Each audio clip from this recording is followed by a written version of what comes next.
Listen up, anime-only adventurers. If Season 1 of The Beginning After the End left you stunned and hungry for more, you're exactly where you need to be. The anime may have stopped, but Arthur Leywin's journey is far from over. In this video, the story continues right where Season 1 ended. Diving straight into the Manhwa chapters the anime hasn't touched yet. Stronger enemies, deeper secrets, and the real beginning of Arthur's rise. Drop a like, subscribe, and get ready, because this is where TBATE truly begins. 2 full years had slipped by since the world last shook, but time didn't stop just because the chaos ended. Life kept moving. Cities breathed again. People laughed, fought, drank, and dreamed. Yet beneath all of it, something invisible was changing. The continent wasn't at peace. It was evolving. Inside the Dragonspine Inn, the air was thick with sound and heat. Tankards slammed against tables. Laughter bounced off the stone walls. The smell of roasted meat and bitter ale mixed into something heavy enough to taste. Adventurers packed the place shoulder to shoulder, their voices rising and falling in waves of excitement, drunken bragging, and half-true stories meant to impress strangers. But in one corner, away from the noise, tension simmered. Kagul sat hunched forward at a worn table, his fingers wrapped tightly around his mug. His eyes were sharp, restless. He leaned closer to the small group gathered with him and lowered his voice, like he was about to say something dangerous. The Masked Swordsman. The name alone shifted the mood. A thick-necked brute beside him snorted, waving it off with a scoff. That fairy tale again? Please, people believe anything these days? Before Kagul could reply, a skinny man with tied-back hair slid into an empty seat, eyes wide with excitement. He leaned forward eagerly, practically vibrating with gossip. I know someone who's fought alongside him, he whispered. Swears on his life. The guy travels with Jasmine. Says he's young, barely looks old enough to drink. But when he moves, you can tell. That man's dangerous. The table stirred. Then Turman slammed his mug down hard enough to splash ale. His face twisted in irritation. Enough, he growled. I'm sick of hearing about this ghost. A seasoned B-class augmenter, Turman carried years of blood, scars, and pride. And every rumor about this masked swordsman felt like a personal insult. Clearing dungeons alone? Rising ranks like it's a joke? He spat. I've trained my entire life, and I wouldn't dare do that. No one could. Especially not some kid swinging a blade without even using magic. His words dripped with bitterness. The table erupted, some laughing, others arguing back. A few suggested maybe Jasmine was doing the heavy lifting. Others claimed the masked swordsman was blessed by the gods themselves. As the alcohol flowed, the egos grew louder, and soon one man even bragged that he could crush the masked swordsman without breaking a sweat. Kagul stayed quiet, but his thoughts burned. The rumors wouldn't stop. Wherever he went, people whispered that name. Some said the swordsman skipped ranks entirely. Others swore he'd reached A-class in under 2 years. 2 years. That detail hurt the most. Kagul had clawed and bled just to hover on the edge of C-class, failed the promotion exam 3 times, pushed himself until his body screamed, and still the door never opened. Meanwhile, someone else soared. For veterans like Turman, it wasn't just envy anymore. It was humiliation. Then the door creaked open. The sound cut through the tavern like a blade through cloth. Kagul's fork slipped from his hand and clattered against the table. His breath caught in his throat. A man stepped inside. A mask covered his face. The room didn't go silent, but something shifted. The air felt heavier, colder. The kind of stillness that comes right before a storm breaks. The masked swordsman had arrived. Turman stood up immediately, chair scraping loudly against the floor. A wide grin spread across his face, fueled by ale and wounded pride. Well, look who decided to show up, he sneered, voice dripping with mockery. What, cat got your tongue? Thought you'd be taller. Kagul shot to his feet, panic flashing across his face. Turman, stop! Don't! Too late. The veteran stepped forward, taunting, baiting, trying to provoke a reaction. The masked swordsman didn't even look at him. He simply walked past. That dismissal was the final insult. With a roar, Turman yanked his massive greatsword from his back. Mana exploded around him in blinding silver arcs as he raised the weapon high. Don't you ignore me! Kagul shouted again, his voice cracking. You'll get us all killed. The sword came crashing down. The impact shook the inn. Wood splintered, dust erupted, glass rattled. People screamed, convinced they'd just witnessed a murder. But when the dust settled, the masked swordsman stood untouched. The blade had struck the floor beside him, carving a crater deep enough to swallow a leg. Not a scratch marred his body. Slowly, calmly, he turned his head.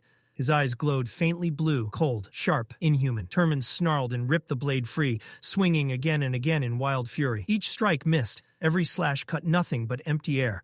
The masked swordsman barely moved. A tilt of the shoulder, a shift of the torso. Effortless, precise, untouchable. Turman screamed, lifting his weapon one final time. And then, a sound like air tearing, a flash too fast to follow.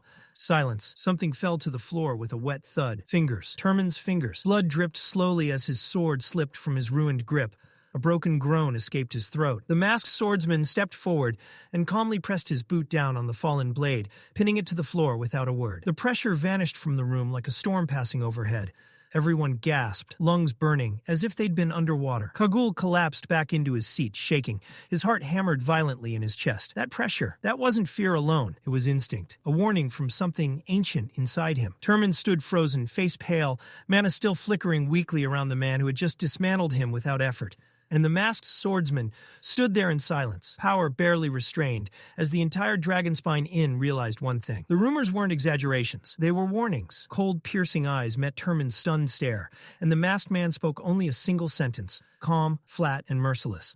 "Are you done?" The words hit harder than any blade. Kagul snapped out of his paralysis like someone dunked him in ice water. His heart slammed against his ribs as he rushed toward Turman, shouting for help. His voice cracked as he begged someone, anyone, to bring a bag of ice, screaming that maybe, just maybe, an emitter could still reattach the fingers if they acted fast enough. Blood pooled across the tavern floor, dark and sticky, soaking into the wooden planks. The crowd that once laughed and mocked now murmured in fear. No one joked anymore. No one breathed too loudly. The mood had flipped from drunken bravado to primal survival instinct. Meanwhile, the masked swordsman had already turned away. He walked back toward the counter where the waitress stood, frozen in place, her skin pale as snow, eyes wide and unblinking like she'd forgotten how to exist. Her hands trembled as if they might fall apart entirely. In a calm, almost gentle voice, he asked for his rations. Under the name Note, her head bobbed rapidly as she scrambled to grab the sack from beneath the counter, nearly dropping it twice before finally placing it in his hands. He gave her a respectful nod, quiet, polite, almost human, and turned to leave. Not a single soul spoke, not until the door closed behind him. Outside, Jasmine was already waiting near the horses, arms crossed, posture relaxed but alert. When she spotted him, she raised an eyebrow. "Took you long enough," she said. "What happened in there?" Arthur shrugged like nothing worth mentioning had occurred. Rations were hard to find. Her eyes drifted to the faint splatter of dried blood on his mask. And right, she didn't push it, but her half-lidded stare made it painfully clear she didn't buy his excuse for a second. Arthur didn't elaborate. He simply reached up, removed the mask, and revealed a completely calm expression. No wounds, no stress, not even a scratch. Jasmine sighed and shook her head before swinging up onto her horse. "Let's move." Arthur followed beside her, the rhythmic sound of hooves filling the air as they resumed their journey. The road stretched on, quiet and endless, and as the wind rushed past, Arthur found himself reflecting on the last 2 years, the years that reshaped him into something sharper, stronger, and far more dangerous than the boy he once was. Jasmine had pushed him relentlessly. She'd helped him sharpen his skills, refine his instincts, and climb all the way to A-class. Everything they'd done together had been leading toward this dungeon. Now it was finally within reach. As they rode, Arthur pulled out a piece of parchment and began to write. The letter was addressed to his parents. He told them where he was, how far he'd come, and asked them to wait just a little longer before he returned home. He mentioned Lilia, now awakened, and imagined the proud chaos she must have caused already. He joked that Vincent was probably over the moon.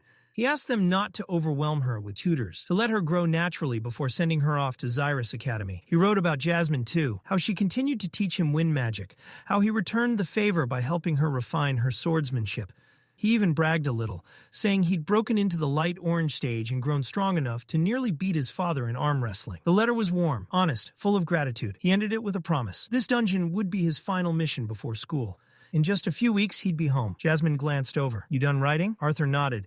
"Yeah, the stablemaster will make sure it gets delivered once the horses return." She smiled faintly. "Roran trained them well. Doesn't matter where we let them go, they'll always find their way back." Arthur agreed. Leaving mounts unattended near a dungeon was dangerous, especially with magical beasts roaming nearby. Jasmine reminded him that the rest of the party was likely already waiting. Then she asked casually, "What about Sylvie? Is she joining us this time?" Arthur hesitated. "She's still watching. Her thoughts are clearer now, but she says she's not ready yet." Jasmine hummed in understanding. "Probably wants to get stronger before you start school." That explanation felt right. They pushed forward, riding for several more hours until the forest thickened and the air grew heavy. Finally, Jasmine slowed her horse. They'd arrived. The trees opened into a wide clearing hidden deep within the woods. At its center stood the dungeon entrance, silent, ominous, and waiting. A group of adventurers had already gathered. Some were packing away supplies, others tightening armor straps or checking weapons. Arthur dismounted, Jasmine right behind him. That's when he felt it, a familiar presence. He looked up, and there he was, Lucas, the same fire conjurer from the exam. Arms crossed, expression sour,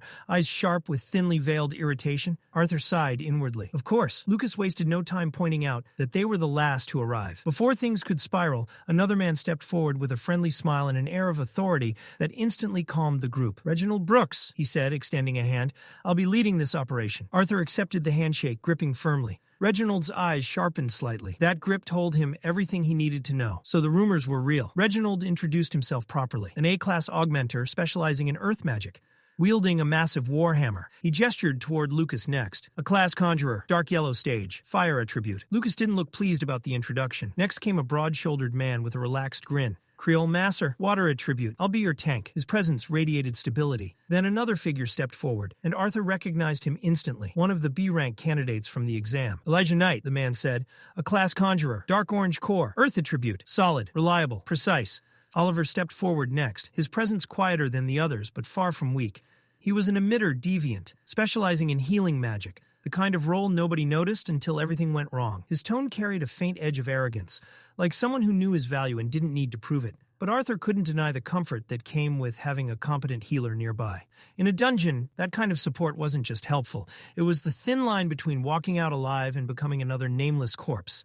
Before the tension could settle, a burst of cheerful energy crashed into the group. Hi, I'm Samantha, but everyone calls me Sammy. The girl practically bounced as she spoke, her smile bright enough to cut through the heaviness in the air. She introduced herself as an A-class conjurer, dark yellow core, specializing in water magic. Her presence was like sunlight breaking through storm clouds, and her excitement spiked the moment she noticed the masked swordsman. Her eyes sparkled like she'd just met a celebrity. Oh wow, you're really him, aren't you? She blurted out, clearly trying and failing to contain herself. Her enthusiasm softened the mood instantly. Even the tense adventurers nearby relaxed just a little. Reginald gestured toward the final member of the group. A broad-shouldered man stepped forward, confidence rolling off him like heat from a forge. Brawled Landon, he said evenly. A A-class augmenter, light yellow core, fire element. His voice was steady, grounded, someone used to command and chaos alike. As the highest-ranked adventurer present, the authority naturally fell to him. Arthur could tell immediately. This man had seen real battle. Brauld gave the group a brief but measured nod before turning his attention to Jasmine. She stepped forward smoothly. Jasmine, A-class augmenter, light yellow stage, wind element, dual swords. Brauld returned the nod, clearly pleased. Another high-tier fighter meant better odds. Then it was Arthur's turn. Still under his alias, he spoke calmly. Name's note, a class augmenter, light orange stage, fire element. A few heads turned. Samantha blinked. Wait, fire? I thought you didn't have an element. Arthur shrugged lightly. I didn't, for a while. That answer only deepened her curiosity, but she backed off, sensing there was more beneath the surface than he wanted to explain. Brauld glanced at the gear strapped to Arthur and Jasmine's backs. No dimensional rings? Both of them shook their heads. Brauld looked toward Lucas, clearly expecting him to step up. Lucas scoffed and turned away. Mine's full. Oliver chimed in smoothly. I'm already carrying Samantha's equipment. For a moment, it looked like the issue would stall them, until Elijah spoke up. I still have space. He activated his dimensional ring, and with a subtle shimmer, Arthur and Jasmine's packs vanished into storage. Arthur blinked. He hadn't expected that. Dimensional rings were ancient relics, artifacts from the era when the floating city of Xyrus still ruled the skies. Even the smallest ones cost absurd amounts of gold. That Elijah had one at all said more than words ever could. Arthur nodded in appreciation. Thanks. Elijah returned the gesture with a calm smile. Brauld stepped forward again, voice firm and commanding. All right, that's everything. Let's move. The dungeon awaited. This wasn't just any dungeon. It was AA rank, a death sentence for anyone below A class. Only elites were allowed inside. According to Brauld, a hidden tunnel within led to an unexplored section that had only recently been discovered. That was their objective. The group moved out, weapons ready, minds sharp. They entered a narrow tunnel carved deep into the mountain's spine. The slope dipped downward, the air growing colder with every step. Moisture clung to the walls, and each footstep echoed unnaturally, as if the cave itself was listening. Arthur walked beside Brauld, who held his shield high and sword ready. The silence stretched, too long. Lucas muttered something under his breath. This is weird. Not a single mana beast. That was when the tunnel opened. They stepped into a massive cavern, at least 50 yards across, bathed in a dim, eerie blue glow. The source was unclear, but it painted the jagged stone in ghostly light. Above them, stalactites lined the ceiling like rows of fangs. Then the sound came, a low growl. It echoed once, then again, then multiplied. Brauld narrowed his eyes. Shapes began dropping from the ceiling. Dozens of them. Bat-like creatures with 4 muscular limbs instead of wings. Their fur bristled, eyes bloodshot, teeth bared. Bat runners. Formation, Brauld shouted. Conserve mana. The cavern exploded into motion. Creel slammed his shield forward, crushing one of the beasts mid-air and sending it crashing to the stone floor in a shriek of pain. Brauld struck his own shield with his blade, the sound ringing like a war drum. Hold the line! Oliver began chanting, mana swirling around his hands as his focus sharpened. Jasmine moved instantly, daggers flashing, as she positioned herself defensively, her stance fluid and deadly. Reginald and Creel flanked her, weapons raised, timing their movements with practiced precision. Reginald was the first to kill. His warhammer came down like divine judgment, crushing a bat runner into the cavern floor in a burst of gore. Elijah followed, slamming his palm into the ground. Jagged pillars of earth erupted upward, impaling several creatures mid-air. Their bodies fell lifelessly around them. Brawl charged through the chaos, carving through the swarm with brutal efficiency. But even as he fought, he shouted over the noise. "Stop wasting energy." His voice cut through the battle. "Killing these things won't end it." The team tensed, because that meant only one thing. This was just the beginning. They needed to conserve mana. Every drop counted down here. Arthur lifted his sword, ready to move. But before he could even take a step, the air around him ignited. Heat exploded outward. Lucas had already activated his spell. Fire Cyclone! A roaring inferno burst from his staff, spiraling outward like a living storm. Flames tore through the cavern, swallowing the air itself. The temperature skyrocketed instantly, scorching the stone walls black. Screeches echoed as dozens of Batrunners were caught mid-flight, their bodies igniting before they could even react. Burnt wings folded in on themselves as they dropped like ash from the sky. Lucas stood tall in the aftermath, flames still dancing around him, a smug grin creeping across his face like he'd just put on a show for an audience. But Brawl wasn't impressed. He stormed forward and grabbed Lucas by the collar, lifting him just enough for their eyes to meet. "What the hell do you think you're doing?" Brawl roared. Lucas scowled. "I ended it fast. Saved everyone the trouble." Brawl shoved him back hard. "This isn't some playground dungeon. You just wasted mana we might need later." Lucas scoffed. "They're dead." Brawl's eyes darkened. "No, they're not." Arthur stayed silent, but he understood exactly what Brawl meant. This was the dire tombs. Nothing here truly stayed dead. The creatures inside weren't bound by normal life or mana cycles. Kill them, burn them, shred them, it didn't matter. Eventually, they crawled back. No core, no reward, just endless repetition. That was why this place was feared. That was why adventurers avoided it unless absolutely necessary. The flames died down, leaving behind scorched stone and silence. Brawl exhaled sharply and motioned forward. This way. He led them to a narrow opening carved into the cavern wall, barely noticeable unless you knew exactly where to look. "This is it," he said. "The hidden passage."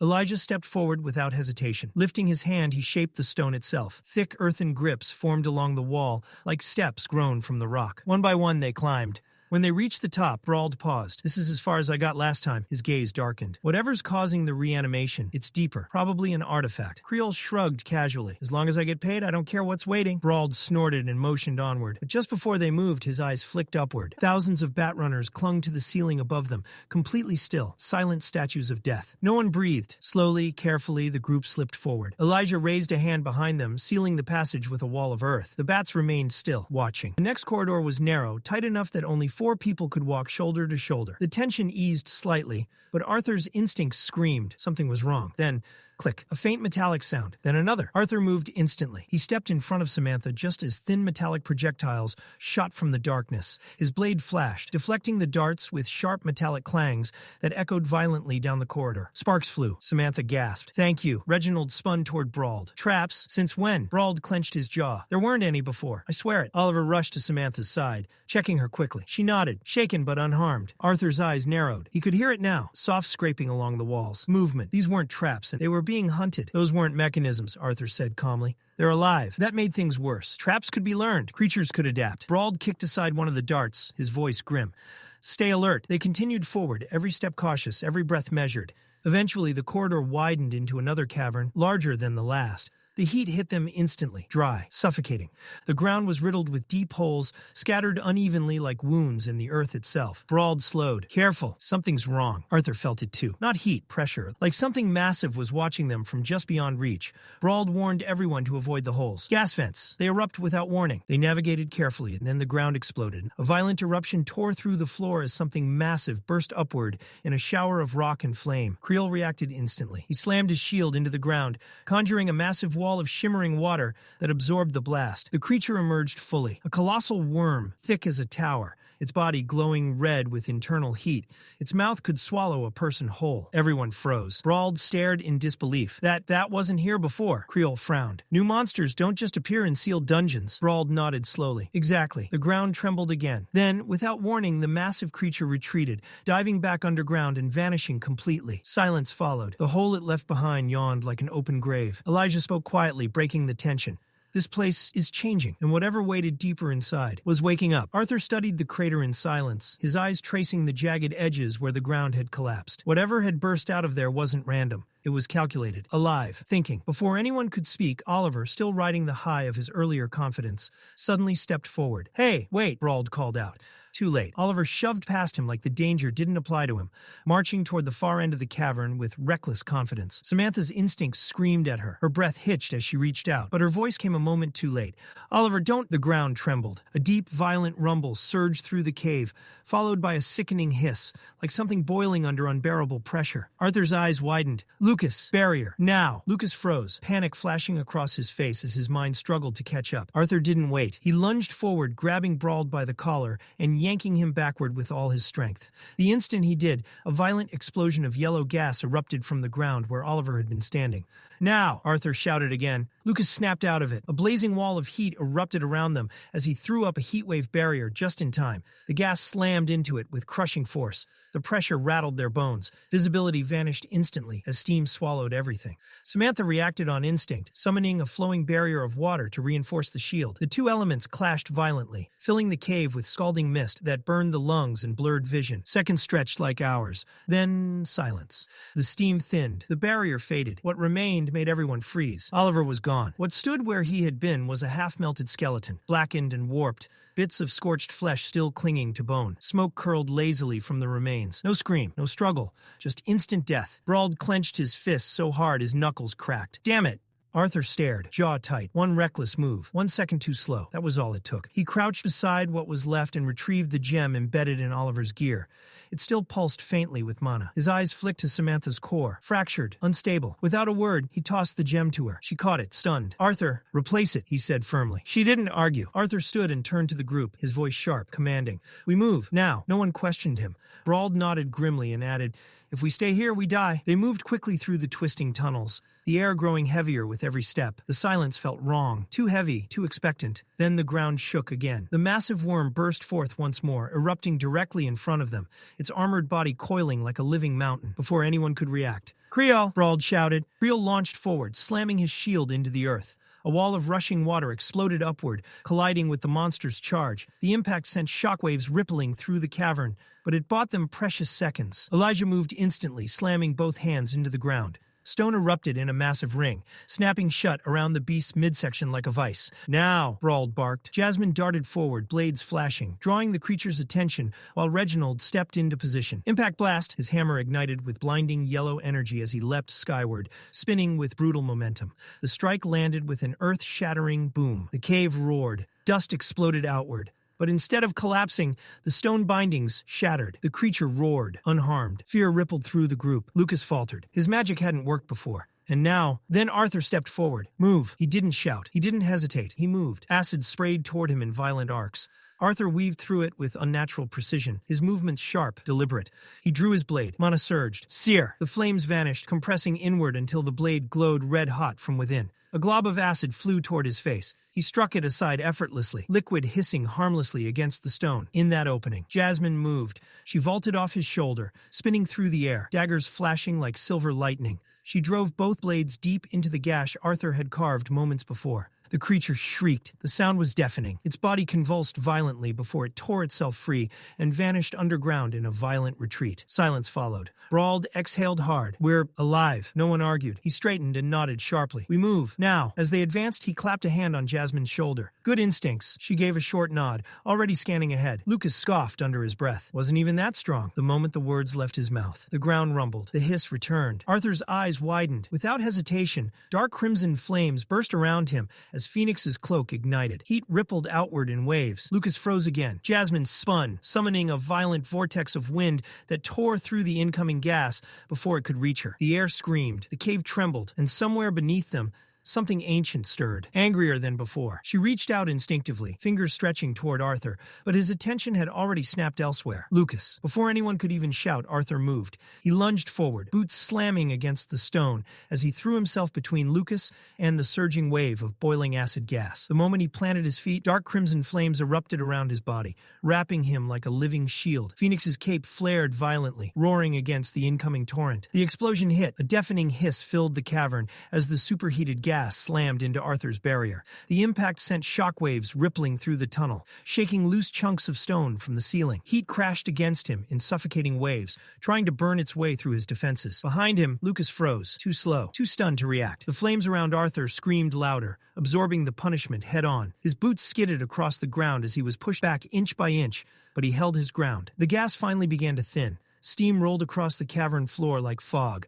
swallowing everything in sight. One by one, silhouettes emerged through the haze. Samantha stumbled forward first, coughing, her arms covered in angry red burns. Jasmine leaned against the wall, breathing hard, her skin blistered but intact. Reginald knelt on one knee, panting, his armor warped and scorched. Then Arthur's eyes locked onto Brauld. His heart sank. Brauld had taken the worst of it. His right arm, his sword arm, was completely ruined, charred black, skin torn apart, muscle barely holding together by shredded strands of flesh. Smoke curled faintly from the wound as blood dripped onto the stone below. Arthur's expression hardened instantly. Brauld had shielded Samantha instead of himself. Reginald rushed to him, grabbing his shoulder and holding him upright. His voice shook as he urged him to stay conscious. Brauld gritted his teeth, refusing to scream, but the pain was clearly tearing through him. Arthur stepped forward slowly. Without hesitation at all, he raised his blade. In a single clean motion, he severed the ruined arm. Blood sprayed, splashing across the stone. But before panic could erupt, Samantha surged forward. Her hands glowed as she wrapped the wound in layered bands of water magic, sealing veins and stabilizing the flesh. Steam hissed as the bleeding slowed to a stop.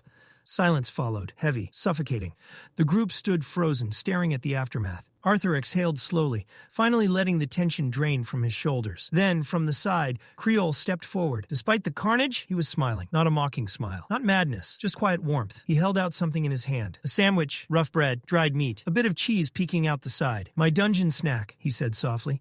"For moments like this." Arthur blinked, caught off guard. Still, he accepted it with a nod. Creole explained, almost shyly, that these were made using his fiancée's recipe. She insisted they were best when warmed just right. Arthur gave a faint smile. With a flick of his fingers, a gentle flame bloomed in his palm. He warmed the sandwich carefully, just enough for the cheese to melt. Creole's eyes lit up. "Hey, could you do mine too?" Arthur did. They sat there in the middle of a shattered death trap, quietly eating like this was some roadside break instead of a nightmare dungeon. The food was surprisingly good, rich, seasoned perfectly. Arthur nodded in approval. "You're lucky," he said honestly, "to have someone like that waiting for you." Creole smiled wider than before, pride flickering through the exhaustion. For a brief moment, everything felt calm. Then it shattered. Reginald's voice cracked through the silence, sharp and furious. "Enough!" Lucas snapped back immediately, venom in his tone. He blamed the entire situation on Brauld, said he only joined because he was promised a competent AA rank leader. Now look at them, down a healer, half dead, and trapped in hell. Brauld clenched his jaw, eyes burning. He shot back that Lucas was the one who froze, the one who dropped his weapon, the one who had to be saved. Lucas scoffed, claiming he was never in danger, that it was Brauld's own incompetence that got him crippled. Brauld roared back, shouting that he'd taken that hit to save Samantha. Something that never would have happened if Lucas had acted when he was supposed to. The tension snapped. Arthur stepped forward. His voice cut through the argument like steel. Cold, calm, absolute. He looked straight at Lucas. "Power means nothing if you're a liability." The words landed hard. "If you can't think beyond yourself," Arthur continued, "then you're better off walking this dungeon alone." Lucas glared, jaw clenched, but said nothing. After a moment he turned away, fury simmering beneath the surface. Reginald exhaled heavily and shifted his focus back to Brauld. He told him to rest and recover what little he could. Arthur crouched beside Brauld. His voice softened. The truth was unavoidable. Everyone else had burns, bruises, exhaustion. But Brauld had lost an arm. This wasn't something he could shrug off. Arthur told him plainly, if he wanted to stop, no one would blame him. For a long moment, Brauld said nothing. Then he lifted his head. His eyes were steady. "This'll be my last dungeon," he said, "but I'm finishing it." Samantha gasped, shaking her head. "How could he fight like this?" Brauld met her gaze calmly. "I'm still AA rank. I won't slow you down." Then he turned to Arthur. "I want you to lead." The words stunned the group. "You've stayed calm. You made the hard calls. You kept everyone alive." His gaze sharpened. "You're the leader now." One by one, the others nodded. Even those who doubted him before didn't argue. Arthur accepted without ceremony. "We rest 1 hour," he said. "Then we move." After the brief recovery, they stood once more, worn, burned, but alive. With Arthur at the front, they pushed deeper into the dungeon, toward whatever nightmare waited next. The corridor that followed was noticeably shorter than the ones before it, almost deceptively so. But at its end stood something that immediately demanded attention. A massive set of double doors unlike anything they had encountered so far. The surface was completely covered in strange, ancient runes, etched deep into the metal as if carved by hands long erased by time. The symbols weren't just unfamiliar. They felt wrong, humming faintly with a quiet, oppressive mystery that settled into the air.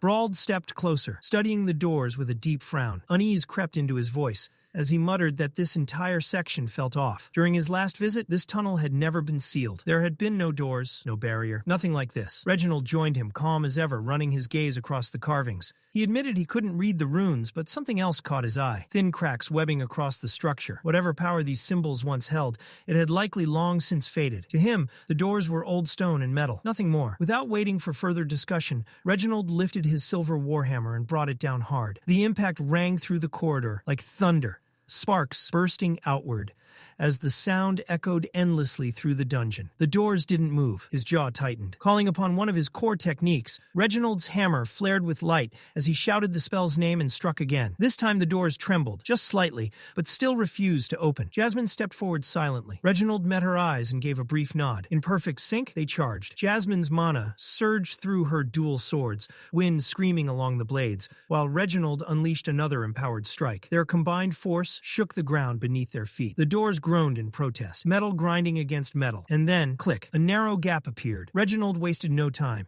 He jammed his thick fingers into the opening and growled as he forced the doors apart, muscles straining as the gap widened. What waited beyond made everyone freeze. It wasn't stone. It wasn't darkness. It wasn't a dungeon. Beyond the doors stretched a vast meadow, impossibly wide and vibrant. Lush grass rolled endlessly into the distance, glowing with a soft emerald sheen like it had been polished by sunlight. The air was bright, warm, and peaceful, yet there were no torches, no crystals, no visible source of light at all. For a moment, it felt like they had stepped out of the earth entirely. No one spoke. The beauty of it stunned them into silence. Arthur didn't relax. His eyes narrowed as his gaze swept across the open space. There were no pillars, no supports, nothing holding up the ceiling, if there even was one. This space shouldn't exist underground. His instincts screamed that this wasn't natural. Samantha whispered in awe, barely able to contain herself. Creel stretched his arms lazily and yawned, cracking a joke about how this looked like the perfect spot to rest. He mentioned how suddenly sleepy he felt, like the tension had drained straight out of his bones. Arthur didn't smile. The calm here felt too perfect, too clean. He turned sharply and told everyone they weren't stopping. His voice carried authority now, firm and unyielding. Whatever this place was, it wasn't safe. Creole blinked in confusion. To him, it was just grass and open space. No monsters, no sounds, no movement, nothing dangerous. But Arthur's unease only deepened. As they moved farther into the meadow, that discomfort clung tighter, crawling up his spine. The serenity felt manufactured, like a beautiful lie. His instincts screamed danger, yet nothing presented itself. Then the atmosphere shifted. A thin mist began to rise from the ground, curling around their legs. At first it seemed harmless, but within seconds it thickened, swallowing the grass and creeping upward. Visibility dropped rapidly, until his teammates were reduced to vague silhouettes drifting in white haze. That's when Jasmine stiffened. Her eyes locked onto something moving within the fog. A smile. Faint, twisted, not human. Arthur saw the tension in her stance. She had seen something too. Then the silence shattered. A heavy thud echoed through the mist. Creel froze. His voice cracked as he called out a name, raw emotion flooding his tone. Clara. Hope trembled in his outstretched hand.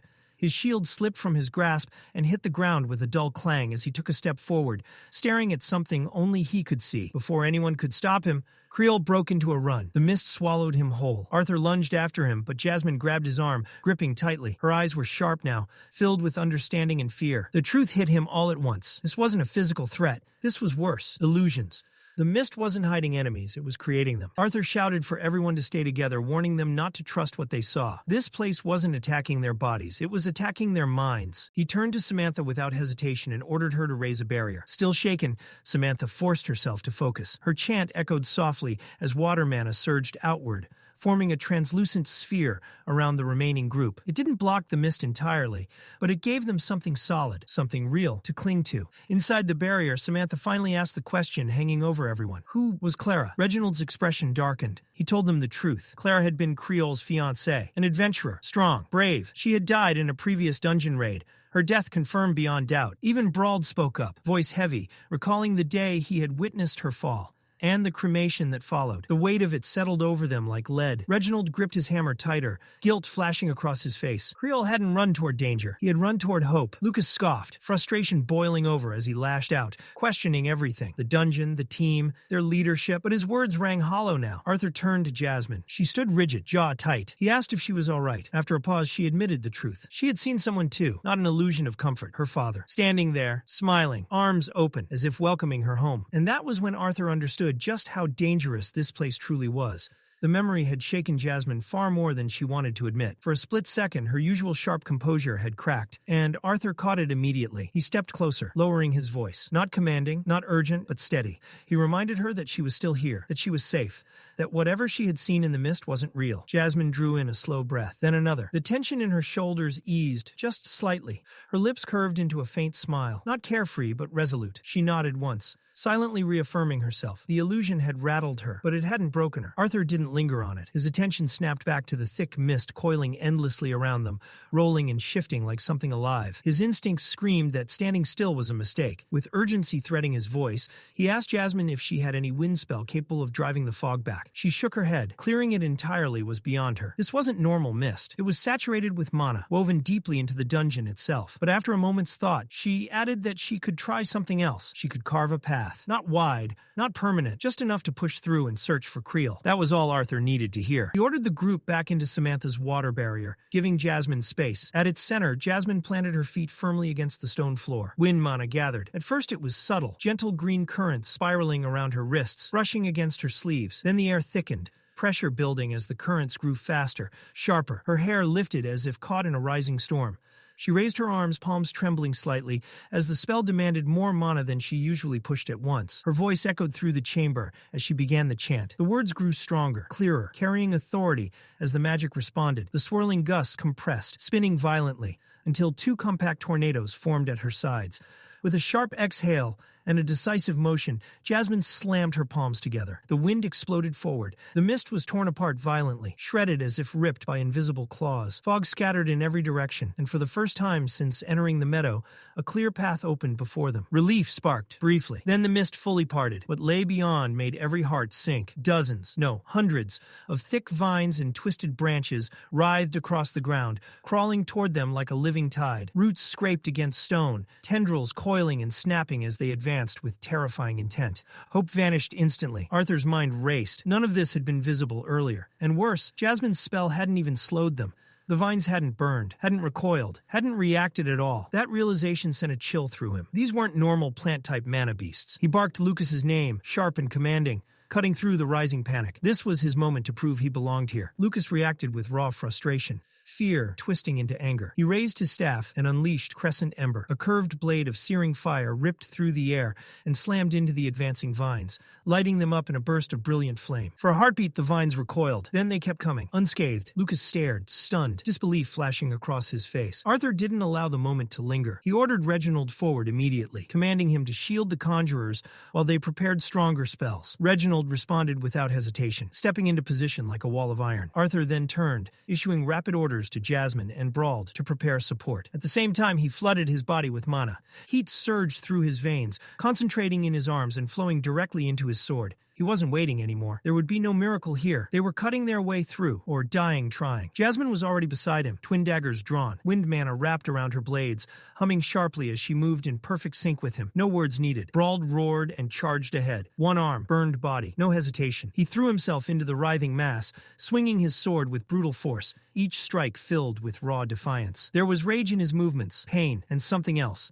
An outright refusal to die here. Arthur followed fast. The vines surged endlessly, snapping and twisting, trying to overwhelm everything in their path. Arthur narrowed his eyes, analyzing even as he fought. Fire wasn't working the way it should. The reason clicked almost instantly. Moisture. These vines were saturated with it, water mana woven deep into their structure, dampening flame and dispersing heat before it could do real damage. So Arthur adjusted. He tightened his mana flow, activating Searing Edge. The flames around his sword collapsed inward, condensing into a thin, blinding red layer along the blade's edge. No wildfire, no wasted heat, just pure, focused destruction. He slashed, roots severed cleanly. Again, thick vines fell apart in smoking heaps at his feet as he carved forward relentlessly. Jasmine matched him step for step, her daggers flashing as she shredded anything that slipped past him. But Brauld was slowing. With only one arm, he couldn't keep pace. The vines regenerated faster than he could cut them, coiling around his legs, his torso, pulling him down inch by inch. Still he laughed, hoarse, defiant, shouting that he wouldn't fall here, not as an AA-class augmenter. Arthur swore, and he couldn't tell if Brauld was being reckless, or if he'd already made peace with dying here. Arthur didn't give him the option. He surged forward, blade blazing, diving into the mass of vines. His movements were sharp, precise, almost surgical. He sliced a path straight through the tangled mess and yanked Brawled free just as the roots began to tighten around his chest. Dragging him back, Arthur snapped at him, reminding him of his earlier words. If this really was his final raid, then he needed to survive it. The team still needed him alive. Before Brawled could respond, Lucas finished another spell. Liquid fire. Thick crimson flames sprayed outward, coating the vines in burning fuel. Arthur, Jasmine, and Brawled leapt back instinctively. This time Arthur felt a flicker of surprise. Lucas had chosen the correct spell. The fire spread rapidly, but then the dungeon itself reacted. The mist hissed and surged, smothering the flames almost instantly. The environment was actively resisting them. Then Reginald shouted, and a massive wave of vines was rushing Elijah from the side. Brawled moved before anyone else could. Despite his injuries, he threw himself forward and cleaved through the vines with a desperate swing, stopping them inches from Elijah's position. Elijah met his eyes and gave a silent nod of thanks. Then Elijah raised his hands. His voice cut through the fog as he cast his spell. Crater. The ground beneath the surging forest of vines suddenly gave out, collapsing inward with a violent roar and tearing open a massive pit. The charging tendrils plunged straight down, snapping and unraveling as the earth swallowed them whole. What remained skidded to a halt at the edge, forced to recoil. For the first time since the nightmare began, the relentless pressure eased, just barely, granting the group a fragile breath of relief. Arthur didn't waste that moment. His eyes scanned the pit with sharp focus.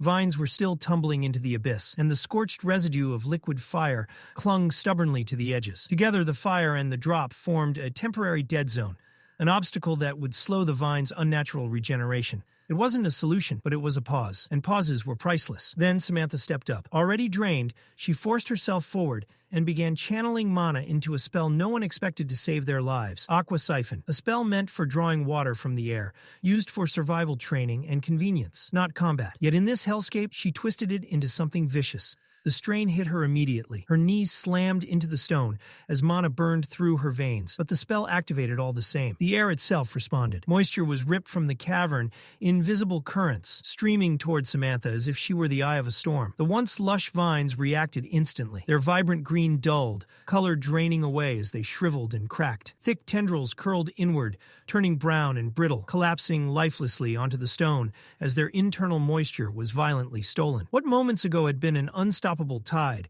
now looked like dead foliage. Arthur registered it instantly. Sharp, impressed. A utility spell. Turned lethal. Brilliant. But victory never came easy. Before the spell could fully finish its work, the mist filling the cavern shifted. No, moved. It surged unnaturally, spiraling with intent, like something exhaling. The fog rushed toward the withered vines, soaking them in an instant. Life snapped back into them violently. Green exploded across their surface as they regenerated at a terrifying speed. Thicker, stronger, angrier than before. Arthur's breath caught. This wasn't just regeneration. This was supply. His eyes lifted, tracking the mist upward as realization hit him like a hammer. The vines weren't the enemy. They were extensions. Then the fog finally thinned, and the truth revealed itself. Towering above them stood a colossal figure, easily over 20 yards tall. Its presence dominated the cavern like a living fortress. A massive, humanoid shape, fused with ancient roots and bark, its body layered with twisted wood and coiled muscle hardened by time.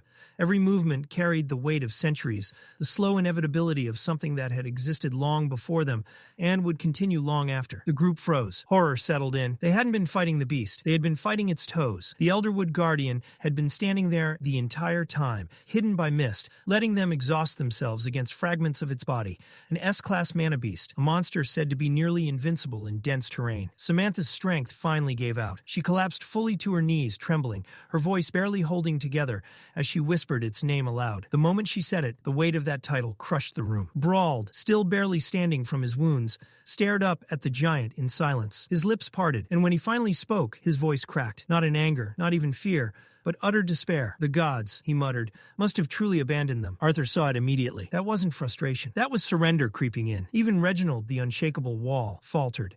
His grip on the warhammer loosened, the weapon dipping as his gaze drifted, not at the beast's face, but lower, toward its torso. Something was embedded there. Reginald's arm slowly lifted, finger trembling as he pointed. Lodged deep within the guardian's body was a broken, lifeless form. A man, half swallowed by bark and vine, limp, unmoving. Creole. Arthur's chest sank. The delusions had won. While they fought for survival, Creole had been drawn into the monster's core, his mind lost in illusion. In his final moments, He hadn't been running from danger. He had been chasing a dream. Clara, his long-lost fiancée, a ghost that never existed. Even now, faint and distant, his voice echoed weakly through the cavern, begging someone who wasn't there not to leave him behind. Then the guardian moved. A massive limb tightened, vines constricted. Creel's body folded under the pressure. The sound was sickening, bones snapping, flesh breaking, sharp echoes ricocheting off the cavern walls. One final squeeze, and then silence. Reginald screamed. It wasn't a shout, it was grief made audible. Rage torn straight from the soul. His entire body shook as he seized his warhammer with both hands, veins bulging, mana erupting wildly around him. Arthur saw the look in his eyes and lunged forward to stop him. Too late. Reginald charged. His roar thundered through the chamber as he slammed his hammer into the ground. The impact shattered the stone beneath him, cracking the floor like glass. A violent shockwave exploded outward, debris and dust blasting in all directions. Arthur was thrown off his feet, sent skidding backward, the force knocking the air from his lungs. Jasmine shouted his name, panic tearing through her voice, but it was swallowed whole by the chaos Reginald had unleashed. The Elderwood Guardian reacted instantly. Vines lashed out toward Reginald, surging like executioner's chains. But Elijah moved just as fast. He slammed his staff down, earth mana roaring to life, as jagged stone spikes erupted upward, intercepting the vines mid-strike and shattering them apart. A window opened, a narrow chance to escape. Jasmine seized Arthur's arm, dragging him toward the entrance they had come through, her grip tight, desperate. But Arthur didn't move. His eyes never left the battlefield, the people still fighting, the promises he had made. Her voice shook as she spoke, raw and honest. She reminded him of her vow, not to the team but to his family. She had sworn to protect him, even if it meant abandoning everyone else. Arthur's answer was silent but absolute. He wasn't running, not like this. Jasmine saw it, felt it. Her grip loosened. After a heartbeat, she nodded, steel returning to her eyes as she turned back beside him, ready to stand, even if it meant dying here. Ahead, Elijah raised a thick stone wall, angling it against the Guardian's advance. The response was immediate. The beast formed a lance from its vines and hurled it forward. The projectile smashed into Elijah's defense with catastrophic force, obliterating it in a shower of rock and dust. And in that moment, Reginald moved again. He hauled his hammer up, mana surging uncontrollably as golden light engulfed the weapon. His heart was shattered, but his resolve had hardened into something unbreakable. With a final furious cry, he charged the monster. The hammer screamed with power, and as he swung, Reginald unleashed Impact Barrage, slamming straight into the Guardian's weapon, declaring war against something that should have been untouchable. A violent chain of concussive impacts detonated in rapid succession, each blow hammering harder than the last. The force rippled outward, pulverizing the Elderwood Guardian's vine-formed lance until it shattered completely, exploding into shredded coils and splinters of bark. For a single heartbeat, it looked like Reginald had done the impossible. That heartbeat was all he got. The destroyed fragments didn't fall away. Instead, they moved. The broken vines writhed as if alive, snapping back together with horrifying speed. They twisted and braided around Reginald's body, looping around his arms, chest, and legs. The mass tightened, constricting, reforming into the same monstrous weapon, but this time Reginald was trapped inside it, fused into the structure like raw material. Arthur's blood ran cold. The battlefield erupted into panic as Arthur barked orders, his voice cutting through the chaos. He shouted to Elijah, commanding him to cover Jasmine while she retrieved Brauld, then get everyone to the exit immediately. No hesitation, no arguments. Elijah locked eyes with him and nodded, already shifting his stance to move. Then the sound came. A wet crushing noise echoed through the cavern, the unmistakable sound of a body being compressed, bones snapping under impossible pressure. Reginald's final moments played out inside the beast's newly reforged lance, his hammer, his body, his unbreakable spirit. Everything was swallowed, crushed, and repurposed into the very weapon meant to slaughter them all. Arthur turned sharply, grabbing Samantha by the shoulders. She was frozen, eyes wide, breath shallow, staring at where Reginald had been. Arthur shook her hard, forcing her to move as he pulled her along, his mouth open to shout for Lucas, ordering him to burn away the vines around what remained. And then pain exploded through his chest. A blast of fire magic slammed directly into Arthur, launching him backward like a rag doll. He crashed hard into the stone floor, air ripped from his lungs in a violent gasp. The world spun. Samantha was thrown aside, skidding across the ground, untouched by the flames but shaken and disoriented. Silence fell. Everyone stared. Lucas stood there, staff raised, mana roaring around him like a wildfire. His face was twisted, not with fear, but fury. Pride burned in his eyes, sharp and unhinged. He wasn't thinking. He couldn't. Everything he believed about himself had collapsed. None of his spells had worked. None of his power mattered. He had been raised his entire life hearing he was exceptional, a prodigy born of a powerful bloodline. And here, in this fight, he was nothing. That realization shattered him. Lucas scanned the battlefield, the dead, the dying, the hopeless struggle, and made a choice. Not to fight, not to help, to leave. He began ranting about legacy, about duty, about survival, In his warped mind, preserving his bloodline outweighed the lives of everyone standing beside him. He lifted his staff again. Another blast of fire erupted, slamming Arthur off his feet once more before he could even rise. Jasmine screamed and ran toward Lucas, desperation written across her face, trying to stop him. Lucas didn't hesitate. He coldly warned her to stay back, and when she didn't, he unleashed another wave of flames. The explosion hurled Jasmine into a jagged rock wall. The impact knocked the air from her lungs and sent her crumpling to the ground, unconscious. Elijah rushed to her side, but the aftershock caught him too, throwing him off balance. Elijah snapped. Rage tore through him as he demanded to know what Lucas thought he was doing. Lucas didn't even flinch. His voice cracked with madness as he sneered at them, calling them commoners. He claimed their deaths would be remembered as noble sacrifices, while he escaped to live on. Then he cast a smokescreen. Thick gray fog swallowed him whole. Through the haze, Lucas cast one last arrogant smirk over his shoulder, before turning his back on them and vanishing into the mist. Elijah stepped forward, shaking with fury. His glasses cracked and smeared, but before he could pursue, the ground shuddered violently. The Elderwood Guardian roared. The sound was monstrous, primal, shaking the chamber to its core. Shockwaves tore through the cavern, slamming Elijah into the rocky ground. He hit hard, blood spraying from his mouth as pain ripped through his body. Then the vines moved again. From the crater Elijah had created earlier, thick, living tendrils surged upward, coiling and twisting like serpents. They closed in around him rapidly, blocking every escape. Elijah screamed, pure terror breaking through his composure as he realized he wouldn't get out in time. Then heat flooded the battlefield. Fire ripped through the vines in a blazing inferno, reducing them to cinders in seconds. Through the flames charged Brawled, his body engulfed in flickering magical fire, his single arm gripping his sword tightly. The blade burned red-hot with augmentation, radiating raw destruction. Brawled laughed. It was wild, unhinged, fearless. He screamed a challenge straight at the towering mana beast, daring it to face him. The Elderwood Guardian answered with a guttural roar that shook the ground beneath them. Brawl didn't slow down. He sprinted forward, racing up the massive vines themselves, using them as a path. His laughter echoed through the cavern as he reached the top and brought his blazing sword down with everything he had. Flames erupted, engulfing the Guardian's vines in a violent inferno. For a moment, just a moment, it looked like it worked. Then the fire dimmed. Smoke curled upward as the beast's regeneration devoured the flames. The vines twisted tighter, smothering the heat until it vanished entirely. Brawl froze. His grin faltered. There was no time to run. The Elderwood Guardian lunged. Its massive jaw-like limbs opened wide and snapped shut.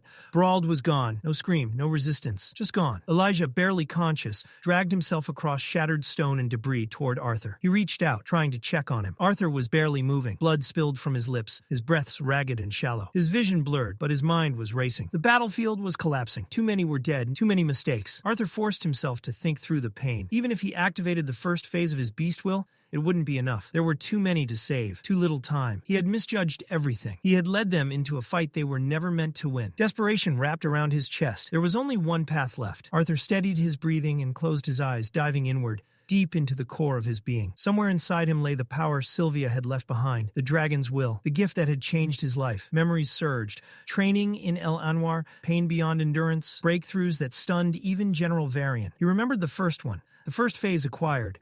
That state granted Arthur the ability to momentarily slip free from the normal flow of time and space, buying him a handful of priceless seconds to act while the world lagged behind him. But the cost was brutal. Each use tore at his mana core and ravaged his body from the inside, leaving damage that stacked with terrifying speed. It was never meant to be used repeatedly. The first phase alone was already dangerous. The second was something else entirely. Arthur's second breakthrough had baffled even the greatest minds. General Varian himself had spent decades chasing it, convinced it bordered on myth. Yet Arthur had accomplished it in barely over 2 years of relentless, near-lethal training. He had crossed a threshold no one else had managed. Phase 2, Dragon's Awakening. The words slipped from Arthur's cracked lips like a final vow. The change was immediate and violent. Golden runes ignited across his skin, searing themselves into his arms, shoulders, and back like living brands. They pulsed with blinding light, flowing in intricate draconic patterns that looked more carved than drawn. His auburn hair bleached into radiant white, lifting and flowing as if suspended in an unseen current. Power poured out of him in waves, heavy and ancient. This wasn't ordinary mana, it was primal, draconic. Arthur felt his body changing, bones reinforcing, senses sharpening beyond human limits.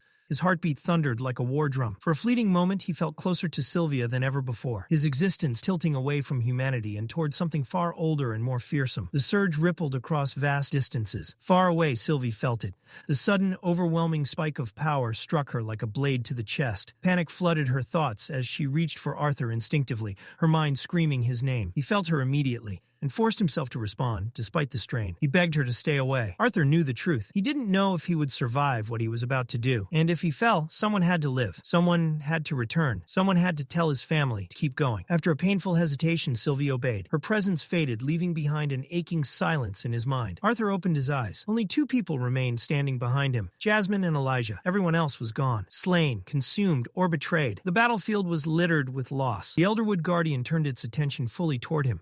Not Jasmine, not Elijah. Arthur alone. Its massive form radiated awareness now, no longer mindless. It understood that the true threat stood before it. Arthur met its gaze without fear. He accepted the challenge. With a violent burst of compressed air beneath his feet, Arthur launched himself skyward. The world slowed instantly. Sounds stretched, movements blurred. Each heartbeat echoed endlessly in his ears. He whispered the name of his most dangerous spell, White Fire. Flames ignited around his hands, but they weren't red or orange. They burned with a blinding white radiance, so intense they froze the moisture in the air around them. Frost bloomed where the fire passed. It was heat, so absolute it inverted reality itself. The spell screamed instability. Arthur absorbed every trace of water-respected mana from the environment, draining the air dry. His mana core screamed in protest. Pain lanced through his veins, but he didn't stop. He invoked his final technique, Absolute Zero. The Elderwood Guardian surged forward, its body a tidal wave of twisting vines, but it was too late. The white flames made contact, and the transformation was instantaneous. The vines didn't burn, they froze. Not surface deep, not layered in ice. They were locked down to the atomic level, every particle immobilized in perfect stillness. The colossal creature began crystallizing, turning into a massive sculpture of white-blue crystal, shimmering like a frozen monument. Arthur wasn't finished. He drew upon the last remnants of Sylvia's dormant will. The dam broke. Power erupted from his mana core in an uncontrollable torrent. The world drained of color, everything fading into grayscale, except the mana itself. Countless particles filled the air, glowing softly in their elemental hues. Fire, water, earth, wind, lightning. They all bent toward Arthur. The world wasn't resisting him anymore. It was responding. Mana surged violently through his body, tearing through his pores, flooding him faster than he could control. Space warped around him. The air distorted. Arthur gasped as the realization hit him. The world wasn't just reacting, it was obeying. Arthur moved. He wove through the frozen structure with terrifying speed, his blade coated in black lightning. Each strike carved through the Guardian's body with surgical precision. Wherever the lightning touched, vines disintegrated into ash instantly. He released the electricity outward. Black lightning exploded through the frozen mass. The crystal shattered. Thousands upon thousands of glittering fragments burst into the air, dissolving into nothing as the Elderwood Guardian's enormous body collapsed completely. The power left Arthur all at once. Dragon's awakening faded. His body gave out. Blood spilled from his mouth as he lost control midair, his strength evaporating. As he fell, his blurred vision caught the last remnants of the battlefield, the drifting crystal shards, sparkling softly like snow caught in moonlight. It was hauntingly beautiful. Just before darkness claimed him, a distant voice reached his ears. Sylvie, calling his name. Then everything went black. Far away in the quiet city of Zyra, peace reigned, unaware of the catastrophe unfolding elsewhere. Inside their home, Allison Reynolds watched over Ellie, who had once again exhausted herself from training. Alice let out a weary sigh, equal parts amused and worried. Ellie was still young, far too young. Yet she pushed herself relentlessly, especially after Lilia's awakening. Reynolds chuckled softly as he tucked Ellie into bed, recognizing that stubborn determination all too well. He saw himself in her. Alice didn't smile. That same persistence. It reminded her too much of Reynolds during the war. As Reynolds straightened, something felt wrong. His heartbeat skipped. His eyes snapped to Alice, then to the ring on her finger. The ring Arthur had left behind was glowing. A soft pulsing light spilled into the room, heavy and ominous. The air felt dense, as if time itself had slowed. Alice froze. Her breath caught as dread flooded her chest. She whispered a denial, even as her hands trembled. The ring wasn't malfunctioning. She knew what it meant. Something had happened to Arthur. The house fell silent, thick, suffocating, and filled with unspoken fear. Arthur woke up and instantly wished he hadn't. Pain slammed into him like a personal vendetta. Every nerve screamed at once, locking his body in place. Tears rolled down his face, not because he was emotional, but because his body was actively trying to delete itself. He couldn't even scream. The agony was so overwhelming that forming a single thought felt like a luxury. All he could do was curse silently and pray the pain would chill out for even 1 second. A voice called his name. Elijah's. Arthur didn't answer. Staying conscious was already a full-time job. After what felt like an eternity, Arthur forced a few broken words out of his shredded throat, asking for his glove. His voice came out wrecked, blood filling his mouth until he had to turn his head just to avoid choking. Gritting through it, he told Elijah to break one of the crystals embedded in the glove and activate it. Elijah didn't hesitate. The moment the crystal shattered, a soft warmth spread over Arthur's ruined body. The magic didn't fix him, but it dulled the pain enough that breathing stopped feeling like torture. His limbs were still useless, heavy and numb, but at least his mind could function again. And that's when the memories hit. The explosion, the fire spell, being thrown like a ragdoll. At first it was blurry, but then the image sharpened. Someone running, someone holding his staff. Rage ignited in his chest. Lucas Wykes. That bastard had done this. Arthur strained to speak again and asked about Jasmine. His eyes scanned the dim shed they were hiding in. Elijah pointed toward the corner. Jasmine lay there, completely still. Elijah explained that she had taken the attack head-on. Unlike Arthur, she hadn't reinforced her body with mana. He'd treated her burns with a medical kit, but internal damage was still a real concern. Arthur didn't even think twice. Despite barely being held together himself, he told Elijah to take another healing gem from his glove and use it on her. Again, Elijah didn't question it. The crystal activated, flooding the cramped shelter with gentle light. Slowly, Jasmine's breathing steadied. The sharp, painful gasps faded into something calm and regular. Elijah reassured Arthur that she would recover with rest. Relief finally broke through the exhaustion. Once again, his mother's healing beads had saved them. As his body rested, Arthur closed his eyes and reached out through the bond he shared with Sylvie. The connection flared instantly, flooded with emotion. She had felt him wake up. She had been waiting, worried out of her mind. Arthur reassured her, told her he was safe now, and asked where she was. Reluctantly, she admitted she had followed his last order and stayed away from the danger. Arthur felt a quiet pride settle in his chest. He told her the immediate threat had passed and that she needed to focus on her training. Sylvie protested immediately, insisting that staying with him mattered more. But even through the emotional pushback, Arthur could feel it. Whatever she was doing right now was important. He urged her to trust him. Reluctantly, she agreed. As her presence faded, Arthur knew she would follow through. Elijah broke the silence, asking if Arthur felt any better.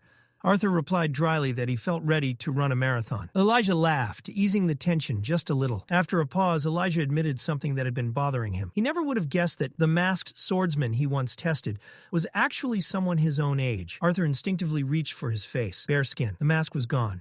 Elijah explained it probably fell off during the fight and that he couldn't find it afterward. Arthur nodded, forcing himself to let it go. There were bigger problems. Then another thought hit him. His sword. He asked about the black blade he always carried. Elijah pointed nearby, where it had been set aside safely. He admitted he didn't know how valuable it was, but something about it made him keep it. Relief washed over Arthur instantly. That sword was more than a weapon. It was a piece of him. Arthur thanked Elijah sincerely, not just for treating Jasmine, but for staying behind when he could have escaped. Elijah brushed it off, saying he refused to be the kind of person who abandons others like Lucas did. Arthur chuckled weakly and corrected him. Not even close. Silence settled again. Elijah's thoughts drifted back to the Elderwood Guardian. He remembered Jasmine begging Arthur to retreat, and Arthur refusing. Finally, Elijah asked why. Arthur smiled faintly. In his mind, running had never been an option. A king didn't abandon his people. But deeper than pride or duty was Sylvie, her faith in him. The promise he made to grow stronger and protect those around him. That promise had kept him standing. Elijah laughed, calling him an old man for sounding so serious. Arthur didn't argue. Sometimes he wondered how he even ended up like this. To change the subject, Arthur asked how long he'd been out. More than a day, Elijah said. Arthur groaned softly, leaning back against the wall, as the dull pain reminded him of his limits. They'd be stuck there a while longer until Jasmine recovered. With a small smile, Arthur suggested they use the time to actually talk. He extended his hand and introduced himself properly. His name was Arthur Leywin. Friends could call him Art. Elijah shook his hand with pride and introduced himself properly. Elijah Knight of Darv. The name carried weight, and he clearly knew it. Arthur glanced around the small stone shelter they were hiding in. It was too clean, too smooth, too stable. This wasn't some lucky cave formation. He tapped the wall with a knuckle and asked Elijah straight up where this place came from. Elijah admitted he had made it himself just before the cavern collapsed. Apparently, the Elderwood Guardian's massive body had been acting like structural support. Once it went down, the entire cave followed. Arthur raised an eyebrow. Even for a deviant, that explanation didn't add up. You couldn't just conjure metal out of thin air. You could shape it, manipulate it, move it, but creation? That was impossible. Unless you were a dwarf. Arthur said it casually like it was obvious. Elijah froze, then gave a sheepish smile. So much for keeping that secret. Arthur chuckled, understanding that secrets don't last long when you're trapped together and bleeding out. Still, Elijah wasn't about to give everything away for free. He proposed a trade. He'd explain his abilities, but only if Arthur explained what happened during the fight. Elijah had seen it. The white hair, the glowing symbols, the violet eyes. That wasn't normal. That wasn't anything he'd ever seen before. Arthur looked down for a moment, then nodded. Fair was fair. Elijah had earned the truth. Elijah took a breath and began his story. He confirmed Arthur's suspicion. Yes, he was raised in Darv, but he didn't actually know where he came from. Elder Radeus, the man who raised him, had always dodged questions about Elijah's parents. Every attempt to remember his early childhood only brought flashes. Disconnected images, pain. For most of his life, things felt normal. That changed the moment he advanced to the dark orange stage. Something inside him exploded. He blacked out. When he woke up, he was surrounded by black metal spikes. Metal he instinctively knew he had created. Not shaped, created. After that, Elder Radius told him it was time to leave and explore the lands of Dikathen. No explanation, no warning, just gone. Even now, Elijah admitted there was something inside him that never rested, a constant itch beneath his skin, tied to his powers, tied to his origin, something unfinished. Arthur noticed Elijah's hands shaking slightly. The boy clenched them into fists, trying to hide it. Before Arthur could respond, the silence was shattered by a loud, awkward sound, snoring. Jasmine was still unconscious and absolutely sawing logs. Her head rolled to the side as she muttered something about fish and Arthur tasting similar. Both boys lost it. Laughter echoed inside the shelter, cutting through the tension like a blade. Elijah apologized quickly, saying he didn't mean to drop an emotional bomb like that. Arthur waved it off. They'd both earned honesty. Now it was his turn. Arthur explained calmly what he was. A quadra-elemental augmenter. 4 elements. On top of that, 2 deviances. Ice and lightning. Elijah tried to sit up too fast and slammed his head into the low ceiling. Groaning, he muttered that if Arthur was a freak, then he himself must be the king of freaks. But Elijah wasn't done. He asked about the markings, the hair, the eyes. Arthur revealed the last piece. He was also a beast tamer. What Elijah had seen was his beast will, released, the sign of a bond with a powerful magical beast. Elijah just stared. Then he asked the real question. How old are you? Arthur answered simply, 11. Just turned a few months ago. Elijah blinked, then muttered that he was almost 12. Somehow, standing next to Arthur made him feel younger than ever. Hours passed. The two sat inside the metal shelter, talking, really talking, about their pasts, their fears, their abilities, their hopes. What started as survival turned into kinship. Then Arthur's breath hitched. A sharp pain stabbed through his core. He reached for his glove and pulled out another healing gem. Elijah noticed immediately, concern flashing across his face. Arthur brushed it off. As the final crystal shattered, warm energy spread through his body, dulling the deep pulsing pain. That's when Jasmine stirred. The moment she saw Arthur awake, she surged forward and wrapped her arms around him. Arthur barely had time to react before he felt something wet against his neck. Tears. Her body shook as she cried, apologizing over and over, blaming herself, saying she failed him. Arthur gently placed a hand on her head, telling her it was okay, that there was nothing to forgive. Still, she couldn't stop. So Arthur told her the truth. It was his decision. He stayed behind. The consequences were his to bear. If anything, he was sorry for dragging her into it.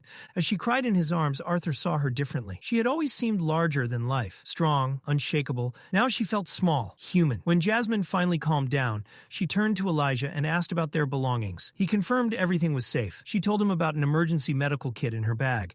Something that could help all of them. They got to work. Elijah retrieved the kit, and together the three of them prepared to patch themselves up. Alive, broken, but still standing. Working in silence, they tended to each other's wounds, carefully wrapping torn skin and bruised limbs. The healing gems had already dulled the worst of the pain, but the bandages would help stabilize their injuries for the journey ahead. Arthur offered a quiet word of thanks to both of them. Though the ache still pulsed deep within his body, he genuinely felt stronger, strong enough to stand. With effort, Arthur pushed himself upright. He rested a hand on Jasmine's shoulder, then Elijah's, steadying himself as his legs protested. His voice, though tired, carried certainty. It was time to go home. Supporting Arthur between them, the three began their slow ascent, crawling and climbing through the broken remains of what had once been a fierce battlefield. They emerged from the deep crater carved into the earth, and the sight that greeted them was nothing short of devastating. The lush grassland that once filled the cavern was gone. Trees lay snapped and scattered like broken matchsticks. Massive stalactites had fallen from above, smashing into the ground and leaving deep fractures across the terrain.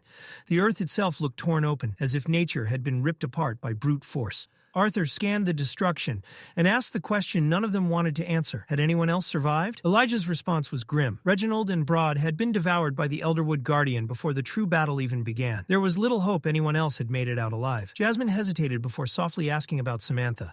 Elijah fell silent for a moment before explaining that, just before the cavern collapsed, he had managed to form a metal shelter around her, but she had already been in terrible condition. Whether she had survived beneath the rubble? He didn't know. Arthur stared across the endless debris, his expression darkening. Searching for someone, anyone in this sea of destruction felt impossible. Even the Elderwood Guardian's beast core, a treasure of immense value, was likely buried far beneath their feet, lost forever under stone and ruin. Still, Elijah refused to give up. He hadn't been able to search properly while trapped underground, But now that they were free, he was willing to try. Kneeling, he pressed his palm against the fractured earth. Mana rippled outward as he whispered the spell. Earth pulse. The air grew tense. Jasmine stood quietly beside Arthur, watching Elijah with unblinking focus. Minutes passed as Elijah concentrated, listening to vibrations far below the surface. Then his eyes widened, first in shock, then relief. He had found her. Samantha was alive. Her heart was still beating. Arthur felt a flicker of surprise.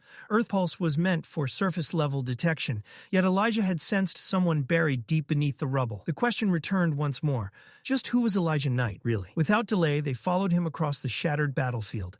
As they neared a cluster of collapsed stone and fallen stalactites, Elijah murmured another incantation. Metal surged upward, smoothly forming a protective enclosure. Inside lay Samantha. She was unconscious, her body battered and broken. Her legs were twisted at unnatural angles, clearly shattered. Elijah's face twisted in horror as he rushed forward, but Arthur stopped him. One of the Elderwood Guardian's thick, withered vines was still wrapped tightly around her leg, not strangling her, but acting as a crude splint. Removing it now could make things worse. Arthur pointed out the signs. Her breathing was steady. Her pulse was strong, though she burned with fever. As bad as it looked, her life wasn't in immediate danger. Unconsciousness, for now, was sparing her from unbearable pain. Elijah clenched his fists, muttering bitterly under his breath. They had paid a heavy price to get this far. Jasmine gently lifted Samantha into her arms, cradling her carefully. She looked to Arthur and quietly asked if they should leave. Arthur's gaze drifted back to the ruined battlefield. The Beast Corps was gone, the victory incomplete, but they were alive, and that had to be enough. Before he could answer, a thunderous roar shook the cavern. The ground trembled violently, and loose stone rained from above. Elijah groaned, exhaustion etched deep into his face. But Arthur remained calm. The massive stone doors Lucas had sealed behind them suddenly exploded inward. Rock shattered, dust filled the air, and as it cleared, Elijah stood frozen in disbelief, while Jasmine released a breath of pure relief. Standing in the doorway was Sylvie. But she was no longer the small, playful companion Arthur remembered. Her body had grown into something magnificent and terrifying. Sleek scales, powerful limbs, and the unmistakable form of a dragon. The name Arthur had once given her now fit perfectly. Her voice echoed in his mind, filled with emotion. She had come back for him. Arthur let out a low whistle, stunned. Sylvie wasn't just bigger, she was massive. Before he could say another word, she lunged forward and licked his face with her long, snake-like tongue, nearly knocking him off his feet. He staggered back, gagging at her breath, yet smiling all the same as her laughter rang through his thoughts. Elijah could only stare, stammering, his mind completely unable to process what he was witnessing. The creature standing before them was wrong in the best possible way. It had 4 fully formed limbs, nothing like a wyvern. Elijah's throat tightened as the word struggled to escape his mouth. His voice shook when he tried to say it, but Arthur spared him the effort. She's a dragon. The word landed like a death sentence to common sense. Elijah looked around the cavern as if anyone, was about to laugh and explain the trick. No one did. There was no explanation to be found. Dragons were supposed to be gone, erased from history, reduced to myths, whispered in dusty tomes. And yet one stood here now, massive, breathing, very real, and bonded to a boy who hadn't even lived a dozen years. Arthur rested a hand against Sylvie's scaled snout. The dragon leaned into his touch, her massive form softening instantly. Her hind leg thumped against the stone in an almost ridiculous rhythm, like a loyal beast responding to praise rather than a creature of extinction-level legend. Arthur introduced her calmly, as if this was normal. Sylvie, his bond, his partner, his closest companion. Elijah's mind refused to keep up. 11 years old, quadra-elemental, 2 deviances, beast tamer, and now this. Arthur spoke again, quieter this time. The truth was his, but it came with a condition. No one else could know. Jasmine already did. Now Elijah did too. And that was where it ended. Dragons didn't survive the world by being known. Sylvie turned her attention to Jasmine next. Before anyone could react, the dragon leaned down and dragged her tongue across Jasmine's face in a single wet motion. Jasmine recoiled with a groan, saliva dripping as she wiped her face in disbelief. Elijah stared, muttering under his breath, overwhelmed by how absurd and terrifying this reality had become. There was no time to process it. They needed to move. With practiced care, Jasmine and Elijah lifted Samantha's broken body and settled her onto Sylvie's broad back. Arthur followed, his strength still fragile, his movements slow and deliberate. Every breath felt earned. Elijah hesitated, staring at the scene like it might vanish if he blinked. Arthur called to him again. It was time to go. Sylvie didn't hesitate. Her wings unfurled, massive enough to blot out the cavern light, and then she launched upward. The wind screamed as stone and dust were left behind. The dungeon that had nearly buried them alive shrank beneath them, its suffocating grip broken. What had taken them a full day to descend took only hours to escape. When Sylvie landed near the upper levels, the cavern wasn't empty. The bat runners were still there. Leathery wings twitched, noses flared. The moment they sensed new arrivals, their bodies tensed, screeching in unison as they surged forward. Jasmine drew her blade instantly, muscles coiled to strike. Then they saw Sylvie. The change was immediate. The bat runners skidded to a halt, claws scraping against stone. Their screeches warped into panic as instinct crushed whatever courage they had. One by one, they turned and fled into the darkness, vanishing as fast as they could. Silence followed. Jasmine stood frozen, sword still raised. Elijah swallowed hard. They finally understood. It wasn't them the monsters feared. It was her. With the threat gone, they carefully helped Arthur down. Samantha was lowered next. Her battered body laid gently against the cold stone. Arthur followed clumsily, pain flaring through every joint. Samantha stirred. Her eyelids fluttered open, and when she saw Arthur, her cracked lips curved faintly. Her voice came out hoarse, barely holding together. "You look better without the mask." Arthur told her to stop talking, to save her strength. She ignored him. With shaking hands, she reached into her robe and pulled something free. In one palm lay Arthur's mask. In the other, Elijah's breath caught. The Elderwood Guardian's beast core. Even on the brink of death, she had taken it. Arthur accepted it slowly, staring at the dull green stone veined with gray patterns, mana humming quietly inside. He said they would sell it and split the reward evenly. Both Jasmine and Elijah refused immediately. No hesitation, no discussion. Arthur protested, confused, but the answer didn't change. Samantha spoke softly, barely above a whisper. She was alive. That was enough. Arthur had killed the beast. The reward belonged to him. Arthur looked down at the core once more, then nodded. He told them to head to the guild hall and bring help. He would stay behind with Samantha. They agreed instantly. Before leaving, Elijah handed over Arthur's belongings, just in case. Then they were gone. Arthur was left alone in the ruined cavern. After a moment, he reached into his pack. His fingers brushed against thin parchment. Sound transmission scrolls. Relief washed over him. His mana had recovered just enough. He recorded a short message. Nothing dramatic, nothing heroic. Just proof that he was alive. The scroll shimmered and vanished, carrying his voice away. It wasn't much, but at least for now, his family wouldn't be left in the dark. Arthur turned his gaze toward Sylvie. She stood beside him, utterly still, yet radiating presence. Even at rest, she felt overwhelming, like a calamity choosing to sleep. Arthur asked her the question that had been burning in the back of his mind since she tore through the cavern like a living legend. How had she grown so much? How had she changed so drastically? Her answer flowed through their bond, clear and unfiltered. She had hunted mana beasts, strong ones, dangerous ones. She had fought, devoured, and absorbed their cores, stacking power upon power in brutal silence. No shortcuts, no mercy, just survival and growth. At Arthur's request, Sylvie began to shift. Her massive form shimmered, glowing faintly as her body compressed in on itself. Bone, muscle, and mana folded smoothly until the towering dragon was gone. In her place sat a much smaller creature, one Arthur knew well. But she wasn't the same. The playful red spikes were gone. Her fur was pitch black, swallowing the light around her. Her yellow eyes were sharper now, intelligent in a way that felt almost unsettling. She looked less like a cute companion and more like a little demon born from shadows. Still, she was Sylvie. Arthur let out a breath he didn't realize he'd been holding. He then pulled out the Elderwood Guardian's beast core. The stone pulsed faintly in his palm, dense with power, humming like a restrained heartbeat. Jasmine and Elijah wouldn't be back immediately. He had time, and wasting time was something he couldn't afford anymore. With his body's unique ability to assimilate mana, this core would accelerate his recovery dramatically. Arthur sat down, crossed his legs, and closed his eyes. Meditation. The moment he drew the mana in, warmth spread through his limbs, flowing through damaged channels, stitching strength back into him piece by piece. His body welcomed the energy like a starving beast, but his mind didn't rest. Lucas Wykes. The name surfaced like poison. Lucas had left them to die. No hesitation, no remorse. Because of him, Brauld was dead. Samantha was barely clinging to life. Blood stained that dungeon long before the Elderwood Guardian ever fell. And Lucas wasn't just some reckless noble brat. He was a Wykes, a name that carried weight, power, protection. Arthur knew better than to rush this. Charging in blindly would only end with more people hurt, or worse. Revenge wasn't enough. Not the shallow kind, not a momentary release of rage. What Lucas had done demanded something heavier, something permanent. His thoughts were cut short by approaching footsteps. Arthur opened his eyes. A group in uniform entered the cavern. Medics, sent by Jasmine and Elijah. They moved fast, efficient, professional. Herbal anesthetics were administered, hands steady as they stabilized Samantha and secured her onto a stretcher. She was alive. Barely, but alive. They recovered Brauld's body next, carefully, respectfully. Outside, waiting beyond the dungeon entrance, were Brauld's wife and child. The moment they saw him, they collapsed. The sound of grief filled the hall, raw, broken cries that dug straight into the chest. It wasn't dramatic. It wasn't cinematic. It was real. Later, Arthur, Jasmine, and Elijah were escorted to the guild hall, to a private chamber, Caspian's office. The air was heavy with tension and exhaustion. Elijah spoke first, recounting everything. The Guardian, the traps, the collapse, and Lucas's betrayal. Nothing was spared. Every detail was dragged into the open. And with each word, the weight of it all pressed down harder. Arthur finally spoke, his voice calm, but edged with fatigue. They had already given their statements. The dungeon, the battle, the betrayal. How much more was needed? For him, it was enough. Caspian agreed. He saw it in their faces. He told them they would rest before the official hearing. Then the doors exploded open. Armored guards stormed in. Every eye turned. The symbol of House Wykes gleamed on their uniforms. And at the center of it all, Lucas Wykes. He walked in smiling.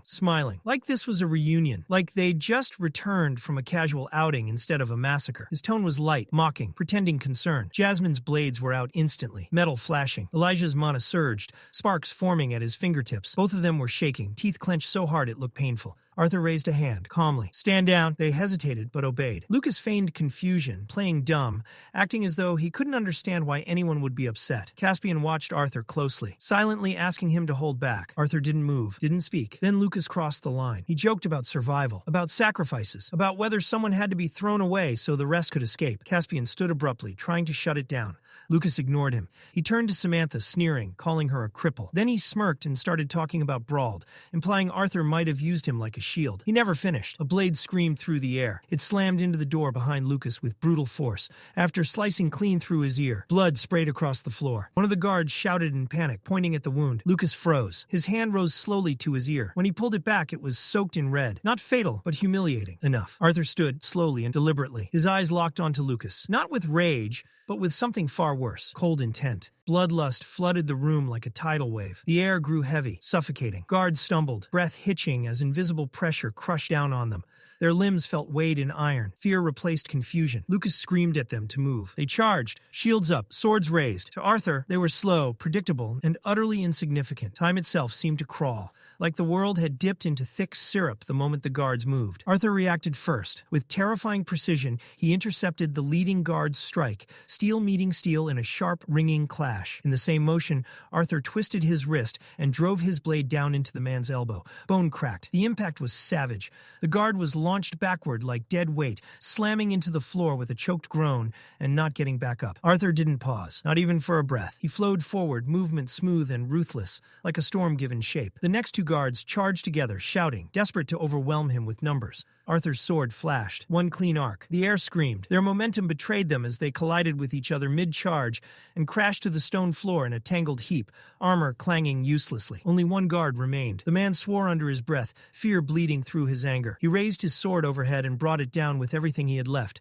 But Arthur was already gone. The blade cut nothing but air. Arthur passed him in a blur, calm and effortless, leaving the guard standing there in stunned silence before his knees buckled and he collapsed, unconscious, without ever realizing when he'd lost. Caspian shouted then, sharp and urgent, ordering Arthur to stop. Any violence before the hearing would complicate things, make them worse, dangerous. Arthur didn't acknowledge him. He walked straight toward Lucas. But instead of finishing it, Arthur reached out calmly and grasped the hilt of his blade still buried in the door behind Lucas. His expression didn't change as he pulled it free. It slipped, Arthur said flatly. I was just retrieving it. Lucas couldn't move. Blood dripped steadily from his severed ear, pattering softly against the floor. His hands trembled uncontrollably. The smug confidence he'd walked in with was gone, replaced by raw, animal fear. He finally understood something he should have realized much earlier. He was standing in front of a monster. Caspian forced himself back into control and turned sharply to one of the officers, Lydia, instructing her to escort Lucas to the medical ward immediately. The guards didn't waste a second. Arthur turned then, addressing Jasmine and Elijah. He told them to wait outside. They didn't argue. They nodded once and left the room. Arthur closed the door behind them. Now, it was just him and Caspian. Caspian exhaled slowly, the tension still thick enough to choke on. He tried to reason with Arthur, warning him not to provoke Lucas again. No matter what had happened, Lucas was a Wykes. Acting openly against someone like that carried consequences far beyond a single room. Arthur didn't appreciate the warning. His response was cold, almost bored. He said plainly that if he wanted Lucas erased, he could do it, that the identity he hid behind, the masked swordsman, note, shielded him. The implication hung in the air like a drawn blade. Arthur stepped closer. The pressure in the room intensified again, sharp and suffocating. Caspian felt it immediately. Not just mana, but something heavier, experience, death. These weren't the eyes of an 11-year-old boy. They were the eyes of someone who had killed. Caspian didn't back down. He told Arthur he wasn't threatening him. He was protecting him. The Wykes family didn't play fair. If Arthur killed Lucas, the retaliation wouldn't stop with him. Jasmine would be targeted. The twin horns, past and present, would be hunted. Anyone connected to Arthur would be dragged into it. His message was simple. Wait, until Arthur was strong enough to protect everything he cared about. Until he could stand against even Lucas's half-brother. Raw power alone wasn't enough yet. Arthur listened. Then he nodded once. He thanked Caspian for the warning, acknowledging it for what it was. But there was another reason he'd asked for privacy. And now, it was time to address that. Arthur walked past Caspian and sat down across from him. Relaxed, composed. When he spoke, his tone carried certainty, not arrogance. He reminded Caspian that a man in his position understood value. And aligning with someone like Arthur wasn't charity. It was an investment. Supporting him would benefit the Adventurers Guild itself. Caspian didn't smile openly, but amusement flickered behind his eyes. He wasn't sure whether Arthur's confidence came from youth or something far deeper, but either way, it was unsettling. Caspian agreed. As long as it was within the Guild's power, they would support Arthur. Arthur nodded and laid out his demands calmly. After a brief discussion, he stood and left the room. The hallway outside was quiet. Elijah was waiting, tense and pale. The moment Arthur appeared, he spoke, admitting honestly that he'd been terrified. Genuinely afraid Arthur would have killed Lucas right there. Arthur shrugged it off. It wasn't time. Elijah hesitated, then asked the question he probably shouldn't have. Did Arthur still intend to kill Lucas someday? Arthur didn't answer. Instead, he changed the subject, saying he was starving and Sylvie was waiting. They should eat before the hearing. The conversation was over. Elijah nodded, unsettled. Justice had to come next. The guild arranged a formal hearing in a small amphitheater-style courtroom. Arthur sat on one side, Lucas on the other. Between them sat a panel of elderly robed judges, respected figures within the guild, flipping silently through records and testimonies. The tension was suffocating. Finally, the tallest judge stood and delivered the verdict. Lucas Wykes was stripped of his A-class rank for sabotage and endangering fellow adventurers during an official dungeon expedition. He was banned from re-enlisting until further notice. Lucas handed over his enchanted identification card without protest. The punishment settled heavily over the room. Arthur watched in silence. For everything Lucas had done, leaving them to die, triggering the collapse, getting people killed, this was all. Anyone else would have been imprisoned, executed even. But Lucas was a Wykes. Then the judge turned to Arthur. He was asked to stand. The panel had reached a decision regarding him as well. Despite his heroics, despite the lives saved, Arthur was to be punished for his public display of aggression toward Lucas. The ruling was blunt. The verdict came down hard. Arthur was officially banned from entering Xyrus City for as long as Lucas Wykes remained enrolled at Xyrus Academy. The gavel struck. Once, clean, final. The sound echoed through the chamber, like a coffin nail being driven in, sealing the outcome in stone. Arthur had expected it, had even planned for it.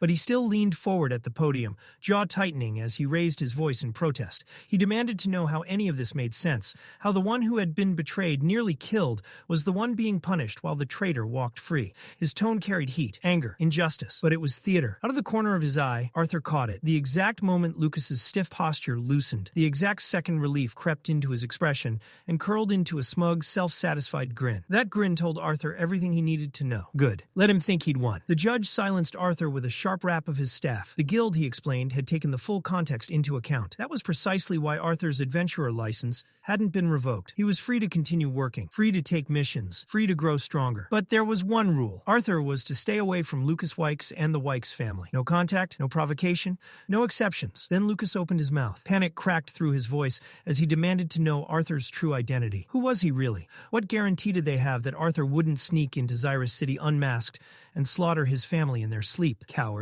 One of the judges answered coldly with final authority. Arthur's real identity would be recorded and sealed within the guild's highest records. Lucas and the Wykes family would never be informed. A select group of guild mages would monitor Arthur at all times, masked or not, to prevent escalation. Lucas tried to argue again. The judges didn't even look at him. The decision was final. Guards moved in, surrounding Lucas and his entourage. The judges stood, signaling the end of the hearing. The chamber slowly emptied, voices low, tension still clinging to the air like smoke after a fire. Lucas, however, couldn't leave without one last attempt at dominance. He turned back, eyes sharp, posture stiff with false bravado. His voice cut through the room as he warned Arthur to keep his distance if he valued his life. Arthur didn't blink. He met Lucas's gaze calmly, almost lazily, and replied with words that were soft, but sharp enough to draw blood. He made it very clear that Lucas's threats meant nothing. That distance was a courtesy, not a necessity. For just a heartbeat, the fear surfaced again in Lucas's eyes. Then he backed away. Silence was safer. Arthur watched him disappear through the massive doors, his expression unreadable. A guard approached Arthur to escort him out, but before he could speak, one of the judges intervened, dismissing the guard politely. He gestured toward a narrow door hidden behind the raised desk and offered to guide Arthur himself. They passed into a quiet hallway, sealed away from the rest of the courthouse.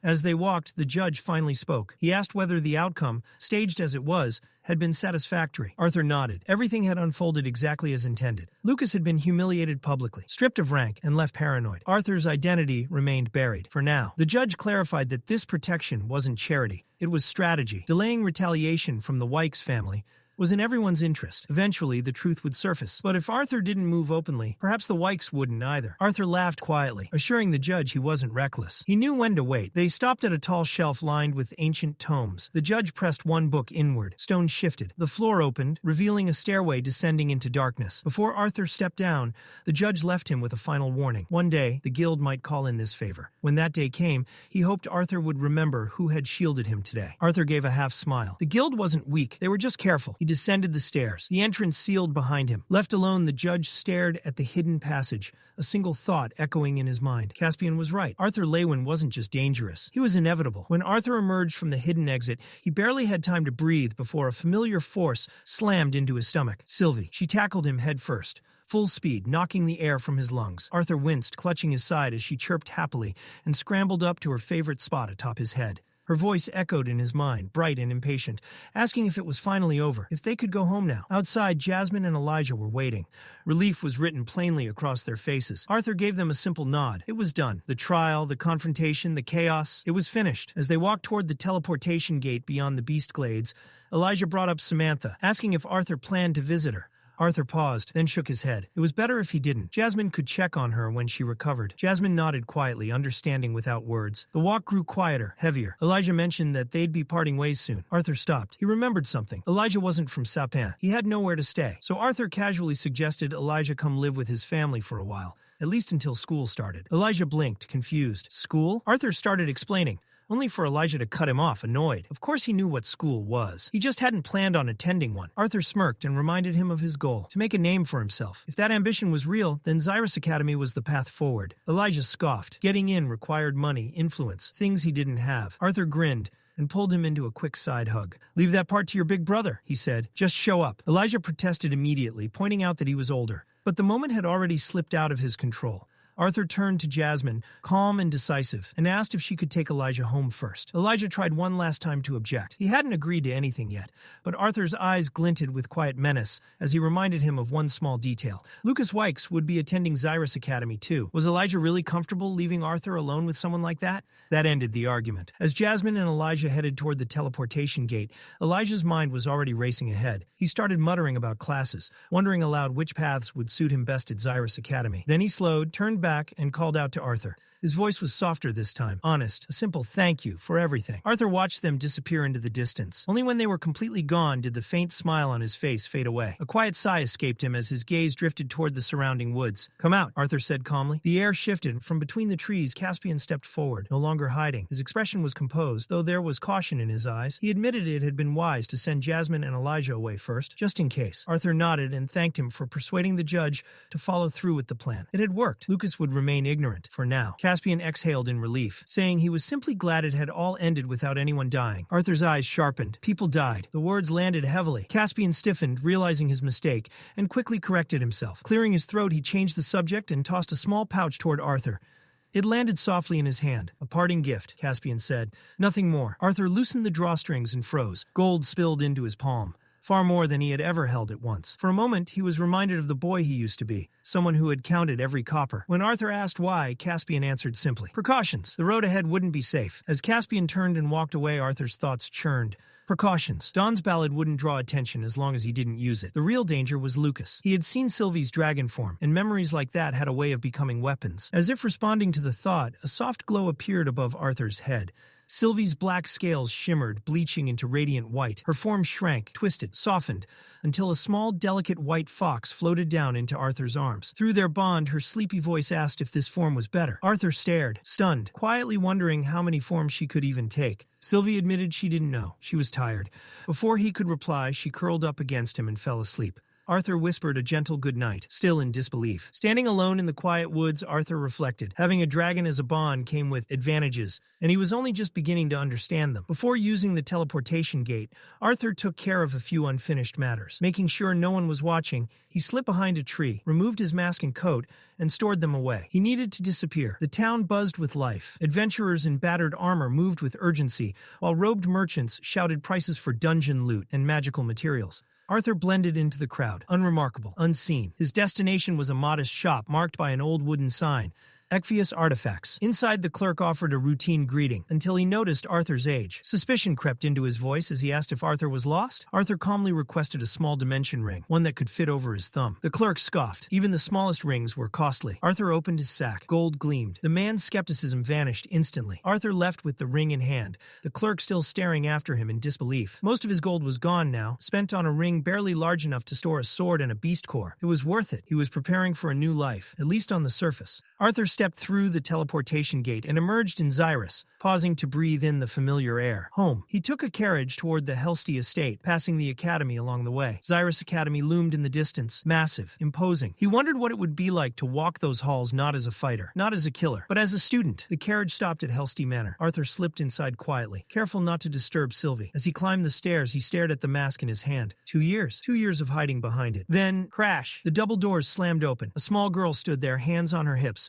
radiating authority far beyond her size. Ellie. Arthur barely managed to say her name before she charged down the stairs and slammed into him, hugging him tightly. Tears filled her eyes as she whispered a simple welcome. She had missed him. Arthur smiled and promised her he wasn't leaving again. Satisfied, she giggled, ran back upstairs, and waved for him to follow. Arthur stood there, stunned. She'd grown so much. Last time, she'd been small, fragile, still unsure of the world, and of him. As that thought settled, something cold wrapped around Arthur's heart. A realization, a horrifying one. Ellie had grown. In a few short years, maybe even sooner, boys would start paying attention to her. That meant clumsy crushes, lingering teenage stares, and awkward attempts to get close to his little sister. The thought alone made Arthur's stomach churn. The image formed vividly in his mind. Ellie, who once clung to his arm with small hands, now surrounded by boys who didn't know their place. His eyes widened as his thoughts spiraled, imagining her growing up far too fast. He didn't like that future. He wasn't ready for it. Thankfully, that unsettling train of thought was cut short by a familiar voice calling out to him. Arthur! His mother, Alice, rushed in first,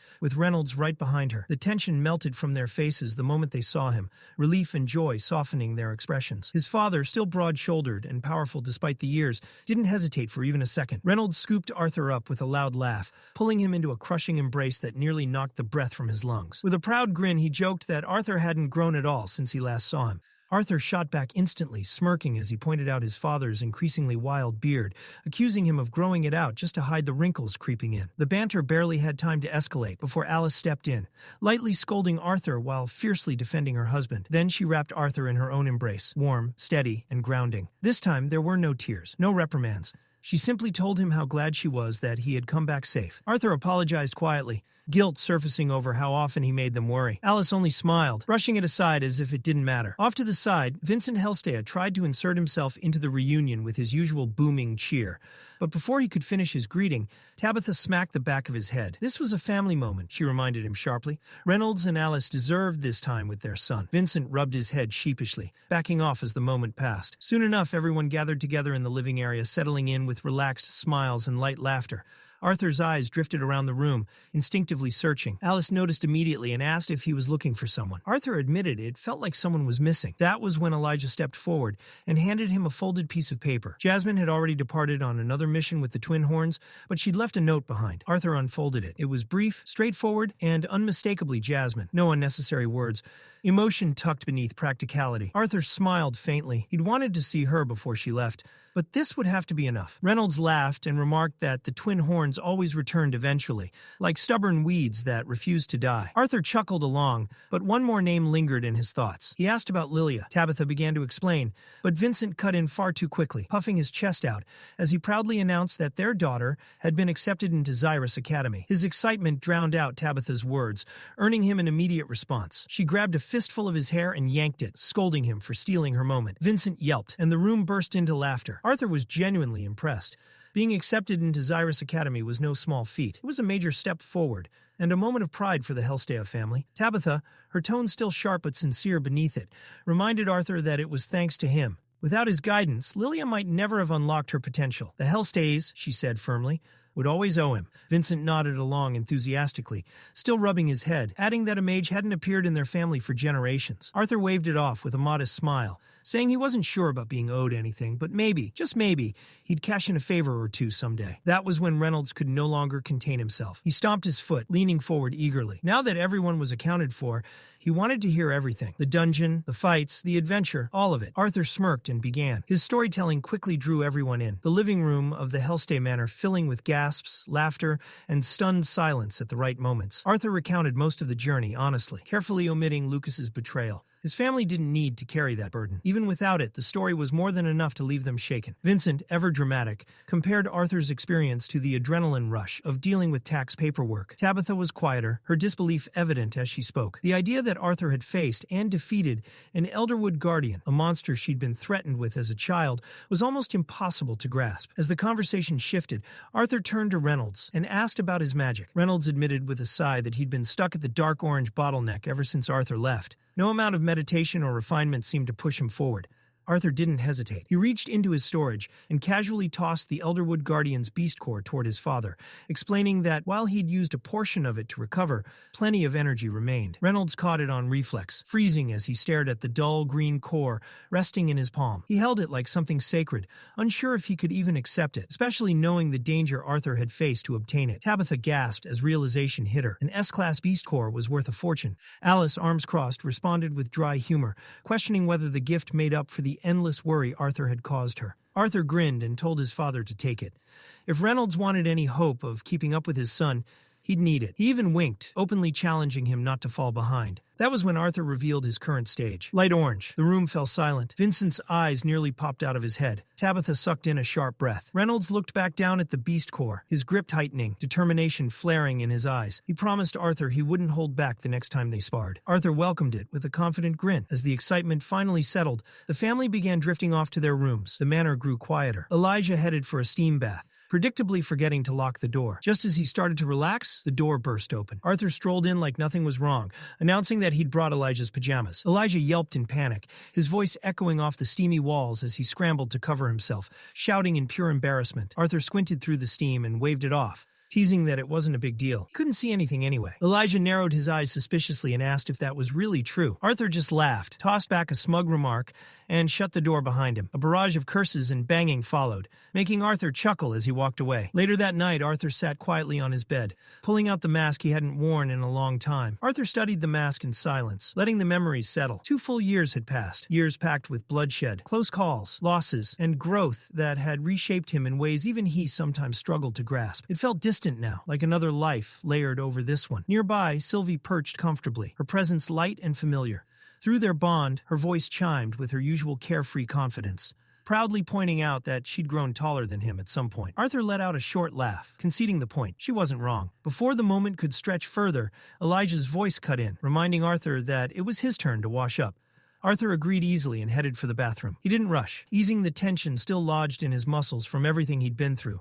For once, there was no urgency, no threat lurking just beyond the door. Elijah immediately eyed him suspiciously, demanding to know why it had taken so long. Arthur answered casually, explaining that he'd spoken with Vincent about a few things, and had even brought up the idea of sponsoring Elijah for Xyrus Academy. That single sentence flipped a switch. Elijah's exhaustion vanished, excitement lighting up his face as he bombarded Arthur with questions, desperate to know what Vincent had said. Arthur only smiled, that familiar mischievous glint in his eyes, and refused to answer. Instead, he shut the door behind him, leaving Elijah stewing in suspense. Later that night, the two of them lay on the wide bed they shared, the room dim except for moonlight slipping through the curtains. Their conversation drifted naturally toward the future. Elijah couldn't hide his awe at the thought of attending Xyrus Academy, the prestige, the powerful students, the chance to train among the continent's elite. It all sounded unreal to him, like stepping into a legend. Arthur listened quietly. To him, the academy was less dazzling. He knew their current abilities already surpassed most first-year students, which meant the early curriculum might feel painfully slow.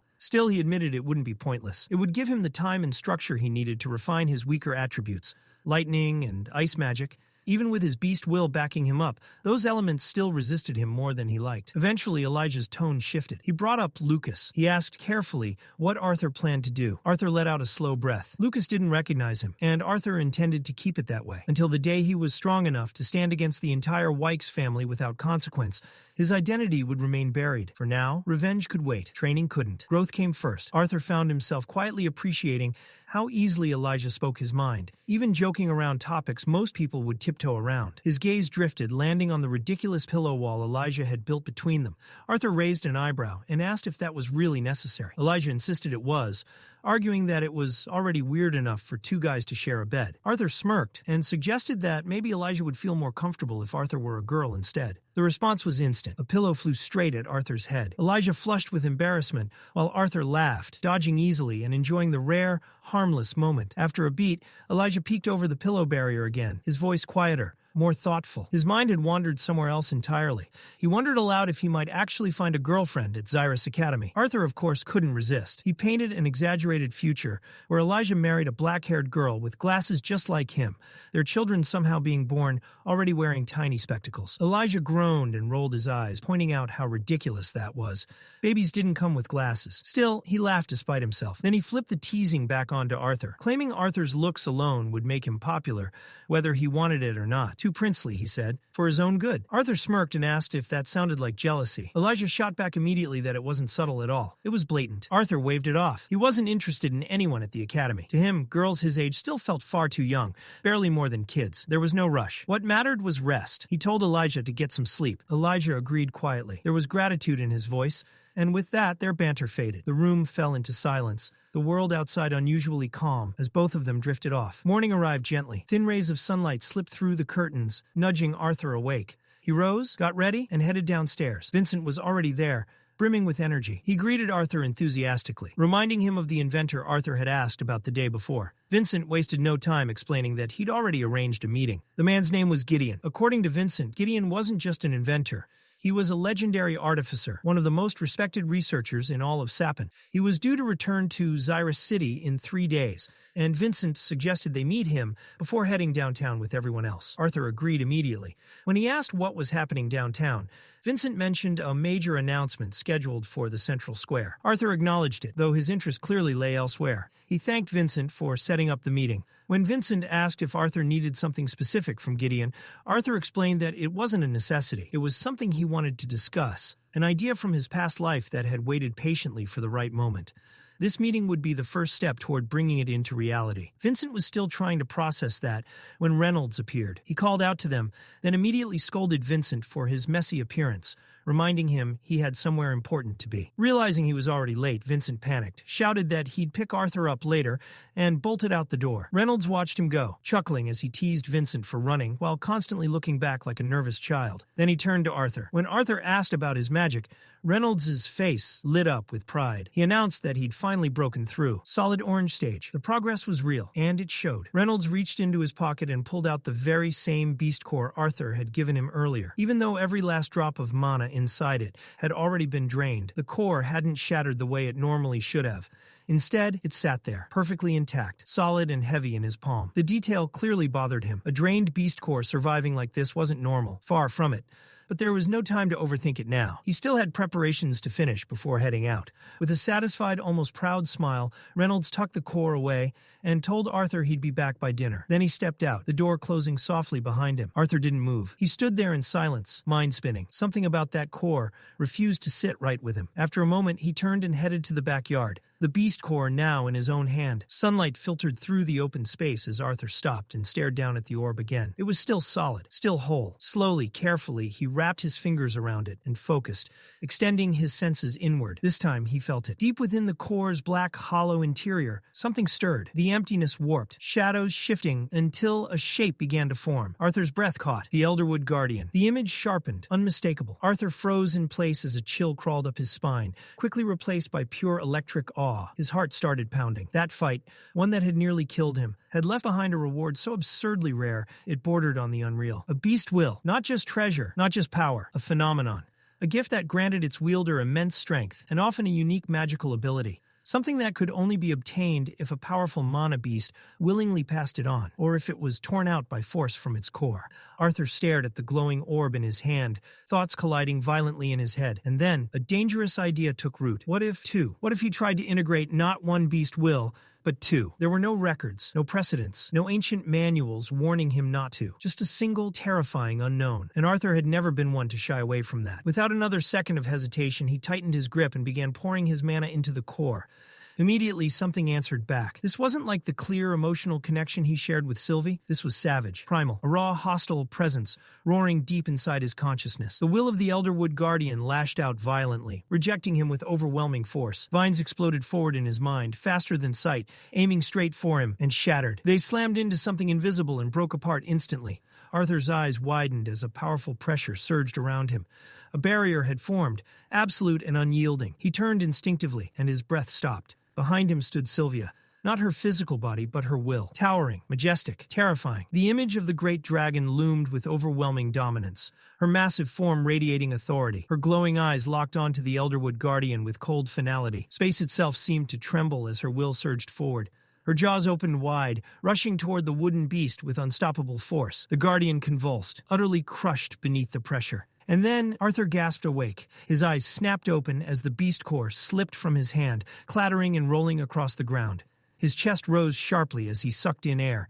He had stopped just in time. Arthur understood instantly. If he'd hesitated even a moment longer, Sylvia's beast will would have completely erased the Elderwood Guardian, destroying it beyond recovery. Any chance of passing that will on to someone else would have been gone forever. He bent down and picked up the core again, his thoughts drifting immediately to his father. Why couldn't Reynolds absorb it? The answer came easily. Elemental compatibility. Just like Grandpa Virion had explained long ago, a beast's attributes had to align with the mage's mana core. No matter how strong Reynolds was, his affinity simply didn't match the Elderwood Guardians. But Arthur already knew exactly who it would match. The days that followed passed swiftly. Arthur threw himself back into training, disciplined and relentless, refining his body and mana without letting his guard slip. But he didn't waste the peace either. He spent time with his family, laughing, relaxing, doing ordinary things that felt almost unreal after everything he'd been through. He knew better than anyone how fragile moments like these were. One morning, sunlight spilled gently through the windows as Arthur and Elijah lay sprawled across their bed, still deep in sleep. The quiet didn't last. The door creaked open. Ellie's small voice cut through the room, announcing that it was time for breakfast. Mom had called for them. Half asleep, Arthur mumbled something incoherent about wanting a luxurious dimensional ring, clearly still trapped in dreamland. Ellie reminded him that today was the announcement and that everyone needed to be ready. Then she grinned. Before Arthur could react, Ellie launched herself onto the bed and drove a sharp elbow straight into his chest. The impact knocked the air clean out of him. Arthur wheezed, clutching his sternum as pain flared. He shot Ellie a glare that was half annoyed, half impressed, reminding her she wasn't that small anymore, and that one day she might actually break something. Ellie gasped dramatically, eyes wide as she accused him of calling her fat. The accusation was completely fake, but the chaos was real. Arthur groaned, muttering about whatever insane things she must be learning at that school for proper ladies. Before leaving, Ellie reminded him to hurry up and come down. She, their mother, and Aunt Tabitha were heading out first. Once she disappeared, Arthur sighed, rubbing his ribs again, and wondering where she'd picked up such violent tendencies. From beside him, Elijah answered casually. He had a pretty good guess. Later that day, they boarded a carriage and set off. The scenery shifted as they traveled, towering buildings of the central district slowly giving way to smaller homes, workshops, and shops. Signboards hung everywhere, advertising artifacts, elixirs, and magical services. The air felt different here, less regal, more alive. Arthur leaned back, rubbing his stomach. He was still hungry. Elijah laughed, pointing out that Sylvie had stolen half his breakfast. Arthur couldn't argue. The little dragon was a menace when it came to food. Elijah decided to check out the nearby stores. Arthur questioned whether he even had money to buy anything. Elijah adjusted his glasses smugly, reminding Arthur that, unlike him, he'd actually been saving his dungeon earnings. Arthur smirked but let him go. He turned to Sylvie and nodded, signaling her to accompany Elijah while he handled something else. As Sylvie followed Elijah off, Arthur and Vincent headed toward a modest house, tucked between older buildings. The place wasn't impressive. Cracked steps, plain door, nothing special at a glance. But Arthur knew better. Behind that door waited someone he'd been very interested in meeting. Vincent stepped forward and knocked firmly on the door, the sound echoing through the quiet street. A moment later, the door creaked open just a sliver. Peering out was an elderly man dressed in a spotless butler's uniform, his posture immaculate. He began to speak in a rehearsed, almost weary tone, explaining that his master was unavailable and did not accept visitors. But midway through his sentence, his gaze shifted. Recognition flickered across his face as his eyes landed on Vincent. The change was instant. His expression straightened, his tone softened, and the door opened wider. With a polite bow, the butler Hymes welcomed Vincent inside. Arthur followed close behind, earning a brief but curious glance. Vincent returned the greeting with an easy nod. It was clear they had met before, though not recently. The moment Arthur crossed the threshold, he nearly recoiled. A horrendous stench slammed into him like a physical force. It was sharp and metallic, thick with the smell of rust, burned chemicals, and something acrid he couldn't quite place. The air itself tasted like copper, clinging to his tongue and throat. Arthur's face twisted instinctively in disgust. Hymes noticed and let out a small, amused chuckle. Then something moved. From within one of the heaps, an elderly man rose, brushing soot and metal shavings from his wild, unkempt hair. He looked irritated before he even spoke, and when he did, it was loud. He barked at the butler, demanding to know why someone had been let inside his workshop. But the moment his eyes landed on Vincent, his scowl softened, just slightly. Not enough to hide his annoyance, but enough to show familiarity. He complained that even though Vincent had called ahead, he wasn't in the mood for visitors. For over a year, he said, royal messengers had been pestering him nonstop, all demanding the same impossible thing: a way to cross the ocean. Arthur let out a small chuckle, genuinely intrigued. Why would anyone want to travel across the ocean in the first place? The answer came fast and sharp. Gideon snapped at him, telling him it was none of his business. Only then did Gideon pause. His sharp, analytical eyes narrowed as they settled on Arthur. There was caution in that stare now, the look of someone who sensed something unfamiliar. He asked Vincent who the boy was. Arthur stepped forward immediately, bowing with perfect courtesy. He introduced himself as Arthur Leywin, son of Reynolds Leywin, his tone respectful and composed. He even praised Gideon's reputation and contributions as an inventor and artificer. Gideon was unimpressed. He waved off the formality and turned back to Vincent, bluntly asking why Arthur had been brought here at all. Gideon made it clear. He did not take students. He did not accept disciples. He did not mentor. Vincent hesitated, then admitted honestly that he didn't know the full reason himself. Arthur had asked for the meeting. Arthur didn't deny it. He explained that he'd originally come to offer something else entirely. But when Gideon mentioned the issue of long-distance travel across the ocean, a new idea had formed in his mind. Instead of explaining, Arthur said it would be better to show. Before anyone could stop him, Arthur walked over to a cluttered workbench covered in parchment scraps and scattered tools. He pulled a clean sheet free, grabbed a charcoal pencil, and began to sketch. At first, Gideon barely glanced over, clearly dismissing it as the pointless doodling of a child. But then his eyes caught a detail, then another. Suddenly, he lunged forward and snatched the parchment out of Arthur's hands. His face hovered inches from the page, eyes wide, breath uneven. What Arthur had drawn wasn't magic circles or mana conduits. It was something else entirely. An engine, not powered by mana, but by steam, heat, pressure, external fuel. A concept so foreign to this world that it felt almost illegal. Gideon's hands trembled as he muttered under his breath, tracing the design with shaking fingers, mentally filling in gaps. But just as his excitement peaked, he stopped. Something was missing. Key components were absent, critical details deliberately omitted. Arthur calmly took the parchment back, stating that the complete design would be shared only after their negotiation concluded. Gideon exhaled slowly, long, heavy. He knew he was trapped. With a sharp snap of his fingers, he summoned his assistant. Hymes appeared moments later, carrying a sealed case with extreme care. He placed it on the table and opened it. Inside rested an ironized diamond. The gem shimmered with contained power, its surface reflecting light like frozen lightning. Vincent gasped openly. This was a treasure capable of forging top-tier artifacts, something worth a fortune beyond measure. Arthur barely reacted. Gideon, undeterred, proudly explained that the jewel could store mana up to 5 times its own capacity. He waited for awe. It never came. Arthur wasn't impressed. Gideon's confidence cracked slightly. He snapped his fingers again, ordering Hymes to bring everything from the middle shelf of row C. The butler complied, and soon the table was overflowing with enchanted weapons, rare tools, and glowing artifacts. Vincent looked like a child in a candy store, eyes darting everywhere. Gideon dug through the pile and produced a mirror, boasting that it could reflect spells up to 5 times their strength. Arthur smiled politely and declined. Again, now visibly shaken, Gideon rushed through item after item, explaining their powers, defensive capabilities, and market value. Many of them were superior to anything publicly available. Arthur examined a few, nodded once or twice, and refused them all. Finally defeated, Gideon rubbed his temples and gave one last order.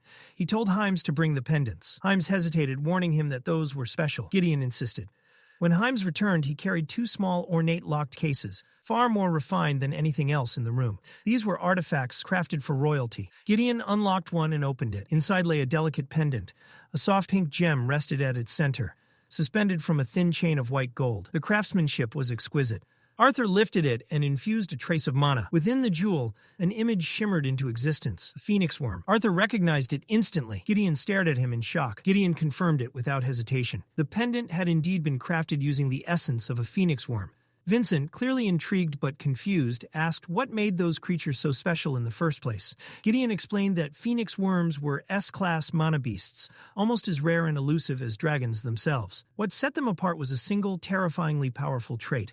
When faced with death, they possessed the ability to preserve their own lives. Arthur immediately caught on. He asked whether that same life-preserving ability had been embedded into the pendant. Gideon's eyes lit up as he nodded enthusiastically. Just like a phoenix worm, the pendant would activate in moments of extreme danger, forming a hardened cocoon around the wearer to shield them from fatal harm. But that was only the first layer. If the cocoon were destroyed and the wearer's life was still in jeopardy, the pendant would then consume the mana stored within it and forcibly teleport the user to the safest location they were familiar with. It wasn't just a defensive artifact.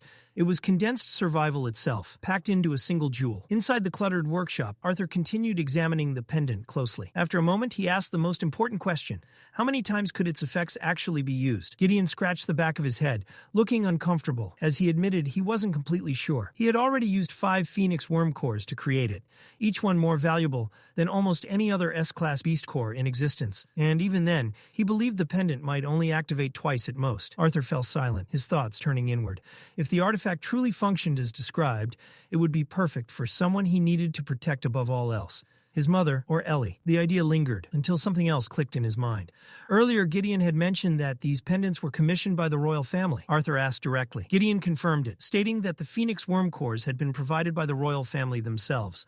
Still, he waved it off as unimportant. What truly mattered to him now was Arthur's earlier blueprint. His eyes narrowed with suspicion as he asked the real question.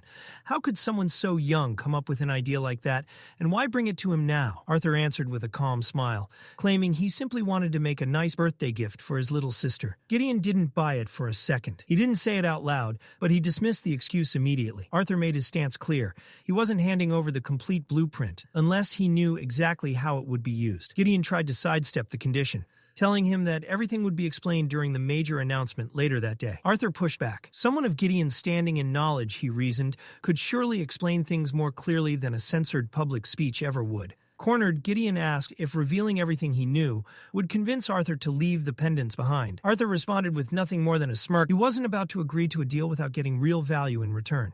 Growing desperate, Gideon tried bargaining again, suggesting he might part with just one pendant instead of both. Arthur didn't answer verbally. Instead, he raised his hand, a small but steady flame blooming in his palm, while holding the blueprint just close enough to make his point clear. He wasn't bluffing. Gideon growled under his breath, calling Arthur a demon as he finally realized the situation had completely flipped. The boy had total control.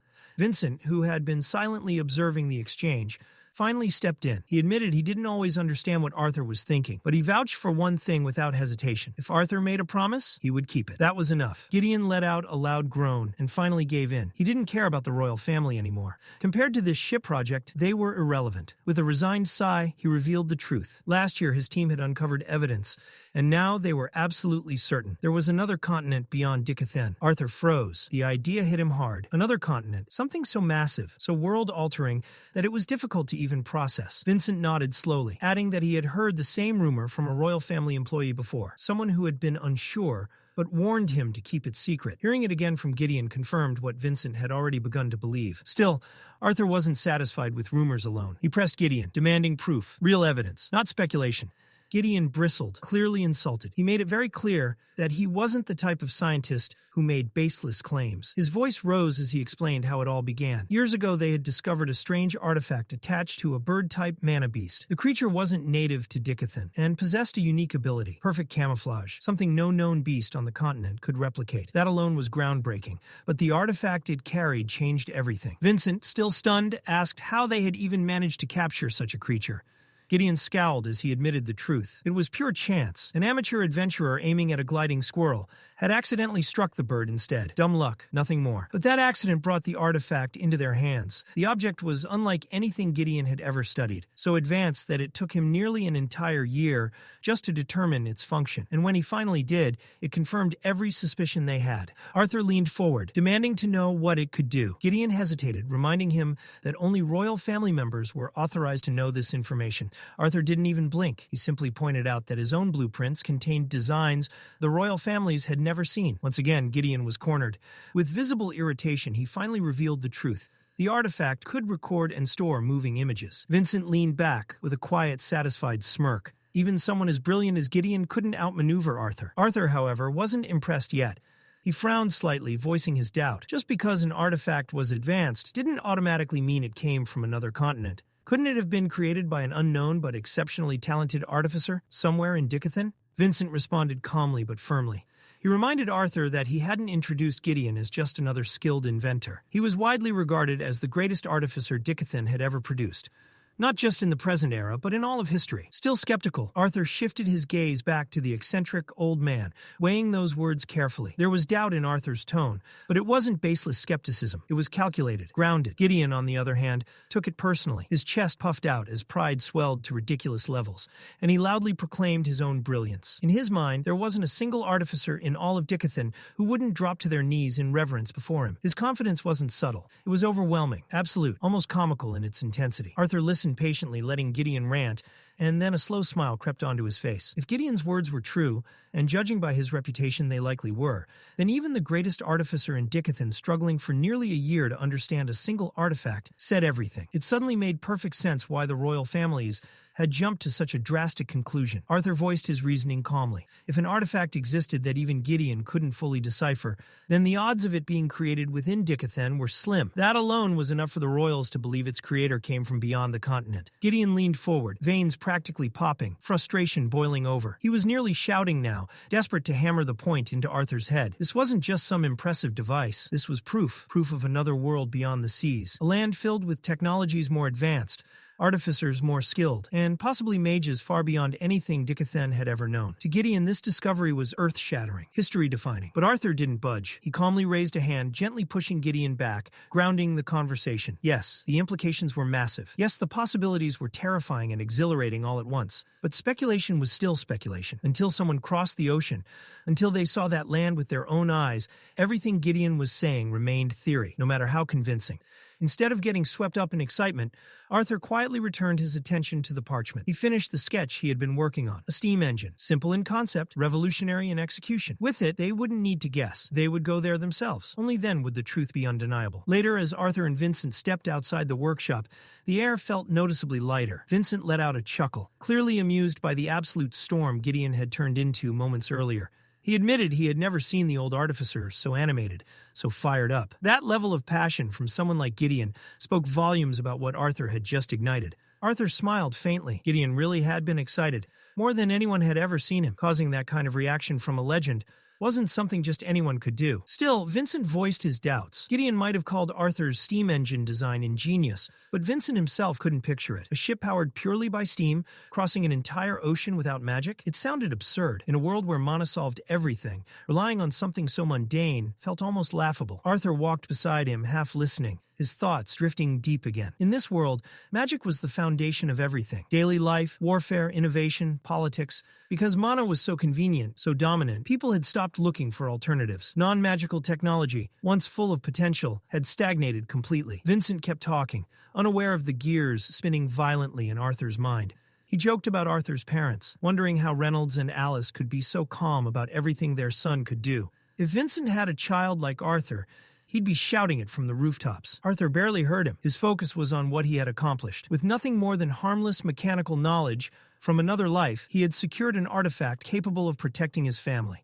And now, with the possibility of another continent looming beyond Dicathan's waters, Arthur knew this was only the beginning. That was when Sylvie's cheerful voice echoed in his head, snapping him out of his thoughts. She was approaching with Elijah, their presence drawing closer from the other side of the square. Elijah arrived first, brimming with energy as always, talking rapidly about the upcoming announcement. Apparently, Elder Rhaeus had hinted at talks of unifying the three kingdoms, and Elijah couldn't wait to hear more. Arthur wasn't as optimistic. If unification was truly on the table, he suspected it wasn't just politics. If Gideon was right about another continent, then this move might be defensive, preparing Dicathan for something far larger than internal disputes. Vincent smirked and teased that he already knew what the announcement would be, but before he could elaborate, chaos erupted nearby. The laughter hit first, sharp, cruel, wrong. The group turned toward the sound and saw it immediately. A dwarf boy was being beaten by several students. They circled him like vultures, laughing as he stumbled and fell. Bruised and trembling, the boy begged them to stop, insisting he hadn't done anything wrong. Their leader stepped forward, Jamiel. His voice dripped with arrogance and cruelty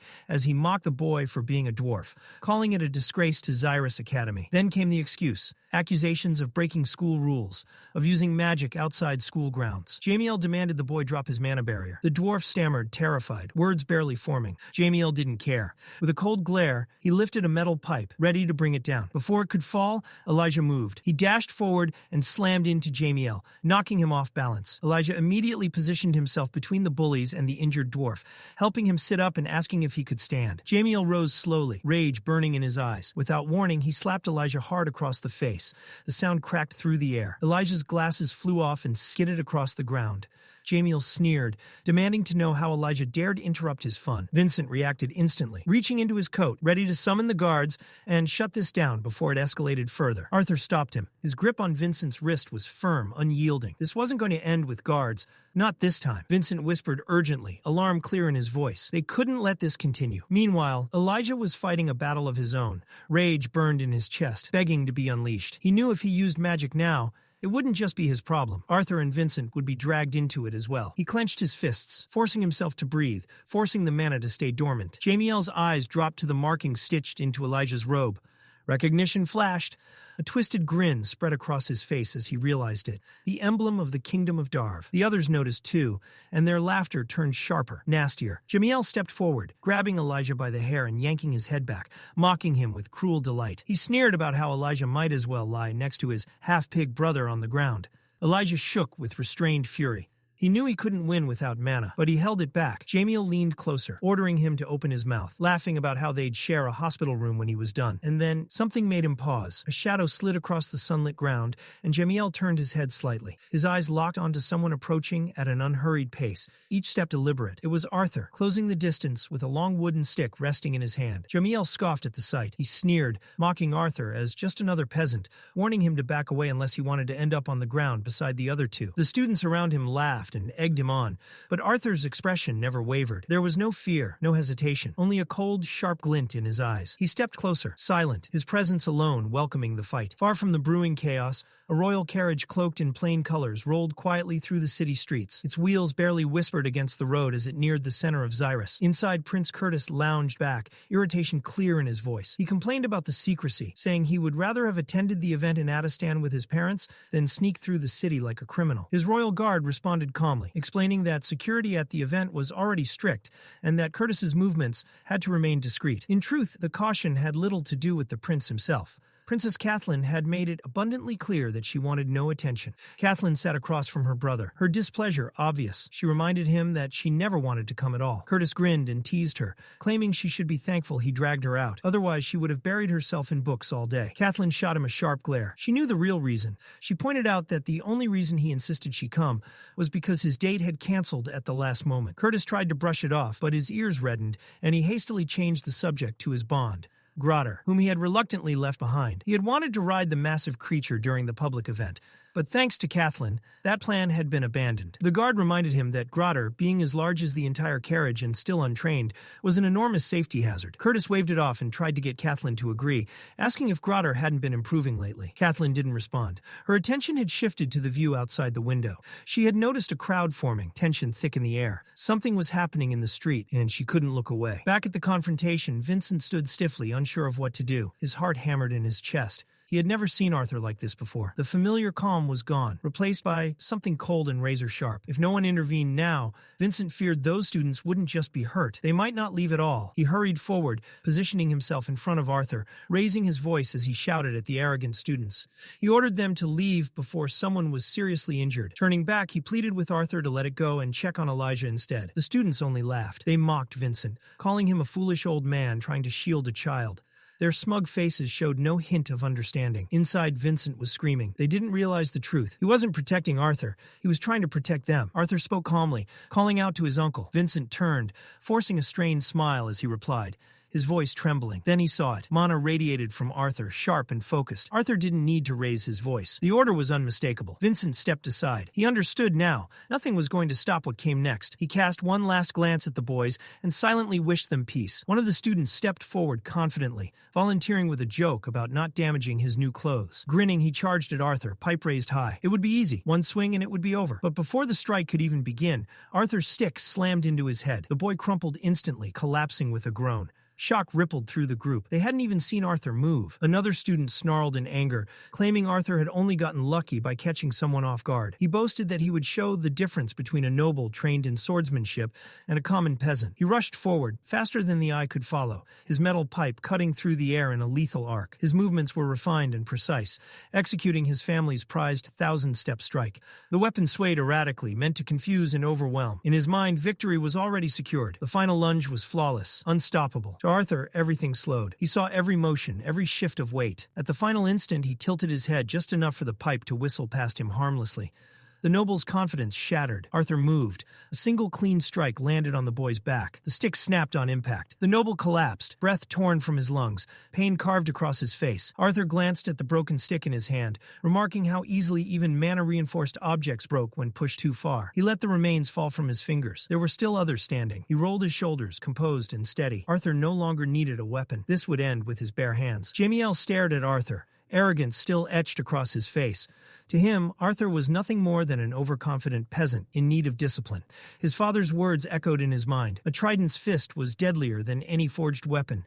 The thought fueled his pride. One punch would be enough. But as Jamiel stepped closer, something changed. The air grew heavy, oppressive, as if the pressure alone could crush him. Jamiel froze, startled by the overwhelming presence radiating from someone his own age. He had never felt anything like it, not even from his father. Still, pride drove him forward. He lunged, fist clenched tight. Arthur's fist met his face first. The blow landed with brutal precision, twisting Jamiel's features as blood spilled from his nose. His body spun before crashing to the ground. His vision swam, but through the haze he could still see Arthur standing there, unmoved. Rage consumed him. Jamiel shouted, seething with humiliation, screaming that Arthur had dared to disrespect the heir of House Trident. In a desperate move, Jamiel summoned his mana. Water coalesced around his hand, sparkling with lethal intent, and with a roar of rage, he sent a torrent of magic hurtling toward Arthur. But before the attack could strike, a solid wall of ice erupted in front of him, shattering his spells harmlessly. Standing calm and composed before the carriage was Princess Catherine, who had arrived just in time. Her eyes locked on Arthur, memories flickering back to their first meeting at the Helsty auction house. Back then, she had dismissed him as another ordinary boy, just like her immature brother or his friends. But now, there was something magnetic about him, something different. Arthur wasn't like the others. From the carriage, Prince Curtis emerged, voice booming across the street. Explain this. His presence alone froze Jamiel and his gang in place. The royal siblings' appearance struck fear into their hearts, forcing them to drop to their knees, faces pressed to the ground. Their trembling voices stammered excuses. They claimed they had just been talking when Arthur attacked. Elijah's jaw dropped. He opened his mouth to defend the truth, but Jamiel interrupted, feigning innocence. Kathleen, however, was sharper. Her gaze swept to the battered dwarf on the ground, and her instincts screamed that the story didn't add up. If Arthur had attacked unprovoked, how had the dwarf ended up so badly hurt? Curtis looked to her, confused, but she said nothing, analyzing the scene herself, silently wishing her brother would stop believing lies so easily. Arthur finally broke the silence. His voice, icy and blunt, cut through the tension like a blade. What a joke. Jamiel, still kneeling, smirked internally. To him, it sounded like an insult aimed at the prince himself. The royal guard reacted instantly, seizing Arthur's shoulder and demanding an explanation for his supposed disrespect. Arthur didn't flinch. Instead, he twisted the guard's wrist with shocking strength, keeping his voice calm, almost sarcastic, as he apologized, claiming his tone became sharp when lies filled the air. The guard froze, dumbfounded. Despite Arthur's youthful frame, the raw power in his grip was undeniable. Vincent stepped in swiftly, placing himself between Arthur and the guard.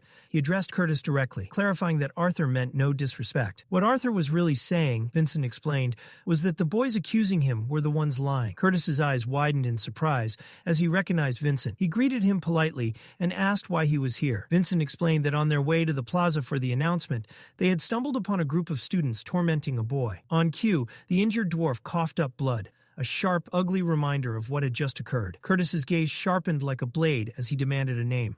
The leader stepped forward, exuding arrogant confidence. Jamiel L., firstborn of House Trident, he announced. Curtis's eyes narrowed. House Trident wasn't just any noble family. They were major benefactors of both the royal family and Xyrus Academy. The political weight of Jamiel's actions couldn't be ignored. Curtis hesitated, caught between justice and diplomacy. Any harsh punishment could spiral into far-reaching consequences. Kathleen tried to interject, warning that Jamiel's use of magic in public was a serious violation. But Curtis silenced her mid-word, suggesting that since no one was fatally harmed, perhaps it was better to let it slide. Jamiel inwardly celebrated. In his mind, victory was his. His family's influence could shield him, even from the royal family. But Arthur wasn't finished. He turned to Vincent and asked about a two-way communication scroll. Vincent hesitated, unsure, then confirmed he had one. Arthur snatched it without hesitation and activated it instantly. He wasn't calling just anyone. His voice connected directly to Cynthia Goodsky, director of Xyrus Academy. Jamiel's face drained of color. The audacity alone was stunning, and it was happening in front of a crowd. Cynthia's initial irritation melted into recognition and warmth as she heard Arthur speak. Everyone nearby felt the shift.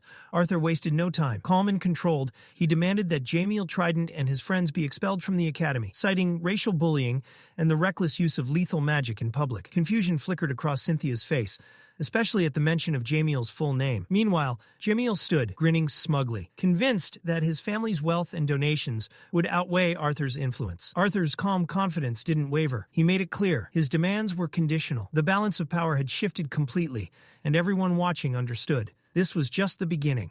Arthur made it clear without finishing the sentence. He would only continue attending Xyrus Academy if decisive action was taken.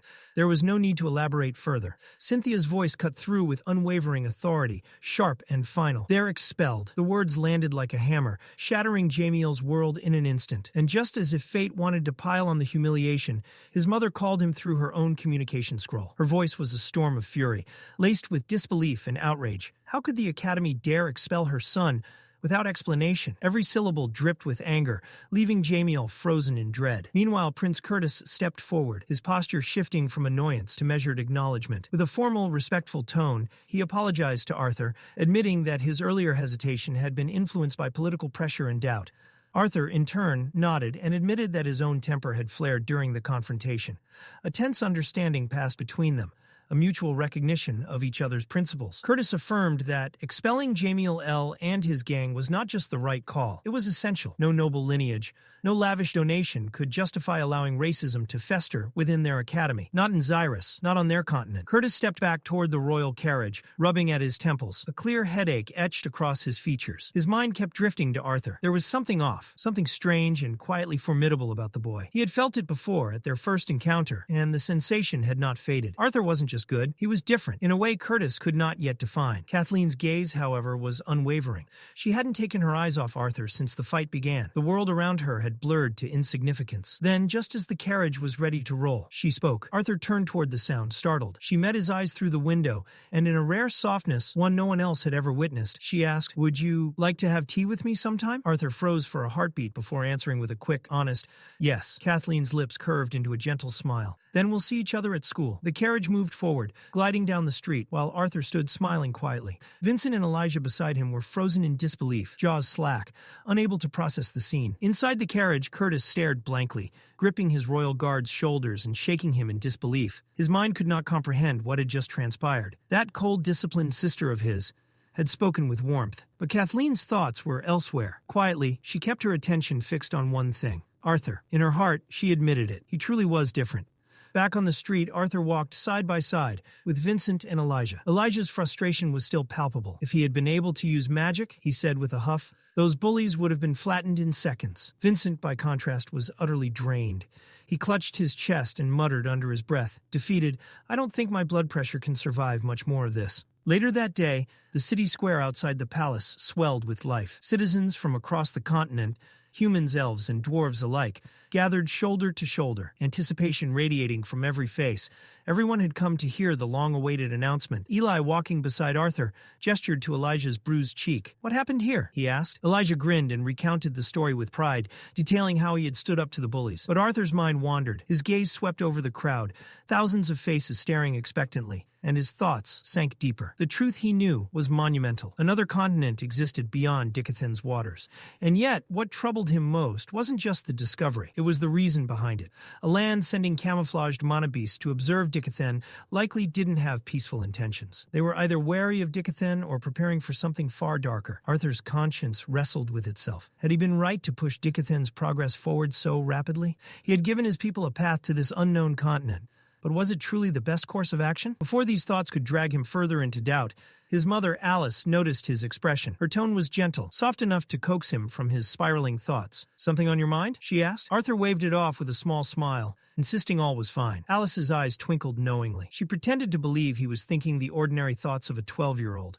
Yet the undertone of her words carried reassurance. She would always worry, but never stop him from pursuing what he knew was right. Arthur returned her smile faintly, touched, but he knew he could never promise her peace of mind. His path was too dangerous, the risks too real. Still, he thanked her, and tried to appear more at ease than he felt. A hush fell over the plaza as King Blaine Glader stepped onto the stage. His voice, powerful and commanding, carried across the square. He didn't speak merely as the King of Sapan, but as a representative of the entire continent. Standing alongside the rulers of the three kingdoms, he proclaimed that today marked the dawn of a new era. He spoke of past divisions, humans and elves, dwarves, and their transactional relationship with others. But then his tone shifted. He spoke of progress. 2 years prior, all three races had been permitted to join the adventurer guilds. The previous year, Xyrus Academy opened its gates to students from Elenoir and Darv. These steps, he declared, were the foundation, the first bricks of continental unity. A new generation of mages was rising, learning, training, and forming bonds that crossed borders. King Blaine acknowledged the challenges ahead.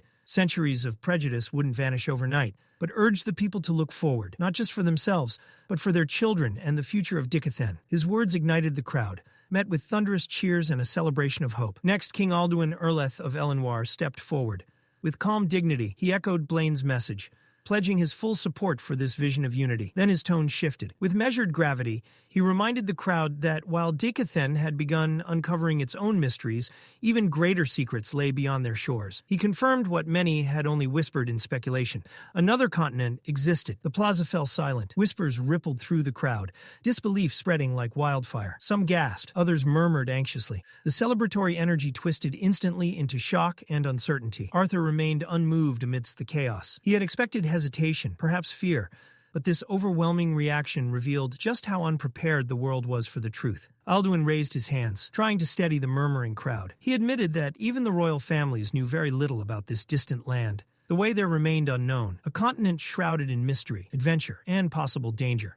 What was clear, however, was that attempts had already been made to reach Dicathen from the other side. Evidence suggested observation and reconnaissance, though neither civilization yet possessed the technology to traverse the waters fully. Confused murmurs and uneasy whispers grew louder as uncertainty spread. Then the Dwarf King strode onto the stage. His deep, commanding voice cut through the noise, immediately drawing attention and silencing the crowd. All eyes turned to him. Like Alduin, he admitted their knowledge was limited, but he emphasized a simple truth. In moments like these, unity was essential. The three races could no longer afford to see each other as rivals. Culture, appearance, and history might differ, but at heart, they were all children of Dicathen.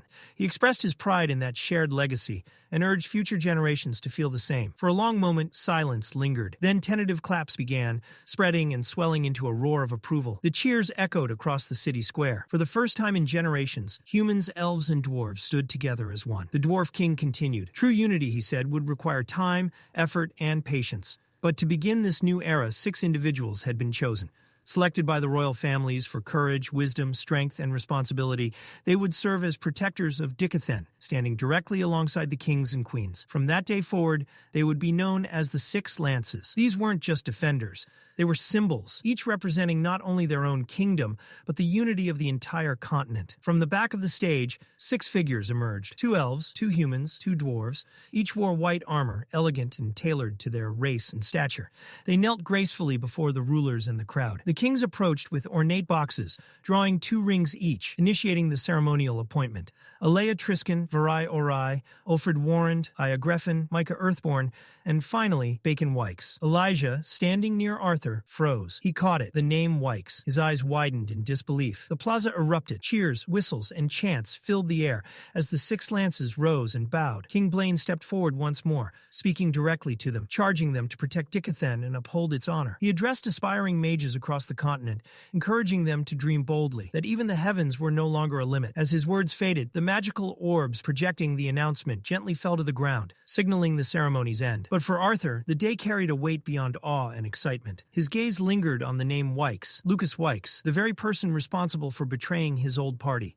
The one whose actions had led to the deaths of most of Arthur's comrades had escaped justice. Lucas had used his family's influence to avoid consequences, and now the truth hit harder. Bacon Wykes, Lucas's older brother, was not only a powerful mage, but had been chosen as one of the 6 lances. Arthur's mind narrowed. The path ahead had just grown far more dangerous. Arthur stood before the mirror longer than he normally would, adjusting clothes he would never have chosen on any ordinary day. The fabric shimmered faintly under the light, tailored with a level of flair that made him uncomfortable. It was excessive, almost theatrical.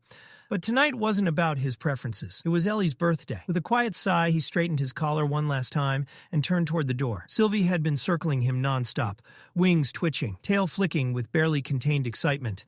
The moment Arthur reached for the handle, she bounced forward, clearly ready to follow. He stopped her gently with a raised hand. Tonight she would stay behind. The change was instant. Her lively energy drained away, replaced by wide, disappointed eyes. Arthur paused, guilt tugging at him. He knelt beside her and brushed his hand over her head, his touch slow and reassuring. He explained softly that Vincent had warned him. Some of the guests attending the party weren't coming just to celebrate. They would smile, laugh, and congratulate Ellie, all while quietly watching him, measuring him. Arthur wasn't willing to gamble her safety, not even for a night. Still, he sweetened the blow with a promise. He'd bring back food, a lot of it. That did the trick. Sylvie's gloom vanished in an instant, replaced with renewed enthusiasm as her tail wagged furiously. Arthur smiled despite himself and lifted his hand, giving her a small high five to seal the deal before finally heading out. Hellsday Manor had been transformed. The ballroom glowed with warm golden light, every corner dressed in elegant decorations and colorful magical ornaments that shimmered softly. Laughter and chatter filled the air. Arthur's duty for the evening, assigned by his mother without room for protest, was to greet Ellie's classmates as they arrived. It wasn't exactly thrilling, but he played his part, offering polite smiles and calm welcomes. As his gaze swept the room, he spotted Elijah nearby, deep in conversation with a girl from the academy.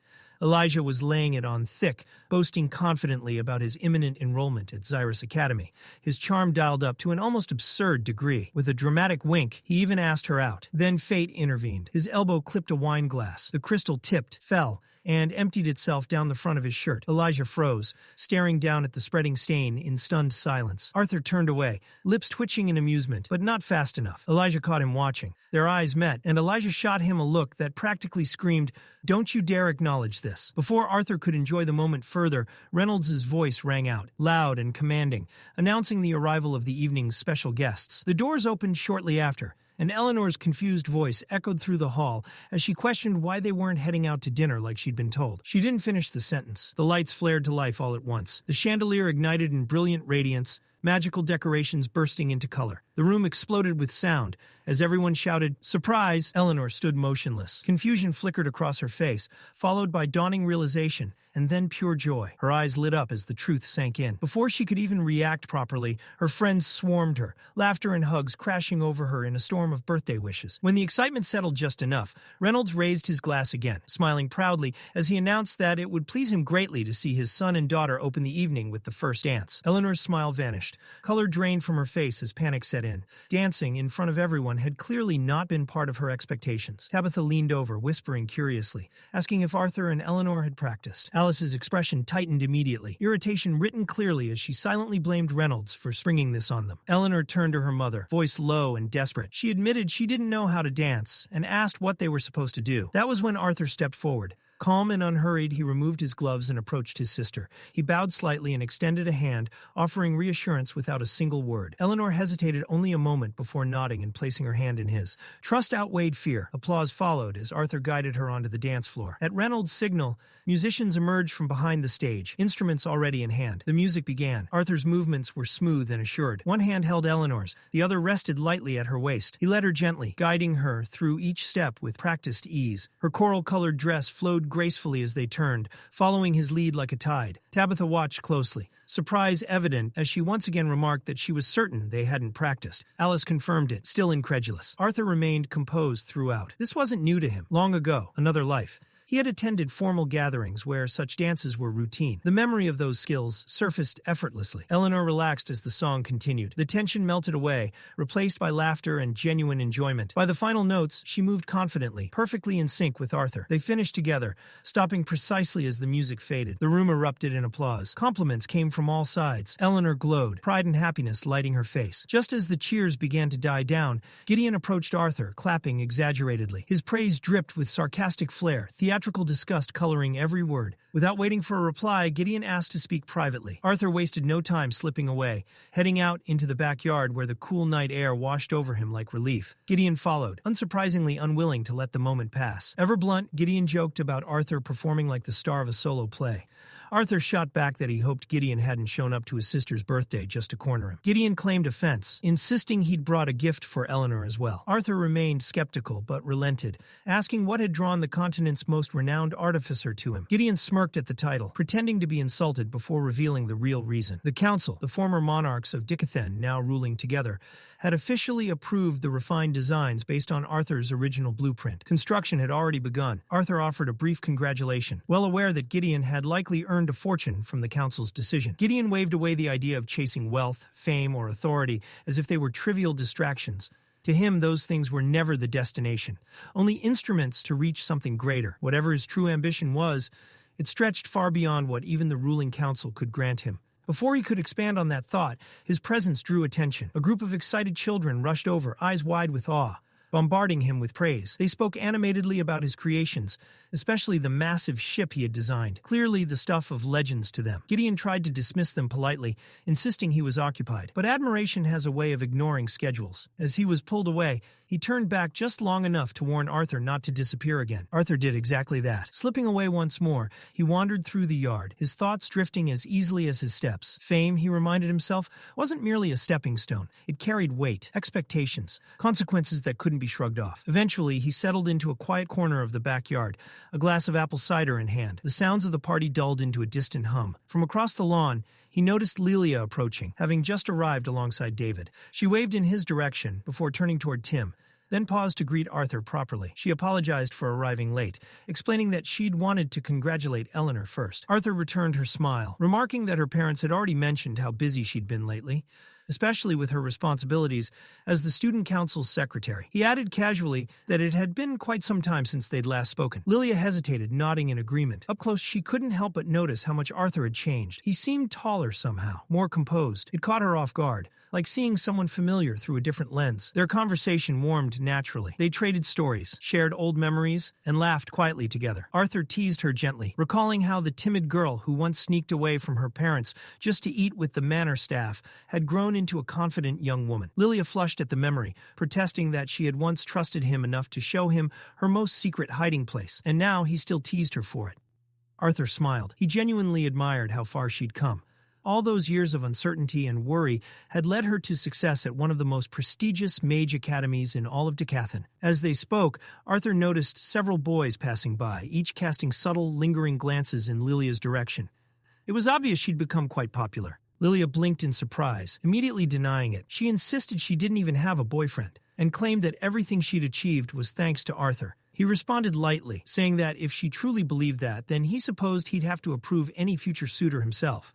After all, he wouldn't be any less strict than her father, Vincent. The comment landed heavier than intended. For just a heartbeat, something flickered in Lilia's expression. Disappointment, perhaps, or something unspoken. But she quickly masked it with a laugh, brushing it aside as if it meant nothing. Before the moment could linger, Gideon returned. His approach was unusually polite, a half-smile fixed on his face as he interrupted and asked Arthur for a word. Though surprised, Lilia handled it gracefully. She smiled, waved goodbye to Arthur, bowed politely to Gideon, and disappeared back into the crowd. Watching her go, Gideon couldn't resist boasting about the attention he'd been drawing.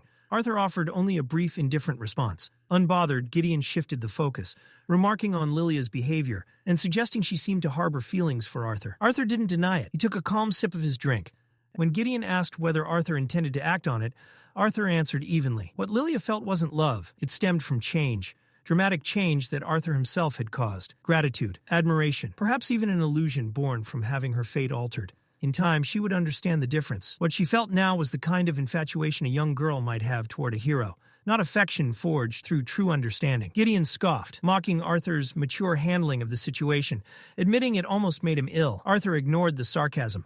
He knew Gideon hadn't chased him down just to discuss emotions. And finally, Gideon revealed the truth. He intended to use the wealth, influence, and authority the council had granted him to obtain something far more valuable. Arthur's knowledge. Not prestige, not power, understanding, the kind that could reshape civilizations. Arthur didn't react with enthusiasm. He reminded Gideon that even sharing the steam engine's design had left him conflicted. Dicathen had its own rhythm, its own course. It wasn't his place to forcibly redirect it. But Gideon heard what Arthur didn't say. There were more ideas, more knowledge, locked away. The realization lit a dangerous spark in Gideon's eyes. Arthur noticed immediately. Gideon was hearing only what he wanted. Tired of the pressure, Arthur infused mana into his voice and issued a quiet warning, low, controlled, meant for Gideon alone. The effect was instant. Gideon flinched. Recovering quickly, he retreated from his demands and offered a compromise instead. He proposed a partnership. Gideon would become Arthur's personal supplier, providing any artifacts or resources he needed in exchange for occasional guidance and insight. Arthur considered it briefly. Then he extended his hand,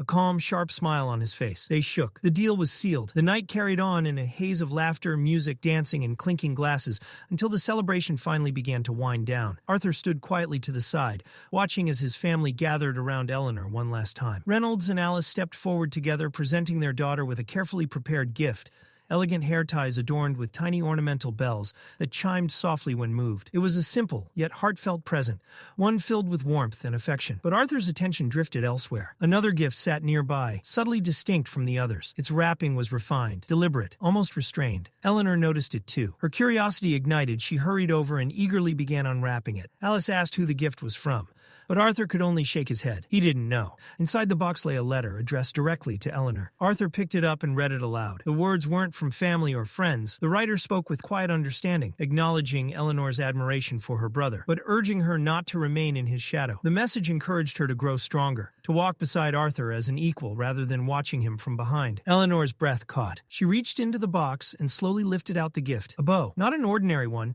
but a masterfully crafted weapon, elegant and refined. Its form alone drew the attention of the entire room. Tabitha was the first to voice her admiration, praising its beauty. Vincent leaned in closer, recognizing the intricate craftsmanship and delicate patterns woven into its design, features unmistakably reminiscent of elven work. Even Reynolds frowned slightly, puzzled by the rarity and meaning behind such a gift. Arthur remained silent. Something about the bow, the intent behind it, the message it carried, stirred a faint sense of familiarity deep within him, a feeling he couldn't quite grasp. Before he could dwell on it further, Eleanor turned toward him, eyes shining, as she reminded him that she was still waiting for his present. Alice gently scolded her for her impatience, but Eleanor only laughed, clearly unable to contain her excitement. Arthur smiled. He handed Eleanor a small box, while discreetly passing a second one to their mother. Eleanor tore into the wrapping without hesitation. The moment she saw what lay inside, her expression lit up completely. Nestled within was a delicate pendant, an enchanted necklace, crafted from rare materials, shimmering faintly with mana. Arthur explained calmly that both pendants were protective artifacts,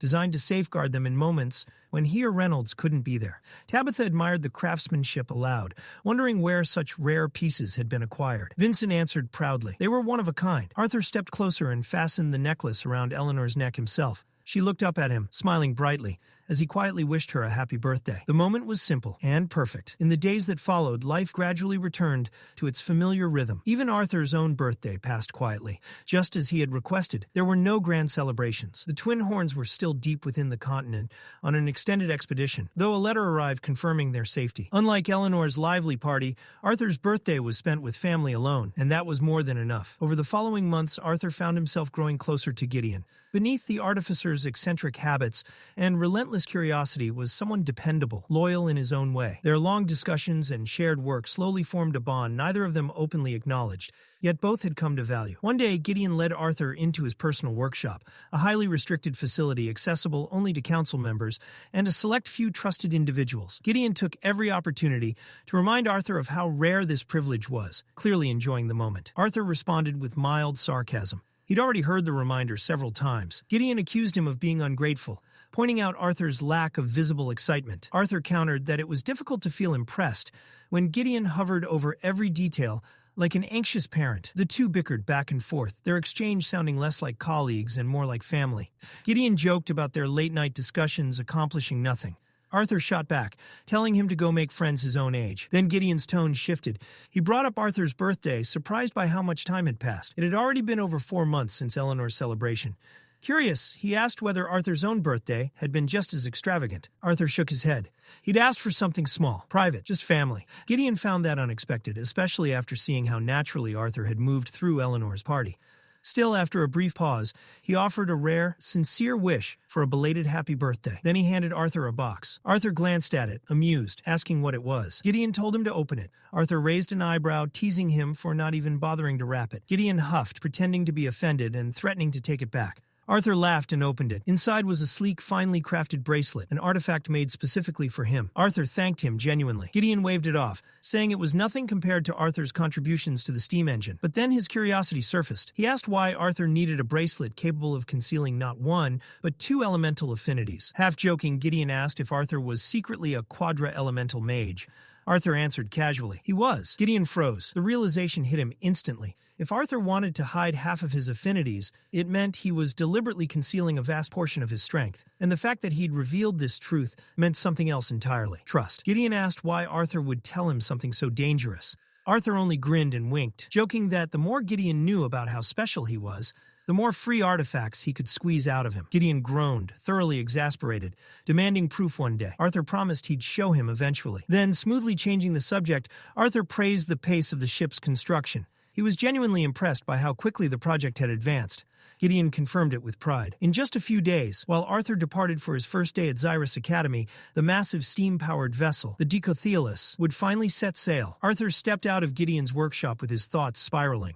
Calling the old artificer a genius almost felt like an understatement. In just a few short months, Gideon had gone from sketches on parchment to the early construction of a fully functional steam-powered ship. Not just a prototype, an entire vessel. The scale of it bordered on absurd. But Arthur knew better than to admire it as a marvel alone. That ship wasn't being built for prestige or progress. It was insurance.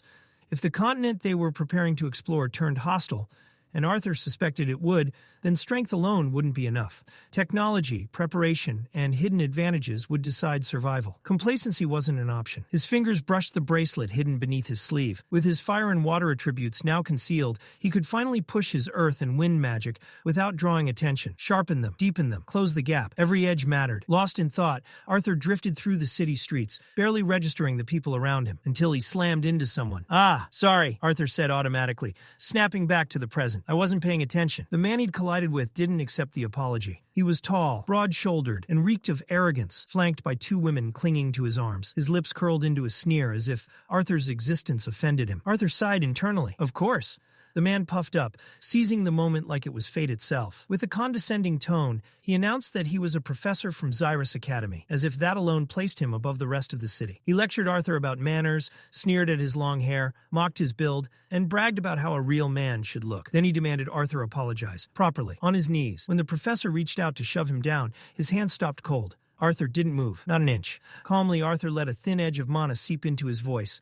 Not enough to cause harm, just enough to bite. He told the man he was willing to overlook the behavior, assuming alcohol had done most of the thinking for him, but patience had limits. The professor stiffened. The power behind Arthur's words hit him late, but hard. He recoiled, yanking his hand back like he'd touched something dangerous. Panic flickered behind his eyes before pride rushed in to cover it. He barked out threats instead. "No one speaks to a professor of Xyrus Academy like that." Arthur didn't reply. He simply turned and walked away. Furious and humiliated, the man shouted after him, spitting one last warning. If Arthur truly was a student at Xyrus Academy, then he'd better stay out of sight, because next time, discipline would be far harsher. Arthur didn't even slow down. Without looking back, he flicked his wrist. Something spun through the air and landed neatly at the professor's feet. A pendant? The Xyrus Academy emblem. Both women gasped. One of them whispered the name in disbelief. The professor stared down at it, his thoughts unraveling as realization struck. He hadn't even felt Arthur remove it. Later that day, Arthur returned to Helsty Manor. The moment he stepped through the gate, 2 blurs of motion charged him. Sylvie and Eleanor. They leaped at him with unfiltered excitement,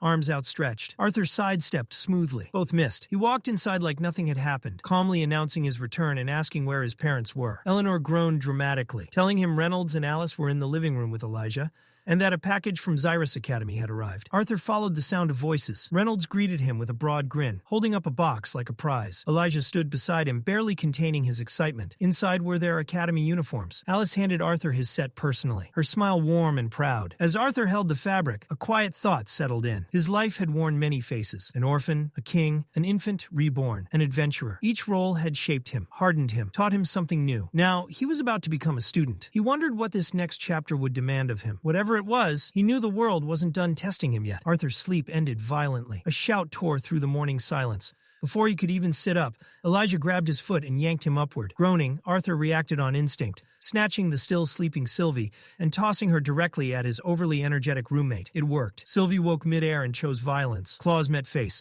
Elijah screamed, flailing as he tried to peel her off, while Arthur muttered sleepily that he was awake and would be ready in 5 minutes. Later, as Arthur got dressed, Elijah sat nearby nursing fresh scratches and glaring holes into the wall. He couldn't help bringing it up again. Arthur choosing to enroll as a scholar mage still bothered him. Arthur answered calmly. He wanted knowledge, not just combat. Theory mattered. Understanding mattered. That didn't mean he'd abandoned battle entirely. He still planned to take combat courses. But fighting kids his age didn't excite him. Learning did. Elijah warned him that scholar mages weren't respected by battle mages. Arthur laughed, asking if Elijah was worried. Elijah scoffed, saying he wasn't worried about Arthur. He was worried about the poor fools who underestimated him. Arthur promised to behave. His smirk said otherwise. They headed downstairs where the family was waiting.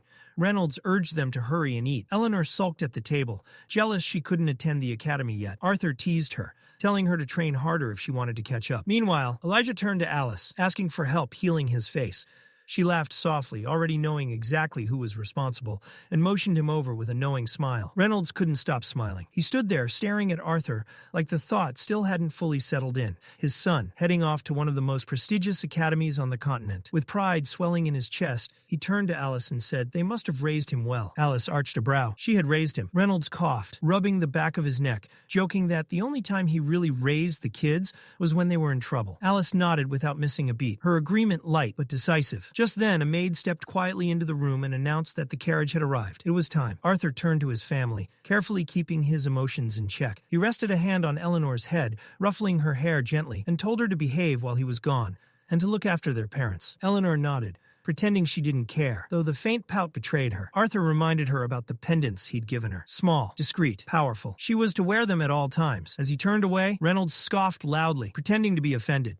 Arthur shot back a grin, tossing over his shoulder a warning not to burn the house down during training. Reynolds laughed heartily, pride shining in his eyes as he called his son a cheeky brat. Arthur climbed into the carriage. As it pulled away, he took one last look at the house he'd grown up in. Warmth settled in his chest, the image of his family lingering long after the gates faded from view. The journey to Xyrus Academy wasn't long, but the weight of what waited ahead made it feel much farther. Though the academy stood within the same city, passing through its towering front gates felt like crossing into an entirely different world. The campus stretched endlessly, massive structures rising in every direction.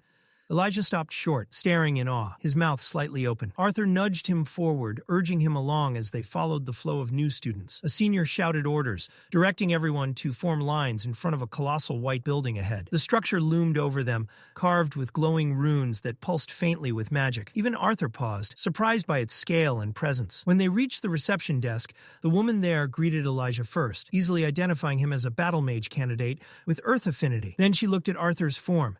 Her expression faltered. Earth and wind, she stammered. Scholar mages almost never possess dual affinities. Arthur calmly confirmed it, asking if there was an issue. Flustered, the receptionist quickly waved it off, insisting there was no problem at all and hurried them along. Inside the grand hall, noise exploded around them. Hundreds of voices collided. Laughter, chatter, excitement, students cramming together. Some already familiar, others meeting for the first time. Elijah carefully navigated through the rows, apologizing as he squeezed past people until he found a seat. Arthur caught whispers nearby. A few students glanced at his uniform and scoffed, dismissing him as just another weak scholar mage. Arthur stopped beside them. "Excuse me," he said calmly. The glare he gave was sharp enough to cut steel. The whispers died instantly. The students shifted aside without a word, suddenly finding the floor very interesting. Arthur took his seat and surveyed the hall. The place buzzed with youthful chaos, loud, restless, alive. He'd forgotten just how overwhelming this age group could be. Then his gaze drifted to the stage. A lone podium stood at its center. Without warning, a blur appeared. The air shimmered, and Director Goodsky stood behind the podium. Arthur stiffened. Her calm, piercing eyes locked directly onto him. A chill ran down his spine. Slowly, Cynthia raised her hand. Her gaze never wavered. She snapped her fingers. Silence, complete and absolute. Mouths still moved. Laughter and whispers continued, but no sound existed. The noise had been ripped from the room entirely. Students stared at one another in shock, realizing they couldn't even hear their own voices. Arthur felt genuine awe. He knew she specialized in sound magic, but this level of control was terrifying. Cynthia's voice echoed directly into their minds. She apologized lightly, explaining she disliked shouting at her age, then welcomed them, the future scholars, warriors, and leaders of the continent, to Xyrus Academy. She admitted she'd almost delivered a long, boring speech. Almost. But this year was different. For the first time since the Academy's founding, more elves and dwarves were enrolled than ever before. The room erupted in applause, some enthusiastic, others stunned by the announcement. Cynthia smiled faintly and continued, saying that instead of speaking at length herself, it was better to let those who represented the students take the stage. She introduced the student council. One by one, they emerged. Elijah lit up when he spotted Lilia, cheering loudly and pointing her out. Behind her walked a tall figure with long, parted bangs. Then the final member appeared. Arthur's eyes widened. Tessia Aerolith. She moved with effortless grace, confidence radiating from every step. Nothing like the girl he remembered. At just 13, she carried herself with a presence far beyond her age. Even Sylvie seemed to brighten at the sight of her. Whispers erupted throughout the hall. Princess of Eleanor, Goodsky's disciple. A full year of private training. Praise, awe, and envy tangled together as eyes followed her every movement. Boys whispered about what it would take just to catch her attention. Tessia stepped forward. "My name is Tessia Aerolith," she said clearly, president of the student council. She congratulated the new students on their acceptance into the finest magical institution on the continent. Though she was technically a first year like them, she spoke with authority born from experience, having spent the past year observing the academy closely, especially the discrimination faced by scholar mages. Tessia didn't hesitate. She pointed out how something as trivial as a uniform had already sparked tension among them. If cloth and color alone could divide students, what would happen when race, bloodline, and history entered the picture? Her gaze swept across the hall. She urged them to abandon the mindset inherited from older generations, the same mindset that had carved hatred between humans, elves, and dwarves for centuries. Just as the royal families had cast aside pride to form the council, she called on the students to do the same. They were the future, and if history was ever going to change, it would be because they chose to change it. For a brief moment, the hall remained silent. Then it exploded. Applause thundered through the room. Cheers rang out. Whistles echoed from every corner. Even students who'd been skeptical moments ago were swept up in the momentum. Sylvie squealed loudly, bouncing in Arthur's arms as if she'd just seen the most amazing thing in the world, convinced she'd spotted her mother somewhere in the crowd. Arthur gave up trying to stop her. With a tired sigh, he pulled her closer and wrapped his arms around her. Resistance was pointless when it came to Sylvie's enthusiasm. Beside him, however, Elijah had gone completely silent. Arthur glanced over and immediately understood why. Elijah was frozen, staring ahead like his soul had just been stolen. His eyes were wide, his breathing shallow, awe written all over his face. Arthur raised an eyebrow. "Here we go again. I'm in love," Elijah whispered dreamily. Arthur sighed deeply. He reminded Elijah that this was, by his count, the 5th confession Elijah had made since leaving the carriage. Elijah snapped out of his trance long enough to protest loudly, insisting this time was different. Arthur wasn't convinced. Casually, he mentioned that the girl Elijah was staring at had changed quite a bit since they last met. Elijah spun toward him instantly. "What do you mean last met? How do you even know her?" The frustration spilled out fast. Elijah grumbled about Arthur somehow knowing royalty, academy elites, and now student council members, Princess Kathleen, Prince Curtis, and complained that Arthur clearly belonged to some secret circle he'd never been invited to. Arthur shoved him aside and told him to stop being weird. Then he kept walking. After the lengthy ceremony finally ended, the students were dismissed to their assigned dorms. Elijah groaned about how boring it had been, despite all the important speeches, still half dazed as they crossed the massive campus grounds. A group of girls passed by, stealing shy glances in their direction and giggling behind their hands. Elijah noticed immediately. Arthur didn't. Elijah couldn't understand it. The attention, the looks. Arthur ignored it all like it meant nothing. To Elijah, it felt like a tragic waste of perfectly good charm. Then, boom, a sharp explosion echoed across the campus. Without hesitation, Arthur and Elijah broke into a run. But as they closed in, Arthur slowed. He already knew what this was. Not an emergency. A duel. Two students stood at the center of a growing crowd, tension crackling thick in the air. A tall human boy sneered openly at a dwarf student, mocking his abilities and questioning his worth as an augmenter. "Stick to forging weapons," the human scoffed. "Leave real combat to those who matter." The insult landed hard. The dwarf snapped back instantly, fury blazing in his eyes. The human introduced himself with exaggerated arrogance. "Nicholas Dryle." The dwarf didn't hesitate. "Bronzen Boar." A challenge was issued. Accepted. Both raised their hands to the badges on their uniforms. The artifacts flared to life, one glowing blue, the other red, until the lights synced with a sharp ping. Duel confirmed. Arthur watched closely. These weren't ceremonial trinkets. blankets. The badges activated protective barriers, sealing the duel space and shielding both fighters and spectators. A clean, efficient system, one that encouraged real combat without unnecessary casualties. Nicholas summoned twin dueling swords from his dimensional ring, his stance relaxed, confident, borderline arrogant. Bronson answered by pulling a massive battle axe from his own ring,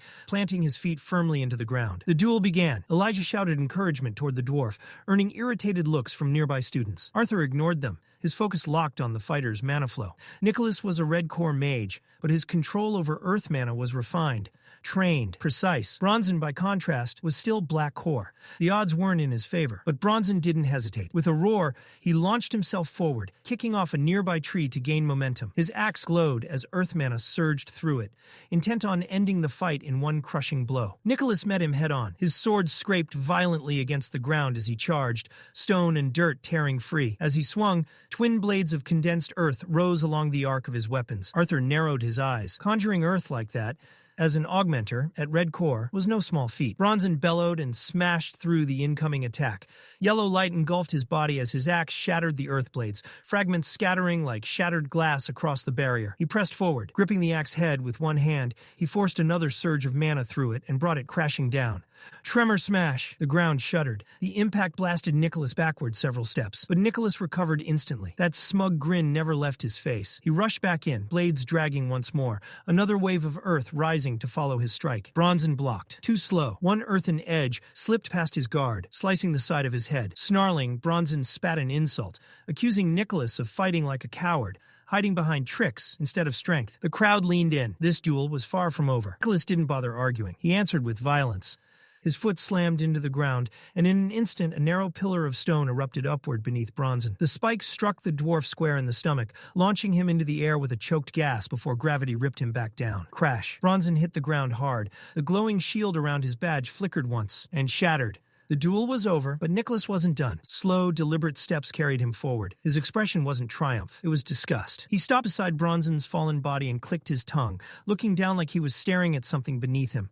He mocked the dwarf's size, his pride, his worth, each word sharpened with cruelty. Elijah felt it instantly. Something was wrong. The barrier was gone. The duel had ended. Yet Nicholas lifted his boot, not to walk away, to stomp. The intent was clear. Break an arm, make an example, remind everyone who owned power here. A spark ignited in Elijah's chest. He imagined himself rushing forward, stopping the strike, earning cheers, becoming the hero of the moment. Then Arthur stepped past him, not with dramatic flair, not with righteous fury, just one calm step forward. His voice rang out deliberately loud, carrying across half the courtyard. "Hey, isn't that the student council president coming this way?" The effect was instant. Nicholas froze. His head snapped around in panic, eyes darting wildly as he searched the crowd. His swords vanished into his dimensional ring in a heartbeat. His posture straightened. Arthur shrugged casually. "Never mind, my mistake." Elijah groaned under his breath. There went his heroic fantasy. Arthur turned to leave, a hand clamped onto his shoulder. Nicholas wasn't finished. He glared, humiliation burning behind his eyes. His voice dropped into a quiet threat, warning Arthur not to interfere again. Arthur didn't flinch. "The duel ended," he replied calmly. "Attacking afterward isn't just dishonorable, it's against Academy rules." Nicholas didn't care. "I'll remember this." He spat at Arthur's feet, and then, PTHK. A wet splatter hit the back of Nicholas's neck. The courtyard went still. Nicholas slowly turned around, his face twisted in pure rage. A vein bulged violently across his forehead. Sylvie blinked innocently, her timing flawless. Arthur lifted his hands with theatrical innocence. "Wasn't me." Nicholas didn't believe him. His hand plunged back into his dimensional ring. Twin swords flashed into existence again. Then, a voice cut through the tension like lightning splitting the sky. "Nicholas Dryle." The name alone stopped him cold. The crowd parted as the student council approached.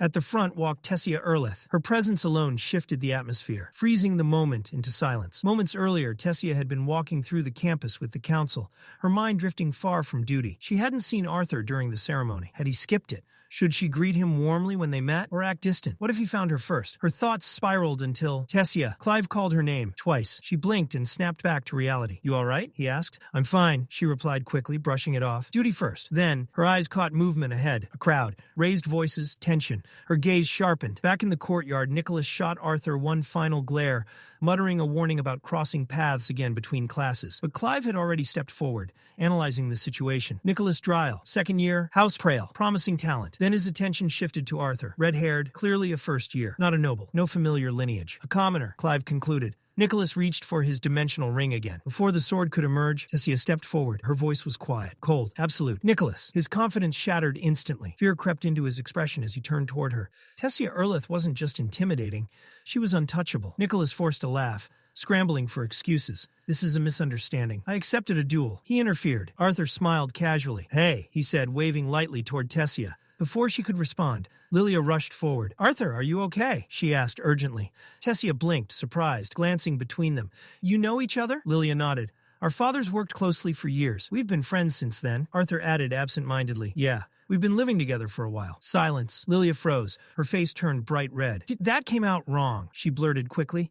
It's not like that. Arthur shrugged. Tessia stared at them, visibly confused. Clive cleared his throat and turned his attention back to Nicholas. Explain, he demanded. Nicholas swallowed and spoke quickly. I wasn't going to hurt him. I was just trying to scare him. Even after he interfered, I never intended to follow through. Clive looked ready to settle the matter with a warning, but Tessia's voice sliced through the air. Drawing a weapon outside a sanctioned duel, she said coldly, is a serious offense. The crowd held its breath. Nicholas felt the weight of those words crash down on him. And suddenly, this was no longer a simple dispute. This was judgment. Tessia didn't raise her voice. She didn't need to. Her words landed with absolute clarity. If anyone dared to raise a weapon near her, or any other student like that again, suspension would be immediate. Then her gaze locked onto Nicholas. Cold, unmoving, merciless. She asked him one last time if he still dared. That was all it took. Whatever arrogance Nicholas had been clinging to evaporated on the spot. The color drained from his face. His jaw tightened, then loosened as fear replaced fury. Slowly, stiffly, he lowered his head. He bowed toward Arthur, muttering an apology through clenched teeth, admitting, barely, that he had acted recklessly. Arthur didn't acknowledge him, didn't glare, didn't lecture. He just let out a low, unimpressed whistle and turned his back. And just like that, Nicholas Dryle stopped mattering. The tension hanging over the courtyard began to thin. But before it could fully fade, Tessia spun sharply toward Arthur. Her frustration finally surfaced, her voice tight as she questioned him. A fight on the first day of school, in front of half the academy. Inside, her thoughts raced. Her grandfather's warning echoed in her mind. Arthur wanted to stay out of the spotlight, and yet here he was, overpowering a senior, shaking the vice president, drawing eyes from every corner of the campus. If this continued, attention would swarm him whether he wanted it or not. That terrified her. Arthur didn't back down. His own irritation flared, sharper than expected. He reminded her calmly, but firmly, that she had only seen the final moments. Nicholas hadn't been posturing. He'd been seconds away from seriously injuring another student. Arthur hadn't escalated the situation. He'd stopped it. Without him, it could have ended far worse. Elijah stepped in awkwardly, trying to smooth things over, suggesting that everyone had acted in the heat of the moment. But it was too late. Arthur's tone had already cooled into something distant and biting. As he turned away, his apology slipped out. Flat, sarcastic, carrying more frost than words ever should. The courtyard went silent. Even Tessia froze. Before Arthur could leave, a hand grabbed his shoulder. Clive. The instant it happened, Tessia's eyes widened in alarm. Stop, she snapped. But Clive didn't listen. He believed Arthur needed to be reminded of his place. That was his mistake. Arthur didn't turn around immediately. When he did, his expression was quiet. Too quiet. Frustration simmered just beneath the surface. Without a word, he released a controlled wave of pressure, not an attack, a warning. Clive was sent stumbling backward, his feet losing contact with the ground as he crashed hard onto the courtyard stone. His mana shield flared instinctively, barely absorbing the impact. Lilia rushed to his side in panic, checking if he was hurt. Arthur didn't look back. He simply walked away, and the silence he left behind weighed heavier than any shout ever could. Later that day, Tessia paced her dorm room like a caged storm. Her thoughts were a tangled mess of guilt, frustration, and regret. She'd only wanted to protect Arthur, to stop him from doing something that could get him punished, or worse. But the more she replayed the moment, the more uneasy she felt. Arthur hadn't even drawn a weapon, and unlike most students, Arthur himself was a weapon. That realization gnawed at her. Then there was that comment, living with Lilia. Her chest tightened. How did that even happen? Did Arthur just casually end up living with girls now? The idea made no sense, and yet it bothered her far more than she wanted to admit. Everything felt out of control. With a groan, she buried her face into her pillow, muffling an irritated scream. She blamed Director Goodsky entirely. If she hadn't been made student council president, she could have greeted Arthur the way she actually wanted to, with warmth, excitement, relief. Instead, their reunion had turned into this mess. A knock came at the door. Clive. He stepped inside carefully, concern written across his face. He mentioned how exhausted she'd looked earlier, asking if she was all right. Tessia snapped back that she was fine. After all, she wasn't the one thrown onto the ground. Clive hesitated, then brought Arthur up again, clearly still rattled. He couldn't understand how a first year dared to speak to her like that. He even suggested reporting the incident to the director. That was the last straw. Tessia cut him off immediately, her patience gone.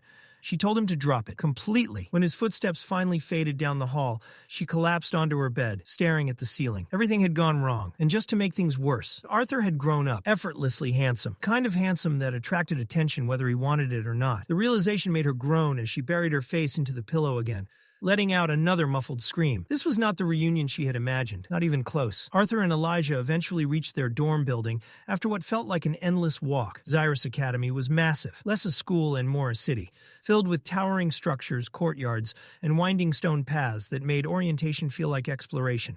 Elijah, still buzzing with energy, couldn't stop marveling at it all. Arthur barely responded. His thoughts lingered on Tessia, on Clive, on the tension he hadn't meant to create. Elijah noticed and nudged him, teasing him about casually tossing the student vice president aside like it was nothing. Arthur muttered that it wasn't that simple. Normally, things like this wouldn't bother him.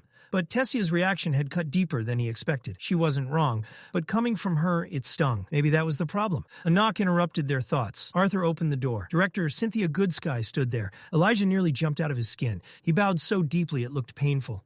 Cynthia greeted him warmly, even mentioning Vincent by name, which left Elijah glowing with pride. Arthur invited her in, and Elijah quickly excused himself, insisting on fetching drinks. Once seated, Cynthia smiled softly and reminded Arthur yet again to call her by her first name. Arthur, as always, refused without hesitation. And just like that, the real conversation was about to begin. Their back and forth carried a familiar ease, the kind born from mutual respect rather than formality. But Cynthia's smile slowly faded as her eyes lingered on Arthur. Something was off. Not just with Sylvie, with him. Her mana perception swept over him again, precise and unforgiving. Wind, earth, and nothing else. That absence spoke louder than any excess. Arthur noticed immediately. Without a word, he raised his hand and revealed the artifact Gideon had crafted. A compact seal humming faintly with suppression magic. It masked the rest. Fire, water, buried beneath layers of concealment. Cynthia exhaled softly. Disappointment flickered across her face, quickly tempered by understanding. She had hoped, selfishly, to parade a quadra-elemental prodigy under her academy's banner. But Arthur's reasons were written clearly in his eyes. He didn't dodge the truth. During his time as an adventurer, he had made an enemy. Not a rival, not a nuisance, a threat. For now, revealing everything he possessed would be reckless. Drawing attention was dangerous. Staying hidden was survival. Cynthia absorbed his words in silence. Then, with a dry smile, she remarked that referring to Lucas Wykes as merely troublesome was an understatement bordering on arrogance. If that was the kind of enemy Arthur brushed off so lightly, she couldn't help but wonder what monsters awaited him in the future. Arthur chuckled. The sound felt strangely out of place, light, almost boyish. Not many people spoke like that to someone who still looked 12. Cynthia laughed as well, waving it off, apologizing for sounding like a harbinger of doom. Arthur took the opening. There was something else he wanted, something specific. He asked about enrolling in advanced mana theory classes. Far above his year, not combat, theory, deviant-focused coursework. It wasn't about flexing. He'd still attend his regular classes. But deviant mana manipulation had become a wall he couldn't climb alone. Unlike elemental magic, deviation was alien, something his previous world had never even conceptualized. That made it dangerous and irresistible. Cynthia listened with an amused glint in her eyes. She'd expected nothing less. She agreed instantly. Arthur frowned. Too fast. Suspicion crept in before he could hide it. That was when the door slammed open. Elijah burst in like a storm, pointing dramatically at Arthur and shouting about disrespect, audacity, and how one does not interrogate the academy director like a suspicious merchant. Cynthia waved him down and calmly admitted she did have an ulterior motive. Elijah froze mid-rant. Silence followed. Then she explained. The student council existed to represent order, prestige, tradition. But this year she wanted something sharper, a blade. Thus the disciplinary committee, a group built not just to uphold rules, but to enforce them. And she wanted Arthur in it. Arthur blinked. Once, twice. A first year, not even an official battle mage. Cynthia shrugged. Her academy, her rules. Arthur immediately tried to retreat, offering to forget the advanced classes and stick to books instead. Denied, and the deviant texts were restricted, off-limits to underclassmen. Even upper years needed proof, actual deviation ability, to gain access, something Arthur conveniently couldn't demonstrate, not publicly. Elijah watched from the side, stunned. This didn't feel like a negotiation. It felt like two old acquaintances, fencing with words, each move anticipated, each counter already planned. Cynthia pressed further. The committee wasn't just authority, it was strength. Arthur would have peers who could spar with him, push him, possibly even threaten him. And then came the real bait, private access to a restricted mana-dense training facility. Arthur leaned forward. If strength was the requirement, then one question followed naturally. Cynthia answered before he could ask. Lucas Wykes would not be joining. Despite pressure from House Weeks, she had refused. She'd waited, confidently, strategically, for Arthur. That revelation landed harder than expected. Impressive. Annoying. She had already mapped this outcome. Arthur sighed and finally conceded. On one condition, the training facility had better be rich in mana. Cynthia snapped her fingers. Already was. She tossed him a folded uniform midair, clean, crisp, embroidered with the crest of the disciplinary committee. Arthur caught it, stared. She'd prepared it before he agreed. That irritated him more than it should have. Before leaving, she added one last comment. Light in tone, sharp in meaning, he should reconcile with the student council president soon. Holding grudges against a childhood friend, she teased, wasn't a good look. Then she was gone. The room fell quiet. A shadow loomed. Elijah stood there, frozen, mouth hanging open like his soul had temporarily disconnected. Tessia, Erlith, childhood, friend? His brain visibly crashed. Later, walking toward dinner, Arthur finally tried to explain. It wasn't some grand secret. It just happened. There was never a right moment to bring it up. Elijah waved it off dramatically, then countered with his own childhood friend, a clearly fictional girl named Helgarth, delivered with the gravity of a tragic romance. Arthur played along, complimenting her imaginary virtues with a deadpan expression that exposed the lie instantly. Elijah cracked. Then he started listing. Lilia, Princess Kathleen, Princess Tessia. What next? Gods. Arthur denied everything, insisting he hadn't done anything, which somehow only convinced Elijah further. If Arthur could draw attention without lifting a finger, then it had to be something beyond logic. Elijah decided it wasn't talent. It was sorcery, or pheromones, preferably pheromones. Clinging to Arthur dramatically, he declared that if Arthur had some mysterious charm ability, then as his best friend, he deserved a share of it. That, Arthur decided, was exactly why they worked so well together. They were both unhinged, just in different ways. Sylvie ended the nonsense by leaping up and smacking Elijah square on the head before yanking him away by the collar. Order restored. The moment they stepped into the dining hall, the atmosphere shifted. The noise dipped. Conversations stalled. Forks paused midair. Dozens of eyes snapped toward them at once, whispers rippling across the room like spreading mana. Elijah leaned in, lowering his voice. Arthur's name was already circulating. First day, and the rumors were moving fast. He advised Arthur not to let it get to his head. Arthur smirked. So this is fame, he muttered, amused. Elijah sighed. Absolute weirdo. They claimed a table in the far corner, deliberately ignoring the stairs. Food in hand, they finally found a brief moment of peace. It lasted approximately 30 seconds. A group of battle mages swaggered over, boots heavy, posture loud. Their leader stepped forward with the confidence of someone who had never been told no in his life. He introduced himself at full volume as Charles Ravenpour II, heir to a prestigious noble family, clearly expecting awe, maybe applause. Elijah blinked. Raven, Poop, he asked innocently. From the Raven Poop family? Arthur lost it. Laughter burst out of him before he could stop it, sharp and loud enough to carry. Nearby students snorted. Someone choked on a drink. Charles slammed his fist onto the table, veins bulging as he demanded respect, reminding them exactly who he was, which only made the laughter worse. Fury burning in his eyes, Charles rounded on Elijah. He sneered that Elijah was wasting an opportunity to associate with someone of true standing, all for the sake of Arthur, whom he dismissed as nothing more than scholar trash. Elijah didn't hesitate. He shot back that he'd never stand beside someone who insulted his best friend. Titles didn't matter. Bloodlines didn't matter. Everyone here was a mage, and no noble name gave anyone the right to trample others. Charles scoffed. Equality, he said, was just pretty nonsense spouted by the student council. Reality worked differently, and he was about to demonstrate. Without warning, he swung at Arthur. Pain exploded up his arm as it was violently flung backward by an unseen force. Charles staggered, shock flashing across his face. He hadn't seen Arthur move. Enraged, he charged again, mana surging into his fist. Elijah stepped in front of Arthur instantly. Arthur's eyes sharpened. He could shield himself easily, but Elijah couldn't afford a hit like that. The situation crossed the line. Then the air shifted. Deviant mana flooded the room. Thick, mana-charged vines erupted from the stone floor, coiling around Charles's arms and legs, slamming him to a halt mid-step. Panic seized his face as he struggled uselessly against the bindings. They didn't budge. Arthur followed the source of the spell and spotted her near the entrance, Tessia Erlith. As Charles shouted threats and screamed about noble authority, Arthur paused. Using magic now would only invite consequences for him and Elijah. Then inspiration struck, something far more effective than violence. Arthur stepped closer. The pressure rolling off him made Charles go still. Arthur's voice was calm, cold. He spoke about noble children who puffed out their chests, shouting family names louder than their own accomplishments. About how actions like this didn't honor bloodlines. They humiliated them. Charles snarled back, insisting that crushing trash was a noble duty. Arthur raised his hand slightly, mana flickering just enough to make Charles smirk in false confidence. Arthur didn't strike, and instead, he yanked Charles's pants down. The silence was instant. Then chaos. Gasps tore through the hall, followed by explosive laughter. Tables shook as students doubled over, pointing, mocking, howling. Charles's face went scarlet as he screamed for them to stop looking, thrashing helplessly against the vines. Arthur turned and walked away like nothing had happened. Elijah stared after him, shoulders shaking as he tried, and failed, to stop laughing. Outside, cool autumn air washed over Arthur as he stepped away from the building. His breath fogged slightly. Tessia stood nearby, calm, silent. Arthur nodded to her in thanks. She hadn't needed to intervene, but she had anyway. More importantly, she'd protected Elijah from punishment. They stood there, the silence heavy but not uncomfortable. Then somehow both moved at the same time. They bowed and smashed their foreheads together. Arthur hissed, clutching his chin as he laughed through the pain. Tessia groaned, holding her head and stubbornly refusing to look up, muttering that it only hurt so much because it really hurt. Just like that, the tension shattered. Arthur hesitated for a moment before asking softly if she was crying.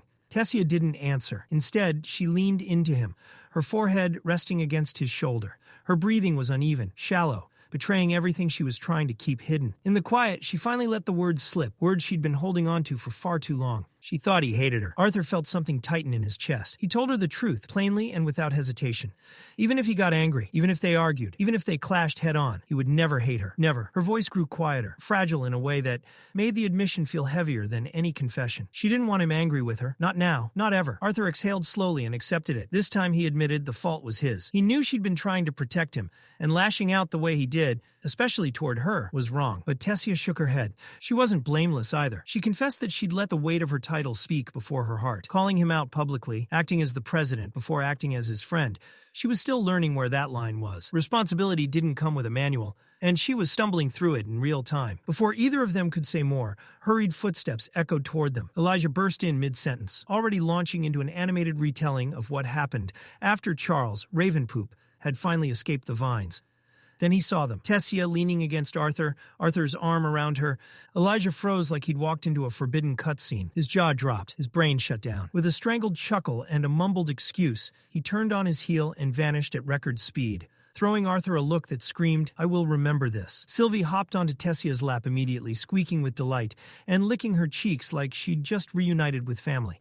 Arthur laughed quietly at the sight, before standing and offering Tessia his hand. "Want to take a walk?" he asked. Under the moonlight, they wandered the academy grounds together. The air was cool, calm, brushing against them as the noise of the day finally faded. Tessia spoke first, still overwhelmed. She couldn't believe everything Arthur had gone through while adventuring, her voice filled with awe and just a hint of envy. Arthur admitted he'd been surprised to learn how close Director Goodsky was to her grandfather. Suddenly, her knowing so much about him made sense. Tessia smiled and said that connection was part of why she'd become Cynthia's disciple.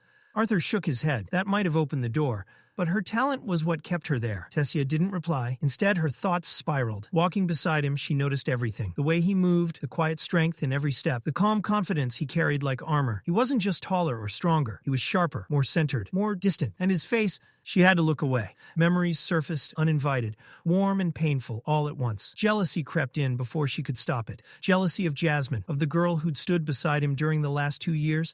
She wished, selfishly, that she'd been the one walking the world with him. Arthur noticed her silence. "Something wrong?" he asked. Tessia laughed too quickly and waved it off. "Nothing. Everything was fine." Moments later, they realized they'd already returned to the dorms. The walk had slipped by unnoticed. As Tessia turned to leave, Arthur stopped her. He reached into his coat and pulled out something glowing faintly with mana, the beast core of the Elderwood Guardian. Without ceremony, he held it out to her. A gift for becoming a dual elemental mage. Tessia froze. She tried to refuse. Something like this was too rare, too valuable, too much. Arthur shook his head. To him it was perfect. It suited her. It belonged with her. Before she could argue again, he smiled and told her to rest. Tomorrow would be busy. Then he turned and walked away. Tessia stood there long after, clutching the core tightly. Her chest felt warm, emotions tangled beyond words. He'd given her something priceless, as if it were nothing. But to her, it meant everything. Arthur opened the dorm door quietly, careful not to wake Elijah. Instead, he nearly jumped out of his skin. Elijah was sitting straight up in bed, wrapped in a blanket like a cursed cocoon, bloodshot eyes locked directly onto him. Arthur recoiled.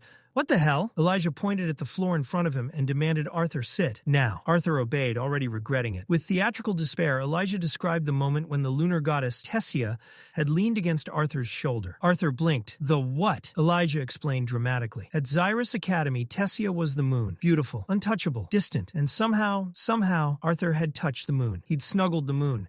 A pillow hit Elijah square in the face. Arthur told him to sleep. Elijah sighed, collapsed back onto the bed, and surrendered. Morning came fast, and Arthur was already dressed, fastening the strap of the knife that marked his place in the disciplinary committee.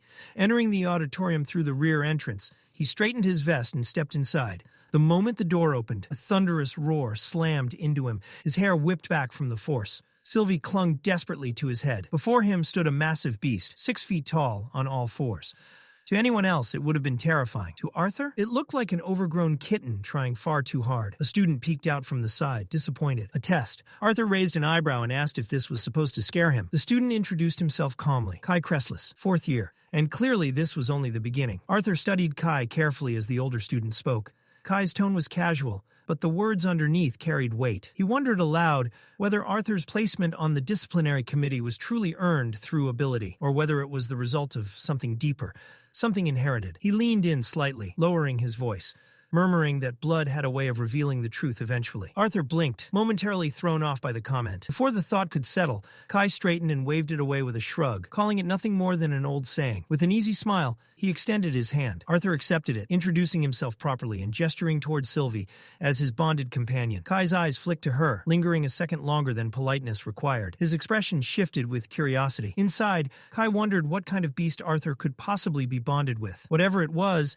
it had been enough to make Grotter, the massive mana beast they had used as a test, act unusually restrained. That alone spoke volumes. Their exchange was cut short by a loud, abrasive voice echoing through the hall. The speaker scoffed at the state of the disciplinary committee, mocking the lack of real men and sneering that the newest addition looked more like a fragile pretty boy than someone meant to enforce order. Arthur turned toward the sound and nearly spoke a name on instinct. Helgarth? The reaction was immediate. A broad-shouldered, muscular girl whipped her head toward him, eyes blazing. She demanded to know who that was supposed to be. Then, jabbing a thumb at her chest, she introduced herself loudly as Doradrea Origuard, a first-year student, just like him. Arthur let out a short laugh, realizing his mistake, and quickly tried to smooth things over. He reached out, offering a handshake and introducing himself as Arthur Leywin. Doradrea slapped his hand away without hesitation and snapped at him for being too stiff and formal. Before Arthur could respond or fully process her overwhelming presence, Kai stepped in, calling them both over. Apparently, Director Goodsky hadn't bothered to explain much to the committee. No name, no background, no expectations. As a result, curiosity was running wild. Doradrea didn't wait. She marched ahead and shouted into the room that the final member had arrived. Arthur followed her into a vast chamber clearly designed for formal gatherings. 5 students were already waiting inside. One face stood out immediately. Curtis Glader lit up the moment he saw Arthur and called out his name with unmistakable excitement. Arthur returned the greeting easily. Coincidences like this no longer surprised him. Curtis laughed and explained how Kai had used his bond, Grotter, in an attempt to intimidate Arthur, only for it to completely backfire.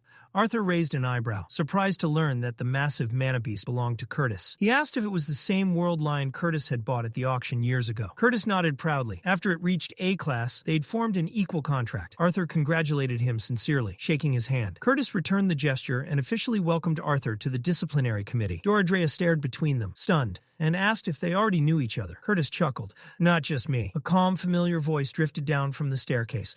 Arthur looked up to see Princess Kathleen Glader descending gracefully. She greeted him politely, and Arthur responded with proper respect, addressing her by title. Before the moment could settle, another voice chimed in, playful, edged with sarcasm. A tall, blonde elf stepped forward, older than Arthur, but carrying an irritatingly familiar energy. Arthur squinted, then recognition struck. Fei. The elf flushed instantly. He snapped back, correcting Arthur sharply. His name was Ferith Ivsar III, and Arthur was reminded, quite firmly, to show some respect. Even if they were both first years, Ferith was still older. Arthur smiled innocently and reminded him of the time he'd knocked Ferith unconscious with a single punch. Ferith bristled, accusing Arthur of doing it on purpose. Before things could escalate, another presence stepped forward.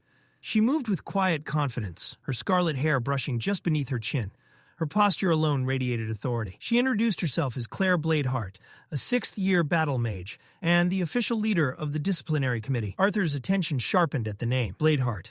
He asked if she was related to Caspian Bladeheart. Claire confirmed it calmly. Caspian was her uncle, and he'd begun training her the moment she awakened. Much of her fighting style came directly from him. Arthur nodded, genuinely impressed, even if he kept his reaction understated.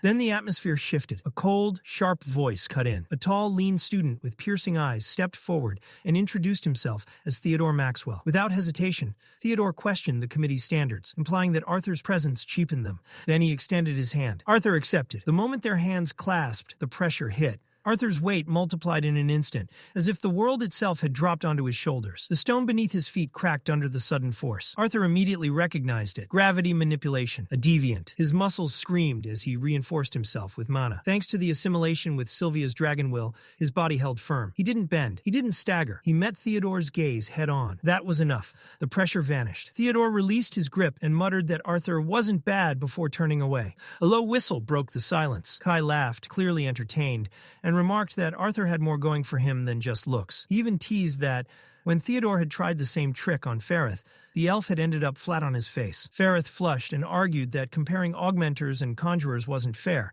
though the sting to his pride was obvious. Before things devolved further, Claire clapped her hands sharply, reclaiming control of the room. She told everyone to focus. Today was the Club Rush announcement, the first time the disciplinary committee would present itself to the entire academy. This was their debut. Arthur blinked and asked what he needed to prepare. Curtis smiled casually. "Nothing," he said. "Just show up." The student council would handle the talking. All the disciplinary committee had to do was walk in, stand tall, and radiate authority. Arthur couldn't help the faint smirk that tugged at his lips. With a massive A-class mana beast like Grotter looming beside them, imposing would be an understatement. One look at that thing, and half the academy would reconsider their life choices. Claire nodded in agreement and clapped her hands, snapping the group into motion. This wasn't just a formality. This was a statement. Today they would show the entire academy what the disciplinary committee represented and what awaited anyone reckless enough to break Xyrus Academy's rules. By the time the club rush reached its peak, the auditorium was packed, buzzing with noise and excitement.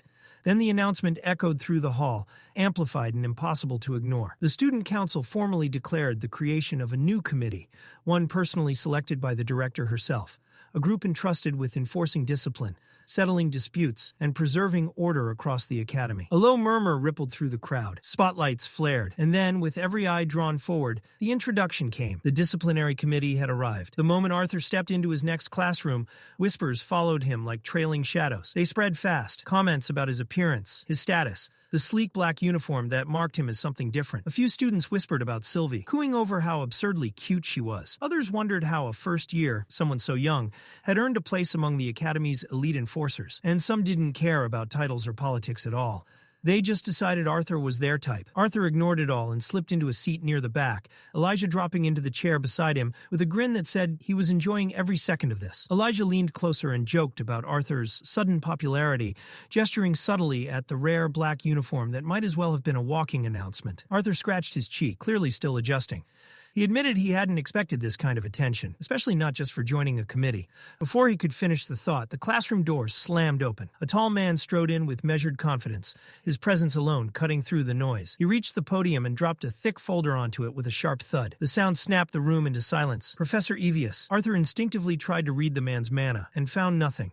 No fluctuations, no leakage, nothing at all. That alone told him enough. This was a conjurer with terrifying control. Evius surveyed the room calmly and introduced himself as the instructor for Fundamentals of Mana Theory. He acknowledged the divided attention with a faint smile, promising them that boredom wouldn't be an issue. There would be assignments, plenty of them, and they'd begin with something important. He launched straight into the differences between augmenters and conjurers, grounding his explanation in history rather than opinion. He spoke of mana veins and channels, explaining how conjurers naturally absorbed ambient mana more efficiently, allowing them to progress faster through core stages. Augmenters, on the other hand, excelled at circulating mana through their bodies, enhancing physical capability. Then came the part that shifted the room. Evius explained that as mages reached higher core stages, the gap between the two paths narrowed. With proper training, especially physical refinement, an augmenter could eventually surpass a conjurer at the same level. Starting advantages didn't decide everything. What mattered was how a mage used them. The class stirred. Several conjurers raised objections, citing recorded duels and theoretical matchups. Arthur stayed silent, watching closely. Evius didn't shut them down. He encouraged debate, letting opinions clash while firmly reinforcing his point. By the time the massive tower bell rang, the atmosphere had changed. The students didn't leave with certainty, but they left thinking, questioning. Arthur could see it in their eyes. As they packed up, Elijah reminded Arthur they'd meet again at lunch before heading off. The two split ways, each swallowed by the flow of students. Arthur moved through the crowded halls toward his next class, acutely aware of the glances tracking him. Some recognized his face. Others noticed the black uniform. Whispers passed quietly as he walked with steady purpose toward practical mana manipulation. Inside, he took a seat and waited as students filtered in. Soon, a familiar presence stopped beside him. Kathleen, dressed in the same black uniform, asked softly if she could sit with him. Arthur shifted his bag aside without a word, giving her space. Then the peace shattered. A loud, dramatic voice echoed through the room as Faereth burst in, announcing himself like he was stepping onto a stage. He loudly declared Arthur his rival, greeted Kathleen with exaggerated flair, and promptly dropped into the seat right beside Arthur. Arthur raised an eyebrow internally. Faereth had never exactly been subtle about his dislike. Sitting this close felt suspicious. Before Arthur could dwell on it, the instructor entered. Arthur froze for half a second. It was Geist, the same drunk he'd encountered on the streets days earlier.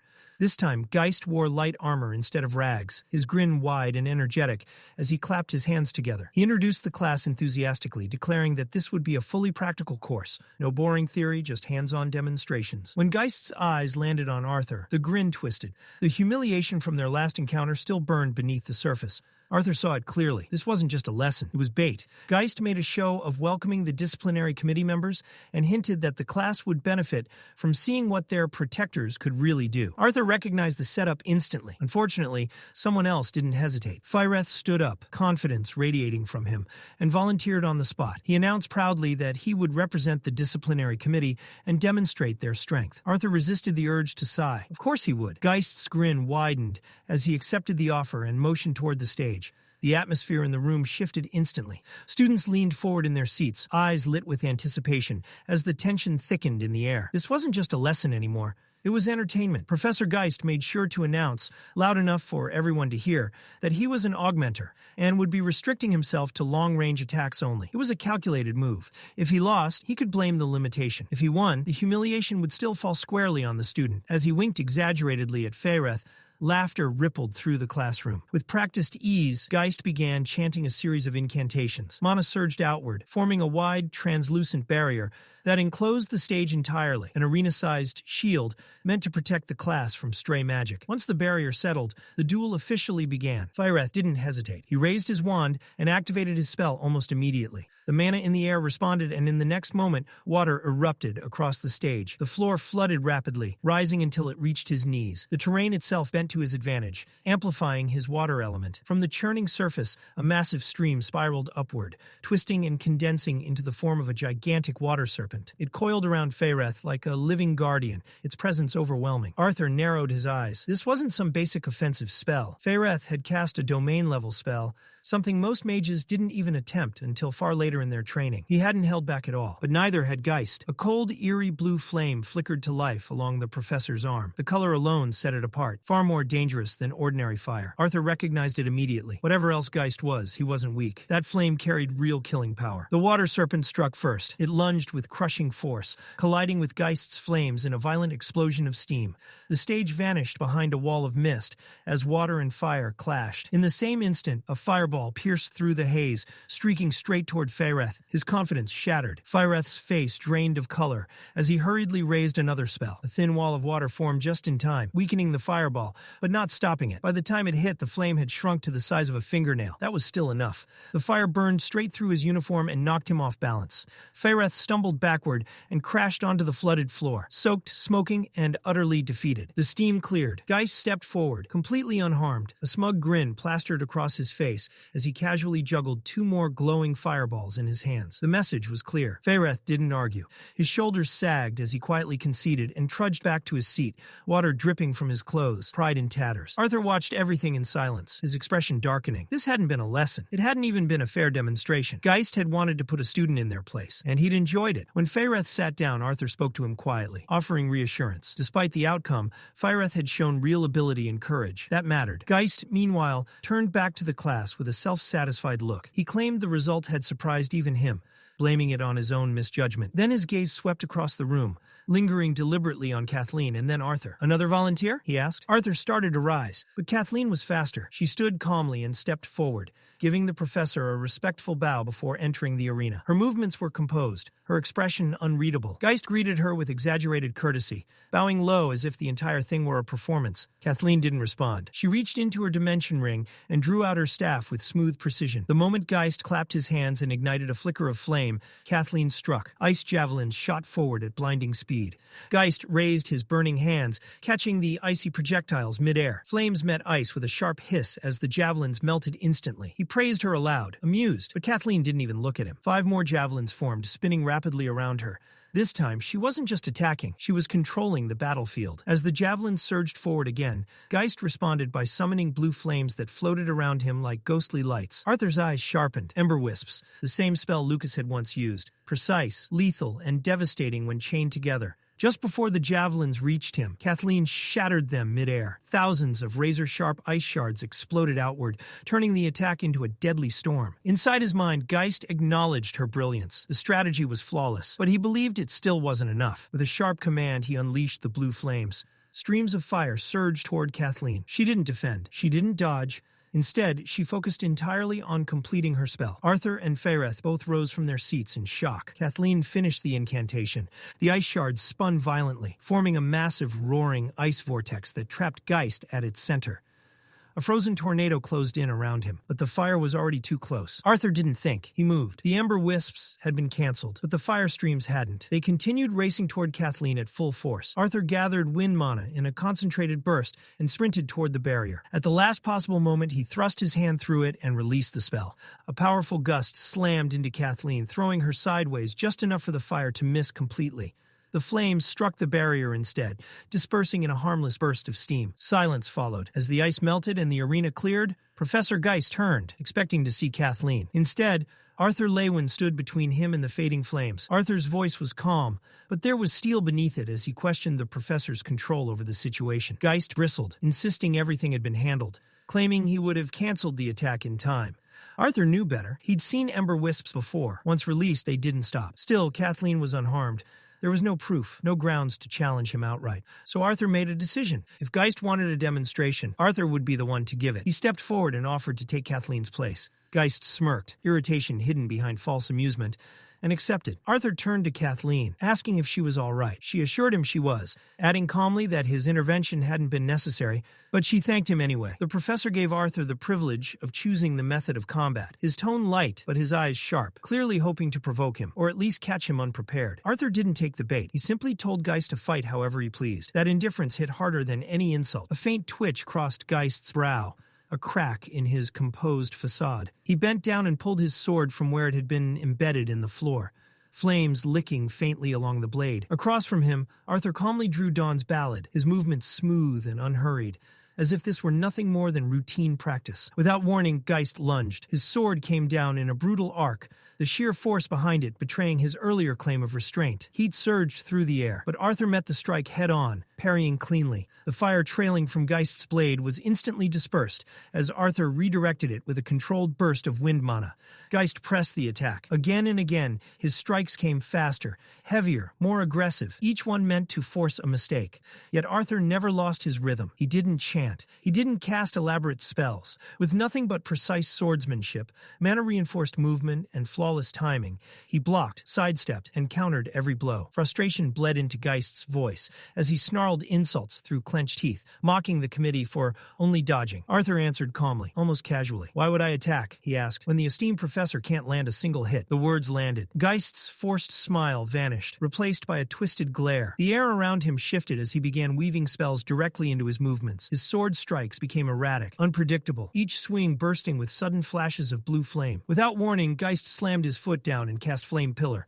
A column of blue inferno erupted beneath Arthur. But Arthur was already moving. He stepped aside at the exact moment, the fire roaring past him, missing by mere inches. Heat scorched the air where he had stood, but not a single flame touched him. Geist charged again, blade cutting through the air with terrifying precision. Arthur leaned back just enough to let the strike pass, his heel skidding slightly. For a split second, he lost balance, but a light tap of his palm against the floor sent mana through his body, snapping him back into perfect stance. Geist didn't relent. He leapt high, sword raised overhead, and came crashing down with enough force to split stone. Arthur slipped past the vertical strike at the last possible instant as the blade smashed into the ground. Arthur's expression tightened. Now he could feel it, the full weight behind the professor's power. Geist, on the other hand, grinned wider, exhilarated by the escalation. Around them, nervous whispers spread. Some students glanced toward the exits, wondering if they should alert the director or the student council. This had gone far beyond a simple classroom demonstration. Arthur didn't retreat. In a blink, he closed the distance. Mana surged along the edge of Dawn's ballad as Arthur delivered a precise strike aimed straight for Geist's throat. Startled, the professor jumped back, farther than necessary. A bead of sweat slid down his temple. Arthur didn't pause. He exploded forward like a launched arrow. Each swing of his blade carved visible streaks through the air, sharp lines of compressed wind trailing behind him. Strike after strike, faster and more refined than the last, drove Geist backward step by step. Kathleen watched in stunned silence, realizing Arthur was forcing a seasoned professor into retreat. Even Faereth, pride still bruised, could only stare. This wasn't a difference in talent. It was a difference in level. As Geist neared the edge of the arena, the flames on his sword flickered, dimming under the relentless pressure. Arthur decided it was time to end it. With a subtle use of earth magic, he caused the ground beneath Geist's next step to crumble just slightly, barely noticeable. Geist recovered almost instantly, proof of his experience as an augmenter. But that fraction of a second was enough. Every lingering trail of wind Arthur had left behind suddenly activated. The arena erupted. Dozens of wind blades surged forward simultaneously as Arthur's form blurred into near invisibility. His speed surpassed anything the students had ever witnessed. The mana barrier surrounding the arena screamed under the strain, cracking and flickering violently before shattering with a thunderous snap. One final blade slipped through. It grazed Geist's neck, drawing a thin line of blood. Overwhelmed by the sheer force and number of attacks,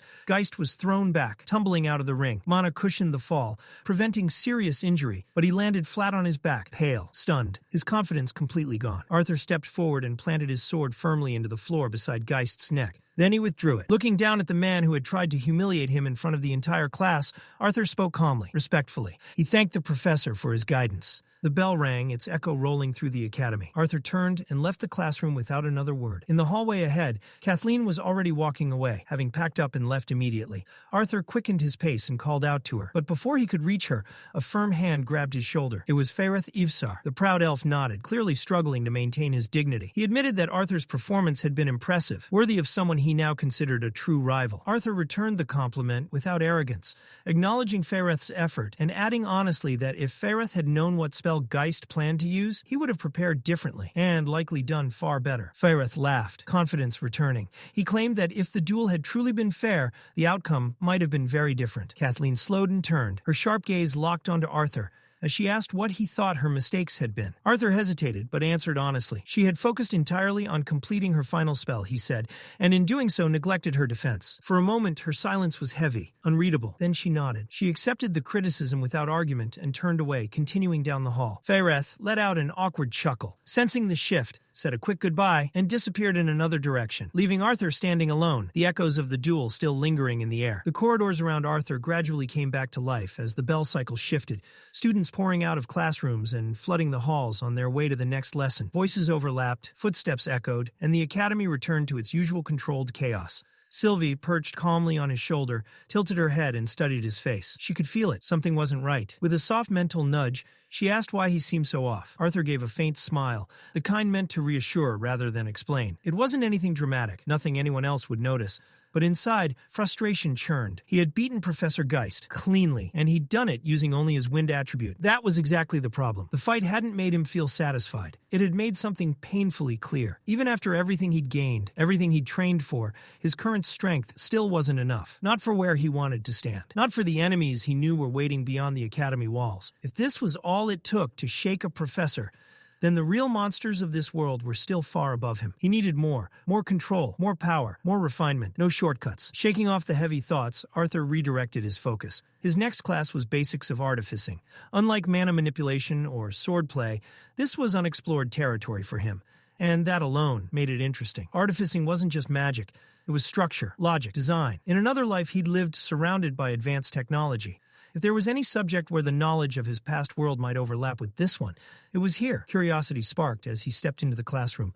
Students filtered in gradually, most gravitating toward friends, forming pairs and clusters. Laughter and casual chatter filled the room. Arthur scanned the faces, but didn't recognize anyone. Then someone stopped beside him. A girl about his age stood there, hands clasped tightly in front of her, head lowered. In a timid voice, she asked if the seat next to him was taken. Arthur shook his head and told her it was free. She thanked him quietly and sat down, still avoiding eye contact. For a moment, silence hung between them, until she murmured something so softly that Arthur didn't catch it. He leaned in slightly, asking her to repeat herself. Her face flushed red as she lifted her head just enough to be heard. She introduced herself as Emily Watskin, then in a rush of nerves accidentally asked him to be her friend before panicking and correcting herself, blurting out that it was nice to meet him. Arthur blinked once, then smiled. He extended his hand and suggested that since it was their first meeting, they start as acquaintances. Emily hesitated, then reached out and shook his hand, only to freeze.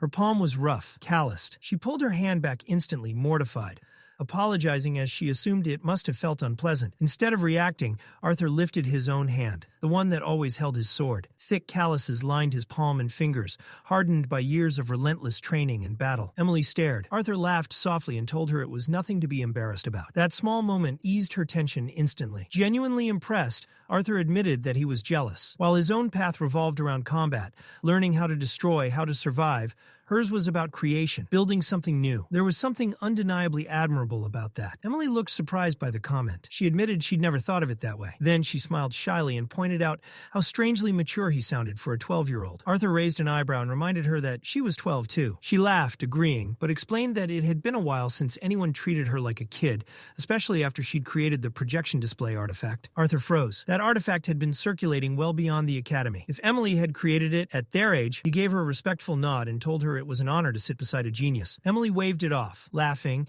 and flipped the compliment right back at him. She teased him for being the mysterious freshman with no background, a fox-like mana beast on his head, and enough skill to humiliate both a professor and a seasoned adventurer in front of an entire class. She grinned wider, reminding him that this was a magic academy. Rumors didn't crawl here. They sprinted. Before Arthur could respond, the classroom doors slammed open.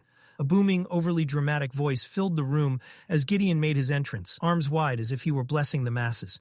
He declared the students plebeians, demanded reverence, and proclaimed how honored they should feel to have him as their instructor. He scanned the room theatrically, then locked eyes with Arthur. Gideon clutched his face in exaggerated shock, acting as if Arthur's presence was some cosmic surprise. Arthur just sighed internally. Typical. The lecture began, if it could be called that. Instead of teaching artificing fundamentals, Gideon launched into an endless monologue about his past achievements, an invention from 20 years ago, a breakthrough from 3 years after that, another revolutionary contribution no one had asked about. Arthur resisted the urge to bury his face in his hands. Then the window creaked open. An olive-green owl flew in, flapped once, and landed squarely on Arthur's shoulder. Sylvie bristled instantly, letting out a low growl at the unexpected intruder. The owl, completely unfazed, began grooming itself as if this was perfectly normal behavior. Gideon's eyes widened. He recognized it immediately, a summon from director Cynthia Goodsky.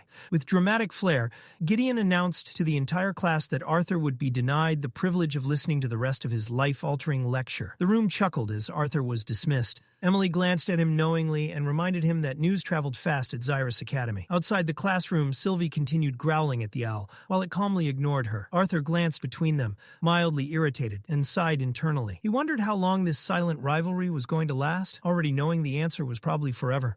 When he reached the director's office, Arthur slowed. Kathleen was exiting. Her expression was tight, her aura sharp. She slammed the door behind her without looking back. That alone was enough to set off alarms in Arthur's head. He hesitated, then carefully opened the door. Director Cynthia Goodsky looked up and welcomed him in, gesturing toward a seat. Arthur stepped inside, the uneasy feeling settling deep in his chest. Arthur stepped forward and quietly took his place before the director's desk, posture straight but mind racing. The green owl, Aviar, lifted off his shoulder with a soft flutter and glided to the window behind Cynthia, settling there like a silent observer, overseeing whatever judgment was about to fall. Arthur still had no clear idea why he'd been summoned. So he did the most logical thing. He addressed the elephant in the room. He brought up the duel with Professor Geist, already bracing himself for a reprimand. He assumed this was about interfering in Kathleen's match, about pushing too far, about humiliating a professor on his very first day. But before he could fully explain himself, Cynthia raised a hand and gently cut him off. This meeting, she said calmly, had nothing to do with Geist. That alone threw him off balance. If not that, then what? Cynthia studied him for a moment, then casually dropped a question that hit harder than any accusation ever could. How would Arthur feel, she asked, about becoming an interim professor for the practical mana manipulation class? The world stopped. Arthur froze so completely it was almost comical. He even glanced over his shoulder, half expecting to find some hidden prodigy standing behind him. There was no way she meant him. A 12-year-old student? A professor? Surely this was a joke. But Cynthia met his disbelief with a warm, perfectly serious smile. Yes, she confirmed. She was talking to him. Still unconvinced, Arthur cautiously asked what Kathleen could have possibly said to convince the director that he was fit to teach an entire class. Cynthia's lips curled with amusement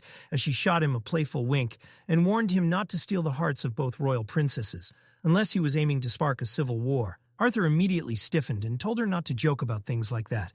He hoped desperately that the teaching offer was also a joke. He hadn't even completed a single full day at the academy. Since when did students become professors? Cynthia brushed aside his doubts with ease. Yes, it was unusual, she admitted, but far from impossible. Talented upperclassmen had filled teaching roles before. This wasn't unprecedented. She finished her explanation with a teasing reminder that he wasn't as special as he seemed, though the irony of that statement hung heavily in the air. Arthur stared at her, still processing everything, but one question refused to leave his mind. What about Professor Geist? Cynthia's answer was swift and firm. Geist had already been dismissed from the academy. The investigation had begun the moment she was informed of the incident, and with Princess Cathleen's testimony, there was no room for defense. What surprised Cynthia the most, she added, was how shaken Kathleen herself had been by the ordeal. That revelation caught Arthur off guard. He hadn't expected Kathleen, always so cold, so composed, to show that kind of visible emotion. Internally, he smirked. The Ice Princess wasn't as unbreakable as she liked people to believe. Still, the bigger mystery remained. Why him? What did Cynthia truly want? This time, she reassured him, without games. There were no hidden motives. A position had opened up, and she believed he was the right fit. It would help him build a reputation without forcing him to publicly dismantle more professors in front of the student body. Yes, it would put him under a spotlight, but she promised her full support if anything went wrong. Arthur voiced one last concern. Parents would complain. A 12-year-old acting as a professor wasn't exactly reassuring. Cynthia didn't deny it. Complaints would come, but she was the director, and her word was final. Canceling the class outright wasn't an option. And frankly, she pointed out, wasn't this a better use of his time than sitting through lessons he had already surpassed? Arthur considered it. After everything that had happened today, blending into the background was no longer possible. His clash with Geist had already sent ripples through the academy. With a quiet, steady resolve, Arthur accepted. He would try. Cynthia smiled, clearly satisfied. She had no doubt he would exceed expectations. As Arthur left the office, Cynthia watched him through the window as he disappeared into the halls. A small sigh escaped her lips. There was something about that boy, something that kept her constantly on edge. Negotiating with him felt more exhausting than dealing with royalty. Behind her, Aviar ruffled his feathers and spoke with unwavering certainty. Arthur Leywin, he said, was no ordinary child. His depth went far beyond what anyone could see. Mentally, emotionally, spiritually. Cynthia turned sharply, surprised. What made him so sure? Aviar's answer landed like thunder. Arthur's bond, Sylvie, was no mere beast, nor even a man. Her true form was that of a dragon. The weight of that revelation hit hard. A dragon, one of the rarest and most terrifying beings in existence. And Aviar wasn't finished. Once Sylvie reached maturity, he said, even his own power would pale in comparison. Then came the warning. Arthur was not someone to be treated lightly. If trusted and respected, he could become the continent's greatest ally. But if betrayed, he could just as easily become the reason it all fell apart. Arthur caught sight of Elijah first, arms waving like he was trying to flag down a passing airship.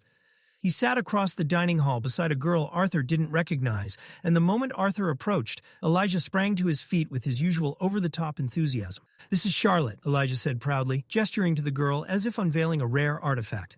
Arthur greeted her with a polite nod. Charlotte returned it a beat too late, clearly nervous, her posture stiff as she met his gaze. Once they settled in, Arthur casually asked how classes had gone while he'd been away. Elijah grinned. "Honestly, way better without you around," he said, before launching into how much he was loving chain casting and mana utilization, clearly in his element. While they talked, Sylvie had her eyes locked onto Arthur's plate, like it was a life-or-death mission. Just as Charlotte reached out, likely trying to pet the adorable mana beast, Sylvie snapped. A sharp hiss cut through the air as she recoiled instantly, wings flaring, eyes narrowed in pure warning. Charlotte froze, startled, pulling her hand back as color rushed to her face. Sensing the awkward shift, Elijah jumped in, puffing out his chest. "Charlotte's actually in my chain casting class," he said. "She's insanely talented." Charlotte turned crimson at the praise, shrinking into herself, clearly not used to that kind of attention. Elijah then leaned forward, eyes gleaming with curiosity. "So, how were your classes?" Arthur sighed. "The rumors are half true." Elijah blinked. "Half? I did fight a professor," Arthur said calmly. "I just replaced him afterward." Elijah spat water everywhere, and he coughed violently, eyes wide,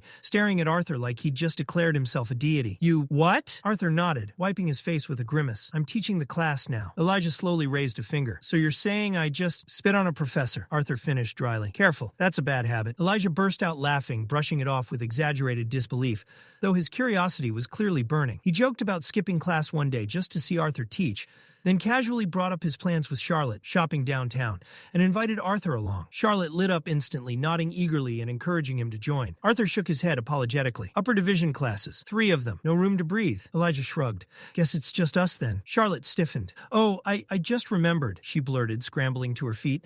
I have something else planned. She smiled nervously, suggested they all go together another time, then waved goodbye, lingering just a second longer on Arthur before leaving. Elijah watched her go, scratching his head with a weak chuckle. Must be important, he muttered, before saying he might just study instead. Then quieter, more serious, he asked Arthur what he thought of her. She was nice. Pretty. Did he have a chance? Arthur met his eyes and smirked. You can do better. Lunch ended there. Arthur made his way to his first upper division class, Team Fighting Mechanics. A few students were already present. Curtis noticed him first, eyes widening in surprise before waving. Moments later, Claire spotted him and immediately slung an arm around his shoulders, grinning as she teased him about the disciplinary committee. Arthur flashed a confident smile. I'll behave. Probably. Scanning the room, Arthur asked if everyone was present. Curtis shook his head. More were coming, and then they arrived. Arthur turned and sighed. Tessia Erlith walked in surrounded by a small group, deep in conversation with Clive Graves. Her eyes met Arthur's, and for a brief moment she seemed ready to greet him. Then she saw Claire's arm around his neck. Something flickered across her face, sharp, restrained, and she looked away without a word. Claire waved cheerfully. Tessia replied curtly, her voice cold, expression sealed shut. Bad mood? Claire wondered aloud. Arthur inwardly groaned. He knew exactly why. Claire finally stepped back, and as Arthur scanned the rest of the group, his gaze locked onto the last person entering, Lucas Wykes. Arthur's body went rigid. Heat surged through his veins, fists clenching until his knuckles turned white. The traitor, standing there like nothing had happened. And the irony twisted the knife deeper. A team fighting class. Perfect. Before the tension could erupt, a powerful presence crashed down over the field. A deep, commanding voice echoed through the air. Arthur didn't need to look around. He looked up. Hovering above them was a massive hawk-like mana-beast, wings spread wide, its gaze sharp enough to pierce steel. The class had begun. Torch's wings unfurled across the sky, blotting out the sun and drowning the courtyard in shadow. Gasps rippled through the students as the massive beast hovered above them like an omen. Then a voice cut through the stunned silence, clear, confident, commanding. It belonged to Professor Glory. She descended with effortless authority, introducing herself not with words alone, but with presence. Torch was her bonded beast, proof enough of her power. As Arthur instinctively tried to read her mana core, agony exploded inside his skull. The pain was sudden, brutal, as if his mind had slammed into a steel wall. At the exact same moment, Professor Glory turned and looked straight at him. She wasn't angry. She smiled. With relaxed steps, she walked through the frozen crowd and stopped directly in front of Arthur. Her grin held a knowing edge as she addressed him, not as a student, but as an equal, a professor. Whispers ignited instantly. Confusion spread, then disbelief. One of the upperclassmen, clearly unconvinced, raised his hand and voiced what everyone else was thinking. A first-year professor? That had to be a joke. Professor Glory shut it down without hesitation. Arthur Leywin, she explained, wasn't just a freshman or a disciplinary committee officer. He had been appointed interim professor for practical mana manipulation, the very class many of them had struggled through in earlier years. Temporary or not, it was an honor few could dream of earning. The courtyard erupted. Protests, shouts, accusations. Upperclassmen bristled, their pride burning. How could a skinny first-year leapfrog over them? Talents older and stronger than him had never been offered such a position. To them, Arthur was an insult wrapped in favoritism. Arthur didn't react. He had expected this. The resentment, the hostility. It was familiar. He took a slow breath, shutting out the noise as best he could. Professor Glory tried to calm the crowd, still smiling as she reminded them that the decision came directly from Director Goodsky. Arthur had proven himself by defeating the previous professor. That alone spoke volumes. Still, it wasn't enough. Someone shouted that underclassmen professors were weak anyway. Others piled on, claiming any upperclassman could beat him without breaking a sweat. Professor Glory's smile widened. Fine, if they doubted him so much, why not test him right here, right now? The atmosphere shifted instantly. Arthur felt it. Raw hostility locking onto him from every direction. Rage, jealousy, eagerness to tear him down. Some wanted revenge. Others wanted humiliation. Every stare felt like a drawn blade. He noticed Tessia in the crowd, her expression caught between surprise and disbelief. For a brief moment, amusement flickered across her lips, until she realized Arthur was looking. She turned away. Arthur spoke calmly, explaining that Director Goodsky had ordered him to take things slow during his first few days. It was his first official day, after all. Professor Glory leaned closer, eyes gleaming. No special treatment. If he wanted to stand above upperclassmen, he'd prove it, with a demonstration. She turned to the class. Their answer was thunderous. Cheers erupted. The students wanted blood. Arthur remained composed, but he knew the truth. This wasn't a fair test. It was a trap, and everyone knew it. When he asked what she had planned, Professor Glory answered with a grin that promised chaos. She suggested starting the semester with something fun. Her version of fun included words like war and conquest. Arthur sighed. He couldn't understand how anyone could say that so casually. Then Curtis raised his hand, proposing a team mock battle. The disciplinary committee, himself, Claire, and Arthur, would fight together. Claire immediately supported the idea, calling it good practice for teamwork. Professor Glory considered it, then nodded. That's when Clive Graves stepped forward. The vice president of the student council volunteered to lead the opposing team, and casually suggested Princess Tessia join him. Tessia stiffened, clearly not expecting to be thrown into the spotlight. Claire, on the other hand, laughed, calling the matchup interesting. Student council versus disciplinary committee. Still, 2 against 3 wasn't fair. Before the words even settled, Lucas Weick stepped forward. He volunteered to even the odds. Professor Glory welcomed him with open enthusiasm, calling him another genius freshman and declaring it the perfect opportunity to evaluate his abilities. With a wave of her hand, the teams were decided. She ordered all 6 of them to prepare. As they moved toward the equipment racks, Lucas deliberately slammed his shoulder into Arthur. He didn't apologize. He just glared, eyes burning with resentment. Lucas finally snapped, accusing Arthur outright of stealing the spot that should have been his on the disciplinary committee. The words were loaded with bitterness, his pride bleeding through every syllable. Arthur didn't even blink. Cold and unmoved, he answered simply, "Something that was never yours can't be stolen." The response hit harder than any insult. Before Lucas could fire back, Claire slipped in with her usual grin, though there was steel behind it. She warned them that representing the disciplinary committee meant more than personal grudges. Any embarrassment would be punished, and if anyone dragged the team down, she promised to make their future training sessions a living nightmare. Clive and Lucas said nothing after that. They moved away in silence, methodically preparing their weapons and armor, refusing to so much as glance in Arthur's direction. The air between the 2 teams grew heavy, suffocating, as if the battle had already begun. Arthur focused on tightening the straps of his gear when Tessia stepped closer to help. He glanced at her, half amused, and quietly asked if it was really proper for a princess to be assisting him like this. She answered by yanking a strap tight, hard. The sudden pull dragged his arm toward her. Arthur winced, then leaned in slightly, lowering his voice. There was no need for her to be so formal around him. No one else was close enough to hear. Tessia's eyes flickered. Frustration slipped through her carefully maintained composure as she confessed how much she hated pretending they didn't know each other. Arthur met her gaze, calm and steady. She didn't have to pretend. That caught her off guard. Hesitating, she explained that Master Cynthia had warned her. Arthur was trying to stay unnoticed. That was why she'd kept her distance, no matter how much it hurt. A faint, ironic smile crossed Arthur's face. If staying unnoticed was the goal, he admitted, then he was doing a terrible job. Still, as long as certain truths remained hidden, the attention didn't really matter. Tessia started to respond, her thoughts finally aligning. Then realization struck. Her mana sense couldn't find his water attribute anymore. Before the words could leave her mouth, Arthur's hand gently covered it.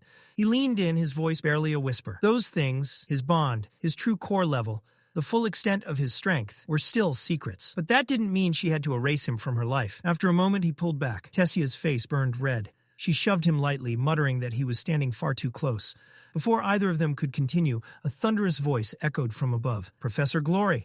She barked at them to stop chatting with the enemy, reminding everyone that the match was about to begin. Arthur straightened and met Tessia's eyes once more. He said he was looking forward to seeing how much she'd grown since their last training session. Her answer was immediate, sharp, resolute. She wouldn't hold back. Moments later, Professor Glory addressed them all, her tone crisp and absolute as she laid out the rules. The mock battle would last 30 minutes, followed by a full evaluation. But to balance the teams, there would be a twist, because Curtis and Claire had superior foundational training, and Arthur was, well, Arthur. The disciplinary committee would be handicapped. Arthur would serve as the king. If he fell, the match ended instantly. The gear they wore wasn't ceremonial either. Crafted by artificers, it tracked damage precisely. Once a critical threshold was reached, it would emit a piercing warning. Anyone foolish enough to continue fighting past that point would be banned from the class or expelled entirely, and the gear wouldn't protect them. Mana defense was mandatory. Relying on equipment alone could get someone seriously injured. When Professor Glory finally shouted the start, the battlefield exploded into motion.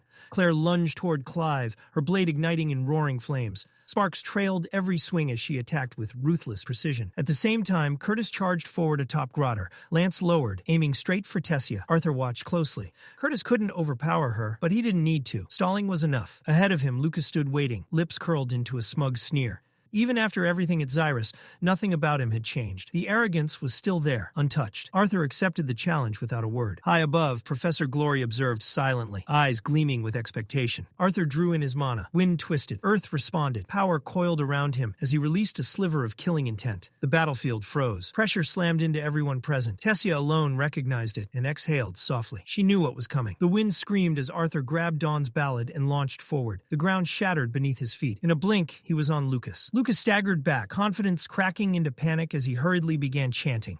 Flames erupted as Inferno's cage formed, fiery orbs circling them before sealing into a blazing dome. With forced bravado, Lucas activated the spell. The orbs erupted. Fire bullets tore through the air from every angle, turning the space into a storm of destruction. Advancing should have been impossible. Arthur didn't slow down. He slipped between the flames, dodging with inhuman precision, blocking only when necessary, never stopping, never retreating.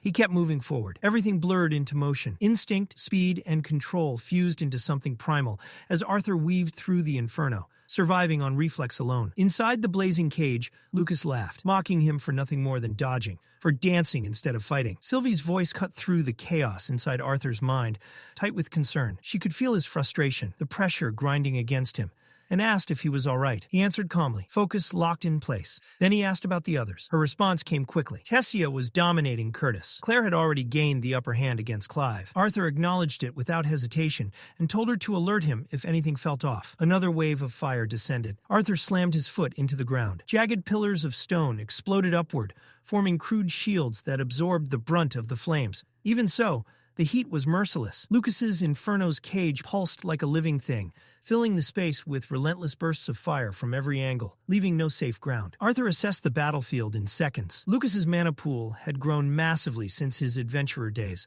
and without access to fire or water mana, Arthur was at a clear disadvantage. The oppressive heat gnawed at his stamina, while his wind and earth elements struggled to keep pace. Even his superior movement wasn't enough to close the distance. Lucas had engineered the perfect battlefield, one designed to crush opponents through sheer pressure and attrition. Watching Arthur dodge again and again, Lucas sneered, hurling insults through the flames. Arthur ignored them. He forced his breathing steady. Reacting wasn't enough anymore. Every counterattack, wind blades, earthen spikes, was shut down before it could gain momentum. The fire never relented. Lucas laughed again, mocking Arthur for being dead weight, saying he was glad Arthur hadn't joined the disciplinary committee. Otherwise, Lucas joked, he might have had to quit school just to avoid having such an incompetent teammate. Arthur shut it out. He slowed his thoughts, digging beneath the frustration. This wasn't just Lucas provoking him. It was his own limitation staring him in the face. Wind magic wasn't just movement. It wasn't just pushing and pulling invisible currents. What if he went deeper? What if, instead of manipulating air as a whole, he controlled the particles themselves? Arthur's eyes sharpened. Fire needed oxygen. Without it, flames couldn't exist. If he could manipulate the air, strip the oxygen away, then this cage, this blazing prison, would become nothing more than empty heat. Lucas laughed again, mistaking Arthur's subtle shift for retreat. The realization hit hard. If he removed the oxygen, the fire wouldn't touch him, but neither would he be able to breathe. A dangerous gamble. One mistake, and he'd suffocate before Lucas ever could. A faint smile crept across Arthur's face. This was why he'd come to Xyrus Academy, not just to fight, but to understand, to push past what he thought was possible. High above the battlefield, Professor Glory watched in silence, arms crossed as the wind tugged at her cloak. From her vantage point, the raging flames below were impossible to miss. Inferno's cage burned brilliantly. Lucas's signature domain spell, unleashed with frightening proficiency. She had heard of his talent, but seeing it firsthand was different. For someone so young, Lucas's control and casting speed were extraordinary. His mana pulsed with power rivaling a silver core mage. The world of magic was changing, she realized. Talents like his were rising fast enough to leave veterans behind. But her gaze drifted from the fire to the boy standing inside it. The moment Arthur had charged straight through the flames, a strange chill had crawled down her spine. Not fear, awe. Unlike Lucas, Arthur lacked flashy spells or overwhelming variety. As a dual-element mage, his arsenal was still limited, yet every movement he made was deliberate, fluid, precise beyond his years. Something about him was different. Professor Glory narrowed her eyes. The wind and earth around Arthur weren't being forced into obedience. They were responding to him, curving, shifting, moving as if drawn by instinct rather than command. He wasn't dominating mana. He was moving with it. For someone his age, that kind of harmony was unnatural. It made her wonder what kind of life Arthur Leywin had lived to achieve such control. Then she noticed it. Arthur wasn't breathing. Fireballs began to land. His dodging had slowed, and though mana shielded him, his artificer gear was dangerously close to triggering. Moments ago, he'd been evading effortlessly. Yet now he wasn't retreating or reinforcing his defenses. That's when it clicked. Professor Glory leaned forward, eyes widening. Arthur wasn't enduring the flames. He was learning from them. He wasn't using wind magic. Not really. He was experimenting with direct air manipulation, something far more complex and far more dangerous. Few mages even attempted it. Manipulating air at that level required flawless control and absolute focus. It wasn't ethics that stopped mages from stealing the air from their enemies' lungs. It was impossibility. Controlling the air around a living, moving target, let alone in the middle of combat, was something most wouldn't even dare to try. That was why most mages relied on their own bodies, or a fixed anchor point when attempting such manipulation. Anything else was madness. Watching him, Professor Glory felt a quiet smile form. Surrounded by roaring flames, pressed to the brink of collapse, Arthur Leywin wasn't panicking. He was learning. In the heart of danger, he was teaching himself how to bend the air itself. A true little monster. Inside the burning arena, Arthur clenched his jaw as his lungs screamed in protest. He carved out a razor-thin layer of air around his body, forcing it into an unstable vacuum. The goal was simple: strip the flames of what they needed and scatter them before they touched him. Simple in theory, nightmarish in practice. Every fraction of a second demanded absolute precision. His focus was so intense that sweat soaked into his skin, not from heat, but from strain. His uniform was already fraying, scorched and torn, as each failed attempt punished him further. Across the arena, Lucas Wykes grew impatient. This wasn't how it was supposed to go. His firepower was overwhelming. His attacks were relentless. Any normal student would have collapsed long ago. Yet Arthur still stood. There was no visible wind magic, no defensive spell he could recognize. Yet his flames refused to behave. Confusion crept in. Then frustration, then desperation. Lucas snarled and poured everything into one final gambit. Mana surged violently as he raised his voice and roared, summoning his trump card. From the inferno beside him, something massive took shape. A towering humanoid beast, forged entirely of flame, emerged with a deafening roar. Its presence warped the air, radiating pure destruction. Arthur didn't flinch. If anything, he smiled. That summon told him everything he needed to know. Lucas was running out. Arthur's grin sharpened for just a moment. It was time to end this. Elsewhere on the battlefield, Tessia Earlith glanced toward the blazing arena. A knot twisted in her chest. Arthur was strong. She knew that. But fighting Lucas while restricted to wind and earth, his weakest elements, pushed even him into dangerous territory. She trusted him. Still, the worry lingered. Then motion tore her attention away. Curtis Glader lunged, flames spiraling around his twin blades. The strike came down hard, but Tessia blocked it at the last instant, her staff catching the blow in a shower of sparks. Curtis smirked, clearly enjoying himself. He reminded her sharply that turning her back in a fight, even for a princess, was a mistake. Tessia answered without a word. Her expression hardened as she drew her secondary blade and moved in one fluid motion. The counterstrike forced Curtis to retreat, barely avoiding the edge of her swing. She wasn't finished. Mana surged into her palm as she compressed wind tightly, shaping it with practiced control. With a sharp release, the blast exploded forward. Curtis was struck head-on and hurled through the air like a projectile. Before he could crash, his mana beast, Grotter, leapt in, shielding him at the last second. Then pain struck. Tessia gasped, clutching her abdomen as something twisted deep inside her. Her magic felt wrong, draining unevenly, resisting her control. Unease flickered across her face. Curtis didn't give her time to recover. He mounted Grotter again and barked a command. The ground shook as they charged, mana pooling heavily around them. Tessia felt it instantly. The shift in the air, the density of mana being pulled in. They were preparing something big. She began chanting, her voice steady despite the pain. The ground responded violently. Thick vines erupted upward, weaving together into a living barrier as roots spread outward like a storm. Grotter bounded across the battlefield, narrowly evading the snapping tendrils that tried to bind him. Even so, the pain inside Tessia worsened. Doubt crept in. Had she truly adapted to the Elderwood Guardian's core? She crushed the thought immediately. As student council president, hesitation wasn't an option. She reinforced herself with buffs, forcing her body into motion. Her steps grew sharper, faster, wind mana flowing through every movement. The vines responded instantly, striking with renewed speed and precision. Confidence returned to her gaze. She could still win. Then Curtis roared. Mana gathered violently before him, condensing into a blazing torrent infused with earth attribute power. The beam tore forward with catastrophic force, powerful enough to erase anything in its path. High atop her living platform, Tessia paled. Sweat streamed down her face. She was reaching her limit, and the true danger was only beginning. At that exact moment, a violent surge of mana tore through Arthur. His bond with Sylvie flared. Her voice screamed inside his mind. Tessia was in danger. Arthur turned on instinct. Too late. The Flame Guardian closed in from behind, its burning fist crashing into him with overwhelming force. The impact sent shockwaves through his body as fire swallowed his vision. The battlefield erupted once more. The blow sent Arthur flying. He barely managed to steady himself before lifting his head, and what he saw made his blood run cold. High above the battlefield, Professor Glory was already airborne, riding her bond, Torch, pushing them to full speed toward Tessia and Curtis. Flames tore through the air in her wake, but even at that speed, she wouldn't make it in time. Inside Arthur's mind, Sylvie's voice pierced through again, sharper, tighter, laced with fear. Something was wrong. No, something was very wrong. Tessia was in real danger. Arthur's heart thundered violently in his chest. He tried to breathe, tried to think, but panic clawed at him from every direction. Every instinct screamed the same command. Move, now. Then, without hesitation, he activated the first phase of Sylvia's beast will. The world broke, colors inverted, twisting into strange, unnatural hues as sound vanished completely. The battlefield froze, fire suspended mid-burst, people locked in motionless poses, mana hanging in the air like shattered glass. Arthur had entered that place again, the warped space where time bent only for him. But he knew its flaw. Nothing here could be changed unless he physically carried it with him. And Tessia didn't have time. Arthur launched forward. His body screamed as he forced it beyond its limits, sprinting through a razor-thin path between the burning orbs of Lucas's inferno cage. He shot past Professor Glory, frozen mid-flight atop her bond, but didn't spare her a glance. His mana was nearly gone. Most of it had been burned away trying to master the vacuum barrier, but stopping wasn't an option. Ahead of him, Tessia was falling. The vine beneath her shattered as her strength gave out. Her body went limp, one hand clutching her abdomen as consciousness slipped away. Gravity dragged her toward the battlefield below.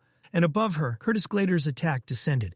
A massive breath of destruction, compressed mana roaring forward like judgment itself. Arthur's chest tightened painfully. Sylvie had been right. There would be no save from above, no barrier, no shield. Tessia was completely exposed. Fear surged, but Arthur crushed it. He forced his legs to move faster, even as his vision blurred, muscles tearing, breath ripping through his chest like broken glass. At the very edge of his endurance, he leapt from a collapsing vine. He threw himself forward. Arthur wrapped his body around Tessia midair, pulling her tightly against him as the world rushed back into motion. With the last scraps of mana left in his core, he forced a barrier into existence around them both. He already knew this was going to hurt. The first phase released. Color slammed back into reality. So did the pain. A white-hot agony exploded across Arthur's back as Curtis's attack collided. His body convulsed violently, nerves screaming as his consciousness fractured. Before a sound could leave his throat, darkness swallowed him whole. The last thing he heard was a sharp, piercing whine, his gear activating. From the sky, Professor Glory watched in horror as Curtis's attack, World Howl, consumed everything ahead of her. The beam roared, tearing through the battlefield with merciless force. A scream tore from her lips. She leapt from torch and rushed forward, heart pounding, mind racing. Seconds stretched into eternity. When the light finally faded, the battlefield reappeared. Professor Glory froze. Arthur was there, unconscious, his body wrapped protectively around Tessia's limp form, alive. No one had expected him to be there, especially not her. She stood stunned, words caught in her throat. Nearby, Curtis staggered back, his face drained of color. He stammered incoherently, panic and guilt crashing over him all at once. He hadn't known Tessia would collapse. He hadn't meant for any of this. Professor Glory snapped out of it. Orders flew from her lips. Pagal, get the team ready. Pan, assess the damage immediately. But even as she took control, her thoughts spiraled. Moments ago, Arthur had been trapped inside Inferno's cage with Lucas. There was no spell, no technique that should have allowed him to cross that distance. Not that fast, not like this. And yet, Arthur Leywin had done the impossible. Again, Arthur woke with a violent jolt of pain tearing through his side. Every inch of his body screamed in protest, as though his nerves had been ripped apart and crudely stitched back together. His vision swam, blurry and unfocused, until the haze finally cleared, and he realized something warm and heavy was pressing against his chest. Sylvie, the small dragon beast, sat squarely atop him, her golden eyes locked onto his face. She didn't need words. Her presence alone radiated scolding, worry, and restrained fury, as if she were silently yelling at him for yet another reckless decision. Guilt settled heavily in Arthur's chest. Sylvie had always been there, his anchor, his partner, his constant. He knew he had pushed himself too far. Again, closing his eyes, he offered a quiet promise in his mind. He wouldn't leave her. Not like this. Not ever. Her concern mattered more to him than the pain tearing through his body. A knock echoed through the room. The door creaked open, and director Cynthia Goodsky stepped inside. Her sharp eyes narrowed the moment they landed on Arthur, then softened with subtle relief. She hadn't expected him to wake so soon. Yet there he was. She approached the bed, studying him carefully. He was clearly in agony, but his eyes were alert. His will hadn't broken. That alone seemed to satisfy her. Arthur didn't waste time. "Tessia?" he asked. Cynthia's expression shifted, the weight of her thoughts unmistakable. She explained that Tessia was in better condition than him, for now, but the danger hadn't passed. Her body was struggling against the beast will within her. Arthur understood immediately. The signs were unmistakable, because he was the one who had given it to her. Frustration twisted in his chest. He wanted to help, to guide her through the assimilation, but his body was in no condition to do anything. His mana reserves were nearly empty, and his injuries were severe. Cynthia stepped closer, her voice carrying quiet remorse. She admitted the truth. She had kept Tessia's beast will a secret, even from Professor Glory. Tessia had reached the most dangerous phase of assimilation without proper supervision. If Cynthia had spoken sooner, much of this suffering might have been avoided. She thanked Arthur, her gratitude heavy and sincere. He had risked everything, nearly lost his life, to save her disciple. Arthur listened, then slowly sank back into the bed, brushing off the weight of her words. Cynthia informed him that both the royal family and his own had already been contacted. They would arrive soon. Until then, she urged him to rest. Arthur nodded faintly and thanked her. Outside the room, Tessia stood quietly. When Cynthia noticed her hesitation, she gently asked if she wanted to go inside. Tessia shook her head, her voice low and unsteady. She wasn't ready. Not yet. Facing Arthur felt overwhelming. Besides, he needed rest more than anything. Cynthia smiled knowingly and gave her a small wink. Perhaps some desserts would help, she suggested lightly. A little sugar might give her the courage she needed. Time passed. Arthur drifted back into sleep. When he woke again, the pain was still there, but something warmer filled the room. Familiar faces emerged through the haze. His mother, Alice, sat beside him, her expression overflowing with relief as she spoke softly. Grateful he was finally awake. Arthur turned his head carefully. Ellie leaned in from the other side of the bed and immediately blurted out how awful he looked. He chuckled despite the pain and fired back with his usual sarcasm. Their father, Reynolds, stood nearby, grinning as he pointed out that Ellie had cried more than anyone. More than Alice, even. Ellie exploded in embarrassment, furiously scolding him for exposing her. Alice smiled, but the worry in her eyes never faded. She questioned how her son had managed to get himself so badly injured on the very first day of school. Reynolds added his own theory with mock seriousness, suggesting Arthur had already picked fights at the academy. Arthur smirked faintly. They should have seen the other guy. Laughter filled the room. Everyone laughed, except Alice. Her mind spiraled instantly. What had he done this time? Had he seriously injured another child? Killed someone? Burned remains? Furious nobles? Political fallout? Escape plans formed in seconds? Hiding underground? Living among dwarves? She could work as a healer. But Ellie? What kind of future would Ellie have? Before the panic could fully take hold, the door opened again. Director Cynthia returned. She wasn't alone. The entire Elenoil family entered behind her, with Tessia at their side. Reynolds stiffened in shock. Alice gasped softly. Both parents bowed deeply in respect. King Alduin placed a gentle hand on Reynolds' shoulder, humbly insisting the honor was his. Arthur had saved their daughter, not once, but twice. Queen Marielle followed with a warm smile, saying this meeting was long overdue. Introductions followed. Alduin gestured to the older elf beside him, his father, the former king of Elenoir. Then to the young elf girl standing nervously nearby, their daughter. Tessia stepped forward and introduced herself quietly as Arthur's friend. Alice and Reynolds exchanged knowing looks, sharing a silent, amused understanding. Arthur watched from the bed, unease creeping in. They're definitely misunderstanding something. Alice approached Tessia and gently took her hand, smiling warmly. She said it was a joy to finally meet the girl Arthur had spoken so much about. Tessia's eyes widened in surprise. He talked about me? Alice nodded enthusiastically, saying how grateful she was that Arthur had someone so responsible beside him. Then she leaned closer and softly added that it was comforting, not just now, but for the future as well. Tessia's face turned bright red. Before she could recover, Varai, former king of Elenoir, addressed Arthur calmly, asking how he was feeling. Arthur lay there, barely keeping up with the overwhelming energy filling the room. With a tired breath, he admitted that what worried him most wasn't his condition, but whatever it looked like, everyone was planning around him. Varian let out a hearty chuckle, waving off the concern. Arthur had nothing to fear, he said.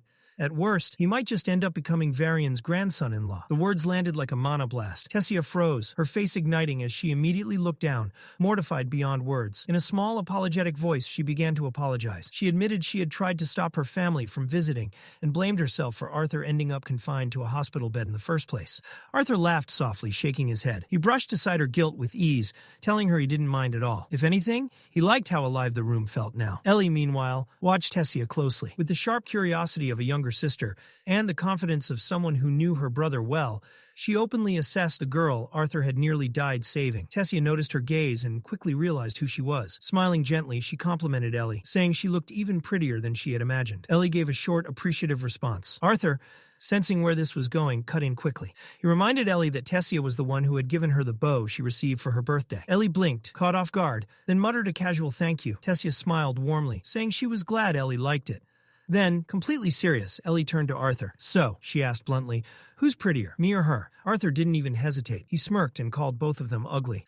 The room erupted. Both girls immediately snapped at him, warning that the only reason he was still alive was because he was injured. Deciding it was best to retreat, Arthur quickly changed the subject and turned to Varian, asking about Tessia's mana core. Was everything progressing smoothly? Varian nodded, explaining that Tessia's body appeared far more compatible with the beast core than Arthur's had been at the same stage. Then, lowering his voice, the old elf leaned in and asked the real question: how Arthur had even managed to obtain an Elderwood Guardian's core in the first place. Arthur smiled tiredly. I killed it. Varian's eyes widened, his composed expression shattering into pure disbelief. Before he could say anything else, Director Goodsky cleared her throat sharply, cutting the conversation short. She reminded everyone that Tessia's assimilation still required monitoring, and that the room had already exceeded its allowed capacity. More visitors were waiting outside, Reluctantly, both families departed together, leaving Arthur with a moment of quiet. It didn't last long. Visitors came and went throughout the afternoon, some demanding answers about the mission, others simply checking on his condition. Professor Glory practically leaned over him,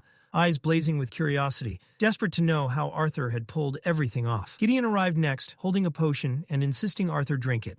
Suspicious but exhausted, Arthur complied. Before leaving, Gideon casually dropped a bomb. He told Arthur to visit his personal training room once he recovered. Arthur stared at him, stunned. How did he even know about that place? Gideon explained that Director Goodsky had contacted him and requested special training artifacts for Arthur. And yes, he had already built them. Arthur grew even more suspicious and asked the obvious question. Did you really do all that for free? Gideon only smiled slyly and reminded Arthur that he now owed him. Once alone, Arthur slumped back into the bed, sore, drained, but undeniably grateful to still be alive. Footsteps approached again. Assuming Gideon had returned to demand payment, Arthur frowned until the door opened and Tessia stepped inside instead. She moved quietly toward the bed. Arthur asked if her assimilation session was already over. Tessia nodded, explaining that Director Goodsky had stopped it early since she was still recovering. Arthur agreed. It was the right call. He asked about her mana core, whether she'd felt pain again or that crushing pressure. Tessia let out a small laugh. Arthur frowned, confused, and asked what was funny. She smiled softly and told him it was just like him, worrying about her after nearly dying himself. Arthur laughed quietly in return. She wasn't wrong. The moment reminded her of long ago, when he had saved her from bandits. Arthur tried to sit up, remarking on how far they'd come since then. But pain tore through him instantly. He winced. Tessia rushed closer, panic flashing across her face, but Arthur reassured her. He told her not to worry so much. He'd be fine. She nodded, then fell silent. After a moment, Tessia spoke again. She said she still needed to apologize. Arthur immediately stopped her, reminding her, again, that she had nothing to apologize for. He had made his choice, but Tessia shook her head. That wasn't what she meant. Her voice softened as she admitted she was sorry for something else, for taking advantage of him like this. Before Arthur could respond, she leaned in and kissed him. It was brief, but it carried everything she hadn't been able to say. Then she turned and ran. Arthur lay there, frozen, more stunned than he had been when he first woke up. Outside, Tessia's heart pounded louder than her footsteps. Her face burned as realization fully set in. She had just kissed Arthur, her first kiss. Questions flooded her mind. Had she done it right? Had she looked awkward? Did Arthur like it? Stopping by a window, she stared at her reflection, nervously trying to replay the moment, only to grow even more embarrassed. She let out a quiet groan and gently bumped her forehead against the glass. What if she'd gone too far? What if Arthur thought she was improper, too forward? Panic twisted in her chest. For a moment, she almost ran back, ready to pretend it had all been a misunderstanding. But she stopped herself. No, she had done the right thing. Arthur would never make the first move. He was always so composed, so mature, like she was still just a little girl in his eyes. If she had waited for him, nothing would ever change. That thought anchored Tessia's racing heart as she forced herself to breathe. This was her choice. And if Arthur didn't feel the same way, then that was his loss. She reminded herself who she was now. Talented, capable, strong, someone others respected, smart, disciplined, and yes, attractive. If Arthur still couldn't see her as she was today, then he didn't deserve her. One last glance toward his room, Tessia turned away. She walked toward her dorm, her mind spinning, heart pounding, every step lighter and heavier all at once. Back in the hospital room, Arthur lay frozen, staring at the ceiling. He had just been kissed by Tessia Erlith, or rather, she had kissed him. The realization detonated in his head. She was 13, he was 12. His thoughts immediately spiraled into panic. Was that allowed? Was this illegal? Was he about to be arrested by the universe itself? He squeezed his eyes shut, forcing himself to breathe. It had been innocent. Just a brief kiss, nothing more. Still, the guilt lingered. She had completely blindsided him. He hadn't done anything. She'd leaned in while he was still stuck in bed, half broken and barely recovered. And yet, a small, reluctant smile tugged at his lips. Tessia really was sharp. She always knew exactly when to act. Realizing where his thoughts were drifting, Arthur slapped his cheeks hard, muttering curses under his breath. His body burned with pain, but his mind was far worse, caught in a storm of confusion, warmth, and an unfamiliar curiosity he didn't know how to process. Eventually, exhaustion won. Arthur drifted into sleep, unsure of what came next between them, only certain that things would never go back to the way they were. The days that followed passed quietly. Visitors came and went, checking on Arthur's condition as he recovered. Before long, only 2 days remained before classes resumed, and the academy buzzed with rumors. Whispers spread through the halls. A first-year student was supposedly becoming a professor. Some claimed he'd earned the position by defeating an instructor in a duel. Others joked that if they beat him, they'd get promoted too. Skepticism and curiosity collided, and the gossip only grew louder. Arthur walked through the academy halls alongside Cynthia and Gideon. His body was still adjusting,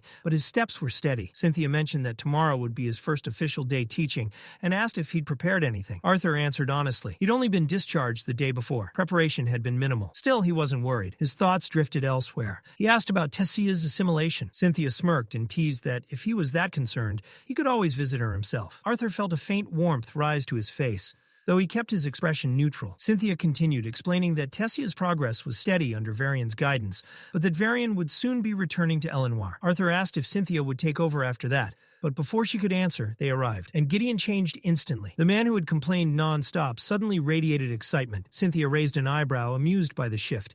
Gideon grinned and declared that he'd turned the task into a challenge, his personal mission to finally leave Arthur speechless. Cynthia had only requested a few sturdy training artifacts. Gideon had done far more than that. When he pushed open the door, even Arthur paused. The room had been transformed into a vast open space, but at its center stood something towering. A massive humanoid construct gleamed under the lights, its frame polished and imposing. Arthur scanned the room, impressed. Gideon scoffed and pointed.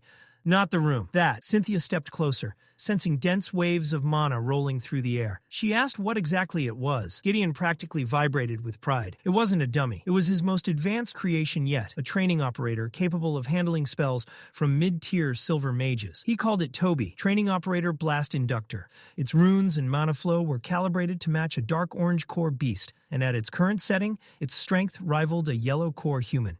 Its body, solid malagorite iron, far tougher than its displayed power. Before Gideon could finish, Arthur stepped forward. He gathered mana into his fist and drove a single controlled punch straight into the construct's chest. Metal screamed. The blow punched clean through Toby's core. The massive machine toppled backward and crashed to the floor, shaking the room. Silence. Arthur glanced at the wreckage and spoke calmly. "We'll need to raise its level." Gideon stood frozen, mouth hanging open. Then he grinned. Without hesitation, he activated more artifacts. One by one, additional Tobys powered up, flooding the room with mechanical movement. Arthur's expression didn't change.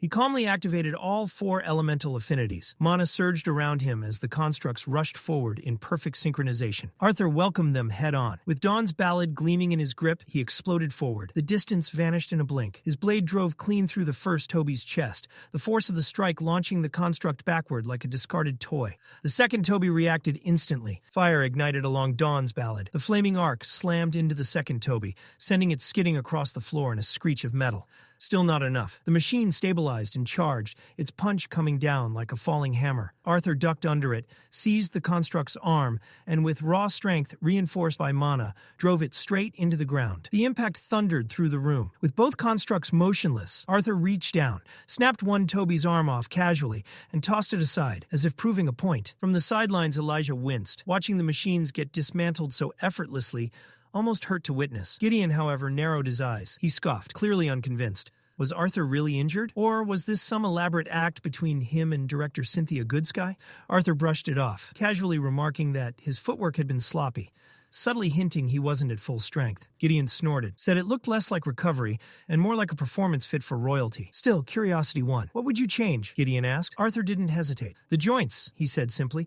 "They're the weakest points. Reinforce them." He continued, noting that while Toby was built to counter mages, it lacked offensive elemental magic, an enormous flaw in real combat. Gideon frowned. He reminded Arthur that these constructs were meant for augmenters, not whatever Arthur was. "Anything else?" Arthur nodded. "The mana reinforcement system." Everyone leaned in. Right now, Toby projected a single uniform mana layer, fast and efficient, but predictable. Arthur proposed a segmented design instead. Interconnected plates of mana that could shift and repair independently. Break one section, and the rest remain intact. Less mana loss. Faster recovery. Silence followed. Every eye locked onto Arthur. He blinked, confused by their reactions. Gideon finally broke it, staring at him like he'd just rewritten the laws of magic. "You're telling me you can control a mana barrier like that?" Cynthia was already several steps ahead. The idea was revolutionary. A flexible, modular mana shield, far superior to the traditional full-body shroud. It might take longer to deploy, but the tactical advantages were undeniable. Decision made. She thanked Arthur quickly and left at once, intent on presenting the concept to the Mages Guild. Once she was gone, Gideon leaned in close, half joking, half serious, trying to see if Arthur was hiding any more world-shaking ideas. Elijah interrupted, reminding Arthur that he'd be late for his first class. Exactly 1 week had passed since his injury, and it showed. With a walking stick in hand, Arthur moved carefully down the hall, wobbling slightly with each step. Regret tugged at him. Fighting 2 Tobys while still healing hadn't been smart. Sylvie tried to reassure him. Then his cane slipped. Arthur stumbled and instinctively grabbed someone's shoulder. He looked up. Kathleen. Without a word, she wrapped an arm around his waist, steady and firm. No hesitation, no questions, just support. You should have rested more, she said calmly. Arthur flushed slightly but said nothing, allowing her to help him the rest of the way. As they reached the classroom, voices spilled out. The new professor's coming today. No way that rumor's real. Anyone's better than Geist. Don't jinx it. Someone pointed at Arthur, recognizing him as the disciplinary committee officer who defeated Geist. Then they noticed the limp. The chatter exploded. Arthur stepped inside. A wave of murmurs washed over the room as every student turned toward him. His gaze swept across the class and landed on Fairith. Their eyes met. Fairith smirked inwardly, acknowledging Arthur as a rival once more. Somehow he always made an entrance. Then realization hit Arthur like a punch. Kathleen was royalty. Damn it. Carefully, he stepped away and thanked her. As Kathleen returned to her seat, the room fell into stunned silence. Not just because she was a princess, but because of what they'd all just witnessed. Arthur stood alone at the podium. Every eye was on him. He introduced himself calmly, a disciplinary committee member, the only son of two accomplished mages, a brother, and now their professor. For a heartbeat, nothing happened. Then the room erupted. Laughter, protests, confused shouts. The shock had finally landed. A second year finally snapped. This has to be a joke, he shouted from the back. A first year followed immediately, voice sharp with indignation. Why is he our professor? Who does he think he is? Arthur stood at the podium, expression calm, unreadable. Inside, he sighed. This wouldn't be happening if Cynthia had bothered with a formal introduction. Then again, knowing Director Goodsky, she'd probably planned this. Toss him into the fire and see who burned first. The classroom buzzed with disbelief. Then, bam, a student leapt down from his seat, landing hard on the platform. The impact cracked through the noise like a hammer strike. Every head turned. Arthur narrowed his eyes. The boy strutted forward, arrogance written across his face, a smug grin daring someone to stop him. So that's it? The student scoffed. Beat up Professor Geist, and suddenly you're qualified to teach? Guess becoming a professor's easier than I thought. Some students shifted uncomfortably. They were already tired of drama. Others leaned forward eagerly that they wanted a show. Arthur exhaled once. Then he spoke a single word. Mana erupted, not violently, but absolutely. The air thickened. Pressure slammed down like an invisible mountain. The arrogant student's knees buckled instantly. He hit the floor hard, the stage shuddering beneath him. Silence. Total, crushing silence. Arthur limped forward, every step deliberate. He stopped in front of the wide-eyed student trembling on the ground, then lifted his gaze to the class. Director Goodsky didn't give me paperwork, Arthur said evenly. No ceremony, no announcement. His mana lingered, heavy, suffocating. But I am your professor. He let that sink in. I don't need your approval. However, his eyes sharpened. You do have a choice. Anyone who didn't want to be here could leave. But, Arthur continued, voice firm, if you're wondering how someone young, injured, and limping earned a position at this academy, a faint smile tugged at his lips. Stay and find out. He turned back to the student on the floor. Leave, Arthur said calmly, or return to your seat. The boy didn't hesitate. He scrambled up, face burning, bowing repeatedly as he muttered frantic apologies before bolting back to his desk. Arthur relaxed inwardly. That's enough. No one else would challenge him today. Judging by the stunned faces around him, it looked like he'd have a full class after all. Let's begin, Arthur said, shifting gears smoothly. This is a practical mana manipulation class. He scanned the room. What's the most effective way to utilize mana from the surrounding atmosphere? A hand shot up instantly. A girl with a sharp beak-like nose and a neatly tied ponytail didn't hesitate for a second. Arthur gestured for her to speak. By absorbing ambient mana into the core, she said confidently, where it's condensed, purified, and then used for spells or techniques. Arthur nodded, clearly pleased. Well answered. The girl practically glowed at the approval. Arthur continued. Augmenters rely primarily on the mana stored in their cores, channeling it through their mana pathways to enhance their bodies or weapons. He turned slightly. Conjurers, however, draw mana directly from the atmosphere using mana veins, shaping and commanding it to cast spells. Then he raised another question. If that's the case, why do both types still meditate and absorb ambient mana? The same girl raised her hand again, then paused, thinking. After a moment, she answered more carefully. Because conjurers still need their own mana to control and guide the ambient mana. Arthur nodded. Correct, he elaborated. Conjurers use internally coded mana already shaped by spell formulas, to instruct ambient mana how to behave. He let his gaze sweep the room. That's why even conjurers must maintain a strong mana core. Then came the real hook. If conjurers use less internal mana than augmenters, is the color or stage of a mana core truly an accurate measure of strength? Whispers spread like wildfire. Students exchanged uncertain looks. Arthur didn't answer. Instead, he changed the game. 6 volunteers, elemental affinities. He pointed. Conjurers on my left, augmenters on my right. Groans followed, but eventually 6 students stepped forward. For this exercise, Arthur said, Use the most basic elemental spell you know. No wands for conjurers. He turned to the augmenters. I want elemental manifestation through your fists. Fire users ignited faint embers. Wind users formed swirling currents. Water gathered into flowing layers. Earth condensed into rough stone. The conjurers began chanting softly. Elemental lights flickered before their palms. Augmenters, launch your spells, Arthur ordered. Conjurers, absorb your own. Confusion rippled through the group. Then chaos erupted. Augmenters failed spectacularly. Some swung their arms wildly. Others yelled element names like shouting louder would help. One student literally screamed fire at his fist. Nothing happened. The conjurers weren't faring better. Attempts to absorb their spells backfired. Flames singed sleeves. Water drenched uniforms. Wind knocked students off balance. Arthur watched calmly, letting them fail, because the lesson had only just begun. A few students had already paid the price. Thin cuts marked arms and shoulders where wind or earth mana had slipped out of control. Others nursed bruised hands or damp sleeves, evidence of spells gone wrong. Slowly, frustration replaced confusion. One by one, students stopped trying. They turned toward Arthur, doubt written plainly across their faces. Even Faereth and Catelyn, both seasoned mages, looked unconvinced. Finally, a male augmenter stepped forward, unable to hold back any longer. "This is pointless," he said flatly. "Only high-level augmenters can cast spells at range." An elven girl joined in, her hand visibly swollen. "And why would a conjurer ever try to absorb their own spell? It makes no sense." Arthur listened without interruption. Then, without a word, he raised one hand. Mana flowed. The air shifted as a controlled gust of wind gathered tightly around his palm. With a sharp flick of his wrist, Arthur released it. The wind blast surged forward, slicing cleanly through the space between the two groups with a powerful whoosh. Murmurs broke out. One student scoffed. Anyone can do that once they hit the orange stage. Arthur didn't respond.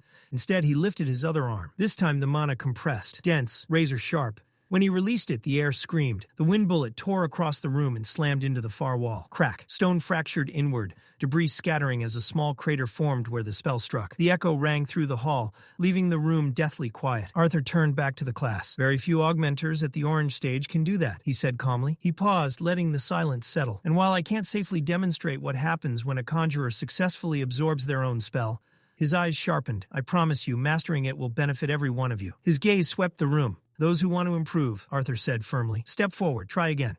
With that, he gave a small wave and exited the training hall. For a heartbeat, the room was silent. Then excitement erupted. Students buzzed with chatter, energy renewed, spirits lifted, even among those who had failed. It was exactly the impact Arthur had hoped for. Outside, Arthur lowered himself onto a wooden bench and let out a quiet sigh. The afternoon breeze brushed against his face as he watched Sylvie chase a butterfly across the grass. He smiled faintly, ended a bit early. Then again, that was one of the perks of being a professor. Leaning back, Arthur spoke aloud, amused by his newfound freedom.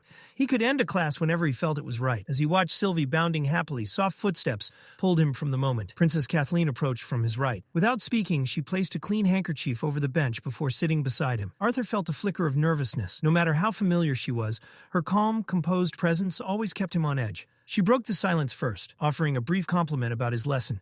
Arthur thanked her, unsure what else to say. The quiet stretched. Just as he began to relax, Kathleen leaned slightly closer. "Arthur," she said softly. He turned to her, attentive and confused. Her voice lowered, hesitant now. "There's something I've been meaning to tell you." Arthur's thoughts exploded. For one absurd second, his mind raced into impossible territory. A confession? Another noble girl? Would this start a political incident between kingdoms? Before he could spiral further, Kathleen stood and bowed deeply. "I'm sorry," she said earnestly. "Not just for myself, but for my family." She spoke of Sebastian, of the auction house, of her father's actions, of her brother's mistakes, both past and recent. She carried the weight of it all, but midway through her apology, she froze. Arthur was pinching his own cheeks. "What are you doing?" she asked, bewildered. Arthur replied casually, "Humbling myself." He was genuinely surprised she was still troubled by something that had happened over 4 years ago. Kathleen shook her head. She couldn't forget that day. As much as she admired her father, his actions had disappointed her deeply. Arthur waved it off. "You don't need to apologize for other people's choices," he said. "That burden isn't yours." "Still," Kathleen insisted, especially now, because she considered Arthur a friend. She added, almost shyly, that her brother once told her even small physical gestures, skinship, were signs of friendship. Arthur acknowledged it simply. But inside Kathleen's mind, everything churned. She had spent her life resenting her lineage, her powers, even her appearance, things that stole her freedom. Yet here was someone who had everything.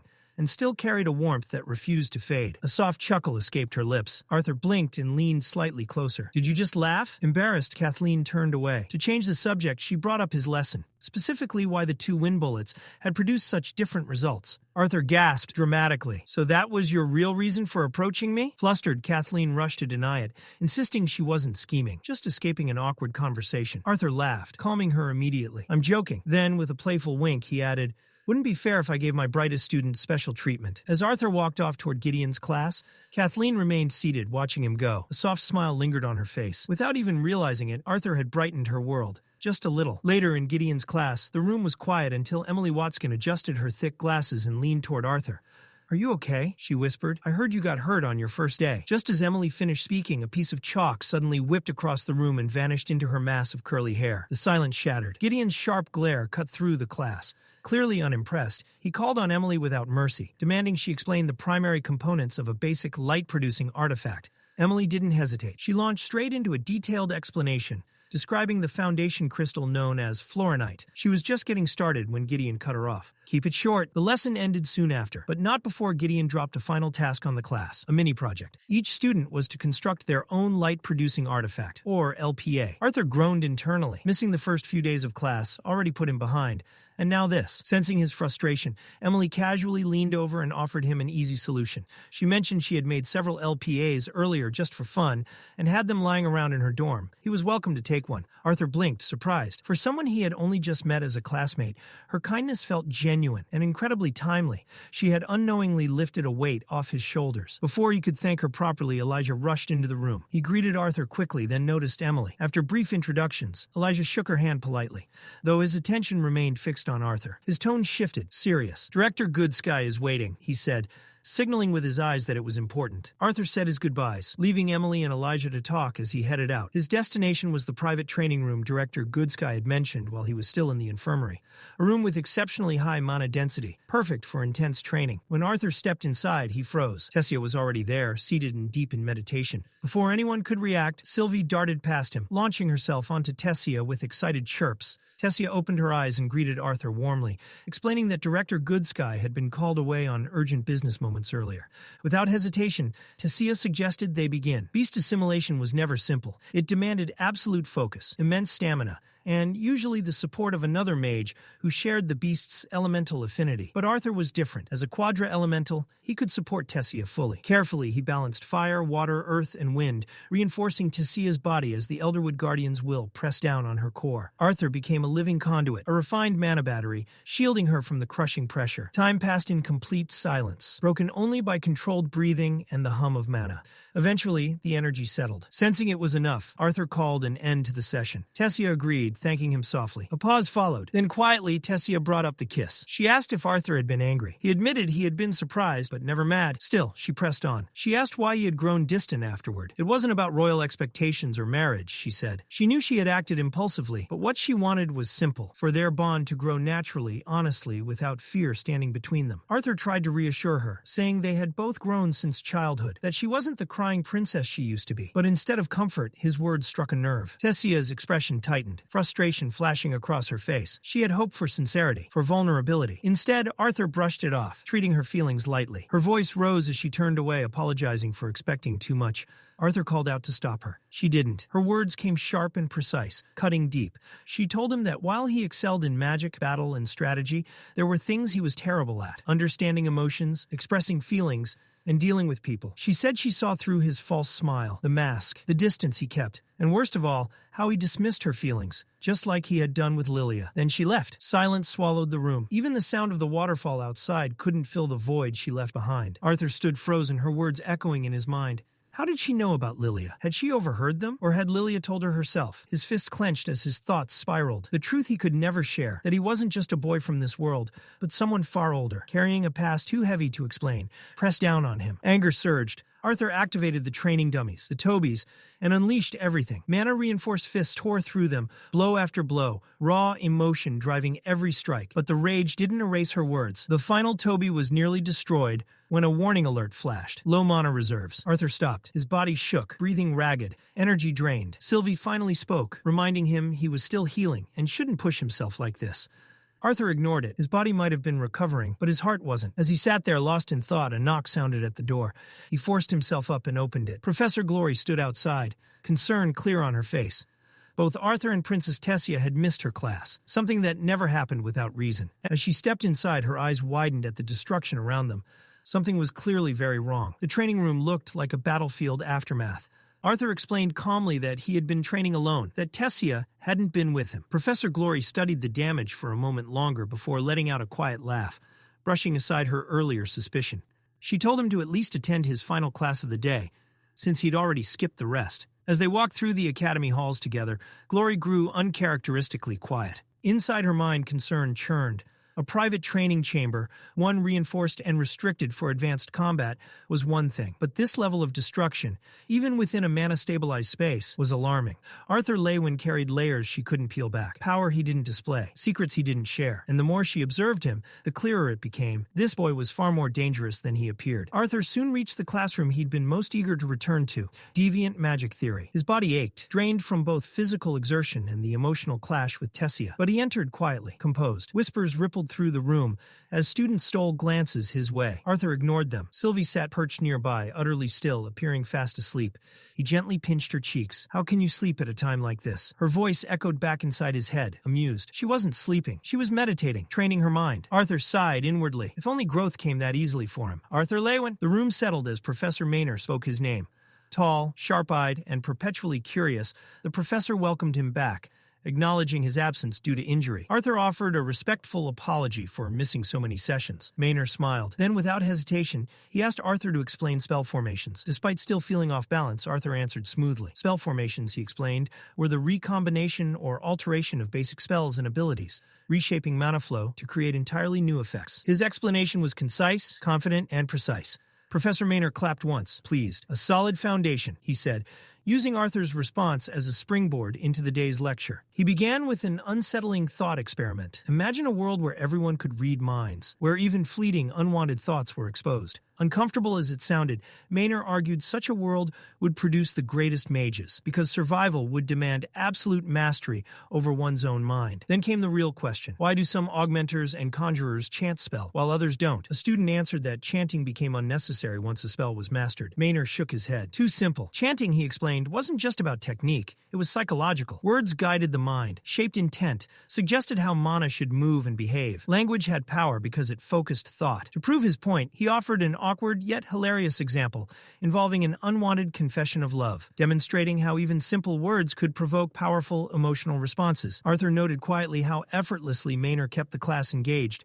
Building on that, the professor explained that advanced casters could shorten or completely abandon incantations only after achieving exceptional mental discipline.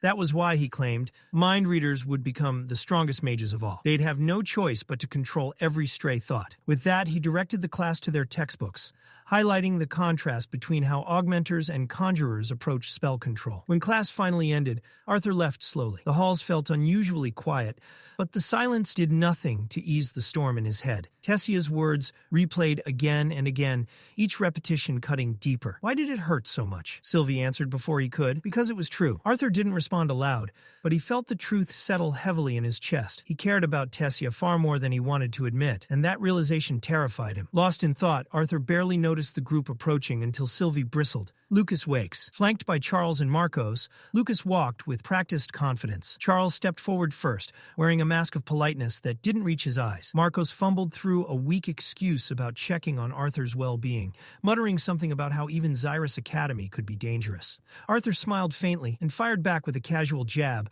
reminding Charles of the humiliation he'd suffered earlier. It landed perfectly. Charles snapped. Rage twisted his face as he shouted about his ruined reputation, about how Arthur had embarrassed him in front of the entire academy. He surged forward, and Lucas yanked him back. Lucas's patience had finally run dry. His voice rose as he confronted Arthur, accusing him of cowardice for avoiding him since their duel. The bitterness in his tone made it clear. The loss still burned. Then came the real question. How had Arthur escaped Inferno Cage? Lucas demanded answers. Proof. Logic. Anything that could explain how a so-called commoner had beaten him so thoroughly. Arthur tried to defuse it with humor, casually suggesting there might have been a hole in the ground. It only made things worse. Lucas clenched his teeth, fury boiling over as he pressed closer, his pride screaming for an explanation. Arthur's expression didn't change. He grabbed Lucas's wrist. With a sharp twist, he flung the hand aside. The motion was quick, controlled, and final. Arthur's voice stayed calm, but his meaning was unmistakable. This wasn't how questions were asked, especially not by someone who had already lost. Arthur stepped forward and locked Lucas into a firm headlock, his grip precise and effortless. His voice stayed calm as he reminded Lucas of a simple truth. He didn't owe him a single answer. Not now, not ever. Lucas didn't struggle, and instead he laughed. It was cold, hollow. He claimed he already knew the truth. Arthur had cheated during the duel, used some kind of artifact to pull off the impossible. The accusation scraped against Arthur's patience, that familiar irritation bubbling up again. Lucas never learned. Before Arthur could respond, Marcos suddenly shoved himself into the confrontation. Not to stop it, to poison it. His voice shook as he spoke, twisting the situation into something grotesque. He accused Arthur of using tricks not just to impress Tessia, but to seduce Princess Catelyn as writers well. The sheer absurdity made Arthur blink. For half a second, he thought he'd misheard. Then mana began leaking from Marcos. Raw, uncontrolled. The timid mask shattered as Marcos screamed, calling Arthur nothing more than dressed-up trash. Charles noticed instantly. He grabbed Marcos's wrist, panic in his eyes, warning him to stop. His mana was spilling out. Marcos tore free, shouted at Charles to shut up. He didn't care anymore. Charles tried again, desperation creeping into his voice. If Marcos didn't stop, all of them would be punished. Maybe worse. Lucas didn't intervene. He stepped back instead, watched, told them to leave Marcos alone. Marcos straightened, eyes burning with obsession, declaring that Princess Catelyn deserved better. Someone pure, someone of noble human blood, someone like him. Arthur's expression hardened. He finally spoke, voice steady but stripped of humor. He wasn't seducing anyone, and who Catelyn chose, or didn't, was none of Marcos's business. Marcos snapped. He screamed that it was Princess Catelyn, not just Catelyn, that she felt the same way, that he knew she did. His voice cracked as he pointed to a single moment when she had picked up his handkerchief as proof of her love. Lucas watched the meltdown with a twisted amusement. Marcos had lost his mind, and Lucas was enjoying every second of it. Marcos continued ranting, claiming someone had told him he was chosen. His words trembled, heavy with obsession. Sylvie growled low, sensing it instantly. Arthur felt it too. The mana leaking from Marcos wasn't normal. It was feral, dangerous. Then Marcos froze. His eyes snapped to Arthur, and something terrifying settled into them. Clarity, twisted certainty. Arthur was the obstacle. Marcos stomped the ground and launched himself into the air, fist pulled back, killing intent, screaming through his mana. Time slowed. Arthur caught Sylvie from the corner of his eye, crouched, ready to strike. Marcos came down like a meteor. Arthur moved. He slipped to the side, caught Marcos's arm mid-swing, and twisted sharply. Using the momentum, he redirected the punch straight into the floor. Marcos slammed down. Stone shattered. The hallway shook. Dust swallowed everything. Arthur stepped back, coughing lightly as the silence settled. His patience was gone now. He reminded Marcos, coldly, that he had just attacked a disciplinary committee member. Charles finally found his voice, shaking as he urged them to stop Marcos before things spiraled further. Lucas raised his hands, feigning confusion, feigning fear. He claimed he had no idea what was happening, said they were all terrified, painted Arthur as the aggressor without saying it outright. Charles glanced at Lucas, unsettled, but Lucas was already thinking ahead. He casually reminded Charles about the upcoming duel with Marcos, suggested this outburst might actually benefit him. If Marcos was injured or expelled, Charles wouldn't have to fight him at all. Then they walked away. Lucas turned once more, smirking as he warned Arthur not to get hurt.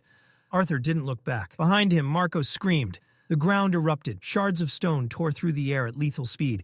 Arthur reacted instantly, but Marcos wasn't done. His body convulsed, his face warped into something barely human. He charged. Arthur blocked the blow, but the force behind it shocked even him. Inside, alarm rang loud. Marcos was only an orange core mage, yet the mana pouring from him rivaled elites. Every drop was being burned for pure destruction. Arthur realized the truth. If he wanted to stop this without killing Marcos, he might have to remove his seal. Then, a deep growl thundered above. Sylvie transformed. In an instant, her true form filled the space, a majestic dragon descending with overwhelming pressure. One massive paw slammed Marcos into the ground. The floor collapsed. The fight ended. Marcos lay unconscious, crushed into the wreckage. Sylvie shrank back into her usual form, irritation clear in her eyes. She had waited long enough. Then footsteps rushed in. Claire burst onto the scene, horror freezing her expression as she took in the destruction.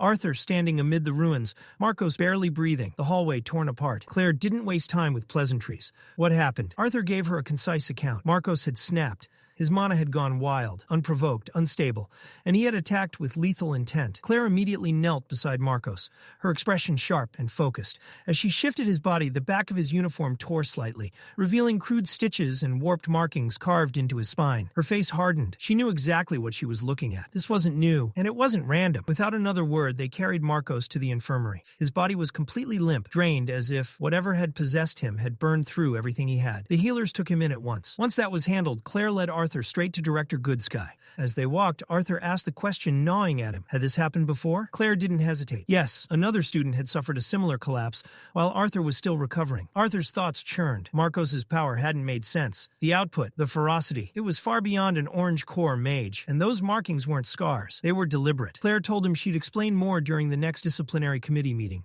For now, everyone needed to be informed, and Arthur needed to report directly to the director. When they reached the office, Arthur knocked. "Enter," Cynthia Goodsky replied immediately. They stepped inside and froze.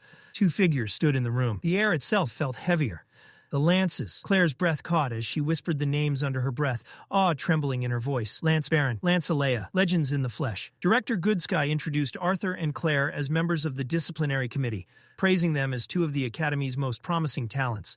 Claire nervously greeted them, unable to hide her admiration. She admitted it had always been her dream to become a lance. Baron didn't even look at her. He continued speaking with Cynthia, his tone clipped, commanding. Whatever he said carried urgency. Cynthia nodded firmly. Moments later, both lances turned to leave. As Baron passed Arthur, their eyes met, briefly, sharply. No words were exchanged, but the pressure behind that glance lingered. At the door, Alea paused. She smiled warmly at Claire and offered a few gentle words of encouragement. Claire practically glowed. Arthur didn't. He and Sylvie both felt it. Those two were monsters. Once the door closed behind them, Cynthia motioned for Arthur and Claire to sit. She asked for a full report. Arthur agreed, but couldn't help asking why the lances had appeared so suddenly. Cynthia waved it off. Baron was an alumnus, she explained, and since his younger brother attended the academy, he had delivered news personally. Her tone suggested there was more she wasn't saying. She then told Arthur to begin. Arthur recounted everything, from Lucas, Charles, and Marcos cornering him in the hallway, to Marcos's mental collapse, the uncontrolled mana surge, and the unnatural strength he displayed. When Arthur mentioned the bloody symbols carved into Marcos's spine,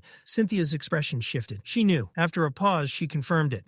Marcos wasn't the first, and he wouldn't be the last. When Arthur asked what was wrong with him, Cynthia admitted the truth. No one knew yet. Not the healers, not the artificers. The Mage Guild had already been contacted. Researchers would be arriving to work alongside Gideon and the Academy staff. For now, security would be increased. Disciplinary officers would patrol between classes.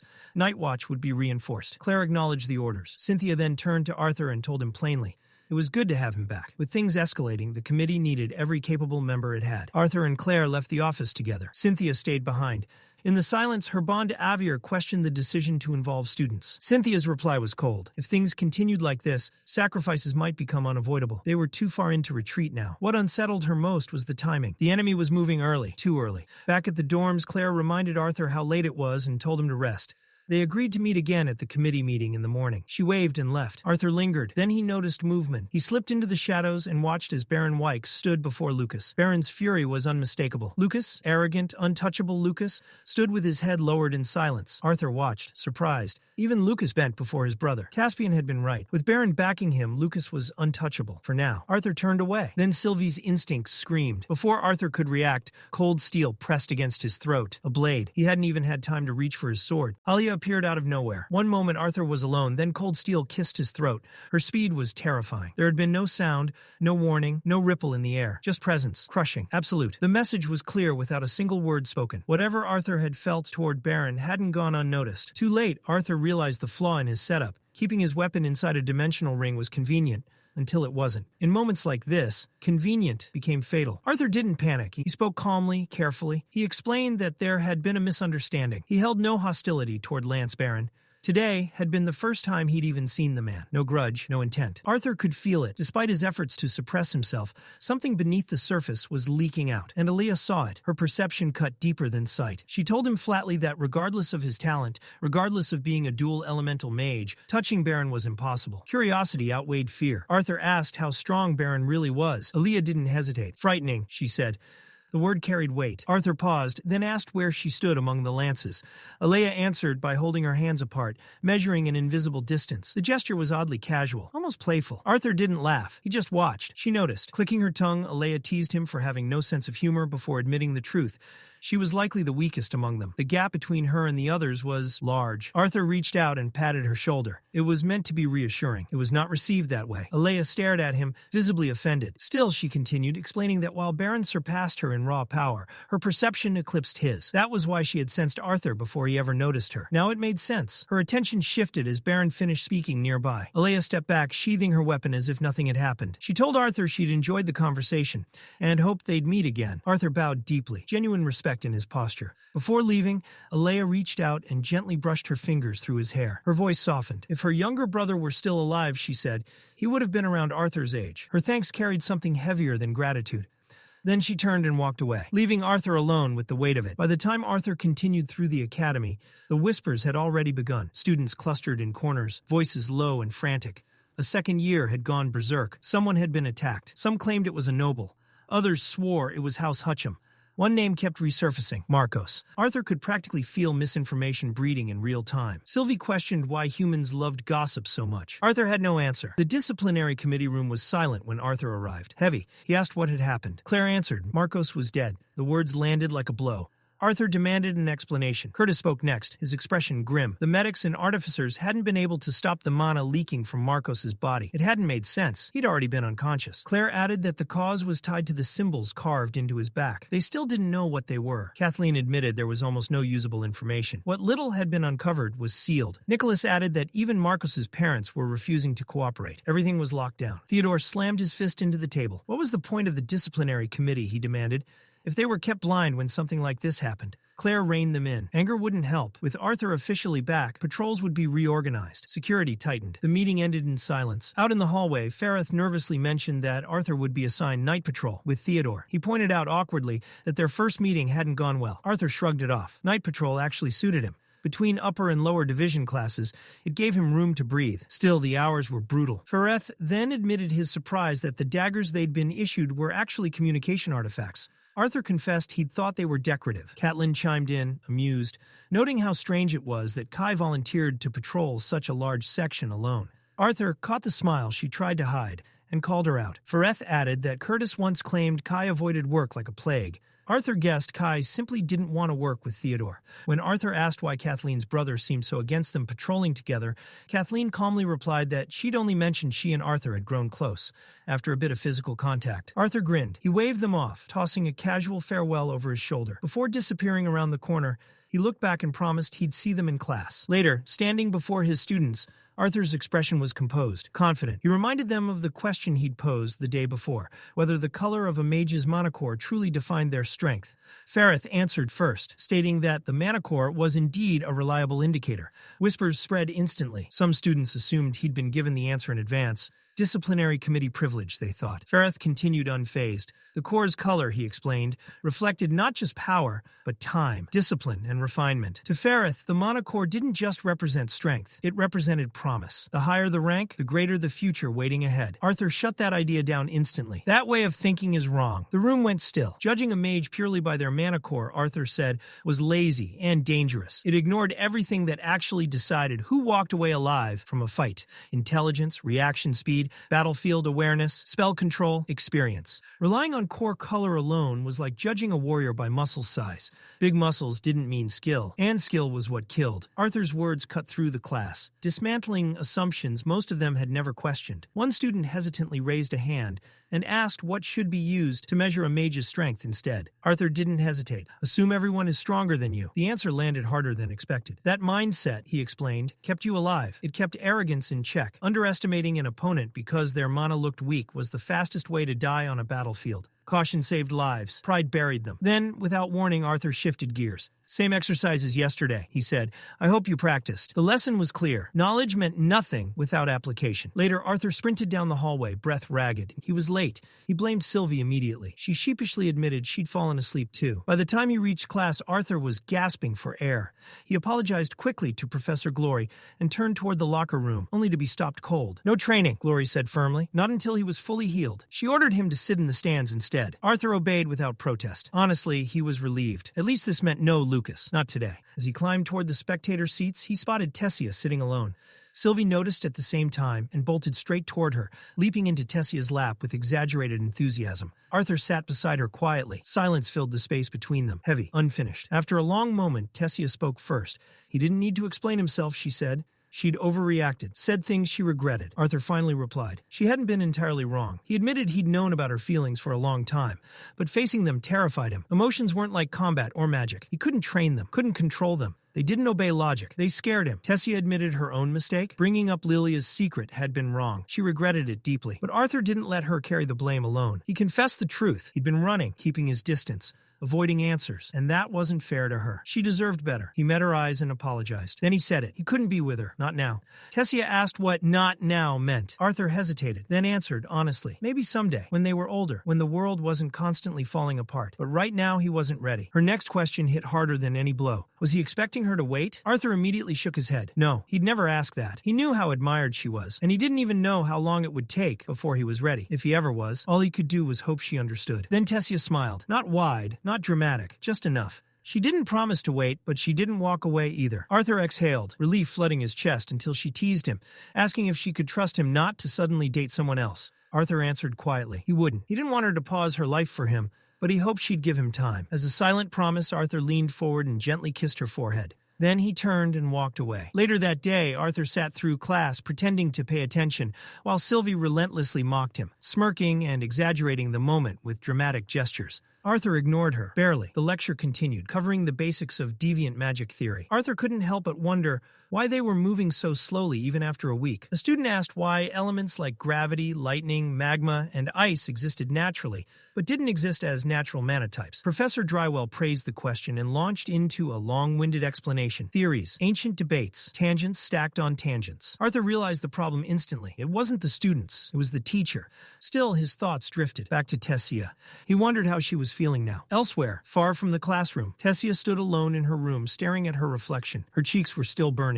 No matter how many times Tessia replayed it in her head, the feeling wouldn't fade. Arthur had kissed her, just her forehead, but to her it felt monumental. That single gentle touch had shattered every excuse she'd made to keep her heart calm. She dove beneath her blanket, twisting and rolling, as if the sheets could contain her excitement. It was just a forehead kiss, she told herself. Nothing dramatic, nothing life-changing. Her heart disagreed. It felt like a beginning. And once that thought took root, her imagination spiraled out of control, until she suddenly realized where her mind had gone. Children. Her face ignited in pure embarrassment. That realization hit like a slap, and she flailed beneath the covers. If steam could rise from embarrassment alone, she would have filled the room. In the shadows near one of the academy walls, two figures moved with practiced stealth. Laughter was stifled as crimson paint dragged across stone, thick and ugly. Elves, dwarves, get out. They barely had time to admire their work. A voice cut through the night. Mind if I join? Arthur stood between them, calm, still, watching. Panic struck instantly. The boy's courage shattered first. His body locked for a heartbeat. Then he ran. Footsteps pounded as he fled into the darkness. The girl wasn't as lucky. She snarled, spinning on Arthur as water mana surged between her palms. Don't come any closer. Arthur didn't even blink. One smooth step, a flick of his leg. She crashed hard against the ground, the breath ripped from her lungs. Even sprawled on the stone, she lashed out, shouting accusations. How dare he hit a girl? Where were his manners? I believe in equality, Arthur replied evenly. Wind mana began to coil in his palm, quiet but unmistakable. Test me, he said, or cooperate and walk to the administration office. Before she could decide, iron fingers clamped down on the fleeing boy. Theodore emerged from the shadows, holding him firmly. His eyes narrowed as he inspected the student's back. No symbols, Theodore muttered. Nothing carved. Sylvie's voice echoed in Arthur's mind moments later. Same here. She's clean. Arthur relayed the message. Theodore exhaled in frustration, irritation flashing across his face. Whatever they were hunting, these two weren't part of it. I'll take them in, Theodore said. You'll be fine here alone? Arthur nodded. The night pressed on. Later, Arthur walked the halls with Sylvie cradled close. She squirmed restlessly, hungry, bored, exhausted, all at once. Arthur murmured that they were nearly done and promised food afterward. Her mood flipped instantly. As they moved deeper into the academy, Arthur slowed. This route edged close to Kai's patrol zone. He considered turning back. Sylvie froze. A sharp pulse of alarm hit him through their bond. Mana, she warned. Wrong. Twisted. Arthur vanished behind a pillar, senses sharpening. Footsteps echoed softly. A hooded figure slipped into view, moving fast but careful. Arthur's breath stilled. A marking flashed across the figure's back. The same symbol, the same one carved into Marcos. Arthur didn't move. The figure slowed, then turned down a corridor. Arthur shifted upward, climbing silently to the rooftop for a better angle. Sylvie urged pursuit, but Arthur held back. Too close, and the target might sense him. Better to follow. Let the trail deepen. Then, Arthur? The name sliced through the silence. His blood ran cold. Below, the hooded figure stiffened, then bolted. Arthur spun around to see Kai approaching, oblivious. Arthur raised his hand sharply, signaling silence. Too late. When Arthur looked back, the corridor was empty, gone, like smoke. Frustration burned in his chest. That had been a lead, possibly the lead, someone connected to Marcos, to whatever was rotting beneath the academy. Kai began questioning him, but Arthur cut him off, voice tight. He explained what he'd been tracking and how close they'd been. Kai's expression hardened. Protocol exists for a reason, he snapped. Once it crossed into my zone, you should have reported it. Arthur clenched his jaw. Kai's eyes widened slightly as realization hit. That means your patrol zone is uncovered. Before either could respond, their daggers flared, bright yellow, emergency signal. Arthur's teeth ground together as anger surged. Something had gone wrong, and it was happening now. Kai didn't panic. Instead, he placed a steady hand on Arthur's shoulder, grounding him.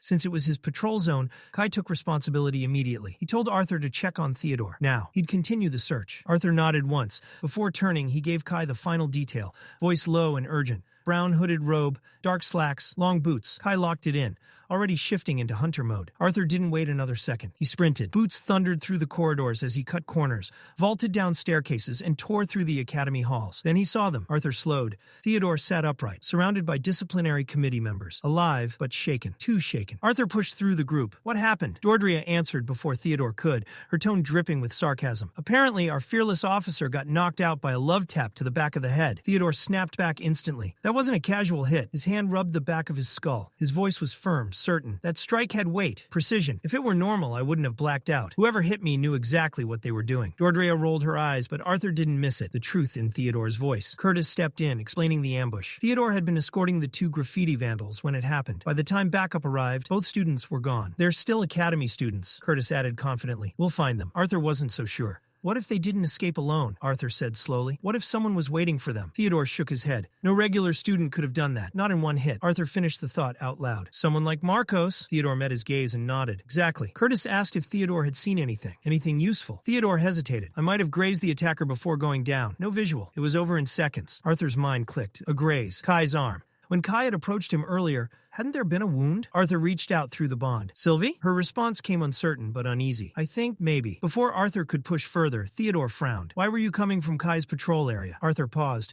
He chose silence. Mentioning the hooded figure now wouldn't help. Not with Theodore injured. Not with tensions already high. Nothing important, Arthur said calmly. The pause lingered. The others exchanged glances. Brief, subtle, curious. Sensing it, Theodore shifted the focus. He defended Kai without hesitation. Despite rumors, Kai was reliable when things got serious. Dordrea agreed, then immediately made it worse by adding, especially for a human. Curtis pounced on it instantly. Wow, racist and unprofessional. Dordrea panicked, backtracking so hard she nearly tripped over her words. Curtis just grinned and joked about cuffing her on the spot. Laughter broke through the tension. Eventually, the group dispersed, leaving behind more questions than answers. By morning, Arthur sat in Gideon's class, but his mind never arrived with him. The attacker hadn't been found. The hooded figure was gone, and Kai yelling his name that night echoed in his head like a crack in glass. Was he overthinking? Theodore said to trust Kai. Still, the timing, the wound. It didn't sit right. A shadow loomed. Arthur! He nearly jumped out of his seat. Gideon stood behind him, unimpressed. Arthur scrambled to hide the clutter on his desk. Gideon had clearly expected brilliance. Instead, he found chaos. Emily leaned over, noticing Arthur's distant look. You okay? Arthur waved it off. Just tired, committee work. But the truth was worse. He barely remembered his earlier classes. Emily elbowed him lightly, snapping him back. With a wink, she slid a set of light-producing artifacts onto his desk. Arthur's mood lifted instantly. Perfect timing. Later, Professor Glory's training field echoed with movement and command. Augmenters, hold formation. Conjurers, support, don't chase. Her voice cut sharp and clean, demanding discipline. No recklessness, no ego. When class ended, Arthur collapsed beneath a tree, shade washing over him. Lucas. Despite everything, Marcos, the assault, the secrets, Lucas had only been suspended. It burned. Sylvie tugged at his attention. Tessia wasn't around. We'll see her tonight, Arthur reassured her. Training, no patrol duty. Sylvie brightened instantly. When Arthur asked if she really hated patrols that much, she didn't even try to deny it. As the afternoon light softened, Professor Glory approached. She looked exhausted. Without a word, she sat beside Arthur. Something was wrong. Arthur felt it immediately. Is everything okay? He asked. Glory didn't bother hiding her irritation. The council had locked down almost every dungeon she normally used for training. With the lances digging into something big, all excursions were frozen for the time being. Arthur asked the obvious question. Did that mean there wouldn't be a dungeon trip this semester? There will be one, Glory said, exhaling. Just don't expect much. It would be a lower-tier dungeon, nowhere near the brutal environments she preferred. She laughed softly, eyeing Arthur. If it ended up being too easy for him, he wasn't allowed to complain. Later that day, Arthur trained with Tessia inside the Academy's training room. The session was relentless. Tight footwork, controlled bursts of mana, no wasted motion. When Tessia's breathing finally grew uneven and her shoulders sagged, Arthur called it. She didn't argue. She just nodded, grateful, chest rising and falling as she caught her breath. Arthur glanced toward the pool lining the edge of the room and gestured. Cooling off sounded like a good idea. They sat by the water, legs submerged. The chill seeped into their muscles, washing away the heat and strain. For a rare moment, the world slowed. Arthur broke the silence, asking how she'd been feeling. Specifically whether the beast-will rejection had returned. Tessia shook her head. Since their combat drills in Glory's team fighting class, the symptoms hadn't come back. Arthur relaxed, just a little. He reminded her to report anything strange, either to him or Director Goodsky, especially since her grandfather was still away in Elenoir. She promised. This time there was confidence in her voice. Arthur encouraged her. If things stayed stable, she could complete the beast-will assimilation within weeks, maybe even push her mana core higher.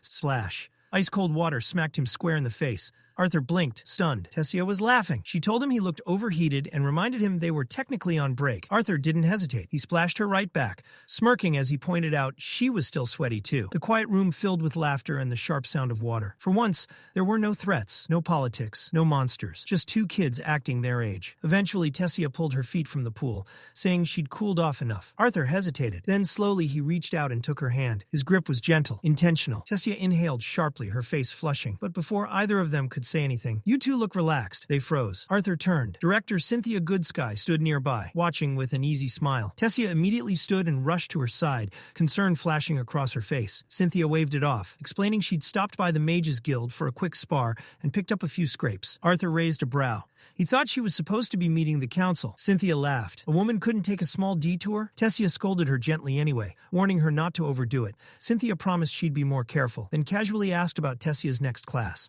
She also mentioned she'd be using the training room later. No issue at all, Arthur said. Their training was finished. Tessia waved goodbye, thanking him. Arthur reminded her not to push herself too hard. As she left, Arthur's gaze lingered on Cynthia. Her smile was calm, but something was off. The way she stood, the tension she masked too well. She was hiding something. Arthur didn't press. He closed the door behind him and headed back to his dorm, filing the feeling away for later. The next morning arrived like any other. Arthur sat in class, exhausted, yawning, barely holding it together. Elijah noticed immediately and asked how late Arthur had been out. Arthur muttered that he wasn't sure. Elijah had already been asleep when he returned. Elijah laughed. He'd gotten back late too. Club social. Which one this time? Arthur asked. The Chain-Casting Research Club, Elijah said proudly. Way more girls than I expected. Arthur shot him a look, asking if Elijah had been starved for affection in a past life. Elijah fired back, launching into a dramatic speech about youth, magic, romance, and self-discovery. Throat cleared. Professor Avius stared them down. He praised Elijah's enthusiasm for storytelling, then reminded him they were in class. Quiet laughter rippled through the room as Elijah sank into his seat, mortified. Avius's expression darkened. Then he spoke of the incident that had shaken the academy. A fellow student, Marcos, was dead. He stood at the front of the room and reminded them that magic wasn't a toy, no matter how casually they wielded it. Power, when abused, didn't forgive. The investigation into Marcos's death was still ongoing. The academy's best mages and medics were involved. But one conclusion was already clear. Marcos had pushed a spell far beyond what his body could endure. Avius compared the mana core to a muscle. Strain it too hard, too fast, and it tears. Sometimes the damage healed, sometimes it didn't, and sometimes it killed you. The room stayed silent. One student finally spoke up, voice hesitant. Rumors had spread. People said Marcos had survived the backlash, at least briefly. With proper treatment, mana recovery elixirs should have saved him, right? Avius nodded once. Usually, yes. Elixirs worked in most cases. But not all. He clarified that he wasn't claiming this was exactly what had happened to Marcos, only issuing a warning. Magical enhancers that forcibly amplified mana came with severe consequences. One of the worst was mana leakage, when energy bled uncontrollably from the core itself, a condition that was dangerous, unstable, and notoriously difficult to fix. Still, Arthur felt it. That explanation didn't line up with what he'd seen. Marcus's erratic behavior before his death, the strange markings carved into his back, mana leaking not randomly, but deliberately. Something didn't fit. After the lecture, Arthur headed to his next class, the one where he stood at the front. He greeted the students and got straight to the point. None of them had managed to replicate his previous demonstration, so he decided to make things clearer. Arthur called Lester forward. The boy stiffened, clearly nervous, but obeyed. Arthur explained calmly. If Lester were his enemy, bigger, stronger, someone he didn't want to approach directly, then as an augmenter, Arthur wouldn't rush in. He'd attack from range. He picked up a sheet of paper and crumpled it loosely. Holding it out, he gave it a gentle puff of air. The paper fluttered down uselessly. That, Arthur said, is an unfocused spell. Then he rolled another sheet into a tight tube. A third piece became a small dart. He slid it inside, aimed, and blew sharply. The dart shot forward and smacked straight into Lester's face. The room exploded with laughter. Arthur smiled. That was the point. It's not about how much power you use, he said. It's how you shape it, how you direct it. Precision over force. He added that the conjurers would get their turn later, and while laughter still echoed through the classroom, far from Xyrus Academy, something far more serious was unfolding. In a secluded hall, the Lances gathered. Alea had expected her next assignment to be in Elenoir, assisting Lance Aya. That was no longer the case. Byron explained why. Deep within a dungeon near the Beast Glades, he'd discovered something that didn't belong. Not a monster, not an artifact, a clue. Before Alea could ask more, footsteps echoed from the stairwell. Lance Veray descended, her presence cold and commanding. With no need for ceremony, she went straight to the point. The council had made a decision. Alea was being pulled from her mission. The reason chilled the room. Unfamiliar traces had been found in several dungeons, signs pointing to mages not native to Dicathan. Until recently, the idea of another continent had been little more than theory. Now it was bleeding into reality. Byron supported Veray's claim. He'd recovered a torn piece of fabric from the dungeon. The material wasn't made from any known mana beast fiber. Worse, it had been enchanted. A spell was woven directly into the cloth. But the fabric was damaged, the enchantment broken. Whatever its purpose had been, it was now lost. That wasn't the only problem. Reports from adventurers across the Beast Glades had been piling up. Sightings of titanic bloodworms were increasing. On their own, the beasts weren't unheard of. But the pattern was wrong. Their behavior was frenzied, aggressive, almost driven. Mana Beast specialists confirmed it. Something deeper was disturbing the ecosystem, something buried far beneath the dungeons themselves. Byron admitted he'd been leading the investigation personally, but even his reach had limits. That was where Alea came in. Her sensory magic could cover distances no one else could. Veray made it clear, Alea would work alone. Speed mattered more than safety. The Beast Glades were becoming more volatile by the day, and corrupted mana beasts only worsened the danger. The bloodworms were burrowing closer, nearer to the lower dungeons, nearer to Sapine. If they surfaced there, it wouldn't just be adventurers at risk. Civilians would die. Veray briefly considered waiting for Mika to return from Darv, but Alea didn't hesitate. Every delay meant more people walking into danger blind. She accepted immediately. There was no time to waste. For the next few weeks, nothing dramatic happened at Xyrus Academy, but Arthur barely had time to breathe. Classes, training, disciplinary duties, even visiting his family had been pushed aside. Arthur barely had time to breathe these days. As he stepped into the hallway bordering the training grounds, chaos exploded in front of him. Curtis Glader came flying past like a cannonball, completely out of control. Arthur barely had time to register what was happening before an icy wall materialized out of thin air. Curtis slammed into it with a heavy thud, instead of crashing headfirst into stone. Standing calmly nearby was Princess Kathleen. Wand still raised, expression unreadable. She'd saved her brother's life in an instant. Curtis groaned and peeled himself off the ice, clearly unimpressed. Smashing into frozen magic, apparently, wasn't much of an upgrade over smashing into a wall. Across the arena, Theodore launched himself skyward and released a crushing gravity spell. The air warped under its pressure. Arthur's eyes narrowed as he studied the technique. Gravity magic still felt wrong to him, unnatural, difficult to grasp. Nothing like conventional elements. Curtis recovered fast. He hurled his sword forward, shield snapping up as he barked a chant. Fire erupted in a roaring wave, flooding the space between them. Theodore slid backward at the last second, boots carving grooves into the floor as the flames passed harmlessly by. He wasn't rattled. If anything, he looked entertained. The two squared off again, tension spiking. And then metal sliced through the air. Thin, nearly invisible wires snapped between them, halting both fighters mid-motion. Kai stood there, hands relaxed, voice calm as ever. Claire had given the order. Training was over. Arthur stared at the wires. No matter how hard he focused, he couldn't sense an attribute, no element, no familiar mana flow. It was like the magic itself was being hidden. Curtis clicked his tongue, clearly frustrated. He claimed his comeback had just started. Theodore only grinned and told him to keep dreaming. Claire stepped forward, bringing everyone to attention. The reason for the gathering was simple. Arthur, Curtis, and Claire would soon be leaving campus for a class assignment in the Beast Glades. That meant patrol routes needed rearranging. Volunteers were required. Kai raised his hand immediately, shrugging as he joked that it wasn't like he had anyone waiting on him anyway. Claire gave him a small nod of approval. Fareth followed up in dramatic fashion, proudly declaring that he had no friends either, and would gladly take extra patrols. The group went quiet. Claire blinked, thanked him, and visibly struggled to understand why he sounded so proud of that fact. Dordrea, already bored, looked ready to walk away, until her arm suddenly lifted into the air on its own. Thin metallic wires tugged it upward. She froze, startled. Claire, mistaking it for enthusiasm, immediately acknowledged her volunteer. Dordrea snapped back that she hadn't volunteered at all. Kai smoothly stepped in, suggesting they patrol together since they hadn't worked as a pair yet. Dordrea agreed, reluctantly, on the condition that he buy her food afterward. Claire smiled, satisfied. Patrol coverage settled. Meeting adjourned. As everyone dispersed, Arthur headed toward the exit, only for Ferrith to trail after him. Still clinging to the idea of rivalry, Ferrith launched into unsolicited advice about surviving the Beast Glades, bragging about his past experiences. Before Arthur could respond, Kathleen cut in with a dry remark, reminding everyone of the time a tree rodent stole Ferrith's lunch during one of those experienced expeditions. The color drained from Ferrith's face. He immediately began shouting, trying and failing to defend his dignity. Arthur sighed. He quietly called Sylvie and started walking away, but his attention drifted back to Kai. Something about that magic still bothered him. Arthur leaned toward Claire and asked what kind of magic Kai used. He hadn't sensed anything when the wires appeared. Claire shook her head. Even she didn't know. Kai kept it secret. All she knew was that the wires were special, just like him. Arthur considered the idea that the material itself might be masking the mana's nature. As if summoned by the thought, Kai leaned in with a sly grin and teased Arthur about taking such a deep interest in him. Arthur didn't deny it. Kai chuckled softly and warned him that learning too much might cost him his life. The moment lingered, sharp, unreadable, until Claire shoved herself between them, clearly irritated, and reminded everyone they still had class. Later that day, Elijah was out on the training grounds, locked in combat with one of Gideon's Toby, a mechanical training doll. With a sharp gesture, Elijah drove earth magic into the ground. Stone spikes erupted upward, slamming into the Toby and blasting it back. Grinning, Elijah summoned a massive boulder to finish the job. That's when the Toby moved. Its arm snapped up, and a spinning wave of fire launched straight at him. Elijah froze. Fire magic? From a machine? Arthur reacted instantly, grabbing Elijah and yanking him out of the way as the flames tore past, missing by inches. Elijah stared at the scorched ground, stunned. Arthur explained calmly. Gideon loved modifying his creations. Unpredictable upgrades were practically his signature. Elijah's shock turned into awe. He admitted artificing had always fascinated him, even as a kid, but magic had seemed flashier.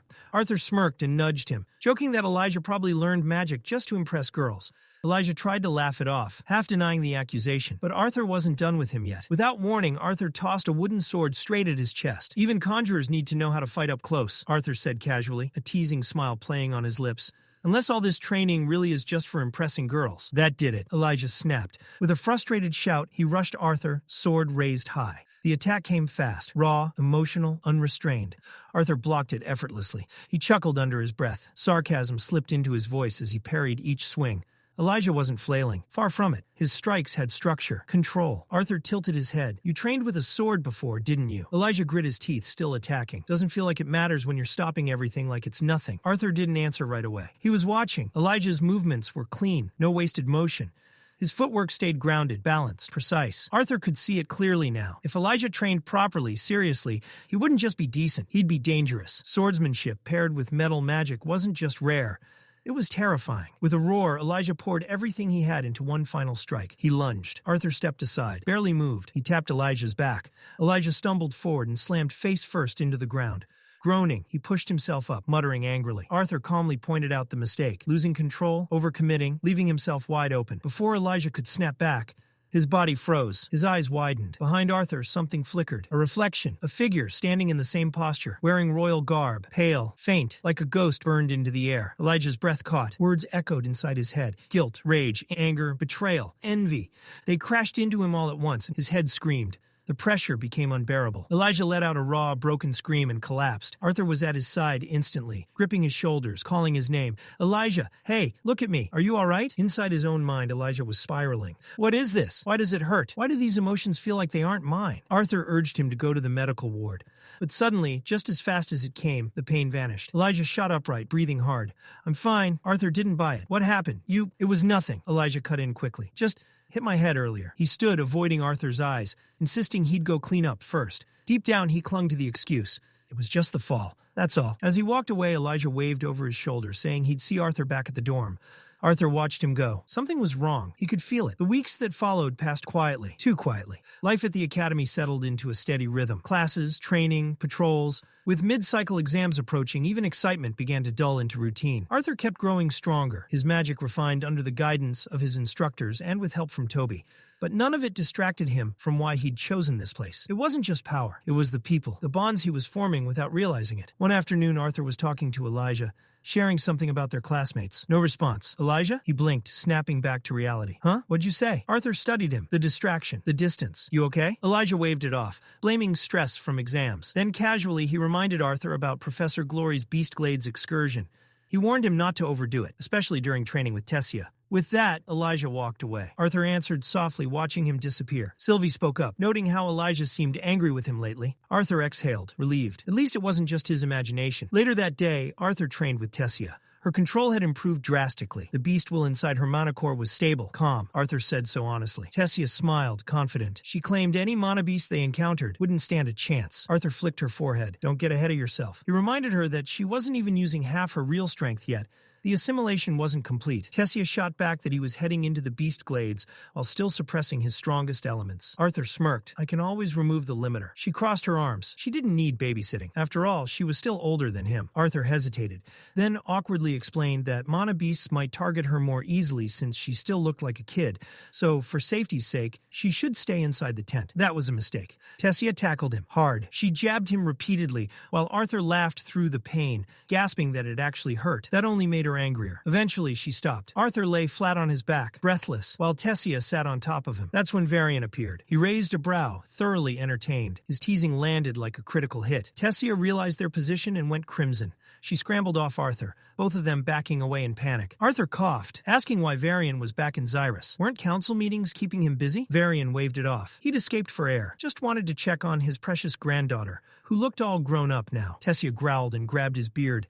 Varian yelped, trying to protect it, as she demanded he stop making things weird. The humor faded when Varian's expression softened. With the dungeon excursion scheduled for tomorrow, he'd wanted Cynthia to keep an eye on Tessia in case her mana core flared up again, but Cynthia was unavailable. So Varian turned to Arthur. He asked him to stay with Tessia until Arthur left for his own field trip the following day. Arthur hesitated, polite as always, but firm. He'd already promised himself and his parents that he'd visit home tonight. With the mission looming ahead, he wanted at least one quiet evening with his family before stepping back into danger. Varian, however, looked far too pleased by that answer. Perfect, he said immediately. Then take Tessia with you. Arthur froze. The image hit him instantly. The absolute chaos of bringing Tessia Erlith home unannounced. No, Arthur replied far too quickly. He shut it down with everything he had. And yet, as night settled over the city, Arthur found himself standing in front of the Hellstay estate. With Tessia, he stared at the familiar doorway, still half convinced this was some elaborate nightmare. Somehow, against his better judgment, he had caved. The door opened. Alice Hellstay greeted them with a warm smile and a knowing look. You're late, she said lightly.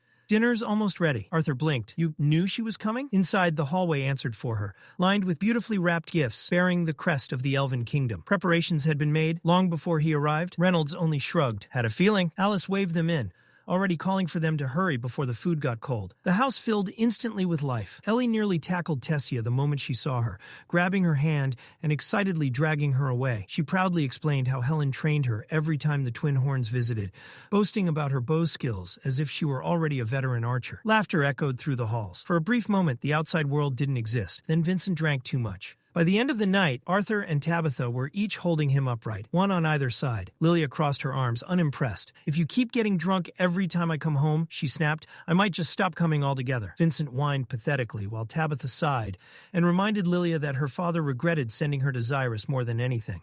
He missed her. That only made Lilia grumble more. She complained about how humiliating it was when he told those stories, especially in front of the student council president. Mid-rant, she paused. Where's Tessia? Arthur explained that Tessia had stepped outside for fresh air, and Alice had gone with her to make sure she didn't wander off. Later, when Arthur offered to carry Ellie to bed, Reynolds carefully handed her over. You should take her, he said quietly. She asks about you every day. He suggested Arthur tell her he'd be leaving in the morning, just in case she slept in. Far away, deep beneath the Grand Mountains, silence did not exist. Lance Alea moved through the narrow stone tunnels with practiced precision, Thick vines crawled along the cavern walls, pulsing faintly with mana. Every few steps, she stopped, scanning the ground. The trail of titanic bloodworms had split again. Just as Lance Very suspected, this wasn't random. The tunnels twisted unnaturally, converging toward a single direction. Everything led east, deeper, far deeper than it should have. Aaliyah quickened her pace. The tunnel bent sharply, and she followed without hesitation, until the ground suddenly vanished beneath her feet. She skidded to a halt just short of a hidden drop. A chasm opened below. At its base, two massive serpents coiled and writhed, their bodies emitting a sickly glow. Alea's eyes narrowed. Hades' serpents, but wrong.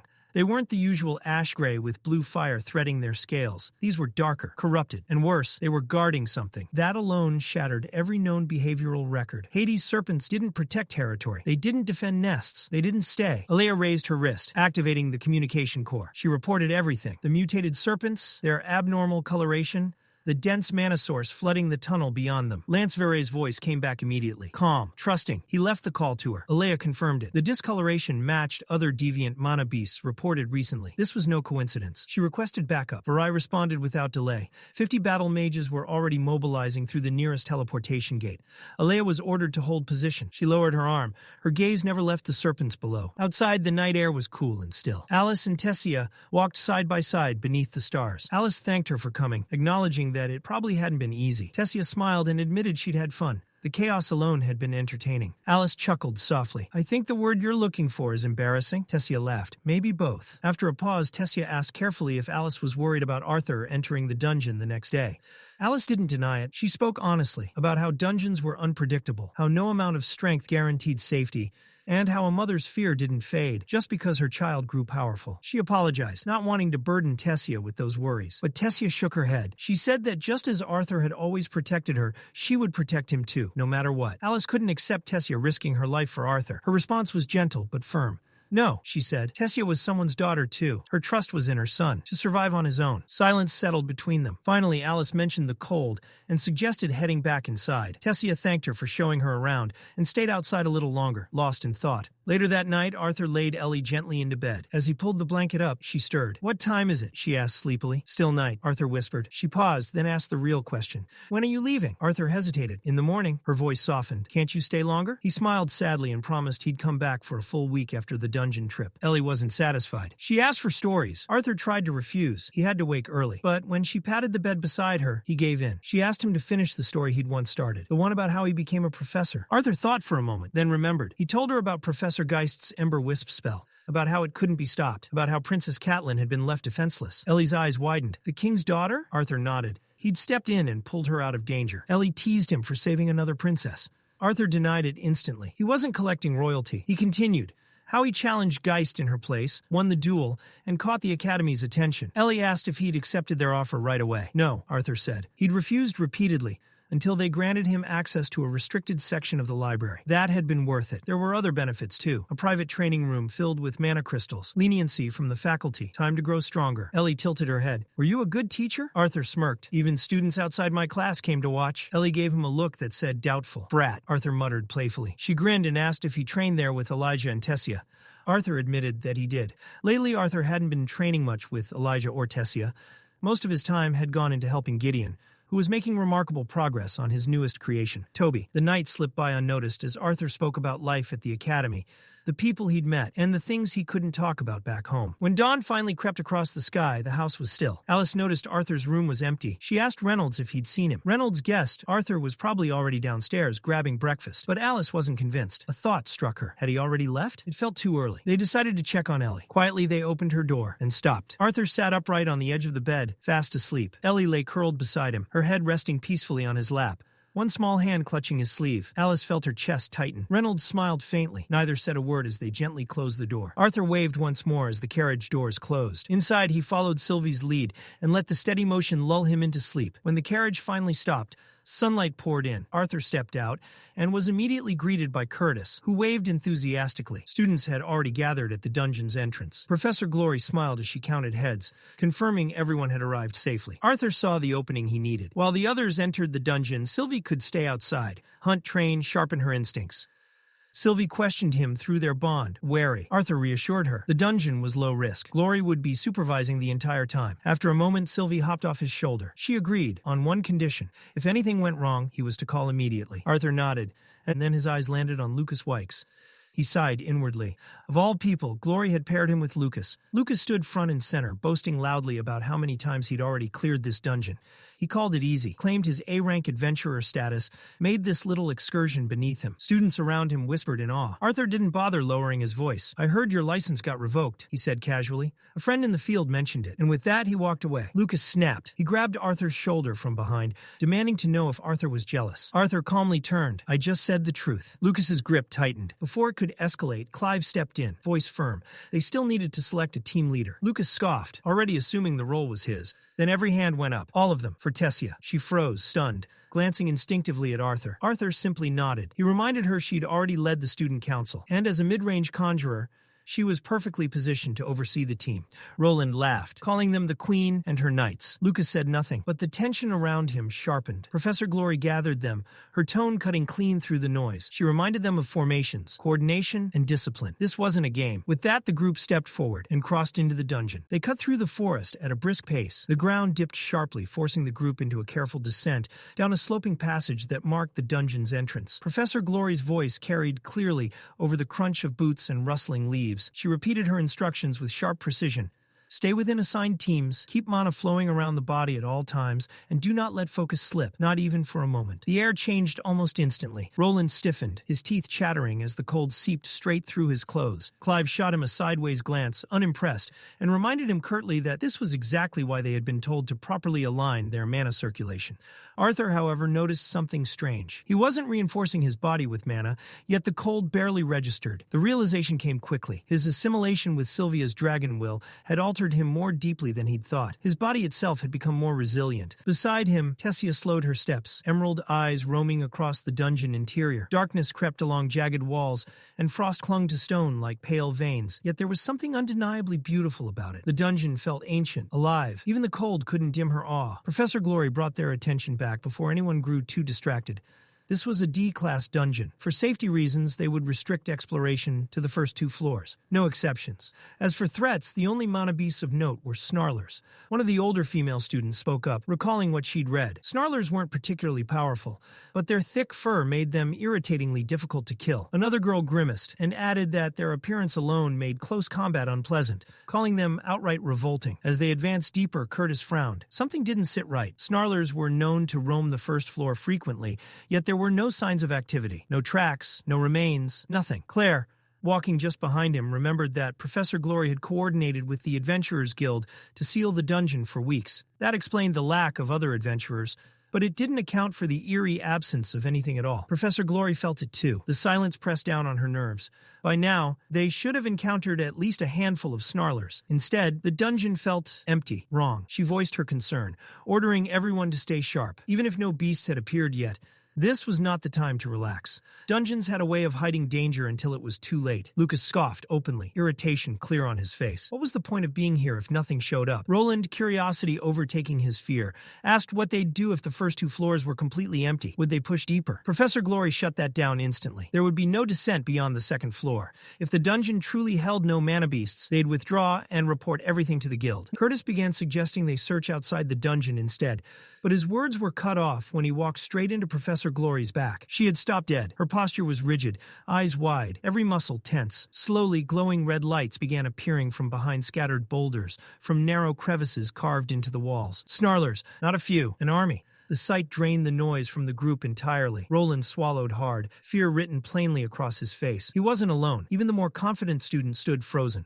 overwhelmed by the sheer number surrounding them. Arthur moved first. He grabbed Roland by the cloak and dragged him backward, urging him to move exactly as the professor had instructed. The snarlers burst from their hiding places, snarling and snapping as they charged in a tide of fur and teeth. Professor Glory stepped forward without hesitation. Steel flashed. In one smooth, decisive arc, her blade tore through the front line. Dozens of snarlers fell instantly, bodies collapsing before they even realized they'd been struck. Her power was overwhelming, her technique flawless, but her mind raced. Individually, the beasts were no stronger than expected. But this many? This wasn't normal. She shouted her decision without delay. The training was suspended. Student safety came first. Everyone was to retreat to the stairs immediately. The group had just begun to pull back when a blazing sphere streaked past her shoulder. Boom! The fireball detonated among the snarlers, blasting 6 of them apart in a burst of heat and smoke. Silence followed as all eyes turned. Lucas stood behind them, arm lowered, face cold and unapologetic. Murmurs rippled through the students. The beasts had gone down easily. Maybe this wasn't as dangerous as it looked. It was only a D-class dungeon, after all. Professor Glory hesitated. Curtis suggested continuing the exercise,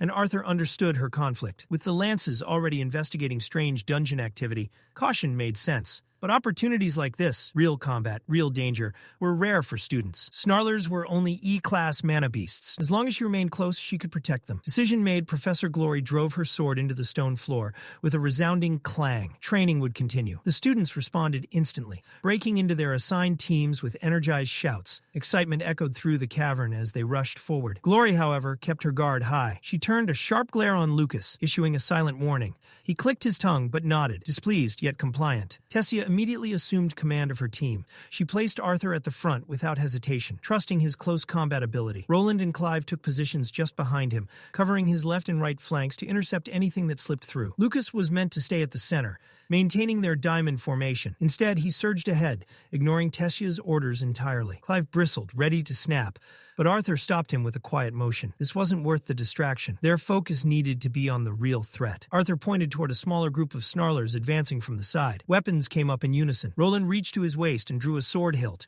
No blade attached. Beside him, Clive calmly pulled a compact metal shortbow from his dimension ring. The moment Roland activated it, water spilled from the hilt of his weapon. Not dripping, but pouring. The liquid coiled and hardened mid-air, shaping itself into a razor-edged, flexible whip that shimmered with mana. Arthur stepped forward to engage. Then Roland's eyes widened. A snarler was creeping up behind Arthur, muscles tensing, jaws peeling back. "Behind you!" Roland shouted. Arthur didn't turn. His body reacted before thought could catch up. The blade flashed once, clean, effortless, and the snarler split apart down the middle, its corpse collapsing in 2 wet halves. Arthur glanced back with a faint smile, a silent thanks. Roland, still processing what he'd just witnessed, nodded back in stunned agreement. Then the dungeon answered. Snarls erupted from every direction, wet, guttural, echoing through the stone like something alive. The sound crawled under the skin, sank into bone. A chill raced up Arthur's spine. He moved anyway. Arthur surged forward, sword gleaming as he carved through the nearest beast in a single decisive strike. To his side, Roland snapped his mana into motion. Water burst from the sword's handle again, the whip cracking sharply through the air as it severed another snarler's head clean off. Lucas laughed under his breath, reveling in the chaos. His hands flared as he cast his signature spell. Ember wisps, small glowing orbs, floated into the air, bathing the battlefield in flickering orange light. Too confident, a snarler lunged while his focus drifted. Before it could reach him, the ground exploded upward. Thick vines burst free, wrapping around the beast like iron restraints. Tessia shot forward, blade flashing. One clean motion, head severed. She landed hard, boots skidding against stone as the body collapsed beside her. From the rear, Professor Glory watched with a sharp, calculating gaze. The students were holding their own. Training was paying off, but she could see it clearly now. Their stamina was draining. This wasn't about strength. It was about numbers. The snarlers kept coming, wave after wave, endless. The tide was turning. "Fall back!" Glory commanded, her voice cutting cleanly through the chaos. Tessia reacted instantly, shouting the order down the line. Clive acknowledged, already repositioning. The group began retreating toward the staircase above. Then it happened. A snarler burst from the side and slammed into Roland, claws digging into his leg. He was yanked off his feet, dragged screaming across the stone. Arthur saw it immediately. "Tessia!" she shouted, but Arthur was already moving. "Go!" he barked back, sprinting alone toward Roland. Snarlers swarmed the fallen boy, teeth snapping, claws raking the ground. Arthur ran harder, thoughts razor sharp. Glory's command echoed in his mind, retreat, fall back. But if he didn't act now, Roland was dead. He'd never used this technique in real combat. It had lived only in theory, tested in his mind 100 times. No more thinking. Arthur flicked his thumb and released the blade from its scabbard. Mana detonated. Wind spiraled violently around the sword as pressure slammed outward. The dungeon itself seemed to recoil. Arthur shouted for Roland to hold on. Through clenched teeth, Roland grabbed a jagged rock formation and braced himself. Arthur unleashed it. Burst blade. The unsheathing alone exploded like a shock grenade. Compressed wind erupted outward in a massive arc, tearing through the swarm. Razor-sharp wind blades shredded the snarlers, dragging Roland, cleaving dozens apart in an instant. But the force didn't stop there. The waves slammed into the dungeon walls behind them.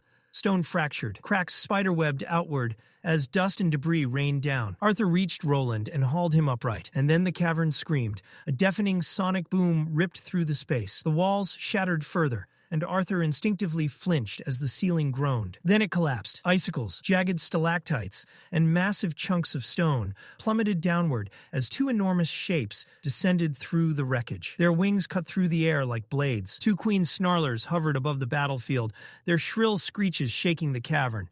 Fear spread instantly. Professor Glory stared upward, disbelief flashing across her face. These creatures were never meant to surface, not from the lowest levels. And yet there they were. The queens dove, both folded their wings and accelerated straight toward her. Glory didn't hesitate. She tore the seal disguised as a necklace from her neck and slammed it into the ground. Mana exploded outward as the limiter shattered. The air warped around her presence. Her eyes burned with fury as she drew a second colossal sword from her dimension ring. The queen struck first. Massive claws slashed downward. Glory met them head-on, dual blades crashing against bone and muscle. Sparks burst violently as steel screamed against flesh. Her swords ignited, one blazing with fire, the other crackling with dense, sand-like earth energy. The collision sent a shockwave rippling outward, forcing the queens to skid back. Glory launched herself forward, relentless. She vaulted into the air, soaring above them, then brought both swords down in a devastating cross. One blade crushed into the smaller queen's body. The other tore through the larger queen's wings. Her dual-element augment, melding fire and earth, detonated. Projectile shards erupted like frozen spears, ripping through the smaller queen's core. The creature howled once before collapsing lifelessly. The larger queen staggered, but Glory didn't pursue. She turned sharply toward the students. "Clear the exit," she commanded. Arthur understood instantly. They had to move, guide everyone across the chasm, break whatever blockade awaited them, and make sure no one was left behind. Through the chaos, Arthur's gaze locked onto a young mage, weaving wind and earth magic, Delphine. He ran toward her without hesitation. He'd need her power to force a path open. Behind him, Tessia planted her staff into the ground, eyes blazing. She shouted that they had his back. Vines exploded forward, impaling snarlers and holding the line as the retreat began. The dungeon reeked of burned fur and blood, the air vibrating with the shrill cries of snarlers refusing to die quietly. Arthur and Delphine sprinted for the sealed exit, boots skidding over cracked stone, while Clive covered their retreat, mana-laced arrows ripping through the darkness with lethal precision. They reached the chasm, and just as Arthur had feared, the path was completely blocked. Arthur snapped his head toward Delphine. She understood instantly. Earth magic. She had to rebuild the passage. For a split second, doubt flickered across her face. It wouldn't be fast. It wouldn't be easy. But she nodded and began channeling her mana. That was when Curtis's voice cut through the chaos. "Behind you!" A snarler had slipped past the line. It charged straight at Delphine, jaws wide, claws tearing into the stone. Her focus shattered. Fear locked her body in place, her eyes squeezing shut as death rushed toward her, and never arrived. Arthur moved. In the blink of an eye, he was there. His blade drove clean through the beast's skull, the impact so precise it barely had time to snarl. He tore the sword free, dark blood dripping as the lifeless body collapsed. Arthur stepped in front of Delphine without looking back. "Focus," he said sharply. Those single words snapped her back. Swallowing her fear, Delphine closed her eyes and poured mana into the ground. The dungeon floor trembled violently as stone erupted upward, slabs twisting and locking together. Platforms formed mid-air, solid and stable. A path was taking shape. Around them, the fight began to turn. The earlier fall of a queen snarler had ignited something in the students. Their movements sharpened, spells landed with purpose. They were no longer panicking, they were fighting back. Delphine completed the passage and met Arthur's eyes, giving him a firm nod. The exit was close, too close. A massive wall of rubble still sealed the final stretch, an ugly mountain of shattered rock blocking their escape. Arthur inhaled slowly, then clenched his fist. Mana roared through his arm. He struck. His punch detonated against the barrier, rock exploding outward like shrapnel. Delphine immediately reinforced the impact with her earth magic,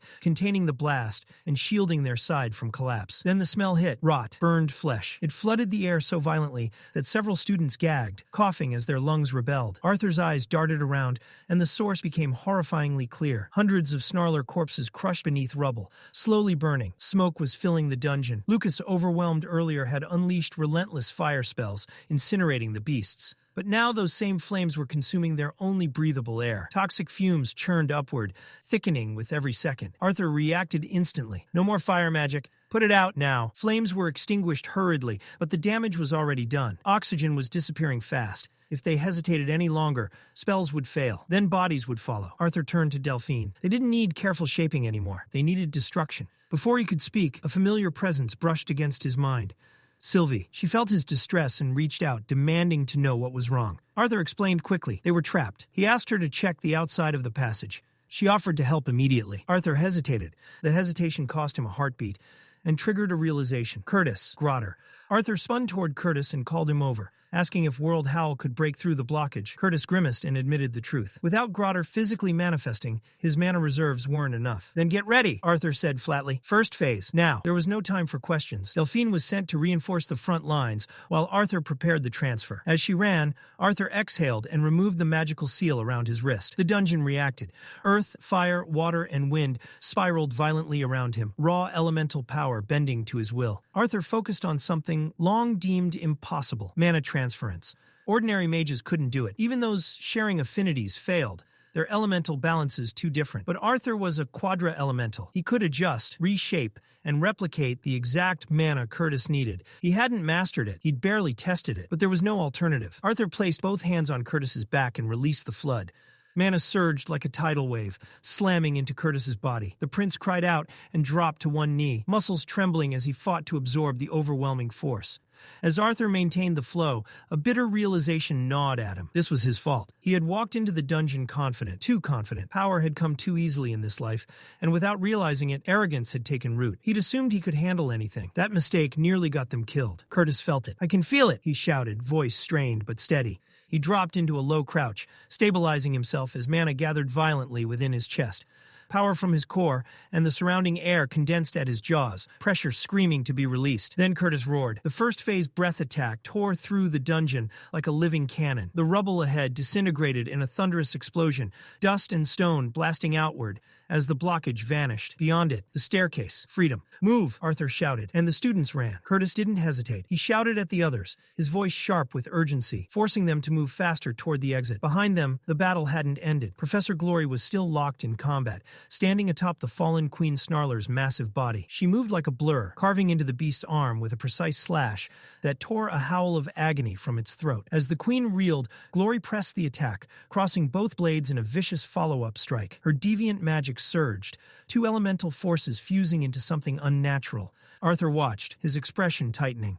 Even with that level of power, deviant magic refined by years of experience, Glory was being forced back. An A-class adventurer shouldn't have been struggling like this. Something wasn't right. Curtis rallied the students again, shouting for them to run. Arthur's attention snapped away for just a moment, and that was when he saw her. Tessia was lagging behind. Her legs gave out, and she collapsed to her knees. One hand clutched her abdomen as her face twisted in pain. Her voice was barely audible as she murmured that something was wrong with her mana core. Arthur was at her side instantly, catching her before she hit the ground. He told her to stay conscious, that they were almost out, but his thoughts were spiraling. None of this made sense. Two Queen Snarlers inside a dungeon that was supposed to be B-class was already absurd.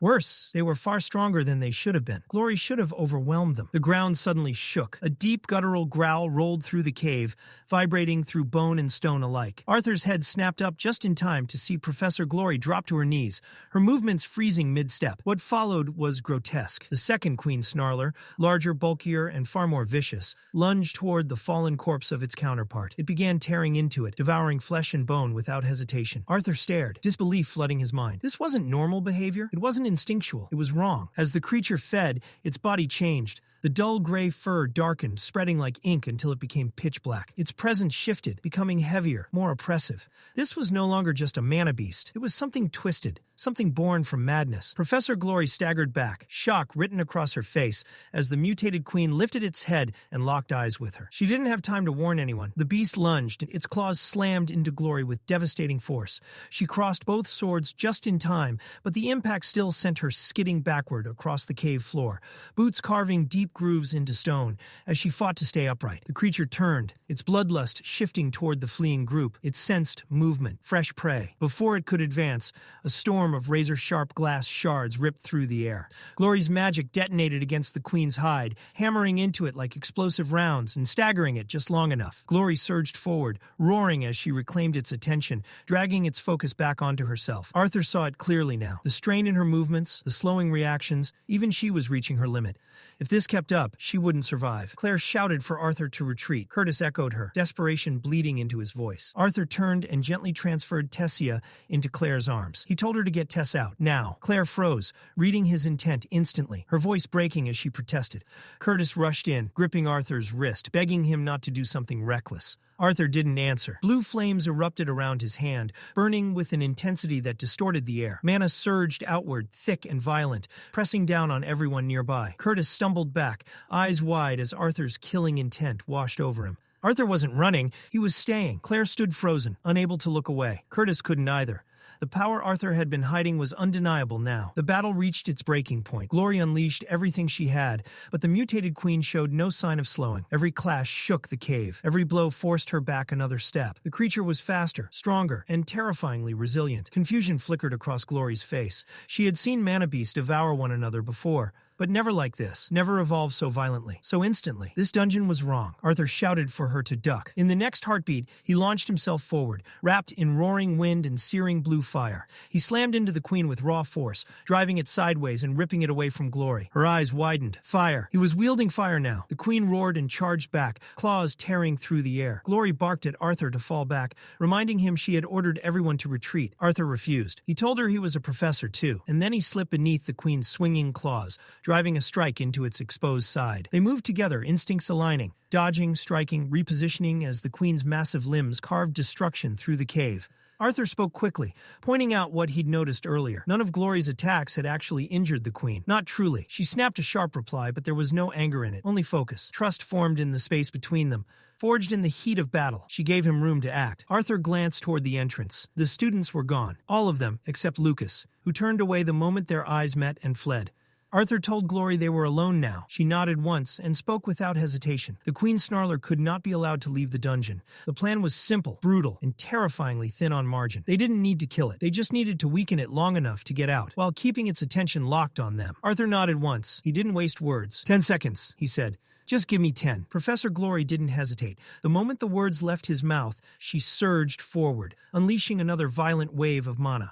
Her presence slammed into the mutated queen like a challenge it couldn't ignore. The beast snarled, its focus snapping to her instantly. Arthur moved. He drew Dawn's ballad in one smooth motion, returning the sheath to his dimension ring. Both hands closed around the blade as he poured the last of his remaining mana into it. Lightning answered. The sword screamed. Arcs of electricity crawled along the steel, snapping and crackling, the air around it vibrating as Dawn's ballad hummed with power. The weapon felt alive in his hands, heavy with pressure, begging to be released. Now, Arthur shouted. Glory leapt back at the exact instant Arthur drove forward. He plunged the blade deep into an old wound near the creature's hip, burying it to the hilt. Lightning detonated inside the queen. A violent surge poured straight into its body, electricity ripping through muscle and bone from the inside out. The mutated queen shrieked, a sound so raw it clawed at the ears. Its body spasmed uncontrollably, limbs jerking as the current ravaged it from within. Arthur yanked at the sword. Too slow. Professor Glory was already there. She grabbed him around the waist and didn't even pause. She turned and sprinted for the dungeon's entrance, dragging him with her at full speed. Arthur fought to pull Dawn's ballad free, but the blade slipped from his grasp, left buried in the queen's flesh as they were hauled away. The path ahead was chaos. Lesser snarlers flooded the tunnel. Then the shadows shifted. Arthur saw it an instant too late. The mutated queen burst back into motion, erupting from the darkness like a nightmare, refusing to die. Dawn's ballad was still lodged in its side, sparks flickering uselessly as the beast powered through the pain. Driven by pure rage and survival, it lunged. Arthur twisted. Too late. A massive claw punched through his leg. Pain exploded up his body as the queen wrenched him backward with horrifying strength, tearing him from Glory's grip. Professor Glory screamed his name, reaching for him as he was dragged away. Arthur felt his strength bleeding out with every heartbeat. His vision blurred as his body slammed against stone. And then he saw it. Tumors were forming across the queen's body, bulging masses spreading along its limbs, its neck, its face. They grew rapidly, pulsing, warping its shape into something grotesque and unstable. Arthur's mind snapped into focus. This wasn't evolution. This was collapse. Before he could react, the queen detonated. Its body tore itself apart in a violent eruption of blood, flesh, and shattered exoskeleton. The shockwave blasted through the cavern, hurling Professor Glory forward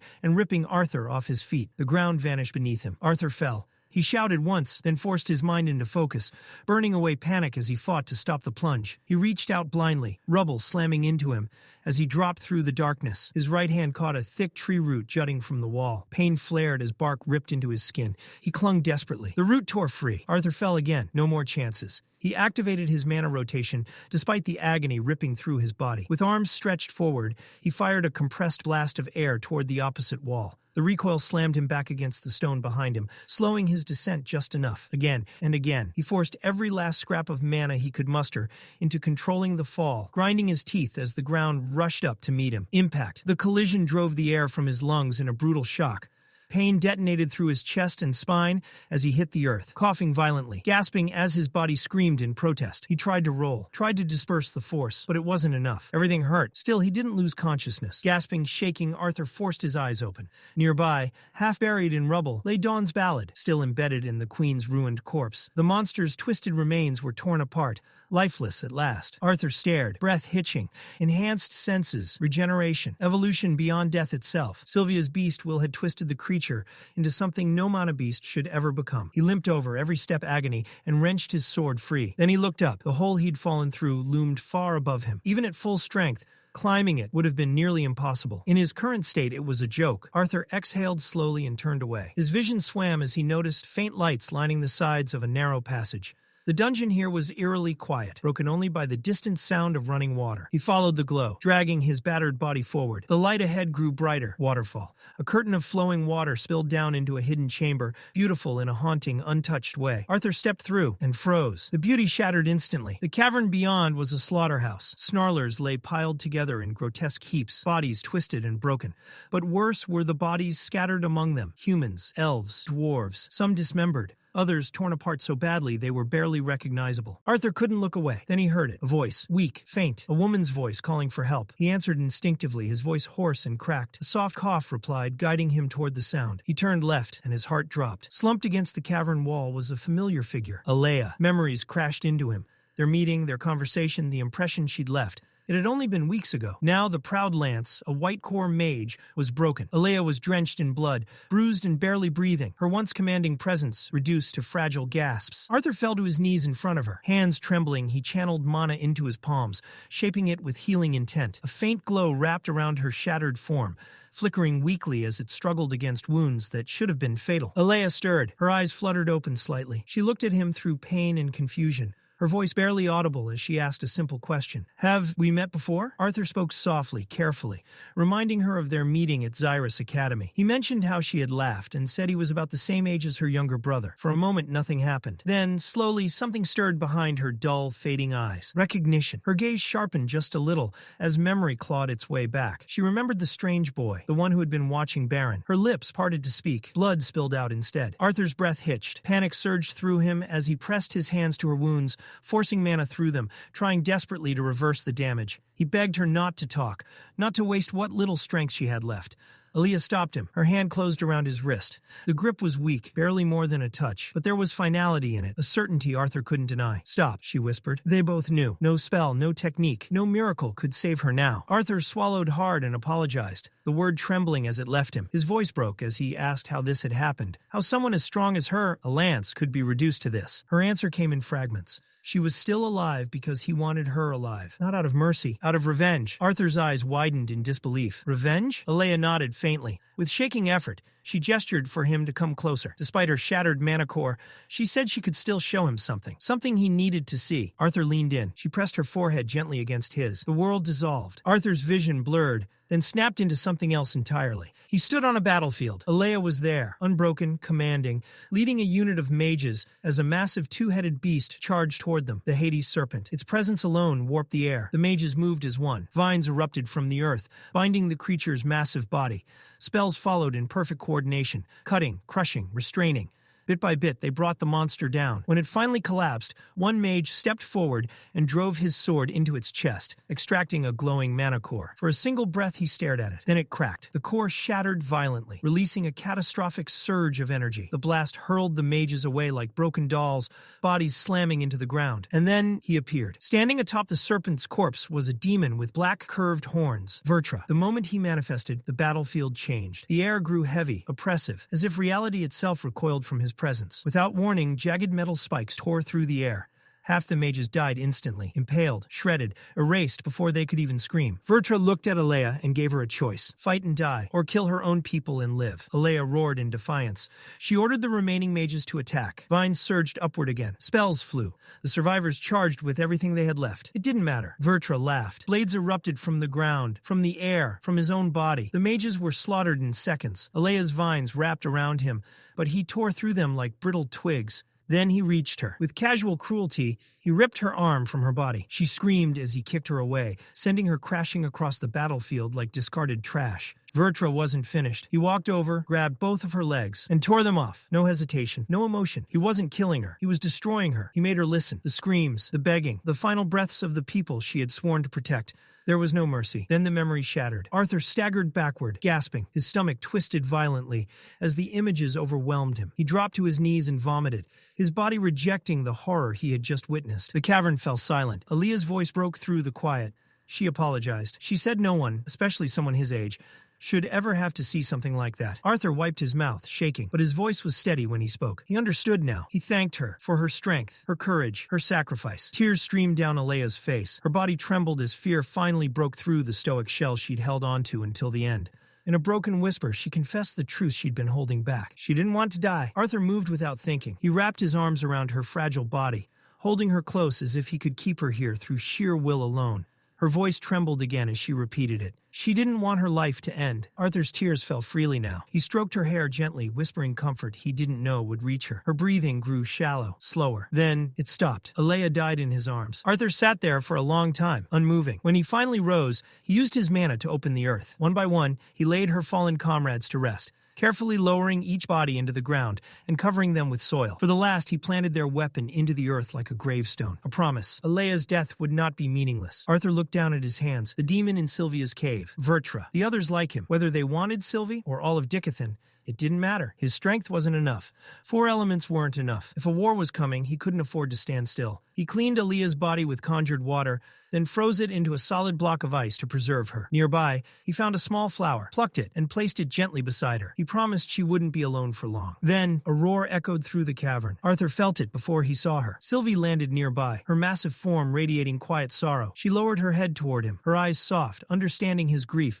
without a single word needing to be spoken. Arthur told her he was fine. At least, that was what his voice said. On the surface, everything sounded steady, calm, but beneath it, there was nothing left for them to do in that place. Staying any longer would change nothing. It was time to leave. Sylvie beat her wings hard, the air beneath them detonating into a roaring updraft. Wind surged upward, carrying them out of the depths as the dungeon shrank away below. As they flew, Arthur spoke quietly, recounting everything that had happened while they were apart. The queens, Alea, the demon, the things he had seen. When they finally broke through to the surface, the night greeted them in silence. A full moon hung overhead, cold and distant. Just as Arthur had expected, there was no one waiting. No rescue team, no lanterns, nothing. The nearest teleportation gate was still hours away on foot. He didn't slow down. By the time he reached the gate, exhaustion clung to his limbs, but his pace never faltered. The guard stationed there stiffened in surprise when he saw a lone boy approaching at such a late hour, injured, blood-stained, and alone. Arthur introduced himself calmly. Arthur Leywin, student of Xyrus Academy, returning from a class expedition to Widow's Crypt. That was all it took. The guard's expression changed instantly. Recognition dawned, followed by alarm. Widow's Crypt, the site of the incident. Arthur gave a small nod when the guard hesitated. Without wasting a second, the man barked orders to his partner, telling him to inform Xyrus Academy and the Adventurers Guild immediately. The second guard took off at a run. When the guard turned back, concern replaced his initial shock. He mentioned that the guild had already been preparing a search and rescue operation.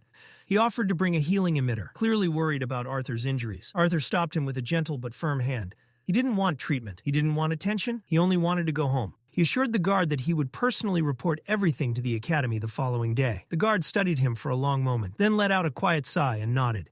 A carriage was prepared. Arthur climbed inside without another word. The ride home passed in silence, but his mind was anything but quiet. His thoughts weren't on reports or missions or consequences. They were fixed firmly on something far more unsettling. For the first time across both of his lives, Arthur truly understood what it meant to protect someone. Even as a king, even with power and authority, that feeling had never cut this deep. Arthur didn't go inside right away. He stood before the door, staring at it. The lights were still on. His family was awake, waiting. That knowledge alone felt crushing. Instead of knocking, he sat down on the steps. A long breath escaped him, bitter and heavy. He admitted silently quietly that maybe he was being selfish, but he didn't have the strength to explain anything. Not yet. Aaliyah's final moments replayed relentlessly in his mind. Her shaking voice, her fear, her plea not to die alone. He could still feel the weight of her in his arms, the gradual stillness as life slipped away. He hoped, irrationally, desperately, that somehow she might be given another chance, just like he had been. The door opened softly behind him. Arthur hadn't even heard it. Reynolds stepped outside and looked out over the floating city,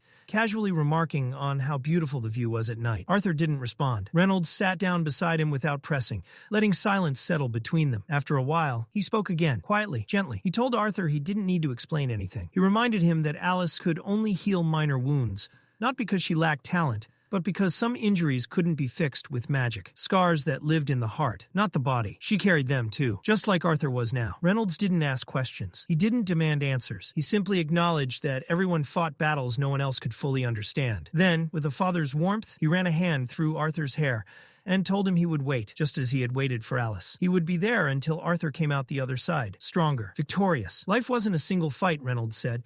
It was many battles strung together. Losing one didn't mean the end. It meant learning, standing back up, moving forward. Arthur's vision blurred as tears finally spilled over. The grief didn't vanish, but Reynolds' words gave him something to hold on to. That night was one of the hardest Arthur had ever endured. Not as a king, not as a mage, but as a child, hurting, grieving, and lost. It was a night that would never leave him. The next morning, Arthur headed for Xyrus Academy. Before entering, he stopped at a high platform near Director Cynthia Goodsky's office. Alone, he held Aaliyah Triskin's identification tag in his hand, staring out at the city as the wind brushed against his face. The weight in his chest felt unbearable. Cynthia arrived shortly after. She had expected Arthur to come straight to her, but instead found him standing there. She noted that Sylvie wasn't with him. Arthur had asked her to stay home. Cynthia approved quietly. After everything that had happened, rest was necessary. She asked about his plans. Arthur mentioned he was supposed to go shopping later with his mother and sister, but her expression darkened. She shifted the conversation to the Queen Snarlers. Professor Glory had already briefed her, but she needed more. Was there anything else? Arthur answered by holding out the identification tag. Cynthia froze. Color drained from her face as she read the name. Aaliyah Triskin. Alance. Gone. Her voice faltered as she asked if it was truly confirmed. Arthur nodded once. Aaliyah and her team still lay deep within Widow's Crypt. Cynthia's thoughts raced. Alance didn't fall by accident. Not like this. Whoever was responsible had already made their move, and they were far beyond ordinary threats. Swallowing hard, she asked Arthur one final question. Had he seen what caused it? Arthur paused for a long moment before answering. Then, quietly, he said no. Cynthia studied him, searching for cracks, but she didn't press. Whatever had happened down there was already too heavy, too dangerous. She told him she'd inform the council immediately. This wasn't something a child or anyone should carry alone. Arthur nodded, hoping that would truly be enough. The following day, he kept his promise to his family. He went shopping with his mother and younger sister, forcing himself to set aside the weight crushing his chest. No matter how loud duty screamed in his head, time with them mattered more. Ellie raced ahead, bouncing from store to store, with endless energy, while Alice followed behind, smiling softly. Arthur lost count of how many shops they visited. Eventually, they entered another clothing store, one Tabitha clearly adored. She lit up instantly, diving into the racks like she'd found buried treasure. Arthur, meanwhile, tried to steer the conversation elsewhere. He needed training supplies, elixirs, real ones. Tabitha mentioned a reputable shop just around the corner. Before Alice could insist on joining him, Ellie proudly wrapped a muffler around Sylvie's neck, giggling as she showed her off. Sylvie, however, looked one breath away from calling for help. Arthur set the bags down, smiled, and told them he'd go alone. They should enjoy themselves. He'd catch up soon. As he turned away, Sylvie stretched a tiny paw toward him, eyes full of betrayal. Arthur silently thanked her for her sacrifice and slipped out into the street. The city buzzed with life as Arthur searched for the shop. When he finally found it, he stopped short. The place looked abandoned. A crooked sign dangled from a single nail, the faded letters barely readable. It didn't look like a potion shop. It looked like somewhere people went to disappear. As Arthur turned away, a weak voice stopped him. An old man sat on the cold stone beside the shop, hand outstretched, asking for spare change. Distracted, Arthur handed him a coin without looking. The old man's fingers moved unnaturally fast, too fast. Arthur's eyes widened as he realized his mistake, a silver coin, worth 100 coppers. He quickly reached back into his pocket to correct it, but the old man was gone. No footsteps, no sound, just empty space. Arthur stood there, unsettled. 3 strange things in minutes. He exhaled slowly and turned back to the shop. The door looked ready to crumble. As his hand touched the knob, a faint pulse of mana brushed against his senses. The moment the door opened, a wave of stench slammed into him. Arthur coughed hard, eyes watering, rotting herbs, mold, something far worse beneath it. "Welcome!" Arthur froze. Behind the counter sat the same old man, slouched and calm, as if nothing had happened. The beggar, smiling. He casually offered Arthur a deal. Pick any item in the shop as repayment for the silver coin. Arthur looked around in disbelief. The place resembled a forgotten attic. Dust everywhere, shelves sagging under unlabeled bottles, old magic clinging to the air like damp rot. Still, curiosity tugged at him. The old man waved off the mess, saying cleaning was beneath someone his age. Arthur carefully stepped deeper inside, weaving through half-collapsed boxes. Then he felt it. Eyes on him. High above, a black cat sat perched on a shelf. Its fur swallowed the light, but its eyes, those eyes, shimmered unnaturally like stars trapped in glass. Arthur held its gaze for a heartbeat too long before shaking himself free. On a nearby shelf, a small black box caught his attention. Plain, unmarked, quiet. He opened it. A ring. Before he could react, the gemstone spat liquid straight at his face. Arthur twisted instantly, the stream splashing against the wall behind him. He demanded to know what it was. "Water," the old man replied calmly. At that point, Arthur seriously questioned his sanity. Suddenly, a white blur shot through the open door and landed squarely on his head. Sylvie. She smacked him with a tiny paw, clearly furious for being left behind. Arthur laughed softly and rubbed her head, relief washing over him. When he turned back, he stopped. The old man had gone pale, frozen, like he'd seen death itself. Arthur asked if he was all right. The man coughed, nodded, and claimed he was fine, though his voice shook. Arthur scanned the shop one last time and admitted he hadn't found anything worth taking. He asked for his silver coin back instead. The old man didn't answer. He simply stared. The old man stepped out from behind the counter and moved toward a shelf near the entrance. Without even looking, he grabbed something and casually tossed it over his shoulder. Arthur caught it on instinct. It was a small sphere, no bigger than a marble. He stared at it warily, half expecting it to explode, melt, or spray something unpleasant at his face. The old man merely waved him off. He said Arthur would need it. That was all. The exchange was over. Arthur let out a tired breath and left the shop behind. As he made his way through the narrow alley, he felt eyes on him again. The black cat sat nearby, watching him in silence. It glanced from Arthur to Sylvie, then turned away like neither of them mattered anymore. The indifference unsettled him more than hostility ever could. At the end of the alley, his family waited. Alice and Ellie sat at a table with Tabitha, drinks in hand. Ellie waved energetically when she spotted him, nearly sloshing her cup, while Alice asked if he'd found what he was looking for. Arthur hesitated. He honestly didn't know how to answer. Tabitha, unfazed, commented that the shop was famous for rare elixirs and training supplies. Students crowded it daily, hoping to find something worthwhile. Arthur blinked, genuinely confused. The place he'd just left barely looked fit to store garbage, let alone prized elixirs. Tabitha raised her hand and pointed back the way Arthur had come. He turned and froze. The alley was gone. In its place stood a wide, polished marble road leading to a grand three-story building. Sunlight reflected off pristine white walls and tall, elegant windows. Far away from the calm grounds of Xyrus Academy, Lucas Wykes walked through a narrow underground tunnel. The air was damp, the silence heavy, broken only by the faint crackle of torches lining the walls. Charles led the way without speaking. They stopped at a lone door. Charles opened it, and they stepped inside. Lucas scanned the chamber with clear disappointment. Cloaked figures lined the room, faces hidden beneath shadows. At the center, elevated above the rest, sat a man on a throne. His face was concealed behind a mask. Lucas scoffed and shoved his foot into Charles's back. This was it? He had expected something impressive. Instead, it felt like a farce. The masked man spoke calmly, greeting Lucas and referring to the gathering as just another meeting. His voice carried authority, and the room seemed to bend around it. Charles formally introduced Lucas, stating he'd brought him as requested. The masked man addressed Lucas directly, calling him famous. Lucas smirked. He hadn't come to join anything. Curiosity was the only reason he'd followed Charles. His words were mocking, dismissive. When the masked man was implied to be a professor, Lucas laughed outright. The tension snapped. One of the cloaked figures shouted, hurling an insult, demanding respect.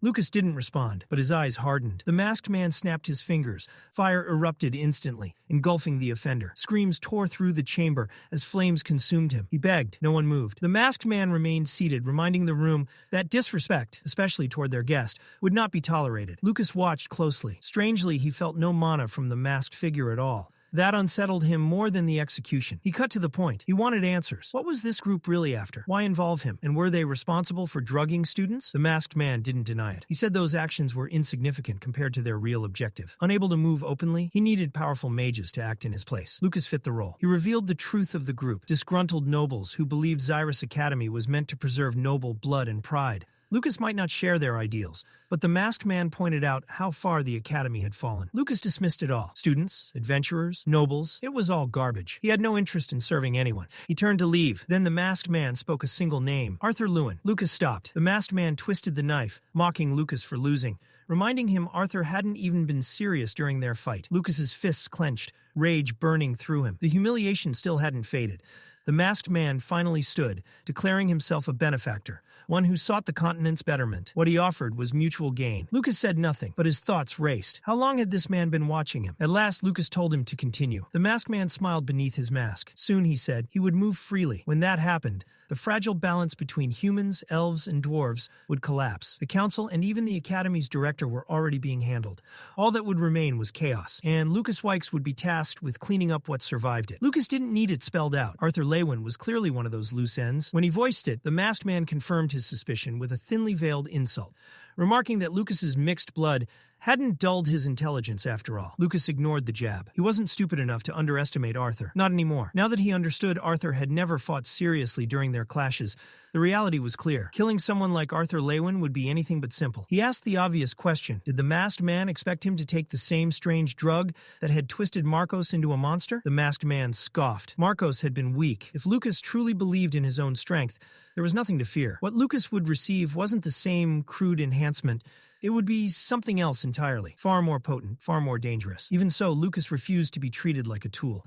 If he was going to face Arthur, it would be a real fight, one that forced Arthur to stop holding back. Anything less would be meaningless. The masked man had already anticipated that. Arthur, he said, was powerful, but still human, and humans had weaknesses, attachments, friends, family, and above all, one person who mattered more than the rest. Lucas's lips slowly curled upward as he spoke the name himself, Tessia Erleth. The masked man nodded, clearly pleased. Tessia, a pure-blooded elf, serving as the face of the student council in an academy meant to uphold human nobility. To the group gathered there, it was an insult. The masked man leaned forward, his voice painting the outcome with disturbing clarity. A single drop of Tessia's blood, spilled at the right moment, would be enough. Enough to shatter Arthur's restraint. Lucas let out a low chuckle. The cruelty of it amused him. The road ahead was clear now, blazing with fire. His smirk returned, eyes shining with anticipation. He was in. Elijah sat alone in his dorm room, lost in thought. The events of the past few days pressed heavily on him. The silence felt thick, almost soothing, until a sudden knock pulled him back to reality. He opened the door. Arthur stood there, alive. Without thinking, Elijah stepped forward and wrapped his arms around him.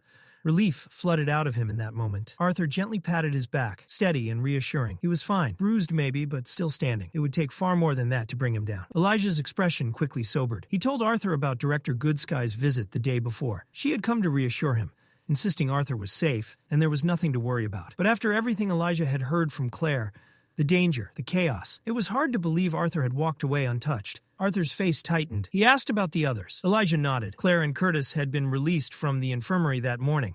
Tessia was training with her grandfather. At her name, Arthur paused. The training room, of course. Focused, relentless, pushing herself harder than anyone else. Elijah gently urged him to see the others. Let them see with their own eyes that he was really okay. Arthur knew he should. Claire, Curtis, Tessia, but the thought of answering their questions right now felt overwhelming. Instead, he asked Elijah for a favor. If Elijah could go to their meeting room the next morning and tell them Arthur was alive and well, they'd believe it without hesitation. Elijah agreed instantly. Arthur bumped fists with him in thanks, then turned and left. Elijah watched him go, the ache in his head still pulsing, but his chest felt lighter now. Arthur moved through the academy grounds, thoughts drifting. Director Goodsky should have been with the council by now. If Varian wasn't there either, then something serious was unfolding. Suddenly, Sylvie's voice rang out in his mind, sharp and urgent. She could sense Tessia, close, strong.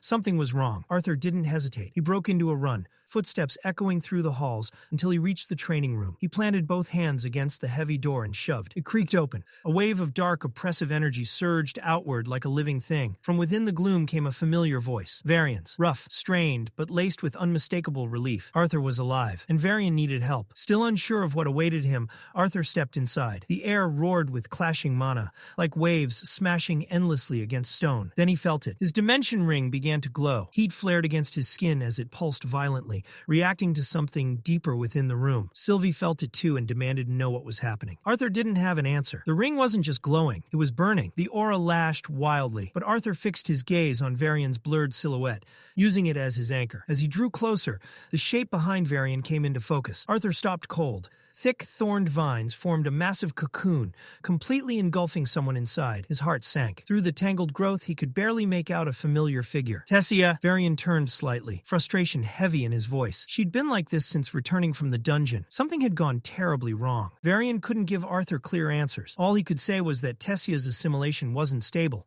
The beast will of the Elderwood Guardian was resisting her. fighting back. Worse, Varian suspected the Guardian itself might not have been normal. Something about it felt altered, mutated, and that corruption could now be influencing Tessia in ways even he didn't understand. Arthur stood there in silence, a heavy knot forming in his chest. Guilt crept in before he could stop it. He had given her that beast core. He had believed it would make her stronger, help her survive in a world that kept growing more dangerous. But what if that choice had doomed her instead? Ignoring the burning heat pulsing from his dimension ring, Arthur stepped forward. Before his hands could touch the vine-covered surface, a sharp, horrific sound ripped through the air, flesh tearing. Arthur reacted on instinct. He twisted sharply, barely avoiding a lethal strike, as a spear-like vine exploded out of the cocoon, aimed straight for his heart. Even with the dodge, it clipped him hard. Pain detonated through his side. Another vine shot out, faster, sharper. Arthur evaded it by inches, but not without consequence.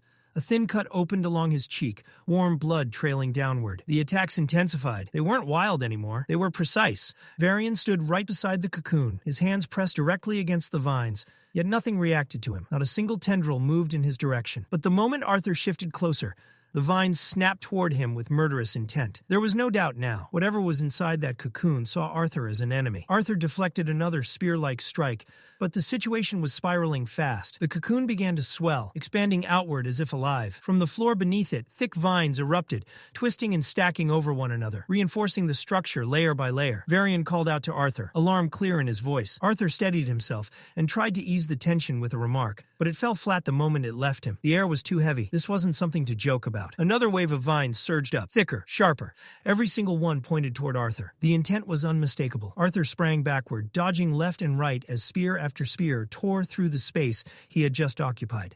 He skidded across the floor, forcing distance between himself and the rapidly evolving cocoon. The beast will was focused, and it wanted Arthur dead. The burning from his dimension ring flared violently now, sharp enough to make his vision blur. Gritting his teeth, Arthur reached into the ring, desperate to draw his sword. Instead, something else burst out. A small glowing orb shot free, no larger than a marble. Arthur's eyes widened. It was the object the strange homeless storekeeper had given him long ago.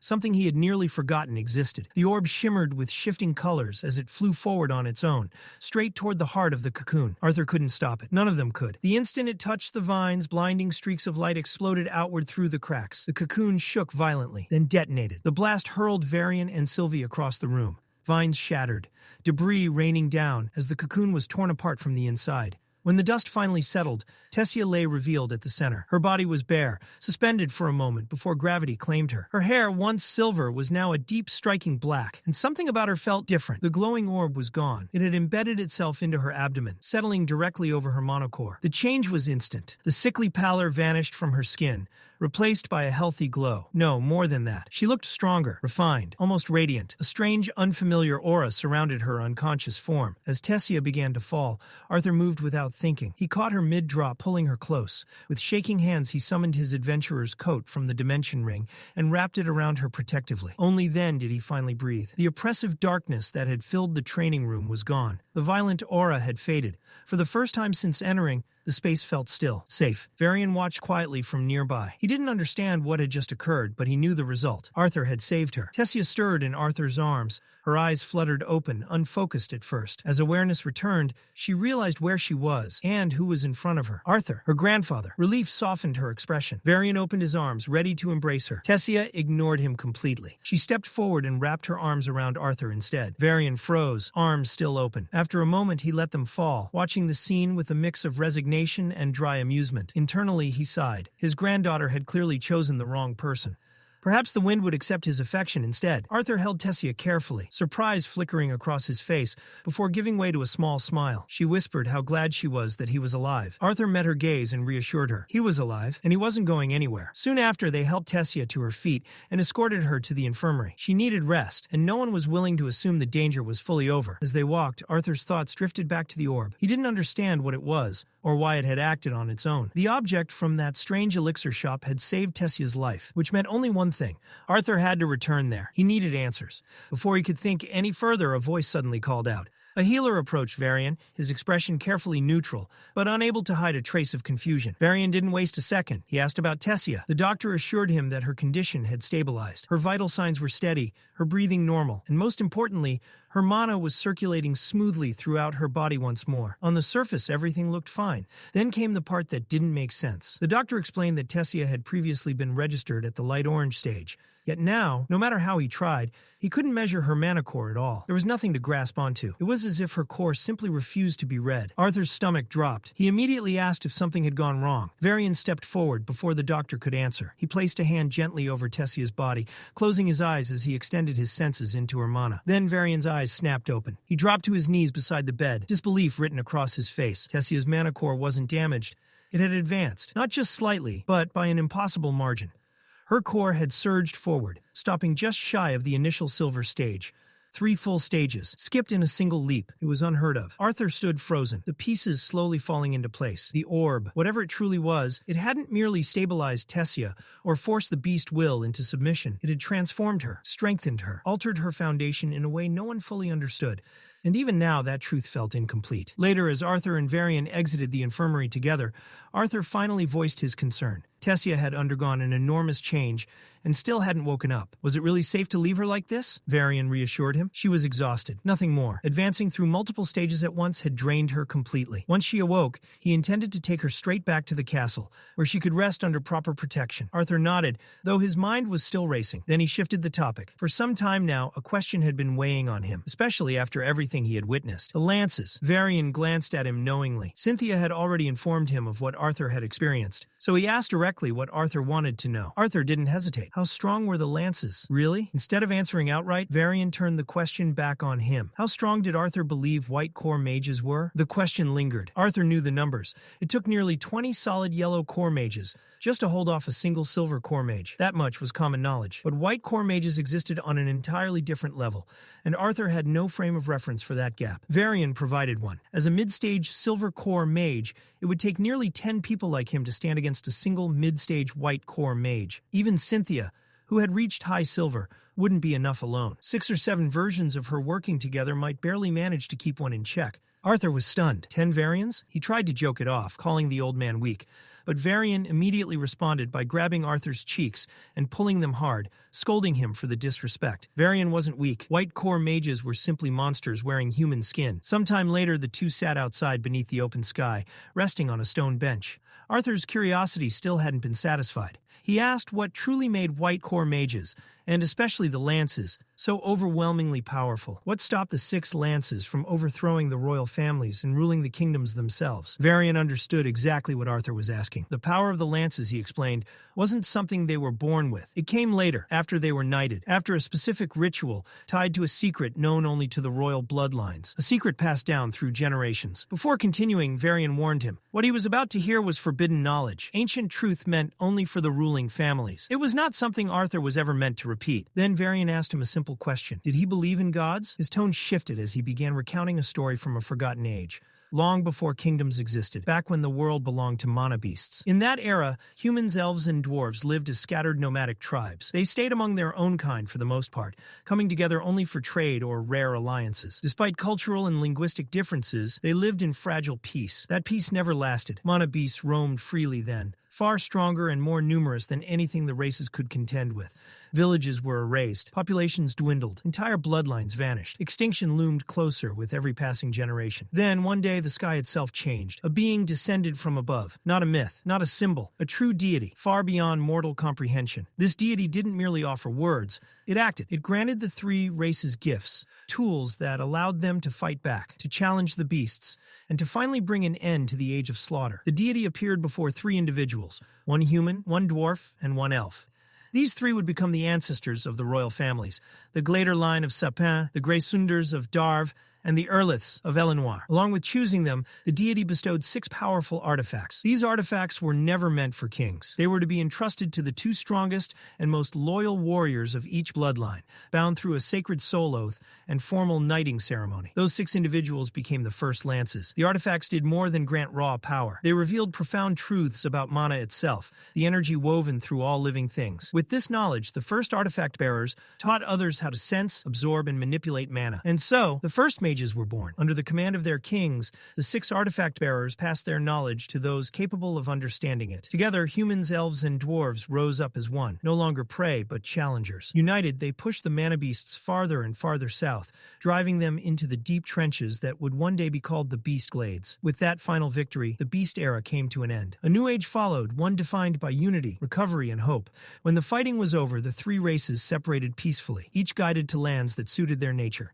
Humans followed their king westward, settling across fertile plains where cities and kingdoms could grow. Elves traveled north, choosing dense, mana-rich forests where nature itself thrived. Dwarves moved south, claiming mountains and cavern networks, overflowing with metal and gemstones. Under the guidance of their kings and the watchful presence of the original lances, the 3 nations entered a long period of prosperity and peace. Still trying to piece everything together, Arthur asked Varian about what came next. If the lances were the first mages empowered by divine artifacts, then what became of them? And how did the war between humans and elves ever happen? Varian sighed in irritation and tugged Arthur's cheeks once again for interrupting. He had been getting to that. Peace, he explained, never lasts forever. Generations passed, and the unity forged during the Beast Era slowly faded into memory. The races began to drift apart. Old bonds weakened. Greed and ambition crept in where trust once stood. Though the mana beasts had been defeated, conflict did not disappear. It simply changed its shape. Eventually, that growing division erupted into war between humans and elves.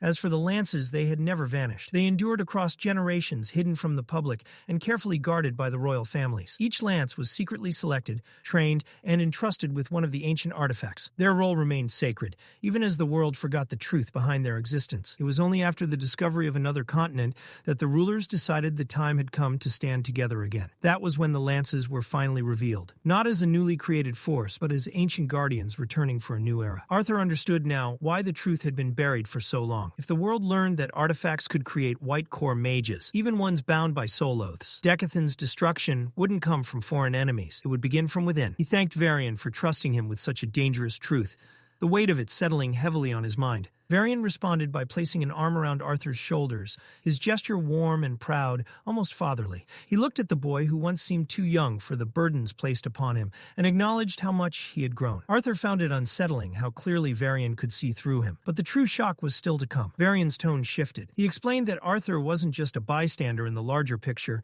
he was part of it. Arthur didn't understand until Varian revealed the truth about Sylvie. She wasn't merely a mana beast, she was a deity. Nearby, Sylvie slept peacefully, mouth slightly open, completely unaware of the truth being spoken about her. Arthur's thoughts spiraled. The idea was absurd, impossible to accept, but Varian urged him to listen. Deities, he explained, weren't the gods described in religious texts. They were beings who had transcended physical limits and achieved perfect harmony with mana itself. That was what separated them from all other life. Arthur questioned whether this was simply because Sylvie was a dragon.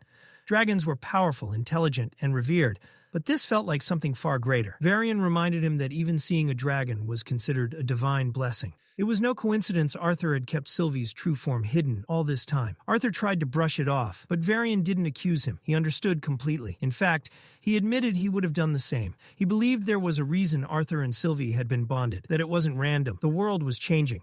Varian didn't know what future awaited either of them, but he knew one thing for certain. Arthur needed to be ready. As the day quieted, Arthur walked alone through the streets on his way home, his thoughts heavy with everything Varian had revealed, especially the truth about Sylvie. Trying to clear his head, he took a detour toward the market. Sylvie, riding along with him, asked where they were going. Arthur only said there was something he wanted to check. His steps led him to a familiar place, Xyrus Elixirs. But the shop was closed. Disappointed, Arthur turned away, until something caught his eye in the narrow alley beside the building.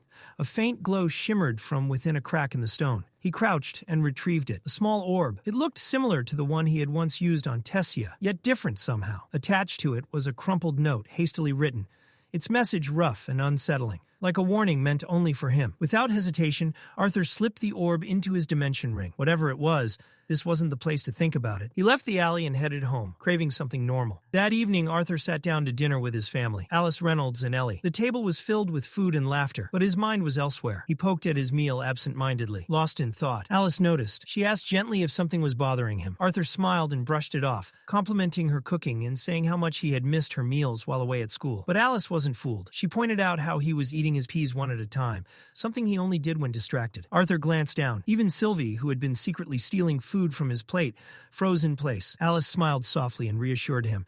there was something he needed to do, they would understand. Arthur tried to insist that he was fine, reminding his family that he had promised to spend time with them during the Aurora Constellate Festival. Reynolds immediately cut in with a light-hearted jab, saying Arthur looked about as lifeless as Vincent did during a council meeting. Whatever burden he was carrying, Reynolds said, he should deal with it first and come back as himself. Ellie, brimming with energy as always, chimed in loudly, declaring that Sylvie had better come back in one piece and that she expected presents. Reynolds protested in mock offense, asking what was wrong with the gifts he brought home. Ellie waved him off dramatically, claiming those didn't count since they were for kids.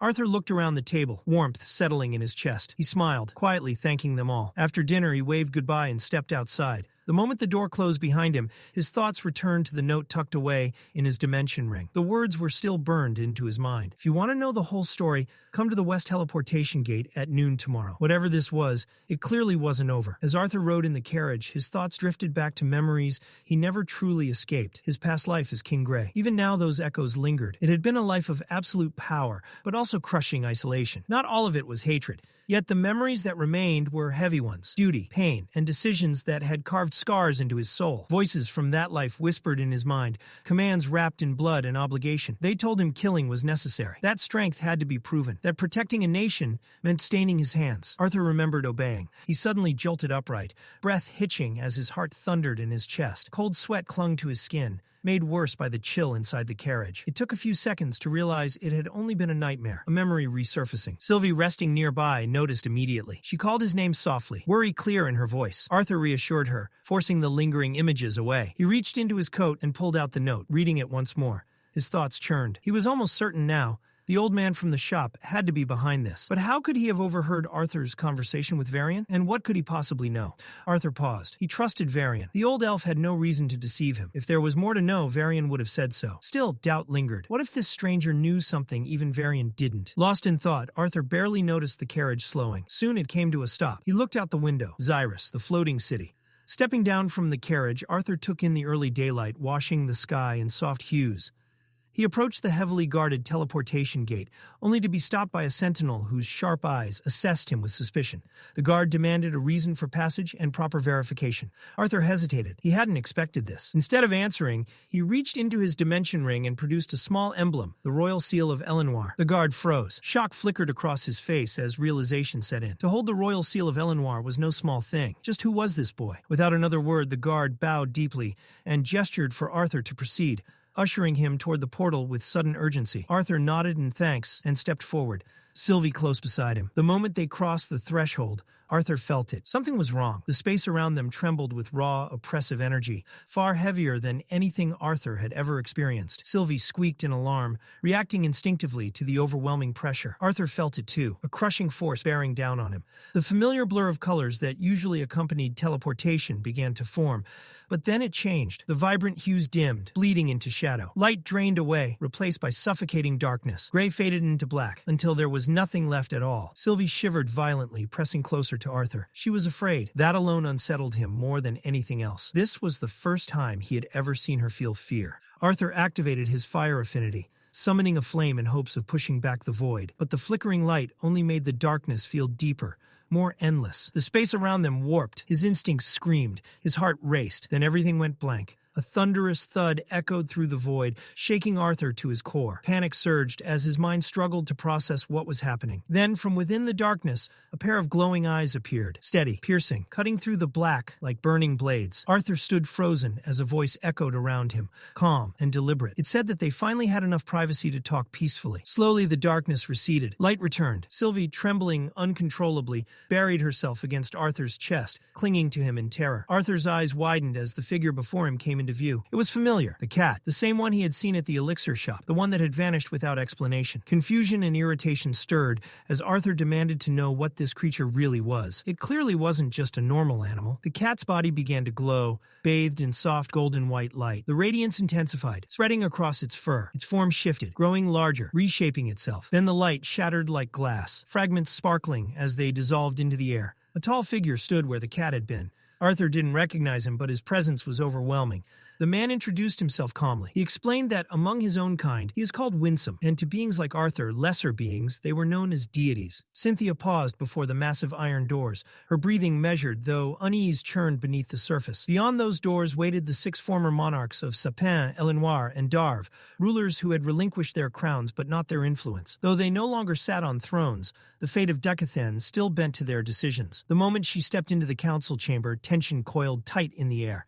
Dawson Gray Sunders was the first to break the silence. His grief over Alea's death burned openly. Marielle's tone was colder, more controlled. She questioned Cynthia directly, casting doubt on the student who had discovered Alea's body. Had he truly told them everything? Glandro took it further. She demanded the student be dragged before the council and interrogated properly, as though truth could be extracted through intimidation alone. Priscilla Glader intervened, urging restraint. Cynthia had already investigated the scene. She had questioned the boy herself. Dragging him into the council's storm would only cloud matters further. Alduin, composed but resolute, brought the discussion back to action. He ordered their finest tracking mages to scour the site for overlooked traces. Then he turned to Cynthia, requesting her continued assistance. But Cynthia had already decided. There was something else pulling at her instincts, something urgent.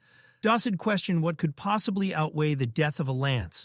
But Marielle interceded, acknowledging Cynthia's responsibilities at Xyrus Academy. Those duties could not be postponed indefinitely. With that, Cynthia inclined her head and left the chamber, her footsteps soft against polished marble. Avier perched on her shoulder, his presence steady. Once they entered the forest, he finally broke the silence, asking why concern lingered so heavily on her expression. Cynthia did not answer immediately. Guilt pressed against her thoughts.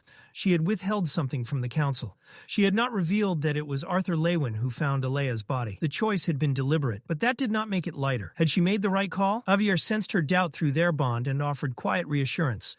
Arthur was already an anomaly. Dragging his name into the council's suspicions would have entangled him in something far more dangerous. Cynthia silently agreed. They were fortunate the boy hadn't uncovered anything deeper at the scene. If he had, the consequences might have spiraled beyond control. Her senses sharpened. Ahead, the forest opened into a clearing. Then she heard it, soft chanting, the faint cadence of spells forming. She stopped. Her instincts flared just before the attack came. Dozens of invisible wind blades sliced through the air, screaming toward her from all directions. An ambush. She reacted without hesitation. But one poisoned wind cutter struck her back and detonated, its toxins seeping into her flesh as Avier shifted to shield her. There was more than one caster. That realization changed everything. Cynthia released a surge of mana. Her barrier flared to life, and the forest exploded outward as her pulse field detonated. The shockwave tore through the clearing. Birds dropped from branches. Rodents collapsed mid-scamper. When the enemy mages revealed themselves and rushed her, she struck. Her counterspell pierced 2 attackers instantly, killing them before their bodies touched the ground. Without raising her voice, she gave Avier a single command: finish it. The bond ascended into the dark canopy and descended like judgment. The screams that followed were brief. The forest swallowed them quickly, leaving only silence behind. When it ended, one mage remained alive, barely. He lay trembling, manicore fractured, eyes still burning with stubborn defiance. He recognized her. Fear and hatred warred across his face. Cynthia stood over him, calm and cold. His core was collapsing. He would not survive long. She offered him one final opportunity to speak. He laughed bitterly and called her a traitor. He spoke of a force rising again, of Decathan's foolish belief in decades of peace. Spies were already embedded across the continent, in forests along coasts, within cities. War was closer than anyone imagined. Only a few short years remained. Before he could complete whatever final oath he intended, his head jerked back violently. Blood streamed from his ears and nose. His body convulsed once before going still. Cynthia had ended him with a precise sound pulse. Quiet, efficient, final. She turned toward Avier and thanked him for cleaning the aftermath. Through their bond, he replied dryly that the meal had been less than ideal. Stringy and unpleasant, but sufficient. He asked about the poisoned wound on her back. She dismissed it, yet unease lingered. The encounter had been too clean, too convenient. It felt staged, bait. Her gaze shifted toward the distant coastline. If her instincts were correct, something larger was moving beneath the surface. Leaving Avier behind to observe, Cynthia vanished into the shadows of the forest. Meanwhile, Windsom explained that he had taken on a human-like form simply to make the conversation easier. Arthur barely registered the explanation. His thoughts were spiraling. The pressure radiating from Windsom was unlike anything he had ever sensed before. This wasn't someone stronger than a white core mage. It wasn't even close. The being standing before him existed on an entirely different plane. A true deity. Arthur forced himself to steady his breathing. Awe wouldn't help him now. He pushed it aside and focused on what mattered. Answers. The words spoken by the gate guard earlier, suddenly resurfaced in his mind. El Anwar, his chest tightened. Had something happened to Tessia or Elder Varian? Was this connected to the strange orb Windsom had given him? Before Arthur could voice his fear, Windsom lifted a hand. A precise wave of mana rippled through the air, shimmering as it spread outward. The mana condensed, twisting into moving images suspended before Arthur's eyes. Tessia, Elder Varian. The image was clear enough to steal Arthur's breath. Both were alive, unharmed. Windsom calmly explained what Arthur was seeing. The elf princess and the former king were safe. More than that, Tessia was better than fine. The reason lay in the pearl Arthur had given her earlier, the same one Windsom had passed to him at the teleportation gate. That object was known as a Tot Slayer Pearl, a relic designed to prevent a mana core from violently collapsing. It had saved Tessia's life. Windsom then turned his attention to the second pearl, the one Arthur still carried. That one, he said, was meant for Arthur himself. He was instructed to guard it carefully. Arthur felt a chill run through him. He hadn't known Tessia had been so close to death. The mere thought of her mana core exploding left him frozen. But Windsom didn't linger on it. He moved on, his tone shifting as he revealed the true reason Arthur had been brought here. Arthur had always believed himself to be a citizen of Decathan. That belief, Windsom said, was incomplete. Decathan was not the only continent on this world. There was another, Alakria, and both lands had long been governed from a distant, hidden realm known as Ephiodus. The beings who ruled from there, including Windsom, were not merely deities, as the people of Decathan called them. Their true name was Asuras. Pieces began falling into place inside Arthur's mind.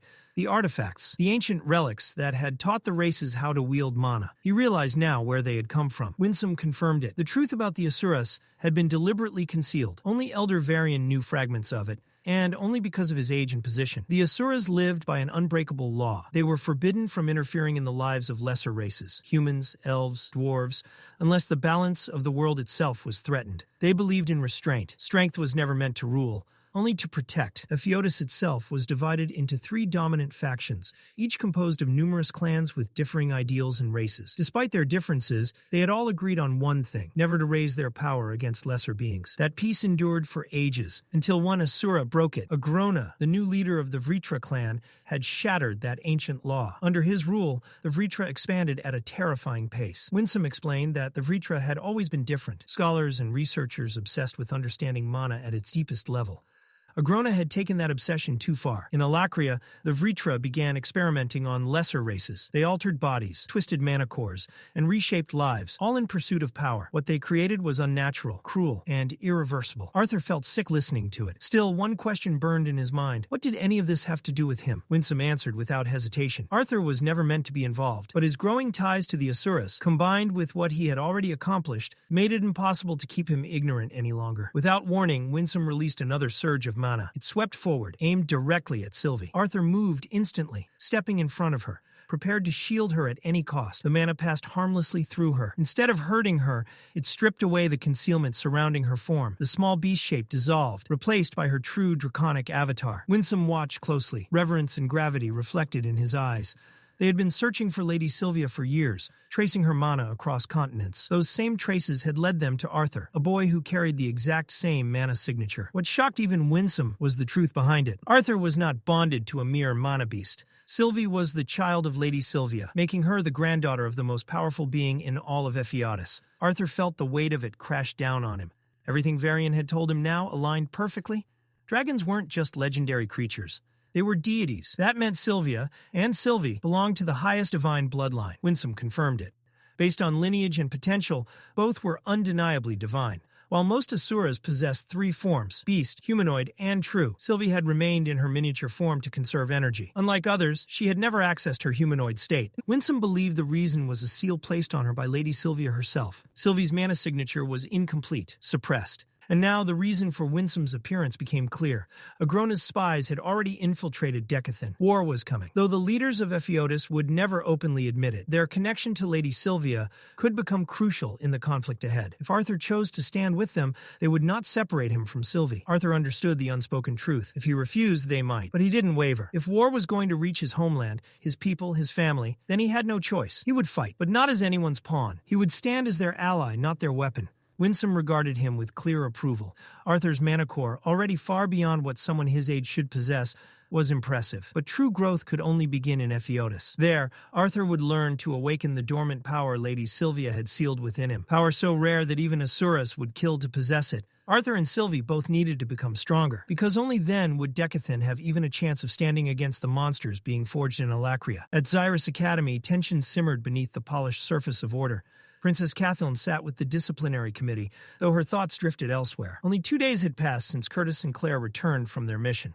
Yet the campus atmosphere had shifted dramatically. Reports of hate-driven attacks were rising. Students were being targeted for their lineage. Claire's earlier words echoed in Kathleen's mind. Denton, an elf and a commoner, had been assaulted, beaten, and tied to a statue outside their dormitory simply for who he was. Curtis had been furious. The extremist group behind these attacks was growing bolder, but Kathleen struggled to focus. Since returning from the dungeon, Curtis had withdrawn completely. He had spoken to no one, not even her. She remembered the quiet confession he had made. They had been forced to leave Arthur behind. The weight of that choice still haunted him. The investigation into the hate crimes had stalled. Without undeniable proof, the professors refused to intervene. The Academy's benefactors held too much influence, and no one wanted to risk political backlash over suspicion alone. Kai had been observing carefully, especially keeping an eye on Charles Ravenpour, but nothing concrete had surfaced. Acting prematurely would only strengthen the radicals' position. Frustration boiled over. Theodore slammed his fist against the table, fury flashing across his face. What was the point of holding authority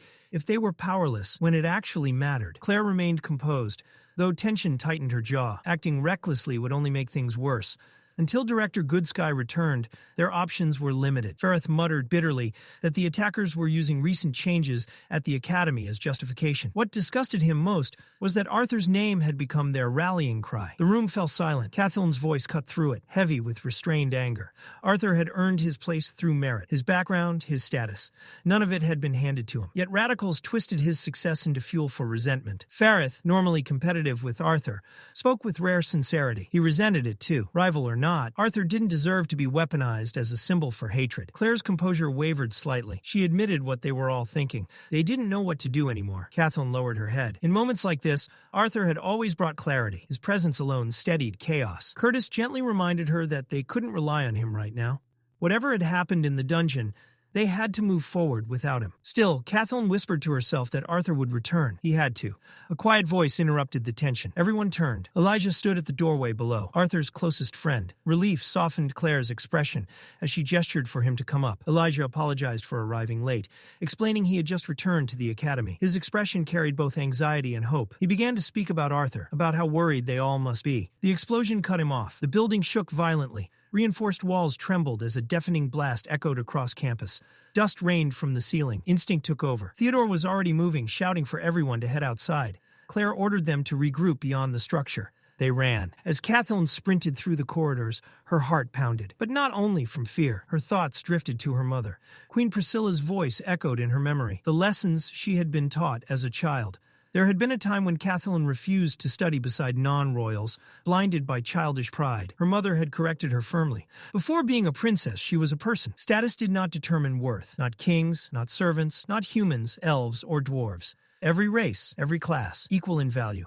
Priscilla had personally championed the construction of the Tri-Union Hall, a monument to unity between the three races. It was meant to embody the Alliance's ideals. When Kathleen reached the courtyard, her breath caught in her throat. The Tri-Union Hall was collapsing. Half the structure had already crumbled. The remaining side burned fiercely, smoke billowing into the sky like a funeral pyre for unity itself. Students scrambled in panic. Some cried. Others dragged injured classmates to safety. Professors rushed into the unstable structure, risking their lives to search for survivors. Kathleen, Theodore, Claire, and the rest of the disciplinary committee immediately joined the effort. The student council coordinated evacuation routes. Earth mages reinforced failing pillars. Wind mages diverted debris. Water mages battled the flames until steam blanketed the courtyard. Gradually, the fire weakened. Professors summoned thick earthen beams to stabilize what remained. Through smoke and chaos, Kathleen noticed something. A group of students moving away. Too quickly, her eyes locked onto one face. Charles Ravenpour. Rage surged through her veins. Before she could act, Theodore was already ahead of her. He lunged, grabbing Charles by the collar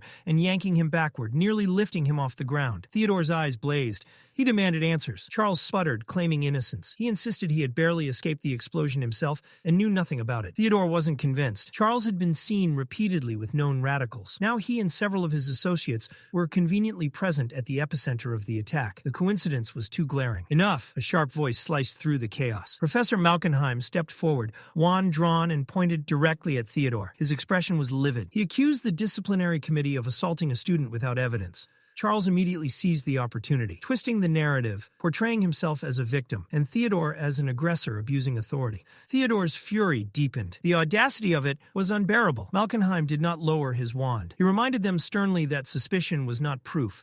No matter the circumstances, students had rights. Reckless accusations and physical aggression would not be tolerated. Before the confrontation could explode any further, Professor Glory stepped between them. Her presence alone eased the tension, forcing both sides to pause. She acknowledged Theodore's frustration. Anyone with eyes could see how shaken he was, but she reminded him that anger was not evidence. The academy was already fractured. Acting on emotion now would only deepen the divide. Around them, students whispered. The spectacle had drawn attention. Murmurs spread quickly through the crowd. Questions about whether the disciplinary committee had just tried to assault a fellow student before a professor intervened. Perception was shifting. Catherine still stood rigid, wand clenched tightly in her hand. Suspicion burned in her chest, and every instinct screamed that Charles was involved. But before she could utter a spell, Curtis stepped in front of her. His voice was steady. There were more urgent matters. People could still be trapped inside the Tri-Union Hall. Saving lives came first. Theodore exhaled sharply through his nose. He didn't argue. With visible restraint, he shoved Charles back toward his companions and turned away, though not before shooting Professor Malkenheim a final, frigid glare. Charles stumbled but was quickly steadied by his group. As they led him away, Catherine watched closely. For a brief moment, through the curtain of hair falling over his eyes, she caught it. A faint, self-satisfied smirk. Her grip tightened. The damage went beyond the building. Students were no longer unified. The unease followed Elijah into the next day. Unable to remain idle, he made his way to the private training room Arthur had once granted him access to. He needed something to steady his thoughts. Mana gathered at his core as he invoked Earthen Spear. The ground answered. Jagged spikes of stone shot upward in front of him, tearing through the training field with satisfying force. Encouraged, Elijah transitioned into Stone Barrage. The earth fractured beneath his will, chunks of rock rising and hovering in the air. With concentration, he hurled them toward a distant tree. Only 4 out of 10 struck true. The rest shattered harmlessly against stone walls. Frustration flickered across his face. The mana responded easily when he called upon it. That wasn't the issue. His core had reached the light orange stage, something many mages struggled years to achieve. But control was still lacking. Despite the strange gift resting within him, his magic felt unstable at times, unpredictable. A quiet regret surfaced. If he had told Arthur sooner about the anomaly within him, perhaps Arthur could have helped guide him through it. Arthur, a solid yellow core mage, a wielder of a dragon's will, stronger than anyone Elijah had ever known. If Arthur had been present during the fire, Elijah was certain he would have handled everything. The night before, Elijah had finally told the disciplinary committee what he'd been unable to say earlier. Arthur was alive. Claire had burst into tears of relief. Curtis leaned back, tension visibly draining from his shoulders. Fereth tried to mask his emotions, failing miserably. Catherine had whispered, "Thank God," repeatedly, voice trembling.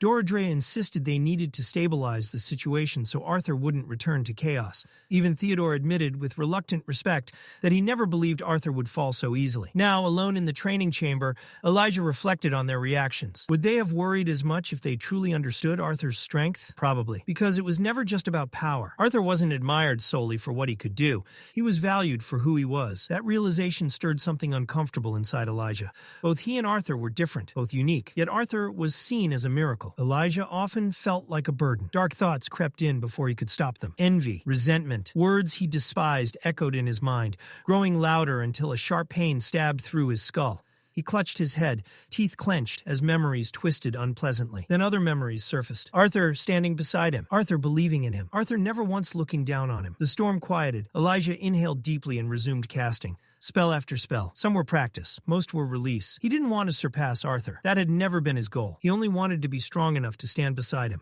Arthur carried burdens no one else saw. Elijah had noticed that weight too many times. As his closest friend, he wanted to become someone Arthur could rely on when things turned dangerous, not just during peaceful days. Arthur staggered slightly as he stepped out of the teleportation gate.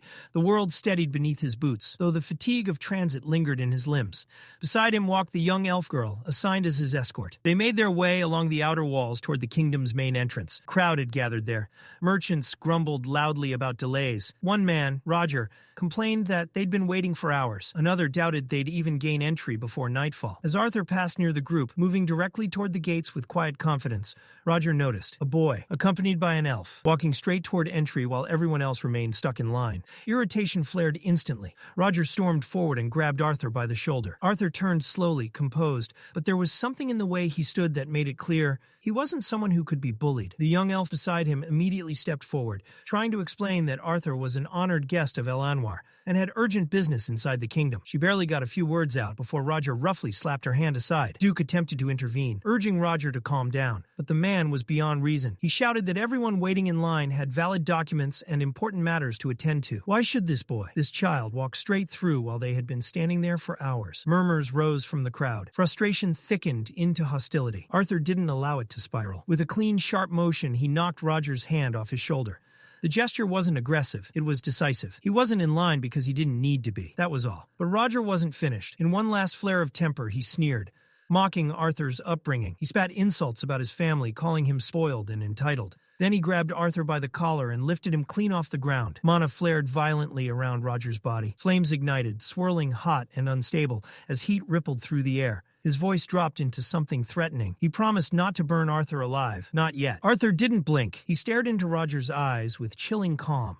The next instant, blue fire erupted from Arthur's body. Not wild, not unstable, controlled, pure, intense. The force blasted outward in a concentrated wave, slamming Roger backward. He hit the ground hard, his own flames extinguished by the sheer difference in power. Panic replaced anger. Arthur landed lightly on his feet, blue fire flickering around him like a living aura. Power radiated off him in suffocating waves. Roger understood immediately. He had made a catastrophic mistake. Arthur extinguished his flames, and as if nothing had happened, he continued toward the gates alongside the elf girl. But his thoughts were elsewhere. He glanced at Sylvie, who rested quietly near him, and his mind drifted back to his conversation with Windsom. He had questioned how Windsom took so long to find them, especially when Sylvie carried Sylvia's mana signature. Windsom had explained the truth. Arthur himself had unknowingly concealed that signature.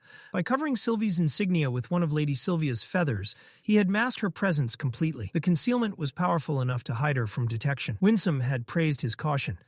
But now that they had located him, there was no more hiding. He was expected to prepare for the journey to Epheatus. The elven royal castle lay deep within the kingdom, far from the outer gates. The journey took hours. By the time they reached the towering tree castle, the sun had shifted across the sky. Guards blocked their path immediately, demanding to know Arthur's identity and purpose. Arthur didn't waste breath explaining.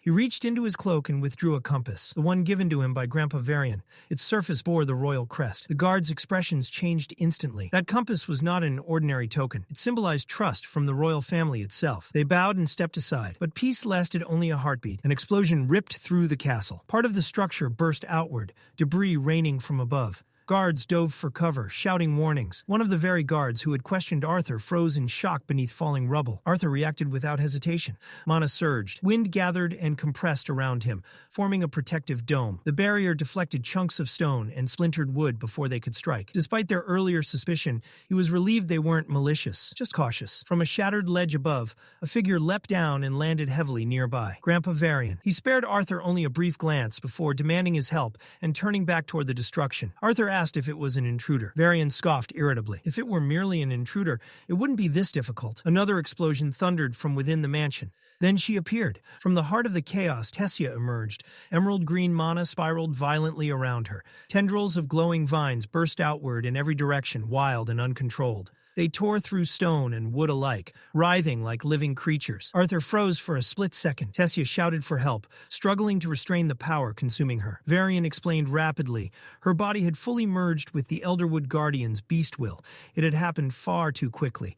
Integration at that level should have taken much longer. An S-class beast will fully assimilated? Arthur's mind raced. Something wasn't right.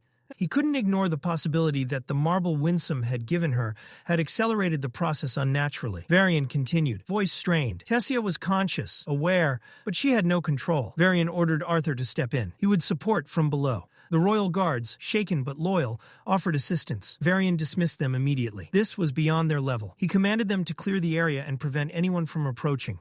Fewer witnesses meant fewer complications. One guard hesitated, worried for Arthur's safety. Varian snapped back sharply. Arthur was staying. Sylvie asked quietly if she should follow. Arthur shook his head. The castle staff were already panicked. Her presence might worsen the situation. He promised to call her if needed. With that, he signaled Varian. They moved. Wind surged beneath Arthur's feet, lifting him across the ruined grounds, toward the shattered mansion. The vines reacted instantly. They lashed toward him like predators sensing prey. Arthur focused strictly on wind magic. No lightning. He refused to risk mischanneling aura through unstable sources. Fire was out of the question. The entire structure was surrounded by trees. Wind blades sliced outward in precise arcs, cutting through the tendrils cleanly. But the moment one wave fell, another erupted, faster, denser, more aggressive. Each strike felt pointless. Seeing that cutting the vines apart was accomplishing nothing, Arthur forced himself to stop attacking. He pulled back, drawing in a deep breath as he gathered his mana. For a brief moment, he entrusted the defensive pressure to Varian and began preparing something far more taxing. Thunderclap Impulse. The spell ignited through his core like a violent current. Mana drained rapidly, sending a sharp tremor through his nerves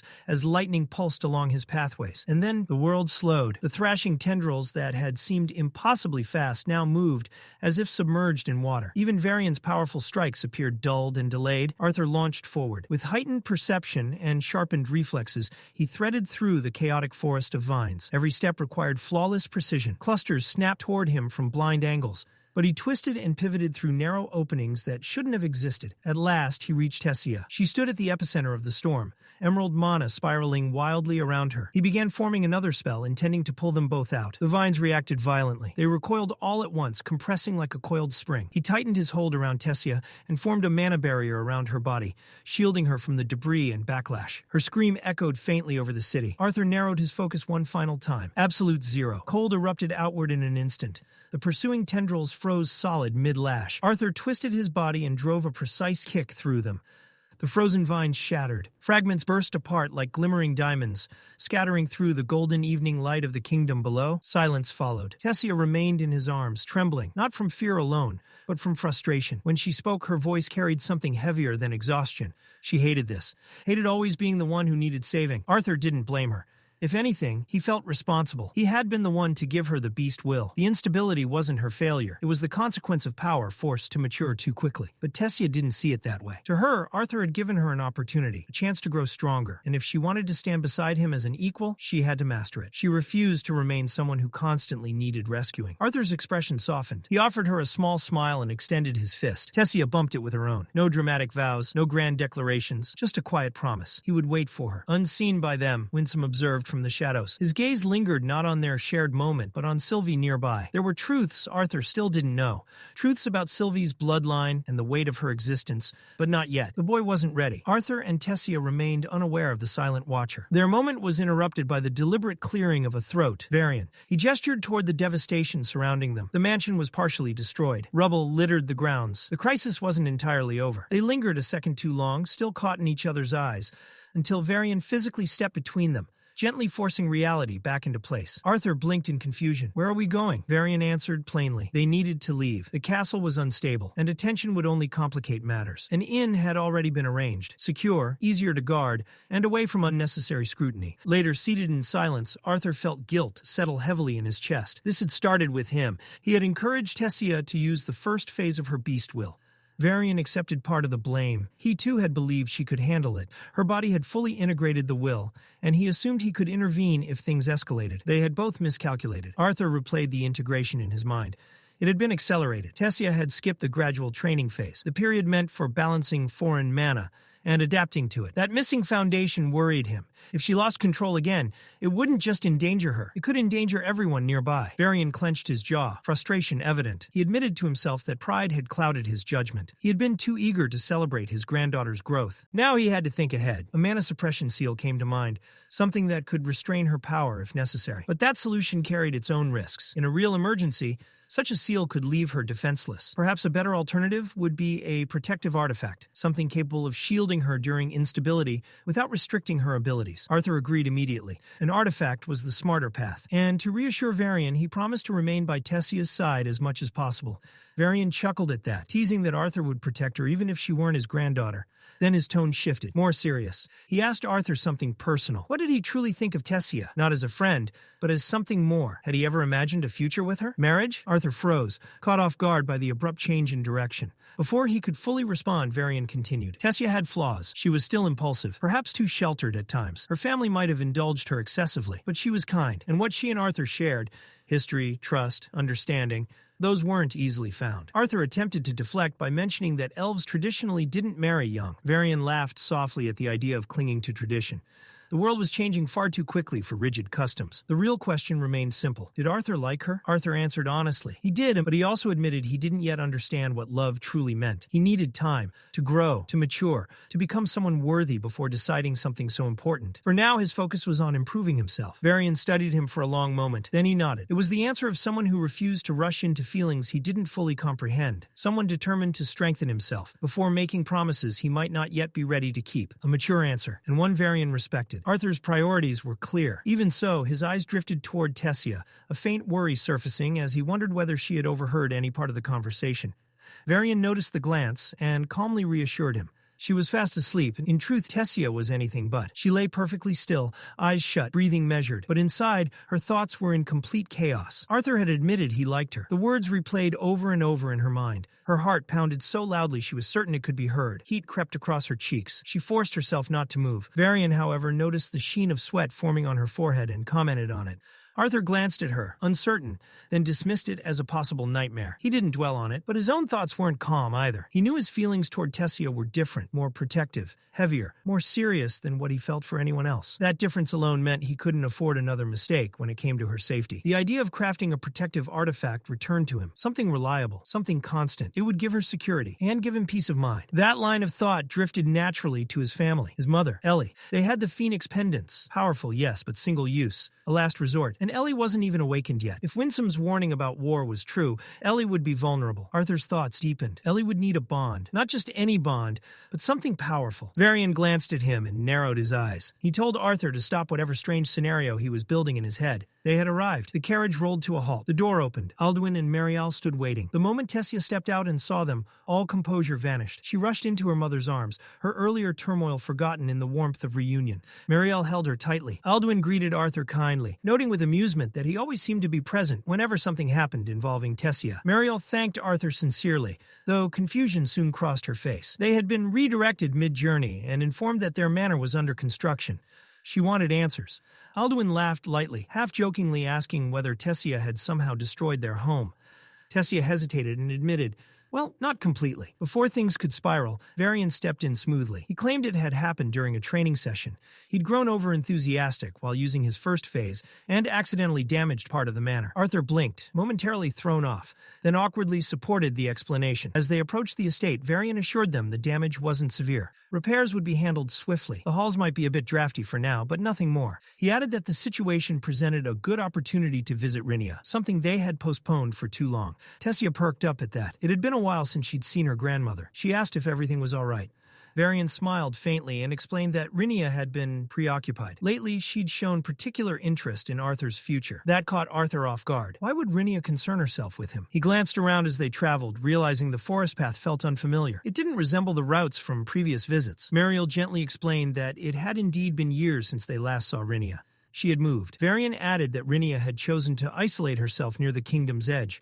Even he didn't know the exact reasons. The last time he'd visited without warning, he had nearly lost his life to her traps and layered defensive spells. This time, at least, he had notified her beforehand. Still, he warned everyone to remain cautious. Precautions that extreme meant Rhynia feared something significant, something dangerous enough to warrant isolation. Arthur grew quiet. What kind of threat would push someone like Rhynia to hide? They ventured deeper into the woods, sunlight filtering through the thick canopy above. Conversation continued lightly among the adults, until Sylvie abruptly stiffened. Her instincts flared. Something moved in the brush. A small creature darted away, attempting escape. It failed. Sylvie released a brief stream of fire, precise and controlled, instantly roasting the fleeing prey. With bright, satisfied eyes, she trotted over to inspect her catch. Alduin watched with visible interest, commenting that Arthur's bond continued to surprise him. Arthur could only agree. Sylvie remained a mystery, even to him. As they walked side by side, Alduin spoke more quietly. There was something he hadn't properly said before. Arthur looked at him, confused. Thank him? For what? Alduin's gaze shifted to Tessia. He spoke as a father. His daughter had faced danger more than once, and from everything he had learned, Arthur had been the reason she returned safely each time. Arthur brushed it off, saying Tessia had helped him as well, especially in keeping his mind steady during difficult moments. Alduin chuckled, clearly surprised. Those weren't words he expected from a 13-year-old, but Arthur didn't feel like a child to him. There was something older in his presence, in the way he spoke. Arthur simply thanked him, but Alduin's expression turned more serious. He clarified that it wasn't entirely a compliment. No parent wanted their child to grow up too quickly. No parent wanted to see them burdened with struggles meant for adults. Arthur said nothing. His youth had ended more than 30 years ago. Then Alduin revealed something unexpected. It was because of Arthur that the council had even been formed. Arthur stopped slightly, confusion surfacing. He didn't understand. What did he have to do with that? Alduin didn't leave it there. After the war, he said, he had lost faith in humans entirely. His mother had died because of them, and that wound had never truly closed. Then, years later, slave traders had dared to step into the elven forest and nearly taken his daughter from him. The hatred he carried had felt justified. And then Arthur appeared, a human child who saved Tessia, and then had the audacity to lecture the Elven King to his face. That moment had shaken Alduin more than he cared to admit. Being scolded by someone from the very race he blamed forced him to confront his own prejudice. It was a wake-up call he hadn't expected, and one he needed. That was why he wanted Arthur to understand something clearly. He wasn't opposed to the idea of Arthur becoming part of their family. Before Arthur could properly process that, Mariel stepped in with a teasing smile. She revealed that Alduin hadn't mentioned Arthur just once or twice. It had been frequent, almost wistful. Alduin blinked, surprised she had been listening. Mariel simply smiled and said that if he truly wanted privacy, he should have cast a wind barrier. The way he'd spoken, it almost sounded like he wanted to be overheard. The atmosphere lightened until Varian suddenly raised his hand. Everyone froze. The forest fell into a tense silence as they shifted into formation. Then it came, a faint rustle of leaves, soft at first, then clearer. A single snap echoed from somewhere ahead. Varian turned sharply toward the sound. Another snap followed, louder, closer, this time from their right. The vines nearby shifted. From the curtain of greenery, a hunched figure slowly emerged. Arthur didn't hesitate. Instinct took over. Horror flashed across his face as he lunged forward, blade already swinging toward what he assumed was a monster. Before the strike could land, Varian grabbed him from behind and yanked him back. The figure straightened. It was Rainia. She staggered slightly, catching her breath after narrowly avoiding Arthur's blade. Her voice rang out in sharp frustration as she demanded to know why they were brandishing weapons at an old woman, especially when they were the ones who were late. Tessia rushed forward immediately and wrapped her grandmother in a tight embrace, relief and happiness clear on her face. Rainia softened at once, returning the hug with a gentle smile. Varian stepped forward, asking why she had come so far when they were supposed to meet at the entrance. Rainia waved it off. They had taken too long, so she came to ensure they hadn't gotten lost. Then her gaze shifted to Arthur. A familiar glint sparkled in her eyes as she reached out and pinched his cheek affectionately. She remarked on how much he'd grown and joked that if she were 100 years younger, she might have stolen him away for herself. Arthur admitted that her sudden appearance had nearly stopped his heart. For a moment, he'd thought he'd seen a ghost. Rainia huffed playfully, declaring that in her youth, men would trip over themselves just to catch a glimpse of her. She urged Arthur to ask Varian how beautiful she had been. Mariel confirmed it gently, explaining how even her own mother used to tell stories of Rainia's charm, how other girls had envied her presence. Varian grumbled dismissively. In his eyes, she had been nothing extraordinary. Rainia smirked.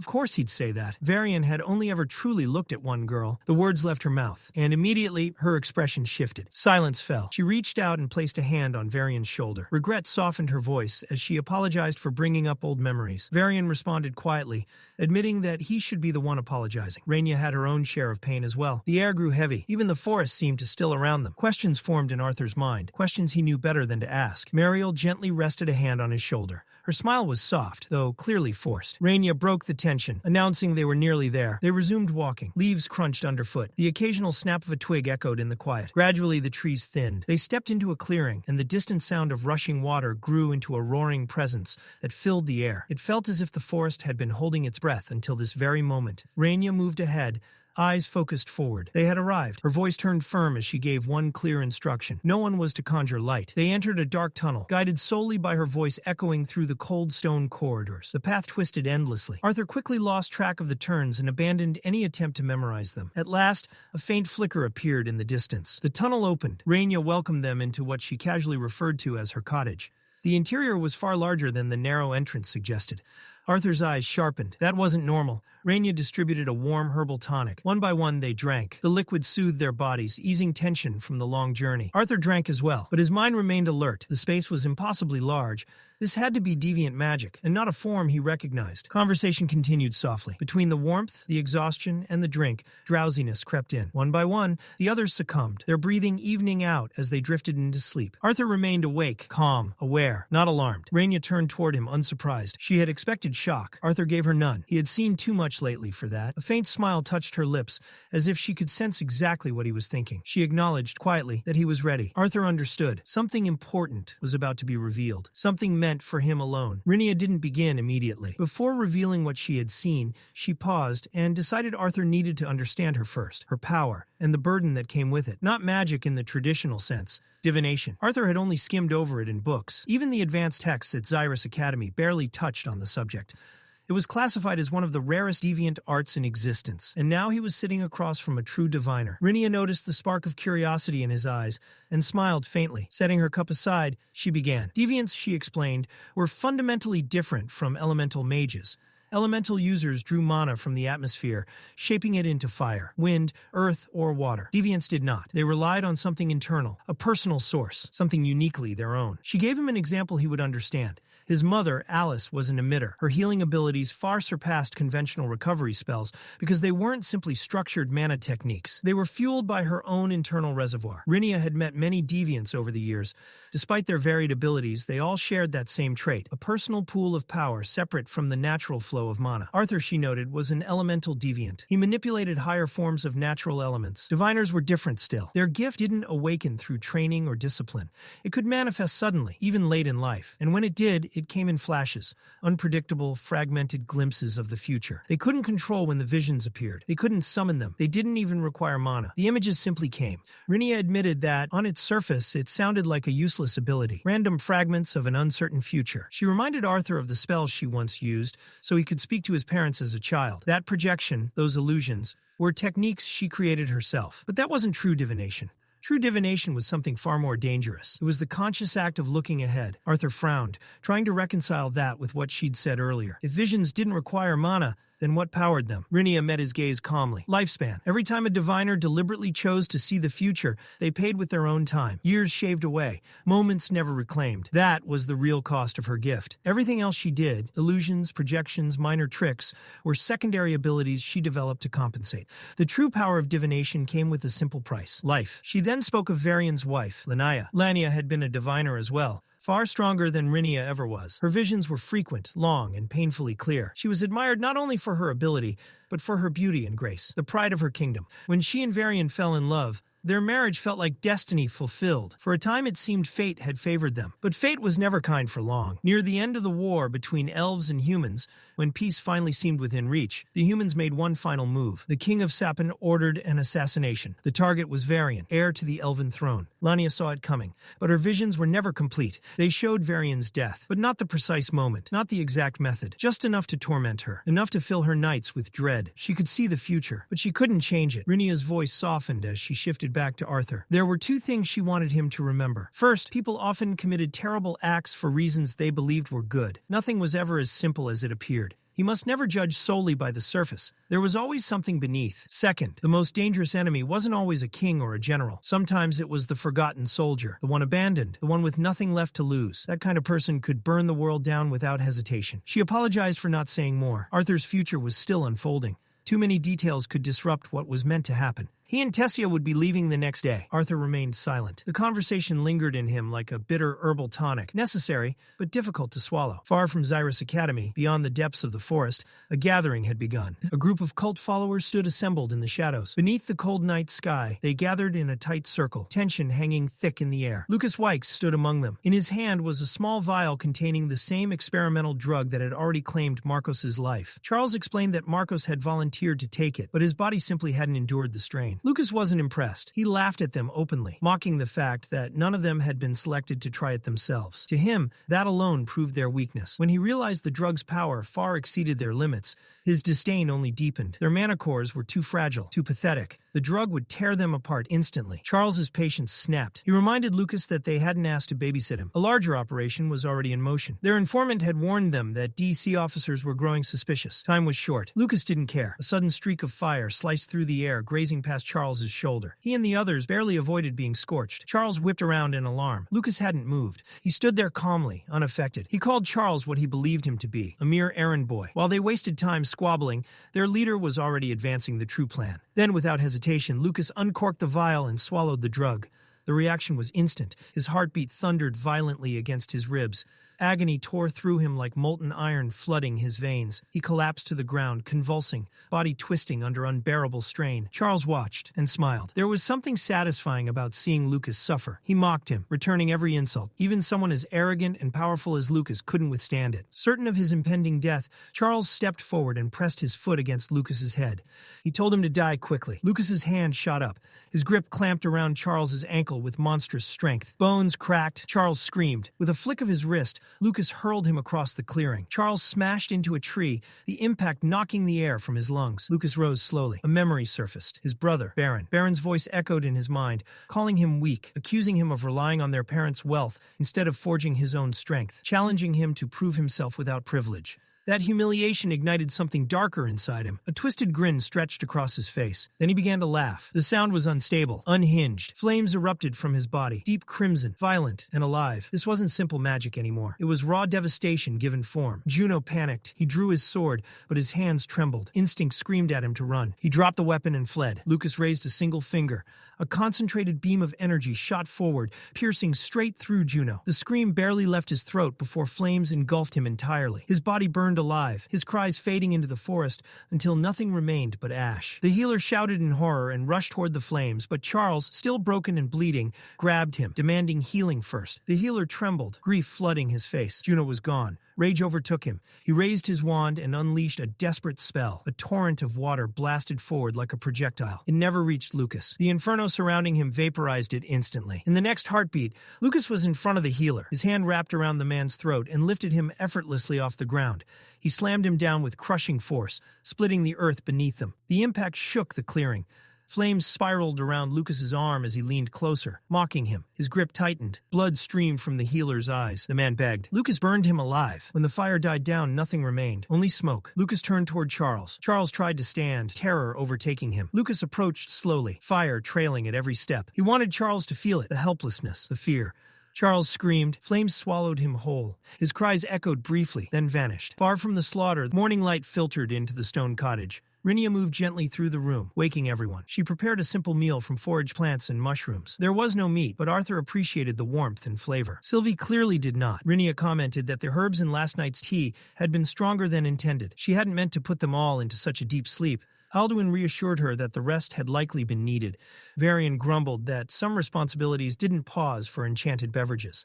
Rinia teasingly brought up Tessia's accidental destruction of a large section of the castle, the same castle Alduin and Mariel had painstakingly restored over years. Before she could elaborate, Varian quickly shoved food into her mouth to silence her, loudly praising the vegetables instead. Later, Rinia handed Tessia a small box. She gave no lengthy explanation, only that it would help Tessia control the beast within her. Inside was a golden bracelet, gleaming softly in the sunlight. Tessia's face lit up with pure joy as she thanked her grandmother. Arthur stared at the bracelet thoughtfully. They had discussed beast seals only the previous night, and yet Rinia had already prepared one. Alduin expressed heartfelt gratitude for the way Rinia had always watched over his daughter. She replied with warmth, saying it had always been her pleasure. She suggested they spend the remainder of the afternoon together before Arthur and Tessia departed. When it was finally time to leave, Rinia led them away from the cottage, but not back through the winding tunnels they had taken before. Instead, she guided them along a hidden path. At its end stood something rare, her own teleportation gate. Arthur's eyes widened slightly. Teleportation gates were ancient relics, tightly regulated by kingdoms. They weren't objects one simply owned. He questioned her about it. Rinia only chuckled softly. No explanation followed. Tessia held her parents tightly, reluctant to let go.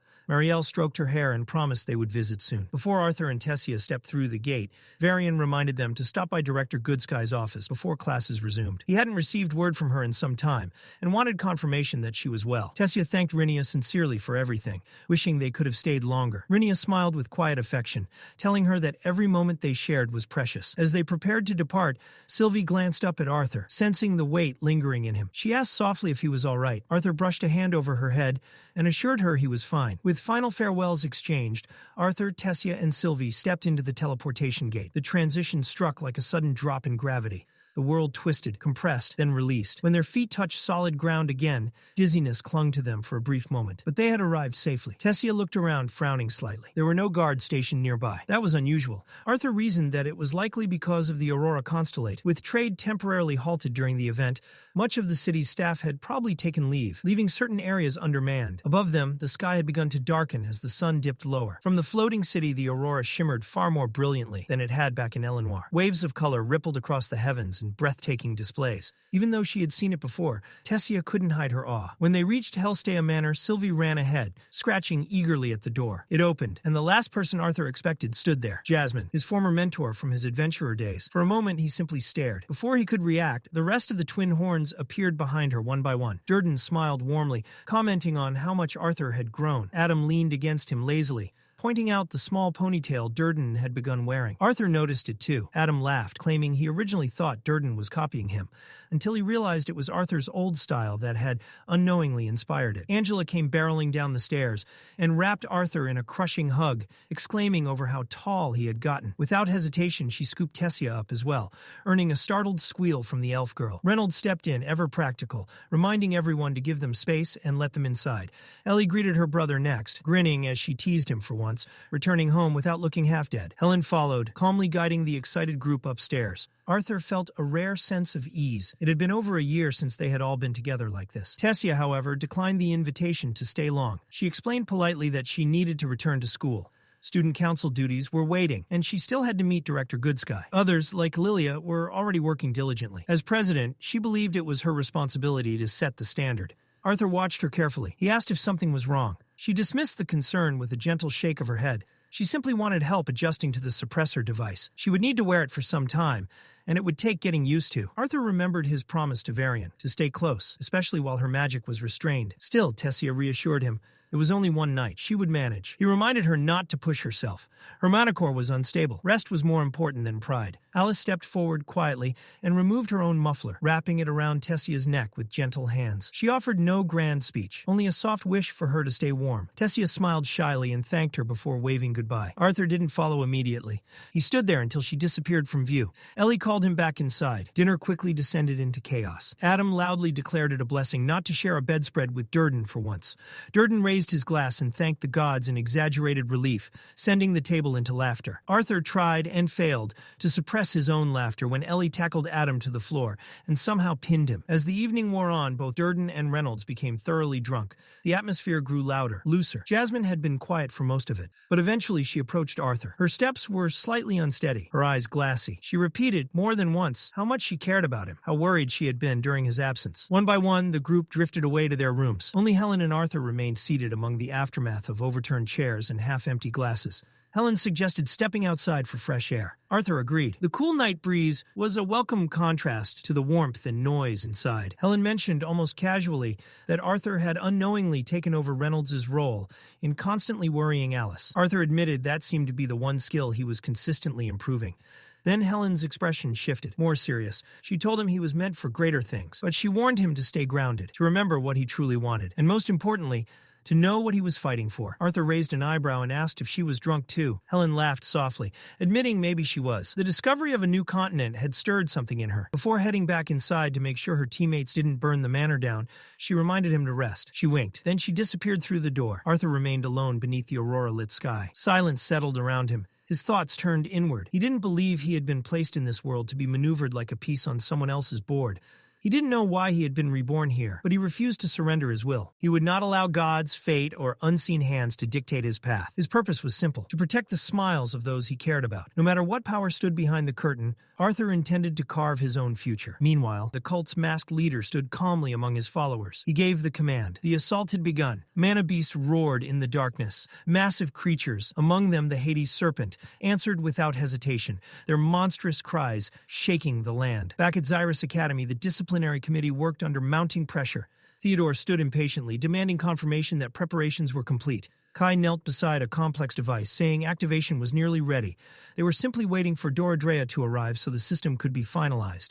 Claire glanced at Kai, asking if he had considered joining the combat unit. Curtis reminded them all that the cultists were preparing for a full-scale attack. There would be no room for error. Kai, exhausted from scouting all day, refused additional training. He needed to conserve strength. The door burst open. Dora rushed in, breathing heavily. In her arms were several resistance rings. She tripped, falling face first onto the floor. The rings scattered, clattering loudly across the room. Curtis bent down and picked one up, his expression tightening. He questioned whether wasting mana on such tools was wise when a real battle could erupt at any moment. Claire defended Dora gently, reminding him her intentions were always good. The rings might still prove useful once the fighting settled. Now everyone was present. Theodore gave the signal. Kai activated the defensive barrier. Energy surged outward, forming a shield that encased the entire training grounds. It flickered into place. But something was wrong, Claire noticed first. The barrier wasn't its usual color. It glowed red. Curtis's instincts flared. He shouted at Kai to shut it down immediately. Fereth didn't grasp the danger at first. He let out a short laugh, assuming the red barrier was some kind of joke.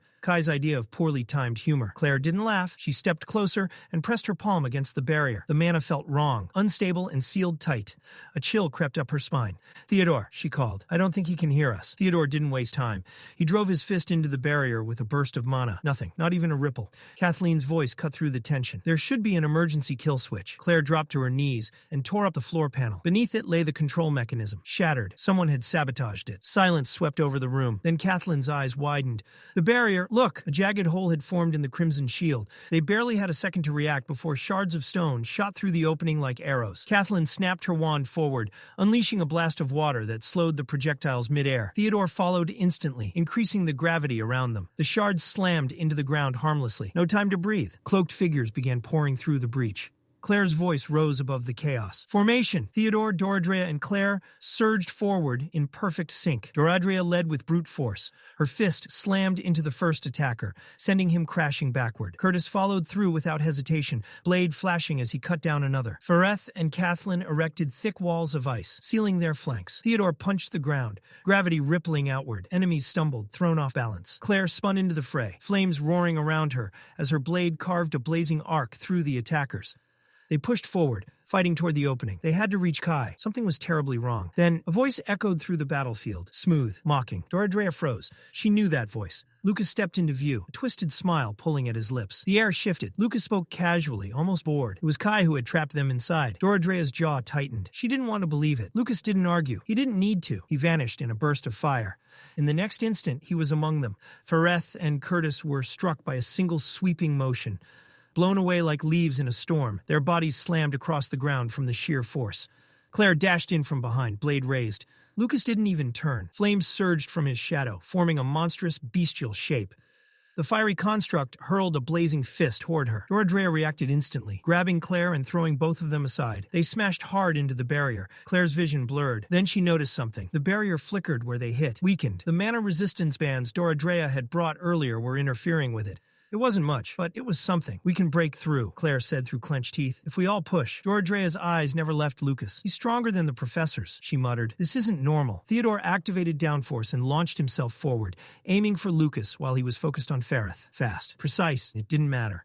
Lucas turned midair and caught Theodore by the throat, stopped him, like swatting a fly. He lifted Theodore effortlessly, amusement dancing in his eyes. "You're nothing," Lucas said quietly. A communication artifact at his side blinked. Lucas glanced at it, then he smiled wider. The target had arrived. His grip loosened. Theodore collapsed to the ground. Without another word, Lucas stepped through the barrier breach, fire curling around him as if the world itself parted to let him pass. "Kai!" someone shouted outside. Kai's voice rose, confused and furious. "You were supposed to help capture them." Lucas didn't answer. He was already walking away. Back inside, Doradrea felt the shift in the battlefield. More enemies were coming. "Move!" she shouted. "Now!" Claire nodded sharply. "Defensive cover! We break through together!" Theodore forced himself up and slammed his palm down, gravity crushing a wave of incoming attackers flat. Kathleen and Fereth raised their wands, unleashing torrents of ice that formed a temporary wall of frost and jagged spikes. Doradrea charged the weakened barrier. She hit it like a battering ram. The crimson shield cracked. Once, twice. On the third impact, it shattered open just wide enough. "Go!" she roared. The others rushed through. Behind them, wind and fire magic tore apart the ice wall. Enemies surged forward again. Claire turned. Doradrea hadn't moved. "What are you doing?" "Get out!" Doradrea shouted. Theodore ran back toward her. She punched him square in the chest. He flew through the opening. "I said go!" An assailant cloaked in wind mana lunged at her, screaming. Before he could strike, a cannon-like blast of water slammed into him, sending him flying across the room. Doradrea staggered from the recoil. Fereth stood beside her, wand raised. He'd come back. She glanced at him sideways and scoffed. Idiot. He smirked faintly. You'd lose without me. Back to back, Doradrea and Ferrith faced the charging horde. Outside, Claire and the others burst from the building, sprinting into the night with urgency burning in their veins. Inside, the 2 remaining members of the disciplinary committee braced themselves. The real fight had just begun. Claire's voice rang out, ordering everyone to split up and find the professors. But the command died in her throat. Her eyes had shifted past the courtyard, past the shattered stone, past the smoke. What she saw stole the air from her lungs. Theodore followed her gaze, irritation turning into confusion. What's going on? He didn't need an answer. The academy grounds had descended into hell. Monobeasts rampaged across the campus. Massive forms tore through buildings and bodies alike. Far from the carnage, a carriage rolled toward the academy gates. Inside, Tessia sat upright, composed on the surface, but something was deeply wrong. Her body felt foreign. Her mana core was hollow, empty. Every breath felt slightly delayed, as if her spirit were lagging behind her flesh. She told herself Director Goodsky would understand. There had to be an explanation. The academy gates came into view. Then, a shrill screech tore through the air. The carriage jolted violently to a stop. Tessia stepped down, senses sharpening instantly. The driver pointed forward, horror etched across his face. A barrier stood at the gates, dark, massive, humming with lethal intent. The moment her eyes landed on it, her entire body locked. Her instincts screamed. Her soul recognized danger before her mind could process it. Turn back, she began. An explosion erased the rest of her words. The blast swallowed the carriage whole. Wood and metal shattered. Flames erupted outward. The shockwave hurled Tessia through the air like debris. She hit the ground hard, the impact knocking the breath from her lungs as fire licked across her skin. Through blurred vision, she saw the driver, still, burning. A raspy voice echoed through the smoke. Familiar. Wrong. Tessia forced her head toward the sound and froze. Lucas Wake stepped through the flames. For a moment, her mind refused to accept it. The pressure rolling off him crushed the air itself. Bloodlust saturated the space between them. Her muscles refused to obey her. He walked closer. Another blast erupted from his hand. The explosion sent her skidding across the ground. Pain exploded through her ribs. The world spun. Lucas spoke as he approached, mocking her weakness, commenting on how frail she looked, how easy this was. Tessia clenched her teeth. Wind mana surged into her arm. She lashed outward in a sharp burst, knocking his hand aside and cutting through his taunts. She forced herself upright. Her legs trembled violently. I won't let you, she breathed. Lucas laughed. Madness colored every note of it. He could see it, how unstable she was, how her core barely responded. She wasn't a threat to him. Not like this. Inside, Tessia understood the problem. Rinia's bracelet still bound her beast will. It kept her from losing control, but it was also suffocating her power. Lucas suddenly lunged forward and grabbed her by the collar, lifting her effortlessly. His grip tightened as he stared into her eyes, not with intent to kill, but something uglier. He wanted her broken, humiliated. He believed if she were reduced enough, maybe she would look at him differently. Maybe she would stop looking at someone else. Tessia didn't flinch. She smirked. That single expression cut deeper than any blade. If he truly wanted her dead, she already would be. She wasn't the objective. She was bait. Lucas saw it, and rage twisted his face. He slammed her into the ground with brutal force. The earth cracked beneath her body. She coughed, but she laughed softly through the pain. She spoke to him calmly, exposed him, his insecurity, his desperation. That was the blow he couldn't tolerate. His hand struck her face with a sharp crack. Her head snapped sideways. Sparing you doesn't mean mercy, he growled. Tessia's fingers tightened around his wrist. She removed the bracelet, activated her beast will. Her mana core screamed in protest. She didn't care. Even if it destroyed her from the inside, she would not be used. Wind exploded outward. Vines formed from compressed air wrapped around Lucas from every direction. Blades of wind carved into his body, slicing flesh and tearing through clothing. The pressure forced him back, wounds opening across his skin. Tessia swayed. Her vision darkened, but she held it. Just long enough. Lucas roared. Mana erupted from him in a violent shockwave. The vines shattered. The backlash slammed into Tessia and launched her across the ground. Her body rolled to a stop, limp. Silence followed. Lucas stood there, breathing heavily, injured, but standing. He looked down at her unconscious form, then at the bracelet lying nearby. With calculated calm, he picked it up and slid it back onto her wrist. He wasn't going to let her die from her own power. Not yet. If she tried removing it again, he would make sure she couldn't. He grabbed her by the hair and began dragging her across the ground. Her body left a faint trail through ash and dust. At the barrier, he pulled out an artifact. The shield parted slowly. He stepped through, dragging her behind him. Inside her fading mind, Tessia felt nothing but weakness. Her limbs were unresponsive. Her thoughts scattered. She tried to hold on, tried to stay awake, but the darkness closed in. Sound disappeared. Light faded, and the world went silent. Elijah's voice cut through the pandemonium like a thunderclap. A wall of jagged stone erupted between the charging mana beasts and the fleeing students. Dust and gravel exploding outward as the barrier formed in seconds. But it wasn't fast enough. He watched in horror as a dwarven student was swallowed by the gaping jaws of a black-fanged wolf, its fur stained with a sickly, corrupted sheen. Another scream followed. One of the beasts beasts vaulted the wall with feral momentum, crashing down onto a student. Elijah moved on instinct. Spears of rock burst from the soil beneath the monsters, impaling them through their exposed bellies. Elijah didn't linger. He sprinted away, scanning the battlefield, desperately trying to make sense of the nightmare unfolding around him. The academy, once orderly and calm, had become a war zone. Screams echoed between buildings, explosions rippled through the air, and the guttural roars of mana beasts drowned out reason. His attention snapped toward a raised platform where a cluster of figures had gathered around a lone speaker.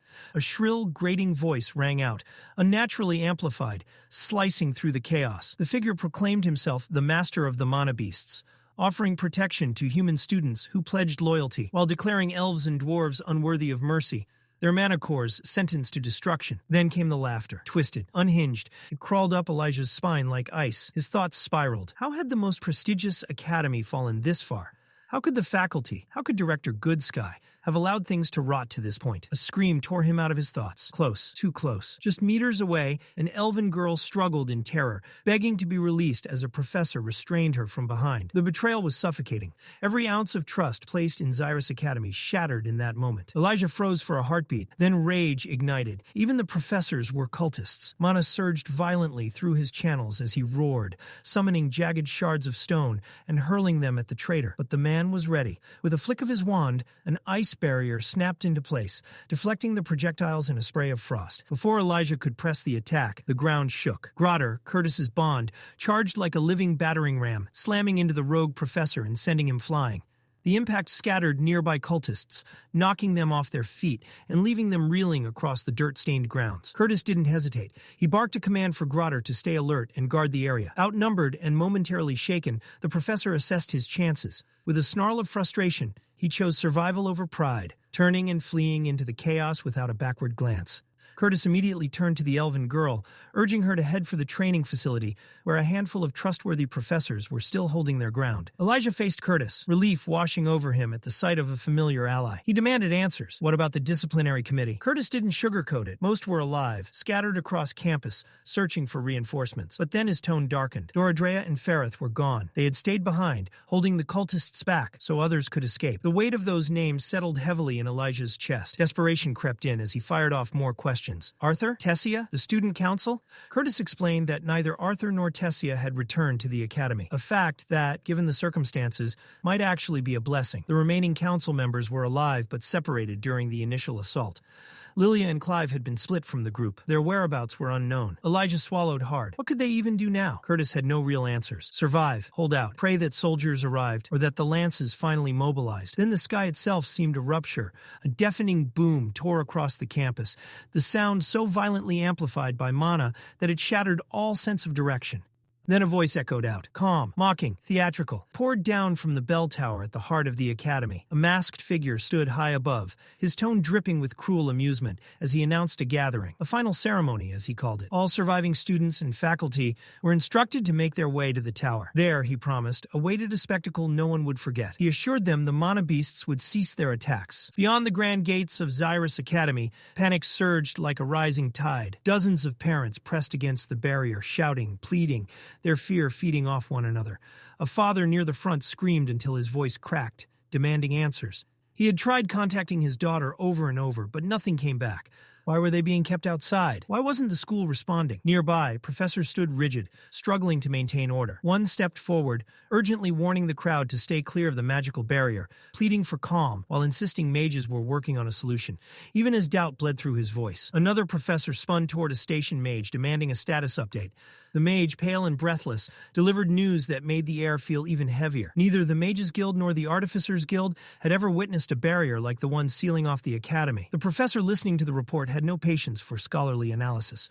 His jaw tightened as he cut straight to the point. Could it be broken? The mage hesitated, then shook his head. Not with what they had on hand. The artifacts available were useless against something like this. Reinforcements had already been requested. There was no telling how long help would take to arrive. Desperation crept into the student mage's voice as he offered another option. Perhaps a lance could intervene. With power on that level, maybe the barrier could be shattered outright. The professor shut him down instantly. Every lance was occupied, scattered across the continent. The realization struck the mage mid-thought. His eyes widened as the implication formed. This wasn't an isolated incident. This was coordinated. Before he could say it aloud, the professor stepped forward and clamped a hand over his mouth, silencing him with a sharp glare. There was no room for panic. Not now. Whispering about continent-wide conspiracies would only ignite hysteria, and hysteria would cost lives. The mage swallowed hard and steadied himself. In a quieter voice, he explained that guild teams had already been deployed around the entire perimeter of the barrier, searching for weak points. It would take time, but they would find a way through. They had to. The professor gave a grim nod. He didn't speak his thoughts, but they were etched plainly across his face. Just hope they aren't already too late. Inside the academy, Curtis sat atop his world lion, Grotter,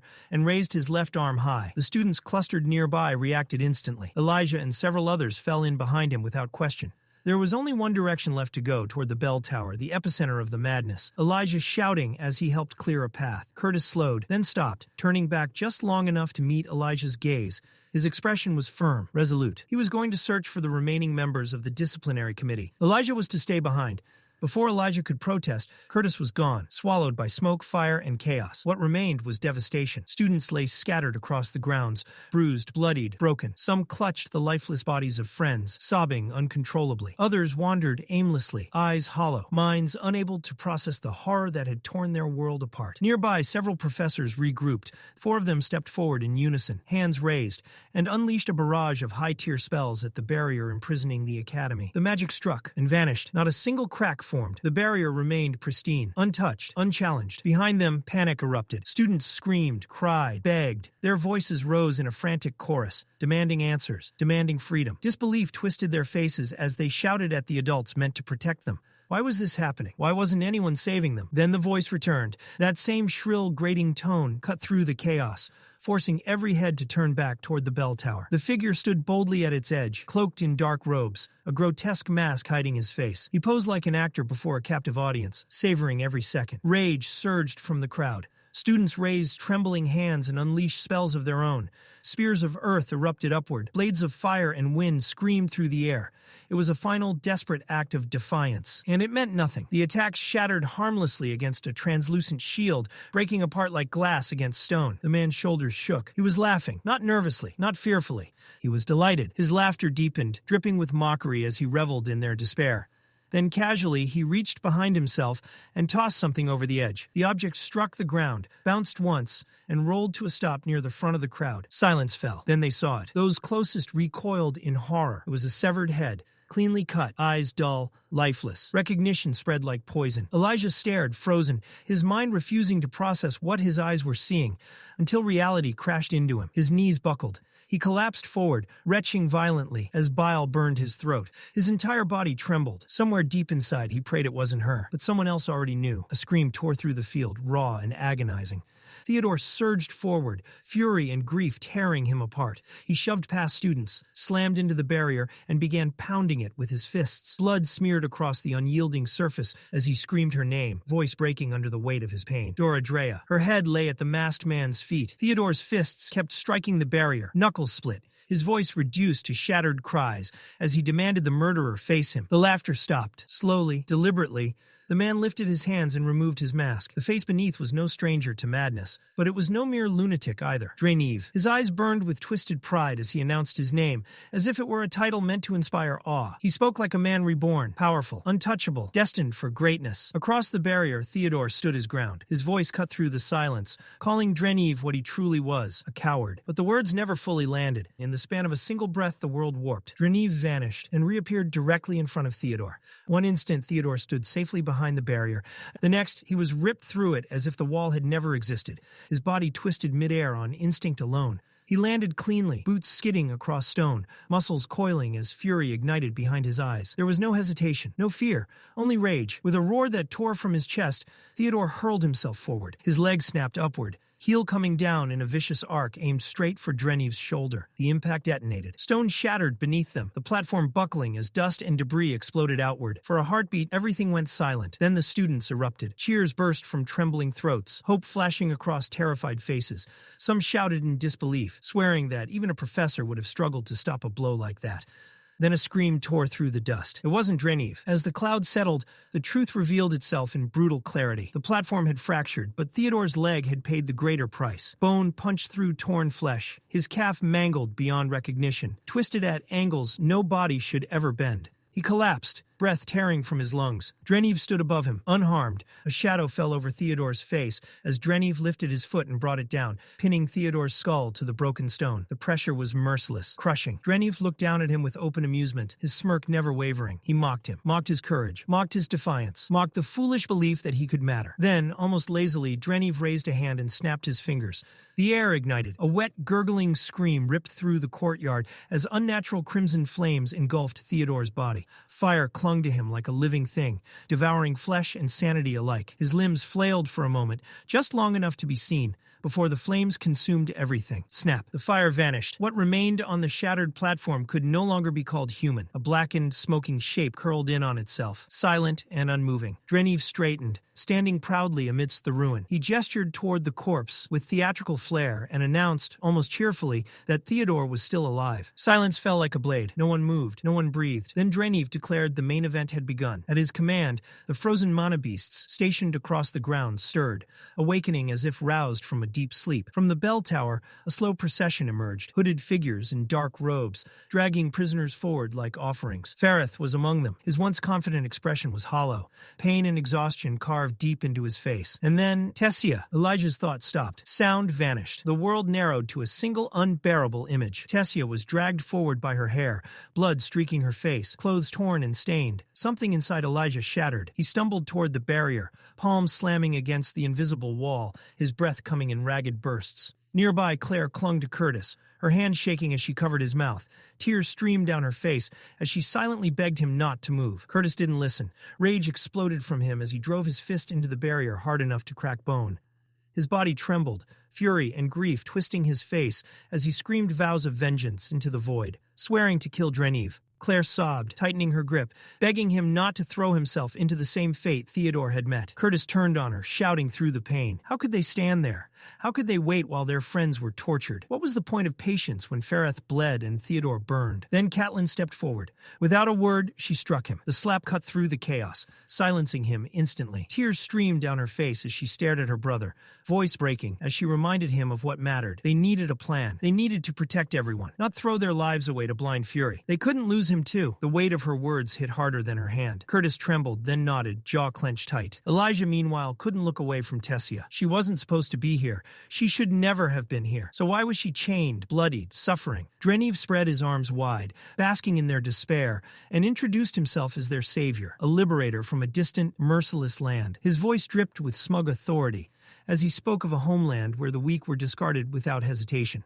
Bloodlines, prestige, talent, garbage. He hadn't come to destroy them, he claimed. He had come to prepare them. A chosen few would be shaped and trained to serve when his lord rose to power. Those who proved useful would earn a place in the new kingdom. The rest would be thrown away. Confusion rippled through the captives. Disbelief etched across their faces. Dreniv turned back to the crowd, declaring them honored pawns of a new era. His voice darkened with excitement as he called forth Lukaya, a demonstration of his lord's power. The name meant nothing at first. Then reality crashed down. The hooded figure dragging Tessia stepped forward. Her captor's grin was unmistakable. Lucas Wykes. Rage detonated across the field. Lucas reveled in it, mocking the so-called protectors of the continent.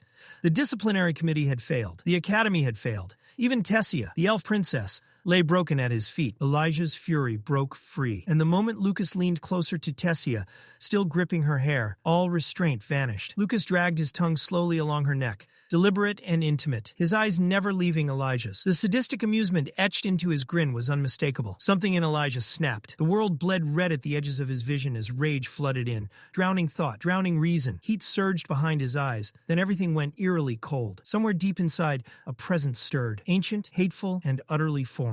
A whisper echoed through his mind, not spoken in his voice, yet unmistakably clear. The air changed. On the platform above, Dreniv's smug composure fractured. Fear crept across his face, raw and unguarded, as he felt it too. Elijah was no longer in control. His body moved with terrifying serenity, as though guided by something far more precise than emotion.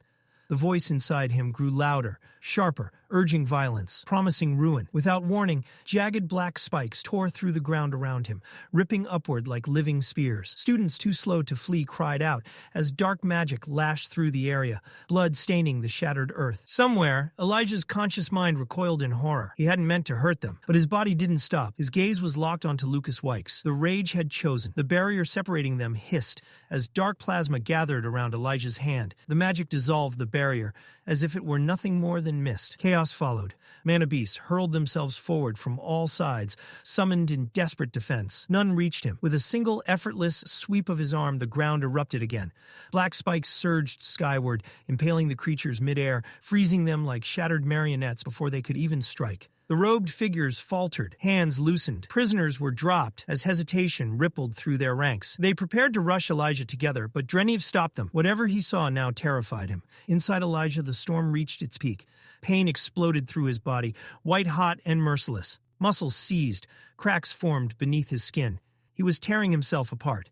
He was reaching the limit. Fast. Still, his focus never wavered. Lucas, if this power was going to destroy him, then he would take one thing with him. Just one strike. Elijah raised his hand. Darkness condensed, sharpened. A long black spike screamed through the air. It didn't kill Lucas, but it struck with overwhelming force, sending him tumbling backward in a violent sprawl. That was all Elijah had. His body shuddered. Breath came shallow and uneven as exhaustion crushed down on him. Blood loss, agony, and fatigue blurred the world into shadow. Numbness crept through his limbs. He tried to move. Nothing answered. As his consciousness slipped away, Dreniv caught him before he hit the ground. The last thing Elijah felt before darkness claimed him was a hollow ache and a single thought. Arthur, Claire Bladeheart, stood frozen. Inside her, a war raged louder than any clash of steel. The tenets of her lineage echoed relentlessly. Humility, loyalty, resoluteness, courage. Words drilled into her since childhood. Before she had even held a practice blade, she had believed in them once, believed she could live by them. Now they mocked her. The barrier broken by Elijah's unknown power sent a ripple of hope through the crowd. This was it, the opening they had waited for. Yet Claire couldn't move. What seized her wasn't just fear. It was self-loathing. Her heart screamed at her to step forward,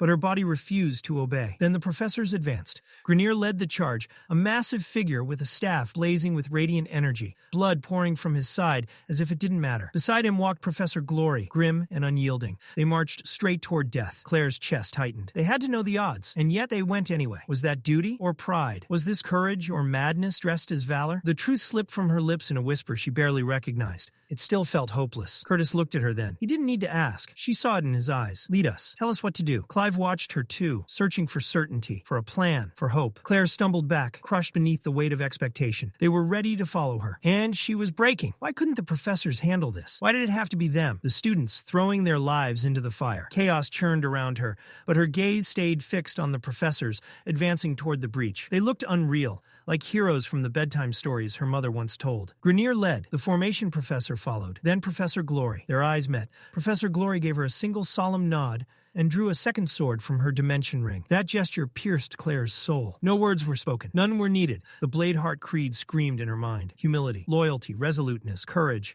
Frustration burned hot. At her fear, her hesitation, her shame. A true Bladeheart would fight. So why had she frozen? The answer didn't matter anymore. Hesitation burned away. Something hardened in Claire's chest. She turned to the frightened crowd behind her and raised her voice, cutting through the chaos. Those injured, those unable to fight, stay back. Her choice was made. Far above, untouched by doubt or fear, Dreniv remained chillingly calm. His voice, detached and cold, drifted across the battlefield as he informed Lucas, casually, he would leave first, abandoning Lucas to deal with the resistance closing in behind him. And before departing, he issued one final order, cold, precise, and merciless. Dispose of Tessia. Several robed figures gathered around her unmoving body, shouting in frustration, barking commands as if volume alone could force life back into her limbs. But Tessia didn't stir. She lay there, limp and unresponsive. Lucas bristled. Arrogance flared as he opened his mouth to protest, only for the words to die instantly. A crushing force seized him without warning. His knees slammed into the ground as terror flooded his eyes. He reminded Lucas of his place, a tool, nothing more. Obedience was not a choice, and defiance would be punished. Nearby, one of the robed mages signaled that everything was ready. The anvil pulsed, radiating an ominous glow. Dreniv warned him once more not to disappoint. Then he turned away, snorted with disdain, and stepped toward the portal without another glance. Professor Grenier felt it first. Something was wrong. He shouted a warning and charged forward, staff raised. 3 professors followed instantly, surging toward the breach in the barrier, with spells primed and weapons drawn. Lucas rose, but the fear was gone. With unnatural calm, he lifted one arm. Fire exploded upward in a roaring column, a blazing wall that swallowed the path ahead. With his other hand, he summoned more. 2 massive fire dragons coiled into existence, their incandescent bodies twisting as they surged forward to annihilate everything in their way. Grenier reacted without hesitation. He slammed his staff into the ground. A massive beast of stone erupted from the fractured floor. One fire dragon vanished into it. Beside him, another professor snapped his wand forward. A torrent of water collided collided with the remaining dragon, detonating in a thunderous blast of steam and force. Professor Glory advanced. Twin swords gleamed in her hands. Her voice rang out, fierce and unwavering, condemning Lucas for his betrayal, an act that spat on everything the Academy stood for. Lucas answered with a roar. A mana beast lunged at her, jaws wide enough to swallow her whole. Glory twisted midair, rolling beneath the snapping maw. In one fluid motion, she drove her blade upward, cleaving through its neck. The head fell cleanly. The body collapsed. She landed without pause and pressed forward, daring him to send more. But Lucas wasn't alone. Robed figures rushed in, sensing his weakness. Too many, even for her. Before they could strike, the sky itself unleashed judgment. Fire, wind, and ice rained down in devastating arcs, tearing through the cultists. The disciplinary committee had arrived. Curtis led them, mounted on Grotter. Claire followed close behind, fury blazing as she shouted orders. Secure the hostages, support the professors, don't falter. Professor Glory turned, startled by their presence. Relief and concern warred on her face. But Claire answered by driving her blade through an approaching beast, her message unmistakable. They were not standing aside. This fight belonged to all of them. Glory cursed softly, then shouted for them to be careful. Claire's gaze swept the battlefield and locked onto a figure cutting through the chaos with deliberate purpose. A robed man. The instant she saw him, rage surged through her veins. She knew that face beneath the hood. Her jaw tightened. Her grip hardened. Kai. She launched forward. Mana flooded her weapon as her lips moved in a rapid chant. Fire ignited, spiraling around her blade into a roaring cone of heat. The ground rebelled. Earthen spears erupted to stop her, but she twisted, dodged, and pressed on without slowing. She leapt.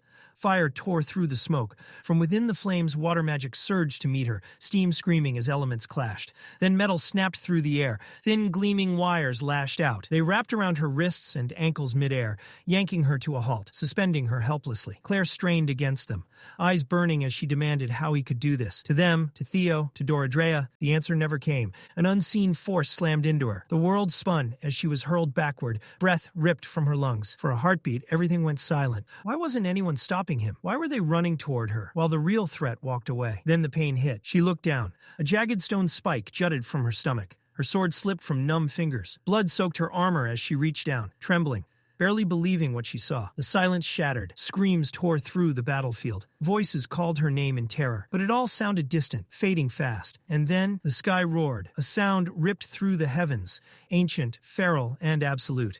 It wasn't merely a roar, but a force, something primal that shook the air itself. The ground trembled beneath every foot as the thunderous bellow rolled across the battlefield, freezing everyone in place. Enemy and ally alike stiffened as fear spread in an instant. Even Lucas, moments ago drunk on power, stood paralyzed, his breath caught as something unseen clenched around his heart. Then it descended. A dragon. Its arrival wasn't just witnessed, it was felt. Its presence crushed the air, eclipsing the battlefield, drowning out all else. Yet even then, it wasn't the beast alone that drew every gaze. Beneath it walked a boy. He moved with terrifying calm, like a storm restrained by sheer will. Arthur. As Claire's vision dimmed and her strength slipped away, one final thought flickered through her fading mind. Not of pain, not of fear, only regret. She wouldn't live long enough to see the look of absolute defeat carved into Lucas's face. The grounds of Xyrus Academy lay in ruin. Once pristine marble was smeared with blood, lifeless bodies strewn across it. Students, professors, elites reduced to broken remains. And above it all stood Lucas, framed by destruction like a mad monarch surveying his domain. Inside his mind, calculations raced unnaturally fast.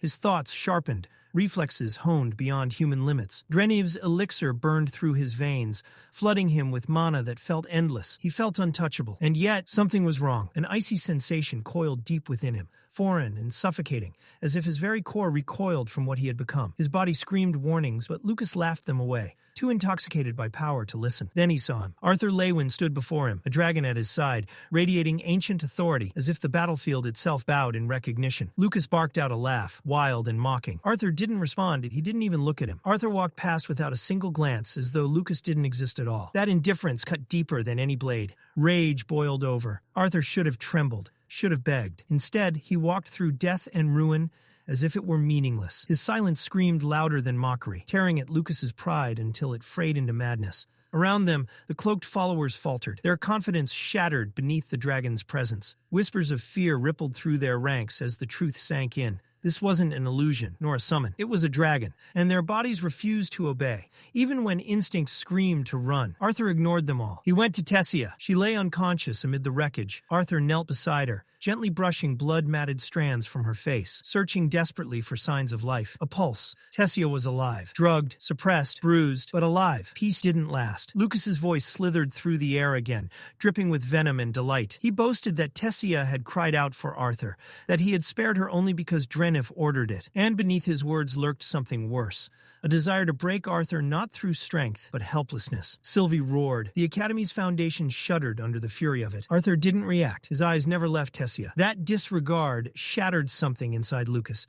Just as he drew breath to scream again, the earth beneath Arthur groaned. Then it broke. The ground folded inward, as if the world itself recoiled. Lucas stumbled, balance vanishing, dread surging up his spine. A pressure seized his chest, ancient, predatory, inescapable. His fear was different. It eclipsed every authority he had ever known. Bloodlust poured from Arthur's presence, heavy and suffocating. His eyes locked onto Lucas at last, empty of mercy. Lucas was no longer a rival. He was an inconvenience. Terror flooded his limbs, his mana, his lineage, his power. None of it mattered. His body froze beneath that overwhelming will, chains of fear crushing him in place.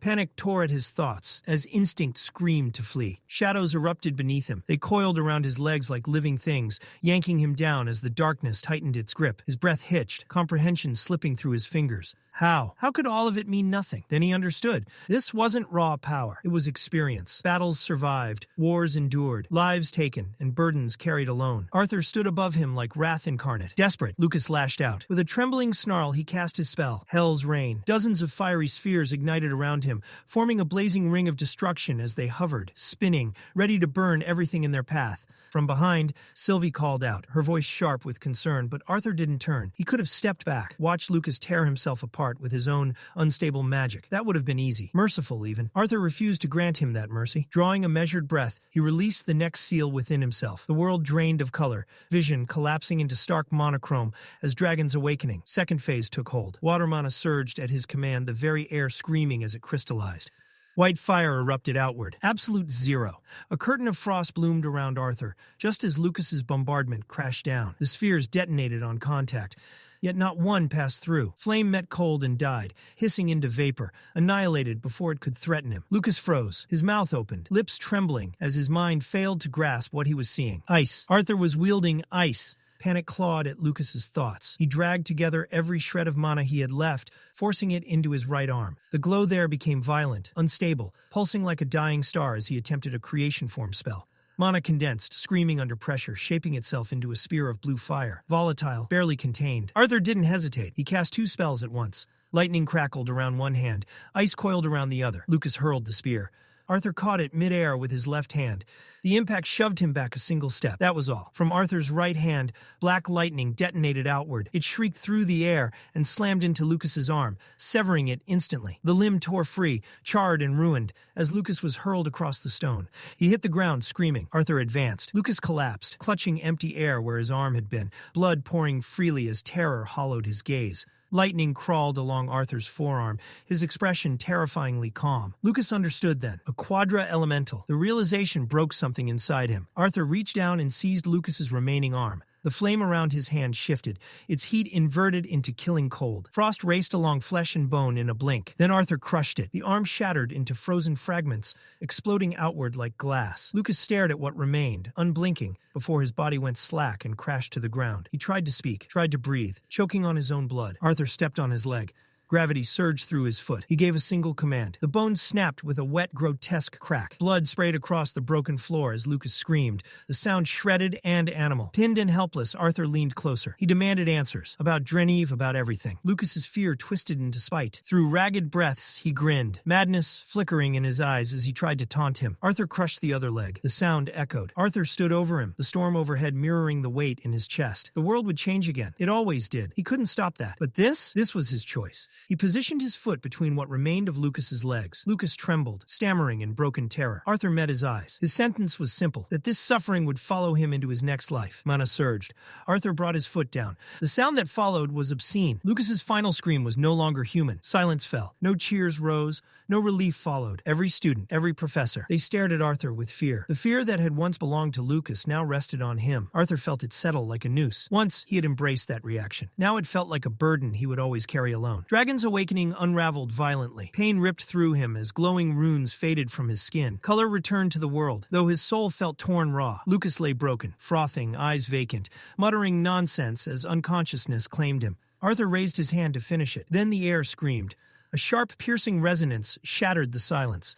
The crimson barrier fractured and exploded into light. From above, through the falling shards, 3 figures descended. Arthur didn't need to see their faces. Only one force carried that kind of weight. The lances. Lucas gasped weakly, a single word spilling from his ruined mouth. Brother. The air around Baron ignited. Fury tore through him, lightning and flame erupting as the ground cracked beneath his feet, his rage shaking the battlefield itself. Arthur barely had time to register the word Lucas had forced out before everything went white. A lance of condensed light slammed into his chest. The impact erased sound, erased thought. Arthur's body was ripped from the ground and hurled through the air like debris, smashing straight into the bell tower. Stone exploded. Metal shrieked. His consciousness fractured, flickering in and out as the world blurred into streaks of shadow and light. Through the haze, he sensed movement. A figure approached, its shape warped and indistinct through his fading vision. Before the follow-up strike could land, a roar split the air. Sylvie. She tore across the battlefield like a living comet, wreathed in blazing fire, fury pouring from her in waves. Sylvie charged straight for Baron and the other lances. She never made it. With surgical precision, Varai moved. Mana surged, and a dome of reinforced ice snapped into existence around Sylvie, sealing her inside a frozen prison. Arthur lay crushed beneath the rubble, breath shallow, strength gone. Every muscle screamed. If only he could trigger his second phase again. The thought gnawed at him, cruel and unreachable. Then the storm came. Lightning tore through the air as Baron charged, grief and rage distorting his face into something feral. He looked less like a man and more like a force of judgment given form. Arthur braced for the end, but Ulfred's voice cut through the chaos like a blade. The command stopped Baron mid-stride. Ulfred had seen enough. Baron turned on him, eyes burning, demanding justice. And to him, justice meant blood. Ulfred didn't yield. He reminded Baron that Arthur had stopped Lucas, that everyone still breathing owed him their lives. That power did not excuse madness. The words failed. Grief drowned reason. In Baron's mind, Arthur's death was the only closure left. He turned back toward the shattered tower. Before he could move, the ground erupted. 2 coal-black knights burst upward, summoned constructs of stone and mana, clamping down on his arms. Lightning crackled uselessly against their grip as Baron roared Ulfred's name in fury. Then he exploded. A shockwave infused with fire obliterated the knights instantly, scattering fragments across the battlefield and forcing even Ulfred to skid backward. Unrestrained, Baron's hand reshaped itself, fingers flattening as lightning condensed into a crackling spear of raw destruction. He raised it high. Curtis and Catelyn screamed from the sidelines, voices breaking in helpless terror. Baron brought the weapon down, and the world froze. Ice surged upward in an instant, an impenetrable wall snapping into place between Arthur and annihilation. Before Baron could react, ice coiled up around his neck, sharp and precise, locking him in place without drawing blood. Varai stood before him, eyes cold, expression unreadable. She made it clear, judgment was not his to pass. Neither Arthur nor the dragon were his to execute. That authority belonged to the council alone. The reminder struck harder than any blow. Baron trembled, fury still burning, but eventually he relented. With a breath thick with resentment, he nodded once. The battle was over. Within the hour, Ulfred's summoned knights secured the Academy's perimeter. Rapid response teams from the Adventurers Guild and Mages Guild flooded the ruins. Healers moved tirelessly among the wounded, stabilizing the living and covering the fallen. The air filled with clashing emotions. Some families collapsed in relief upon finding their children alive. Others screamed in grief beside lifeless bodies. Joy and heartbreak bled together across the shattered grounds. Arthur survived, barely. Drained of mana and racked with pain, he was treated quickly. No fatal wounds, just exhaustion carved deep into his bones. As he rested amid the wreckage, Varai approached. She asked if he required further medical attention. Arthur shook his head. Without ceremony, Varai produced a pair of mana-restricting cuffs and secured them around his wrists. Her tone remained neutral, but the finality of her actions carried a clear warning: do not resist. She then pressed an artifact against his chest. Power surged. Glowing mana threads wrapped around Arthur in an intricate seal, binding not only his body, but his mana itself. The suppression was absolute. Arthur didn't protest. His gaze shifted instead to Sylvie, still trapped within Varai's ice. With a flick of her hand, the spell unraveled. The frozen dome cracked, splintered, and melted away.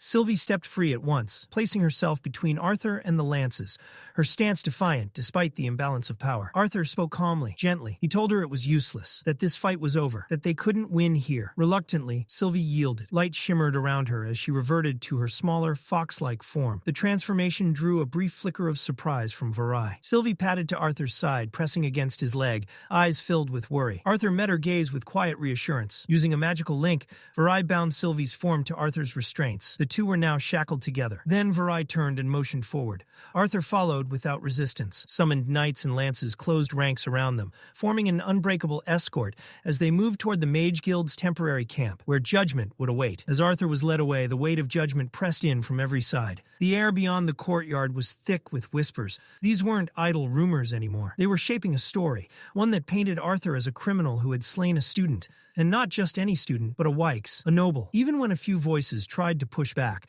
pointing out that the Wykes boy had been involved with terrorists, they were quickly drowned out. Prejudice rose louder. Disdain followed close behind. Then a familiar voice cut through the noise. Arthur's head snapped toward it on instinct. Behind the iron gate stood his family, Reynolds, Alice, and Ellie. Relief warred with terror on their faces, hope trembling on the edge of collapse. For a brief moment, the world narrowed to just them. Arthur turned to Lance Varay and asked calmly for permission to speak with his family. She met his gaze and gave a polite nod. Before Arthur could take a step, Baron's voice lashed out, sharp with fury and contempt. The tension spiked instantly, but before it could erupt, Ulfrid intervened. His voice carried authority born of age and wisdom. Arthur approached the gate. Reynolds spoke first, his voice trembling despite his effort to stay composed.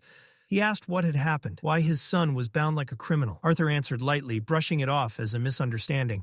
Alice clung to those words desperately, asking again and again if it truly wasn't serious. Arthur forced a smile, the kind meant to comfort others, not himself. He told them not to worry, said he would be fine, asked them to take care of each other until he returned. Alice wasn't ready to accept that. Her voice cracked as she asked if there was anything they could do, anything at all. Arthur looked away for a moment before answering. He promised he'd be fine, reminded them he was their son. Then a shimmer of light flared from the ring on Varay's hand, the signal everyone had been dreading. The Council of Dicathen had reached its decision. As the glow faded, a scroll materialized in Varay's grasp. Arthur, still facing his family beyond the iron gate, turned reluctantly as she began to read. Her voice was formal, detached. Arthur Leywin, son of Reynolds, and Alice Leywin. The charges were laid out plainly. Excessive violence, questionable circumstances, unresolved uncertainties surrounding the incident. As a result, his manacor would be restrained, his title as a mage revoked, his fate, for now, sealed with incarceration until further judgment could be passed. When Varai finished, the scroll curled back into itself. For the first time during the reading, her eyes met Arthur's, and with that look, the council's judgment became real, effective immediately. The cold finality of her voice settled over the courtyard like a suffocating fog. Alice cried out from behind the gate, disbelief tearing from her chest. This had to be a mistake. Her son, imprisoned? Reynolds tried to reason aloud, his voice steadier but no less shaken. There had to be an explanation. There had to be. Their protests were soon joined by others. Students who had fought beside Arthur, instructors who had seen the carnage firsthand. Outrage rippled across the courtyard in rising waves. Varai did not move. Her gaze stayed fixed forward, untouched by the storm of voices crashing around her. Then another voice cut through the chaos. Catelyn Glader stepped forward, fury blazing in her eyes. Her words struck like lashes as she accused the very authority standing before her. Without Arthur, she said, there would have been no one left for the lances to save. Varai responded by slowly unrolling the scroll again. She revealed the signatures. Among them were the names of King and Queen Glader. Beside theirs, the Greysunders. The ruling powers of both kingdoms had agreed. Catelyn staggered back as if struck. Disbelief gave way to shock, then to something hollow and broken. Curtis moved to her side, gently pulling her away as she fell silent. Trembling, Arthur watched it all unfold, feeling the last remnants of resistance drain from him. The decision had been unanimous, approved by leaders he had believed would understand. With a slow breath, Arthur gathered what dignity he had left and asked for one last moment with his family. Varai gave a curt nod. He stepped closer to the fence, trying once more to soften the moment with a smile. But Alice saw through it immediately. Her voice dropped, quiet and shaking, as she asked if he even understood what was about to happen to him. Arthur couldn't meet her eyes, his gaze fixed instead on her hands, the same hands that had soothed him as a child, now helpless. Ellie stood beside her, fists clenched, face flushed red with fear. Her voice cracked as she begged him to tell her this was a joke. It wasn't. Arthur placed a hand gently on her head, ruffling her hair like he used to. The realization hit him harder than he expected. How much she had grown, how much he had missed. He whispered a promise, that he would come back, that this was temporary, that they would see him again. Reynolds stepped forward then, his presence steady and unyielding. He didn't offer false comfort, only certainty. No matter what the world decided, no matter what judgments were passed, their family would stand by him. He told Arthur to come home. That was all that mattered now. Arthur turned away, blinking hard against the sting in his eyes. He refused to let the tears fall. Not here, not in front of them. With a quiet nod that said more than words ever could, he walked back toward the lances, each step heavier than the last. Nearby, Baron was already speaking. He announced, in a voice stripped of emotion, that he would be taking a detour, returning to his family's estate, with his brother's body. Lucas's remains were wrapped in cloth, carried not with tenderness, but with grim obligation. Ulfrid stiffened, clearly ready to object. The body should have gone to the council. There should have been procedures, questions, an investigation. Virai silenced him with a single subtle wave of her hand. The decision was final. Baron's gaze flicked toward Arthur, sharp, venomous, brimming with unspoken hatred. But no challenge followed, no words, no outburst. Instead, mana flared violently around him, and with a thunderous release, Baron launched skyward.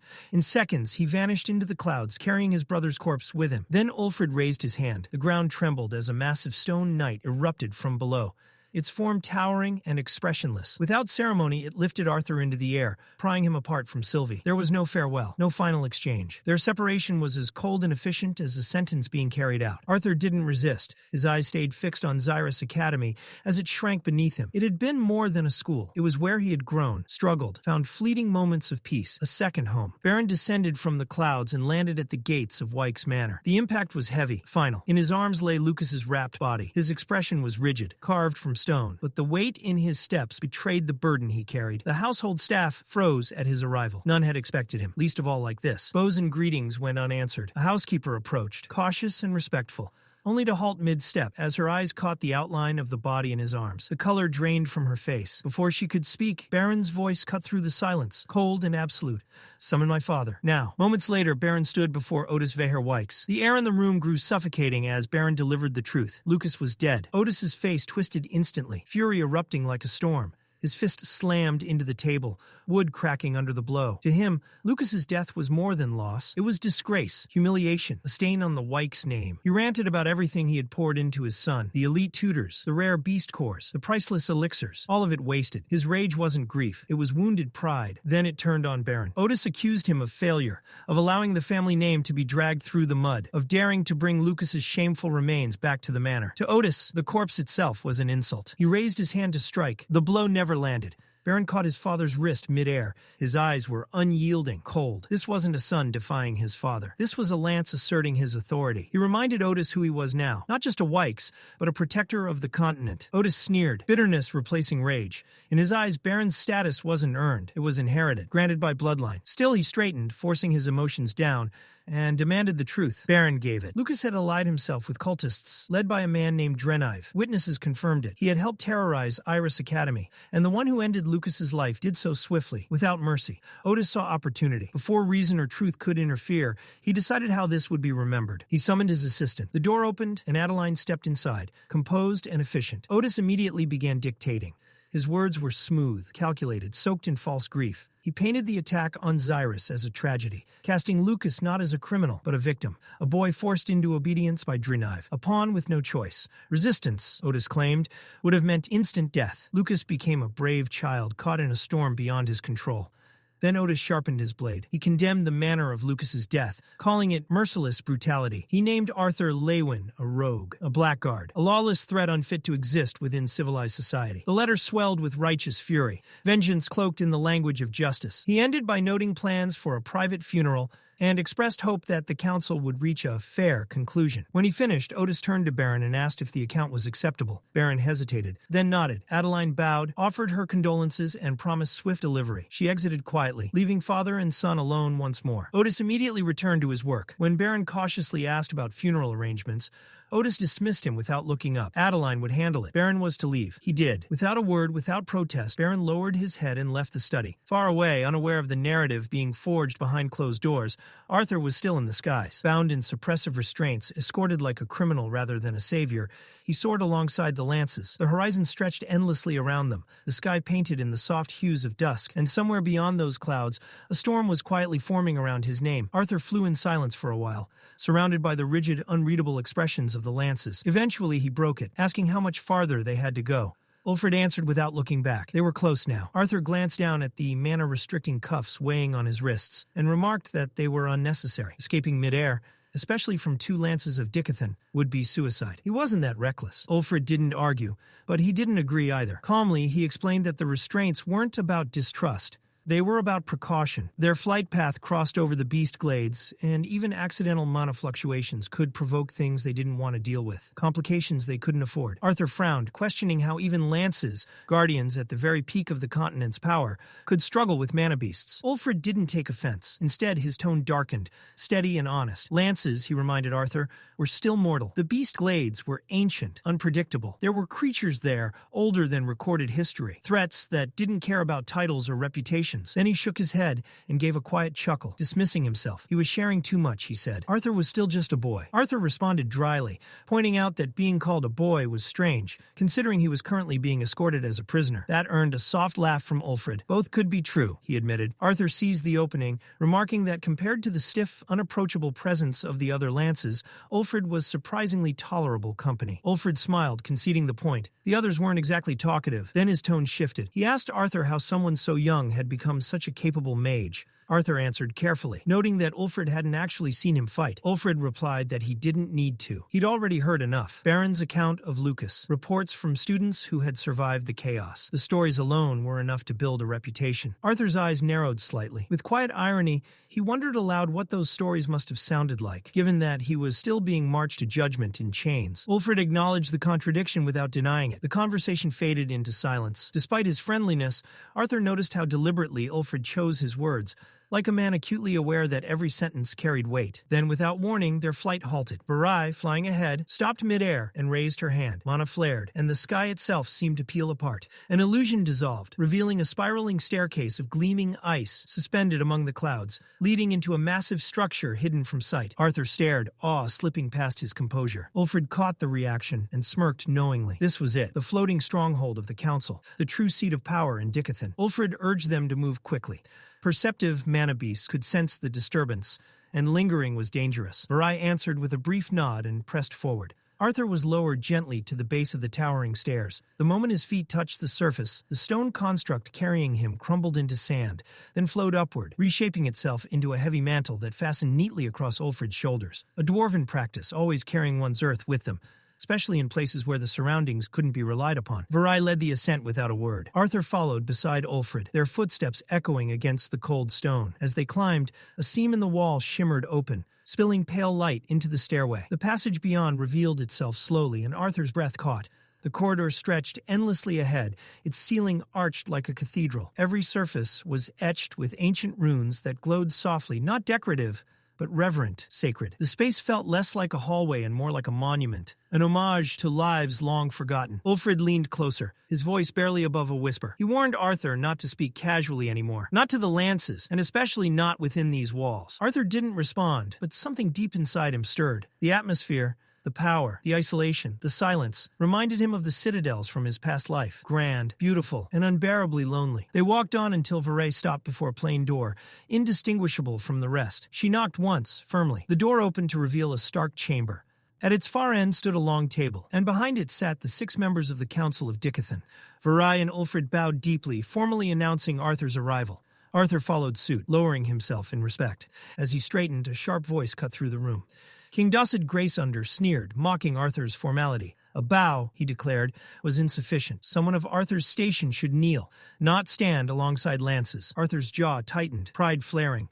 A retort hovered on his tongue. Then his eyes met King Alduin Erlith's. The Elven King gave a subtle shake of his head. Arthur exhaled, lowered his gaze, and admitted his ignorance of court etiquette. He apologized calmly, claiming no disrespect. King Blaine Glader waved the tension aside. He acknowledged the length of their journey and ordered the hearing to begin. In a composed, authoritative tone, he instructed the lance to remove Arthur's restraints. With a flick of Varay's fingers, the cuffs dissolved into nothing. Sylvie, however, remained sealed within her crystalline prison.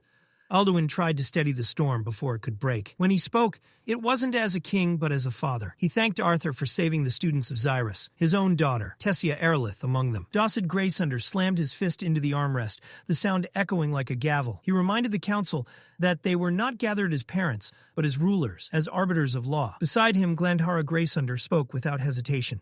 Her voice was sharp, stripped of sentiment. Arthur had brutally mutilated and killed another student. Gratitude, she said, had no place here. Dawson seized the moment. His voice rose as he listed the damage in gruesome detail. Priscilla Glader tried to interject, but Dawson ignored her entirely, pressing on until Alduin finally shouted for silence. Then Marielle Erelith spoke. She reminded the council that regardless of how brutal the act appeared, Arthur had saved lives, her daughters included, and preserved what remained of the academy. Dawson scoffed. He dismissed Arthur's actions as opportunistic, accusing him of using chaos as a veil to settle a personal grudge. Alduin rose from his seat, frustration bleeding into his voice. Motives could be debated endlessly, he said, but the result was undeniable. Without Arthur, Xyrus might have fallen entirely. Glandhara remained unmoved. She stated coldly that she did not call for Arthur's execution, but she proposed something else, a solution that would ensure safety. Arthur Leywin should be crippled, not punished as a boy, but neutralized as a mage. Dawson latched onto the idea instantly. Arthur was too dangerous, he declared. What would happen if Arthur and his dragon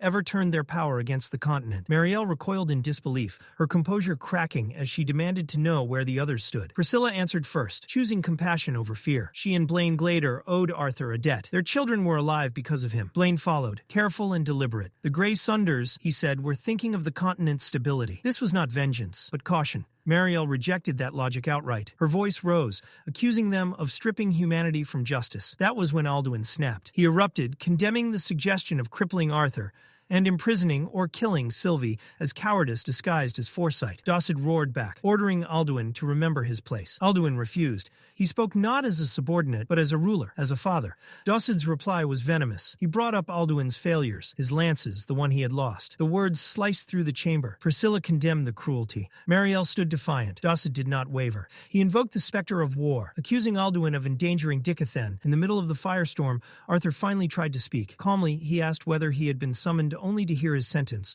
or if he was allowed to defend himself. Dawson shouted him down instantly. Arthur was not to speak. No explanations, no justifications. Alduin accused Dawson of losing all reason, of breaking the council's balance. Still composed, Arthur raised his voice again. If he was forbidden from speaking, he said, then his presence was meaningless. Glandhara ended it. With cold finality, she declared Arthur's presence unnecessary. He was to be imprisoned, his bond, Sylvie, sealed away in a vault. Alduin surged to his feet, fury unrestrained. From behind him a shadow moved. Aya stepped forward, silent and ready. Dawson reminded Alduin of the truth that mattered. He had only one lance left. The room fell into suffocating silence. Slowly, Alduin sat back down.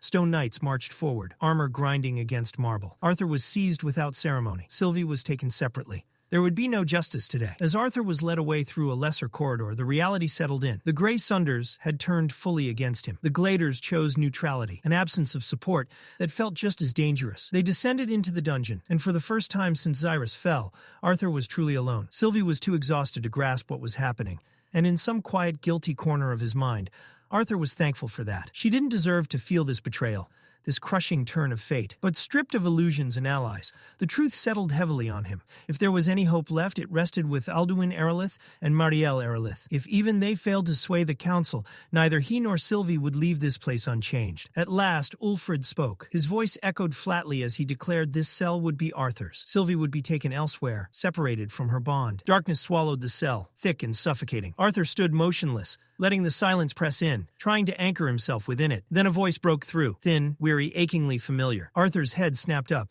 Director Cynthia Goodsky. Her voice was faint, worn down by confinement, yet unmistakable. She was imprisoned too, trapped within the same dungeon. She told him she'd been held there for days, cut off from all news. Even the destruction of Xyrus Academy had been kept from her. Arthur told her everything.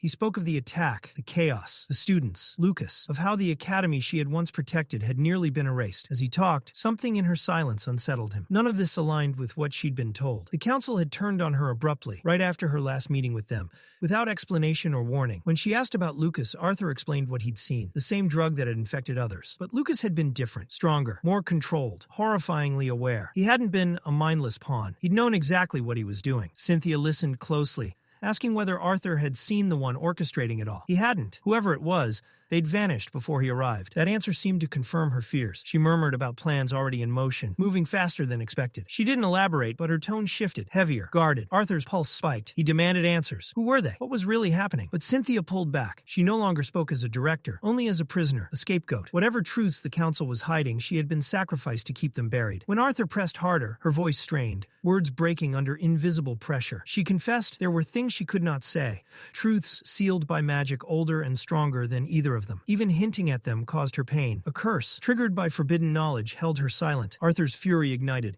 The thought of her imprisoned, silenced, and discarded while the real architects moved freely made his blood boil. He slammed his fists into the bars, metal ringing sharply through the dungeon, before collapsing back onto the cold stone. Cynthia apologized softly. It was all she could give him. Arthur didn't answer. He curled in on himself, staring into the dark, forcing his breathing to slow as sleep threatened to claim him. While somewhere beyond those walls, a far crueler plan continued to unfold. Within the secluded chambers of Blaine Glader, tension clung to the air like smoke. The door burst open. Dawson Graysunder stormed inside, rage blazing in his eyes. His voice thundered through the room, accusing, venomous. The agreement, made in secrecy, born of fear, had been broken. Blaine's silence in the council chamber, his refusal to publicly condemn Arthur, was nothing short of betrayal. Blaine didn't rise to the provocation. He poured himself a glass of aged liquor with measured calm and acknowledged the agreement without denial. But loyalty, he said, was not limitless. Arthur had saved the future of Dickathon, saved Blaine's own children. To condemn him openly with accusations he did not believe in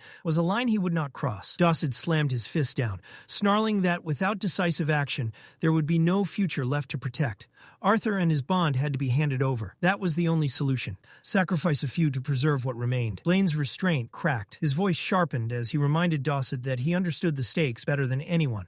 What they were planning, what they had already done, was treason against their own people. Dawson exploded. There was nothing left to betray, he shouted. The continent was already on the brink of annihilation. They were merely salvaging what they could from a war already lost. If survival meant bowing to a higher power, then so be it. That was leadership. Blaine met the outburst with cold disdain. Survival bought through submission was not salvation. They weren't protecting their people. They were abandoning them. Calling it strategy didn't change its nature. It was cowardice. Dawson sneered. He admitted it helped him sleep at night. Under this new order, he claimed, they would gain knowledge, wealth, power. A new world awaited, one forged by sacrifice. But Blaine's thoughts were already elsewhere. What would become of Sapin and Darv once Arthur was handed over? Of Elenoir, already scarred and burning? He didn't trust the unseen force Dawson pledged himself to. There were too many shadows behind those promises.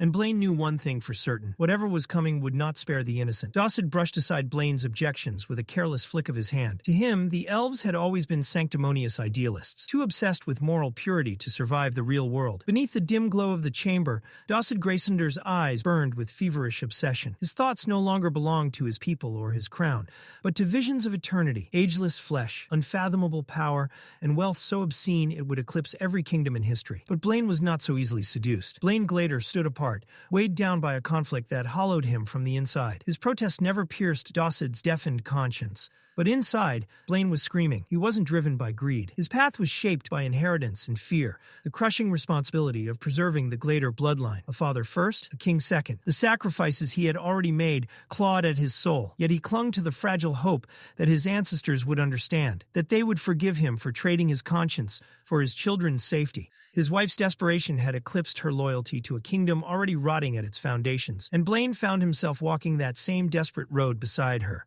unable or unwilling to turn back. When Dawson finally left, the silence he left behind was suffocating. Alone in his study, surrounded by luxury that now felt obscene, Blaine confronted the emptiness within himself. Once he had dreamed of becoming the strongest mage in Dickathon, not out of vanity, but to honor his father's legacy. And yet, despite endless elixirs, enchanted tools, and the finest tutors money could buy, he had barely reached the red stage. The truth gnawed at him relentlessly. In his darker moments, envy crept in. Envy toward his wife, toward his children. He remembered how power had consumed his father, and how he had sworn never to lose sight of why strength mattered. Not for domination, but for peace, for family, for the people. Yet now, even commanding 2 lances, Blaine could not escape the shadow of inadequacy. The fear that perhaps he too had begun to crave power. When Blaine rose to leave, his unsteady footing betrayed him. He stumbled and fell hard. The crystal glass slipped from his hand and shattered an instant before he hit the floor, a jagged shard slicing into his arm as he tried to brace himself. Blood spread across the polished stone. How pitiful, he thought. Reduced not by magic or war, but by his own weakness. As he stood there, memories surfaced, unwanted and vivid. Long before his children returned home, speaking in awe of Arthur Leywin, Blaine had already sensed something different about the boy, and now, that same child stood at the center of a conspiracy vast enough to crush nations. Despite Arthur's overwhelming talent, his fate seemed governed less by power than by cruel circumstance. Caught in a scheme far beyond his making, he was being prepared as an offering, an unwilling sacrifice. Blaine told himself it was for the greater good of the continent, but even in the solitude of his own thoughts, the lie rang hollow. While guilt gnawed at Blaine in the waking world, Arthur's mind sank into something far worse. Darkness swallowed him. The world around Arthur dissolved into cold shadows, and ahead loomed a colossal structure, an ancient castle drowned in black. At the peak of its tallest tower, a lone banner fluttered in dead air. The gates were massive, cruelly adorned with spikes and barbed iron. Crows perched along the fence, their numbers swelling unnaturally. One crow caught Arthur's eye, its body twisted, malformed. An unbearable urge seized him, a need to see what they were feeding on. He tried to scream. No sound came. The crows scattered anyway, obeying some unseen command. That was when he saw them. Impaled atop the gate were severed heads. Tessia Aerolith, his mother, his father, his entire family. Their mouths hung open, empty and lifeless, until they weren't. As Arthur reached for them, milky eyes snapped into focus, locking onto him. They screamed. From their throats, insects poured forth in writhing torrents, their voices blending into a single accusing chorus. They blamed him for everything. Arthur's grip failed. He fell. Even as he plummeted, their eyes followed him, judging, condemning, watching. He woke with a violent gasp. Arthur lay on the cold stone floor, soaked in sweat, heart hammering as though it might tear free. His hands trembled as he stared at them, grounding himself in their reality. It had only been a dream. Then something shifted. Arthur turned sharply. A figure stood within the shadows of the cell, half hidden, unmoving. It stepped forward. Her lips never moved, yet her voice echoed directly inside his mind. Precise, quiet, telepathy. It was Aya Greffin, the second elven lance. She didn't hesitate. Gliding out of the shadows, she closed the distance between them and slipped a small parchment into Arthur's palm. Her lips never moved, but her voice cut cleanly into his mind, precise and urgent. The message was from Alduin Aerolith. Then, just as quickly as she had appeared, Aya vanished back into the darkness. Arthur unfolded the note and read. Alduin expressed sorrow for the tragedy at Xyrus Academy. In a matter of hours, the council would officially name Arthur and Cynthia Goodsky as the masterminds behind the attack. Cynthia would be executed publicly. Arthur, along with Sylvie, would be imprisoned indefinitely. Worse still, Alduin had overheard a private exchange between Blaine Glader and Dossid Graysunder. They intended to hand Arthur over to someone else. That, Alduin revealed, was the only reason Arthur was still alive. As repayment for saving Tessia Aerolith, Alduin had already sent his own father with trusted escorts to move Arthur's family to a hidden location. It wasn't enough. Alduin knew that, but he hoped it would bring Arthur some small measure of peace. The letter ended with an apology. Even if Aya tried to free him, the moment Arthur stepped beyond the cell, the other lances would be alerted. There would be no escape without bloodshed. Arthur's fingers tightened. The parchment crumbled into ash, slipping through his grasp like the last fragments of hope. Then the quiet shattered. Standing where Aya had been was Baron Wykes. He gave Arthur no time to think. The council was waiting. Without a word, Baron turned and marched down the corridor, forcing Arthur to follow. Their footsteps echoed heavily against the stone. At the council chamber doors, Baron finally stopped. He turned, a twisted satisfaction curling across his face. He spoke of the coming trial with open relish, already savoring the sight of Arthur behind bars. And once that was done, he promised his attention would turn to Arthur's family. Arthur couldn't help himself. He questioned the absurdity of a grown man waging a personal vendetta against someone half his age. Baron snapped. He seized Arthur by the collar and slammed him down, his grip iron tight, his eyes blazing with venom. Arthur's fate was sealed, he said. Words wouldn't change that. Arthur didn't look away. He met the lance's glare head-on and spoke the truth they all refused to acknowledge. It was Lucas Wykes who had chosen betrayal. Lucas who had joined the enemy. Lucas who had slaughtered innocent students. Arthur hadn't sought revenge. He had stopped a monster. The words struck deep. Without another word, Baron hurled Arthur to the ground. Before Arthur could fully rise, a voice echoed from within the chamber, heavy with finality. The verdict had already been passed. Cynthia Goodsky was to be executed for her silence. Arthur staggered upright just in time to see her being escorted away between guards. Cynthia met his gaze, fierce, unbroken, though her clenched jaw betrayed the fury she restrained. When Arthur was brought before the council, his expression was unreadable. He studied each ruler carefully, seeing who carried power and who lacked the courage to wield it justly. Dossid refused to meet his eyes, shuffling papers as though Arthur's life were a clerical inconvenience. In a voice dripping with hollow grandeur, he declared the council's mercy. Arthur would not lose his monocore. Instead, he would be stripped of his mage title and all honors, and imprisoned until further notice. Arthur broke the silence calmly. Until further notice? What did that even mean? Blaine answered. They would monitor public sentiment. Once memories faded, Arthur would be quietly released. Arthur asked about Sylvie. The response was cold. Queen Glandra slammed her palm against the desk, outraged that Arthur would dare ask for anything more. Alduin spoke next, his voice heavy with regret. Without his status as a mage, Arthur no longer had the legal right to a bond. It was law. Arthur nodded. He did not argue. Dossid followed, smug and cruel, assuring Arthur that his bond would be handled by someone powerful enough to control her. Baron was ordered to escort Arthur back to his cell, in chains. As Arthur was dragged away, he caught the exchanged glances between the Dwarf King and Queen. Their satisfaction was unmistakable. In that moment, certainty settled cold and sharp in his chest. They were working with the Vritra. Baron remained silent during the march, his rage simmering just beneath the surface. When they reached the cell, he threw Arthur inside without restraint. The stone walls closed in around him. Iron bars, cold floor. Strangely, it felt more real than the sterile white confinement he had once endured. In a bitter twist, he almost preferred this. Then came footsteps, soft, unhurried, familiar. Arthur looked up as a tall figure emerged from the shadows. Recognition struck instantly. Windsom had arrived. Meanwhile, within the opulent royal chambers, a heavy silence hung beneath the muted clink of goblets. Dossid Greysunder leaned forward, lifting his drink with a smug curl to his lips. Anticipation made his fingers tremble. Beside him, Queen Glandra mirrored the gesture, her faint smile sharp with satisfaction. In Dossid's mind, they were no longer merely rulers of the dwarves. They were chosen, destined to usher the entire continent into a new age. The being who had approached them, whose power eclipsed anything this world had ever known, had made that destiny clear. His thoughts drifted back to their first encounter. Dossid had faced death before, rampaging mana beasts, wars that pushed him to the brink. Yet none of that compared to the terror he felt when that presence revealed itself. The overwhelming pressure, the sense of absolute divinity. It wasn't awe alone, it was fear. He had stood before something godlike and survived only because it had allowed him to. Beneath the flattery and promises, resentment festered. Dossid burned at how Alduin and Blaine still dared to look down on him, subtly mocking the diminished might of the dwarves. Once, he had stood above them all, unyielding, unquestioned. That truth had been stolen from him. His thoughts stalled abruptly. Glandra didn't know. She didn't know the real reason his strength had faded. His monocore, once on the verge of transcending its limits, had been shattered beyond repair. Not by war, not by beasts, but by a peasant mage, a nobody. The memory clawed at his pride. He had been caught in bed with the man's wife. Desperation and fury had driven the peasant's strike, and somehow, impossibly, that blow had ruined a king. Torture and execution followed. Yet even that hadn't been enough to wash away the humiliation. To this day, Dossid couldn't understand why the man hadn't simply yielded, hadn't accepted the honor of sharing his wife with royalty. Glandra leaned closer, her voice low as she reminded him that the people adored him, even worshipped him. Dossid knew better. Their obedience was fear, not loyalty. Without the 2 lances under his command, he was certain the same people would tear him from the throne the moment weakness showed. Glandra dismissed the concern with ruthless ease. Anyone who defied him would be killed. He still held the lances, he still held power, and soon, with their mysterious ally, he would hold far more. Dossid's voice grew feverish as he spoke of what awaited him.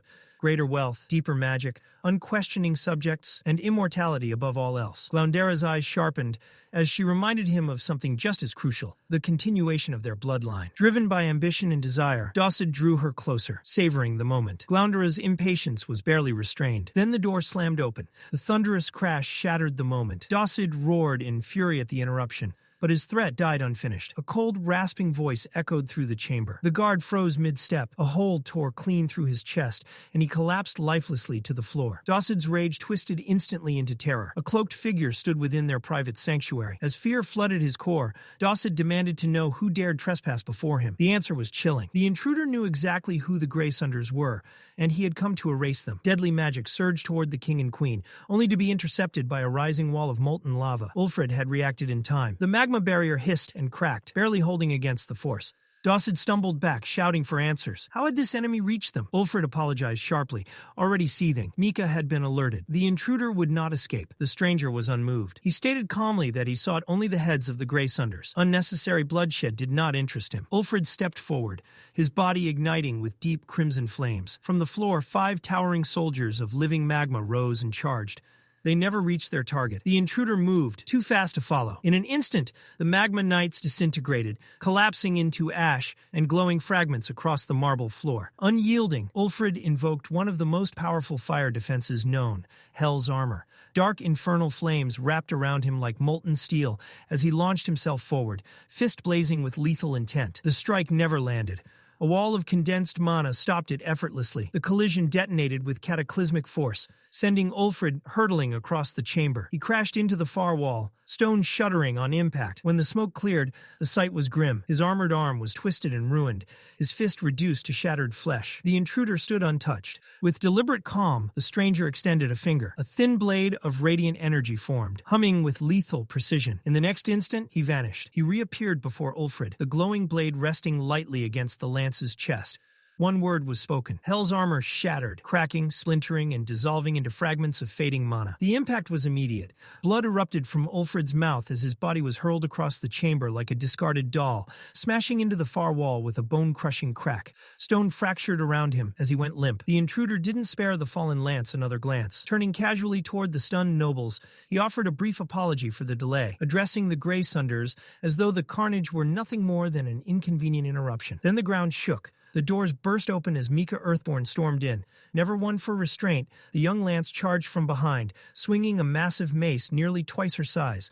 The blow slammed into the floor with cataclysmic force, a shockwave ripping through the chamber, tiles exploding, chandeliers swaying violently as dust roared into the air. When it settled, the intruder stood untouched. From within the haze, Mika's voice rang out, bright and fierce, as she announced herself to the shaken king and queen. Dossid Greysunder, pale and trembling, as he clutched Gloundera, shouted for her to finish it quickly. Mika stepped forward without hesitation, her colossal morning star resting against her shoulder. Confidence radiated from her as she welcomed the enemy into her battlefield and launched herself forward once more. The intruder moved like mist. He slipped past her thunderous swing with impossible grace, his steps defying the crushing gravity she imposed. Each footfall shattered stone, yet he crossed the distance effortlessly. Mika retreated, jaw set, channeling more mana into her weapon. The air warped violently around it as she leapt, screaming, bringing the morning star down with enough force to rend mountains. The strike never landed. With a single raised finger, the intruder stopped the weapon mid-swing. Time seemed to freeze. Light flared, sharp and blinding, and a slender blade of radiant energy formed instantly, piercing straight through Mika's torso. Her eyes dulled as her massive frame collapsed, the morning star slipping from her grasp and crashing to the floor with a deafening clang. Silence swallowed the chamber. From across the room, Dossid stared in horror. Panic clawed at his chest. One of their strongest lances had fallen in an instant. Desperation overtook Queen Gloundera. Her voice rose, frantic and delusional, invoking Agrona of Vritra, proclaiming her husband's destined ascension beneath a god's favor. "Bow," Dossid barked, terror twisting his voice. She fell immediately, forced to the ground. This was no moment for fantasies. The intruder finally spoke. His voice was flat, absolute. The notion of gods ruling this world was dismissed outright. There were no deities here, only Asuras. Dossid broke. He begged, groveling, sobbing. He offered loyalty, wealth, dignity, anything. Sweat and desperation poured from him as he pleaded for his life. The intruder watched without emotion. To him, Dossid wasn't a king. He was a pawn, one foolishly chosen by Agrona. Dossid panicked further, denying allegiance, blaming coercion and manipulation, every excuse spilling out in a humiliating torrent. Then came the command, "Release the oath." Confusion flickered across Dossid's face before sheer horror took hold. But a single glance from the intruder crushed his resistance. With shaking hands, Dossid tore the artifact from his neck, an ancient heirloom bound with a deadly oath, and poured his mana into it. The seal shattered. Agony followed instantly. Blood spilled from his mouth as the backlash ravaged his body. He had been warned his entire life never to undo it, but fear outweighed wisdom. Dossid staggered upright, eyes wide with fragile hope. It vanished. The intruder had never promised mercy. Dossid tried to speak, to beg again, but only blood answered him as he collapsed. His life slipped away in silent terror. As his vision dimmed, his gaze found Gloundera one last time. She stared back in disbelief, arm weakly outstretched. A gaping wound stained her chest crimson. Yet even then, her concern was for him. As Dossid's consciousness sank into darkness, the intruder's words echoed faintly. The game had begun, and Dossid Greysunder was the first piece removed. Far below, within the dungeon's cold confines, a faint trace of amusement tugged at the corner of Windsom's lips. His sharp eyes gleamed with unreadable intent. Arthur surged to his feet the instant he saw Sylvie. Urgency burned through him, yet his movements softened as he accepted her from Windsom's grasp, holding her as though she were something sacred. Gratitude flickered across his face, but Windsom remained composed, studying him with a stern, appraising gaze, not unkind but unyielding. There was a comment about recklessness, about the academy, about how Arthur's choice to endanger both himself and Sylvie had been infuriating, if begrudgingly admirable. Arthur didn't waver. Those people hadn't been collateral to him. They were lives he refused to abandon. When Windsom asked if it had all been for Tessia Erelith, Arthur's answer carried heavier weight. It hadn't been only for her. It had been for the disciplinary committee, for Uto, and for Elijah Knight. That last name lingered. Windsom absorbed the response. But another question surfaced. Why had they taken Elijah? There had been no immediate reason to abduct him, yet they had. Arthur didn't have an answer. What he had instead was resolve. Elijah was out there, and there was no time left to hesitate. With Windsom present, escape was finally possible. Arthur didn't hesitate. He stated his intent outright. He was going after Elijah Knight. Windsom's response was immediate and mercilessly rational. All available intelligence pointed to a single conclusion. Elijah had been taken to Alakraya. The words hit harder than any blow. Arthur slid back against the damp stone wall, the strength draining from his legs as his gaze dropped to the floor. For a moment, the cell fell into complete silence, thick and suffocating. Windsom let it linger. Then he spoke again, stripping away any illusion Arthur still clung to. Arthur was imprisoned, isolated. Escaping alone bordered on impossible, and yet he was talking about infiltrating enemy territory for one person. Still, Arthur couldn't let go. Hope, fragile and irrational, refused to die. If Elijah had been taken, not killed, then there was still a chance. Even a sliver was enough. So Arthur asked the only question that mattered. If not that, then what? Windsom's answer cut deeper than expected. The individual known as Draneve had already departed before Arthur ever arrived, an unintentional mercy. For now, the Vritra clan had reason to keep Arthur alive. But that protection was brittle. If they learned the truth, that Arthur carried Sylvia's innate will, and worse, that he sheltered her daughter, then even the Asuras themselves might not be able to intervene in time. Arthur's frustration finally spilled over. He had risked everything to save the academy, only to be abandoned. Allies had vanished. Enemies multiplied. Elijah was gone. Alduin Erelith was compromised. Arthur's mana signature was too distinct to hide. Running with his family would only paint a target on their backs. Every path collapsed the moment he stepped onto it. He looked to Windsom, not for orders, but for direction. The Asura's expression didn't change, but there was acknowledgement in his eyes. Arthur had used his time well. He had analyzed the board while chained to it. The Grey Sunders were clearly tied to the Vritra, while the Glader family hesitated, complicit, but not fully committed. Time, however, was running out. Windsom glanced at the timepiece, concealed beneath his sleeve, preparing to move, and then the air cracked. A figure stood at the cell entrance. Baron. His eyes locked onto Windsom instantly, instincts screaming danger. He didn't wait for explanations. Lightning exploded around his clenched fist as he unleashed a high-level flash ray spell. The compressed sphere of electricity tore through the reinforced bars, reducing metal to molten scraps as it screamed toward its target. Windsom didn't step aside. He raised a hand. The attack stopped, dead against his palm. No anger, no effort, just finality. He offered peace. Baron refused it. With a roar of mana, he summoned the Thunder Lance, 5 spears of condensed lightning forming simultaneously, striking from every direction. Windsom flicked his wrist. That was all. The world inverted. Baron was driven straight into the ground, the impact sending shockwaves through the cell as the floor fractured outward like shattered glass. He lay embedded in stone, unmoving. Before he could rise again, a sharp command cut through the chaos. Varai Ore ordered him to stand down. Baron hesitated, disoriented, until she corrected him calmly. This was no enemy. This was a god. She bowed, apologized, and conveyed the king's request. There was no further resistance. Arthur was unshackled. No chains this time. They returned to the same chamber where his fate had nearly been sealed. The remaining 4 rulers stood waiting, alongside Cynthia Goodsky. Every one of them bowed as Windsom entered. But Arthur's attention was drawn to someone else, a presence heavier than the room itself. Windsom gently directed his gaze forward. There was no sign of the Grey Sunders. The man introduced himself. Aldir, another Asura. He spoke not of judgment, but of necessity. He had already begun purging the corrupted, removing traitors from the council. What remained would now fall under his guidance. Preparation was no longer optional. The storm from Alakraya was coming. The word corrupted struck hard. For Blaine Glader and Priscilla Glader, it cut like a blade. Blaine tried to reason with Aldir.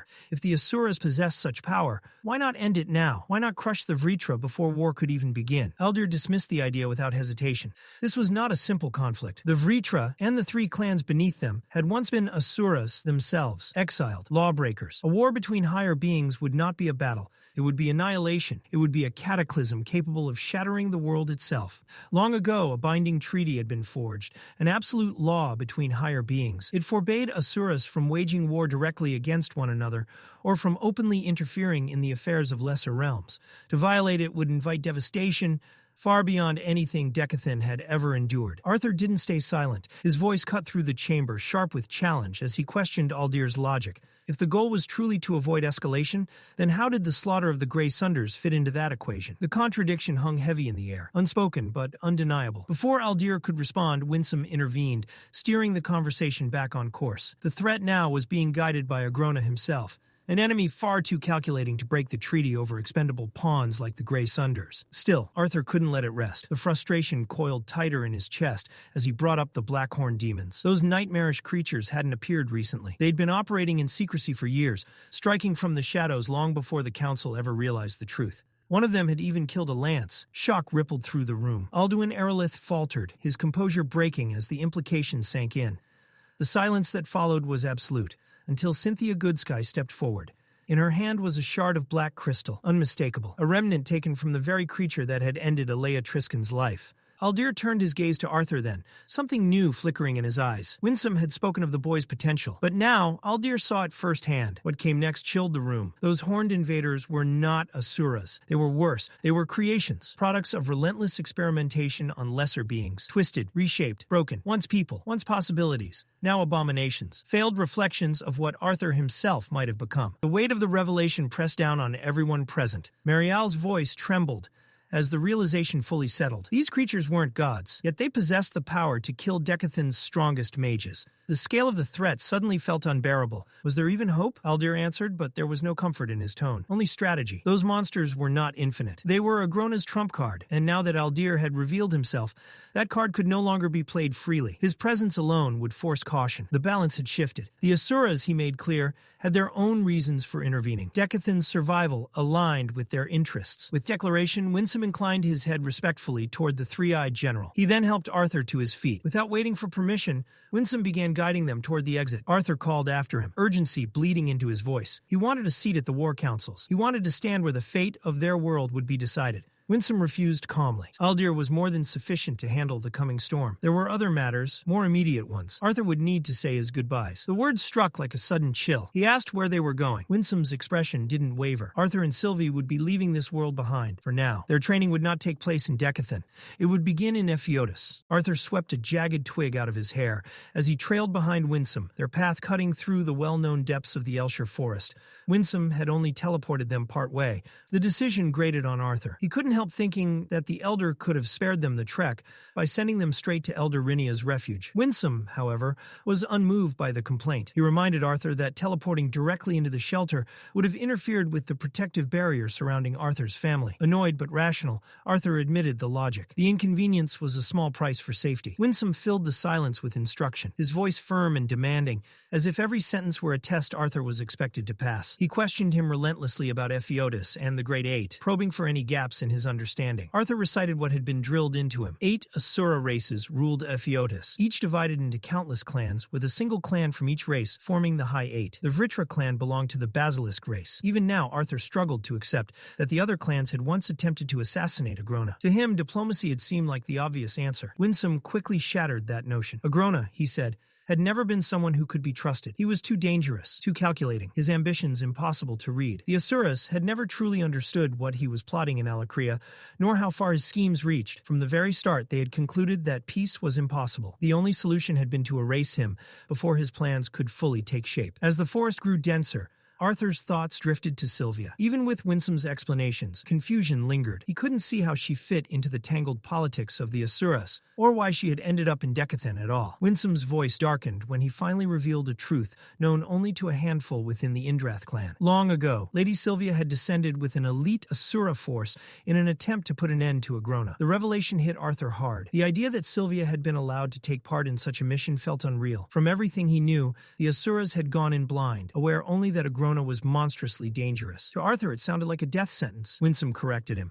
Sylvia had never been permitted to join. She had hidden herself among the squad, slipping in unnoticed. By the time she revealed herself, it was already too late to send her back. How she was captured and why she chose to remain hidden even after escaping were mysteries even Windsom couldn't fully explain. Arthur's thoughts immediately turned to the others who had gone with her. Windsom's expression hardened as he described what followed. Agrona had been ready, far more prepared than the leaders of Epheotis had anticipated. He had built not only a massive basilisk army, but an overwhelming force drawn from the lesser races of Alacria. Through relentless experimentation and interbreeding, the Vritra clan had created hybrids. Horror churned in Arthur's stomach. The idea of those beings, born from cruelty and obsession, made his skin crawl. Windsom continued, his tone heavy with loss. The elite force from Epheotis had been hopelessly outnumbered. Every Asura who descended was either killed or captured. It had been a complete disaster. Agrona himself later appeared before Lord Indrath, delivering the news that Sylvia had died in battle. The grief and fury that followed nearly tore their world apart. Lord Indrath had been ready to unleash total war on Agrona and the Vritra. Only the intervention of the other clans stopped him. They pushed instead for a treaty. The reasoning was brutal but undeniable. A full war between the 7 Asura races of Epheotis and the Vritra would devastate the world beyond recovery. Even so, the Asuras had demanded accountability from the Basilisk clans still living in Epheotis. As Arthur absorbed it all, anger twisted inside him. To experiment on living beings like that was unforgivable. He realized the other Asura clans could have followed the same path, but their pride and principles had stopped them from sinking that low. Still, the implications were grim. If Agrona had spent all those years building power in Alacria, then the Vritra's numbers must now be terrifying. Coupled with the already severe imbalance between Alacria and Decathan, the situation felt even more hopeless than Arthur had feared. His thoughts shifted to the 6 ancient artifacts Windsom had once entrusted to Decathan. They hadn't been gifts, they were tools, deliberately planted to even the odds, however slightly. The meaning was impossible to ignore. Arthur was part of that design, a piece placed carefully on a board far larger than himself. Windsom told Arthur to stop thinking in terms of war and start thinking about the people he wanted to protect. The words settled heavily in Arthur's chest, made heavier still when Windsom calmly asked if he had given any thought to how he would tell his parents the truth. That question carried a different kind of weight. As he passed Windsom and moved toward the faint glow at the end of the tunnel, his heartbeat quickened. Firelight flickered against stone, casting long shadows of figures gathered together. The smell of cooked food drifted toward him, warm and familiar. He announced himself without thinking, his voice echoing down the passage. The response was instant. His father froze mid-motion, the battered pan slipping from his hands and clanging loudly against the stone floor. His mother and sister sprang to their feet at the same time, abandoning their seats as they rushed forward. In the next moment, Arthur was wrapped in his family's embrace, surrounded by warmth he hadn't realized how badly he'd missed. Even so, Arthur noticed where his sister's attention truly lay. Ellie's eyes were fixed on the small shape, curled peacefully against his chest. The sight made Arthur let out a rough laugh, amusement laced with the quiet ache of how little time they'd all had together. Ellie merely shrugged, as if his return had never been in doubt. Then the air changed. A heavy pressure filled the cave, thick and suffocating, and every voice fell silent at once. Soft footsteps echoed behind Arthur. Arthur introduced the newcomer, the one who had helped him escape imprisonment, the one who might soon become his master. Windsom's presence radiated overwhelming power, drawing wary, confused looks from his family. Windsom looked mildly puzzled at first, then understanding dawned. With a subtle nod, he drew his aura back. The crushing weight vanished, and the cave seemed to breathe again. At a distance, Elder Rhynia stood and bowed deeply in greeting. Alice stared at Windsom in awe, gratitude trembling in her voice as she thanked him for saving her son. Relief shone clearly in her eyes, though it quickly turned to concern as she looked Arthur over. She asked about Windsom's role as his teacher, curiosity flickering, but she waved the question away almost immediately. Arthur needed to wash up. He needed to eat. Everything else could wait. They settled into the simple comfort of a shared meal. Conversation flowed easily, but beneath it, Arthur could feel the tension, the unspoken expectation. His parents were waiting for an answer he hadn't yet given. When Arthur looked to Windsom, he found the Asura watching him with the same quiet patience. Steeling himself, Arthur asked Elder Rhynia for a moment alone with his parents. Her gentle smile and nod granted him the privacy he needed. Inside the smaller chamber, his parents followed, uncertainty clear in their hesitant steps. Reynolds glanced back toward the entrance, half expecting Windsom to appear. Arthur's solemn expression stopped him. Reynolds closed the flap and sat beside Alice. Alice's worry was unmistakable. She reached for Arthur, her voice unsteady as she admitted how afraid she was. Arthur knew he had already put them through more pain than any child should. But there was still something he had carried alone since the day he arrived in this world. Confusion spread across Alice's face as Arthur began to speak. She tilted her head, brows knitting together as his words sank in. Arthur squeezed her hand, grounding himself before continuing. His voice was calm, certain, filled with memories no one else could share. He told her he remembered being born, not vaguely, clearly, but his awareness hadn't begun there. His soul had already existed. Something impossible had happened. He had been reborn into this body, carried over from another world entirely. Reynolds tried to interrupt, urging him to slow down, to explain himself more carefully. But Alice's fear surged faster. She shook her head, searching Arthur's face as if looking for proof that this was madness. Another world was too much, too unreal. Her voice trembled as she leaned closer, wondering if something had broken inside him. Arthur reassured her quickly. Windsom didn't know. No one did. This was the first time he had ever spoken of it aloud. He didn't even know what to call it himself. But after years of thought, the closest word was reincarnation. Alice's hands shook harder. Panic tightened her expression as she asked if something had been done to him during his imprisonment. She reached for him, ready to heal any unseen damage. Reynolds stopped her with a firm hand on her arm. His voice was steady, commanding her to listen. Arthur took a breath and told them everything. He spoke of the world he'd come from, vivid and real in his memory. He described the life he'd lived there, the responsibilities he'd carried, the choices that had shaped him. He told them about the people he'd known, the bonds he'd formed, the countless details no lie could ever recreate. And he didn't stop. Reynolds said very little as Arthur spoke, though every so often he cut in with short, precise questions meant to test what he was hearing. Alice, on the other hand, made no effort to hide her emotions. Color drained from her face as the truth unfolded, her lips trembling as tears welled, despite her attempts to stay composed. By the time Arthur finished, exhaustion weighed heavily on him. His father dragged a hand through his hair, muttering under his breath as he struggled to make sense of it all. Arthur's unnatural combat instincts and his intuitive grasp of magic only added to Reynolds' confusion. Arthur explained that the key he had once wielded shared similarities with mana. Reynolds' expression darkened, but before the silence could deepen, Alice suddenly laughed. Arthur and his father turned toward her at the same time. She clung desperately to the idea that this was some elaborate joke, something that would end the moment reassurance came. When none did, her laughter faltered, then collapsed into fear. The reality was too much. Her son claiming he had once been someone else, a king reborn into her child, shattered everything she understood. Her shaking hands latched onto Reynolds' arm, pleading for him to reject it, to say Arthur was sick rather than accept something so impossible. Reynolds pulled her into his chest as she broke down, holding her tightly. His tired eyes lifted to Arthur, silently asking for space. Arthur nodded and stepped outside without a word. The night greeted him with stillness. Rhenia, Windsom, and Ellie all looked up as he sat nearby, but none of them spoke. Time dragged on, each second heavy with uncertainty, until Reynolds finally emerged. He asked Ellie to stay with her mother, then motioned for Arthur to follow him. Before Arthur could move, Ellie skipped over. With an easy grin, she handed him his bond, sticking out her tongue in that familiar childish way. A faint smile finally tugged at Arthur's lips. But as she turned to leave, Ellie hesitated. Then she rushed back and hugged him tightly. The warmth of her arms pierced straight through the weight, crushing his chest. Somewhere along the way, he realized she was comforting him now. Arthur followed his father down the same tunnel he had once walked with Windsom. Reynolds' voice was quiet, thick with emotion, as he explained that Alice was resting, still shaken by everything. Arthur's chest tightened at the thought. Reynolds studied him closely, disbelief etched deep into his face. He admitted there was no reason Arthur would lie about something so cruel, and slowly the pieces began to fall into place. Arthur's unnatural brilliance, his frightening talent as both warrior and mage. With that realization, so much finally made sense. Even so, acceptance did not come easily. Arthur searched his father's face for stability, but found only turmoil. Reynolds' composure fractured as he confessed how unbearable the truth felt. The memories of their family, laughing together, growing together, now seemed tainted. Were they real, or merely a reflection of what Arthur thought they wanted in a son? His voice shook as he asked how he was supposed to look at a boy who was, in truth, older than himself. And the thought of Alice, who had carried Arthur, raised him, loved him, believing she was nurturing her own child, tore at him even more. Arthur had no answers. Every word Reynolds spoke rang true, leaving him with nothing but silence. That silence shattered when Reynolds slammed his fist into the stone wall, skin split under the force, blood trailing down his hand. He turned back to Arthur, doubt sharp in his eyes as the question finally escaped him.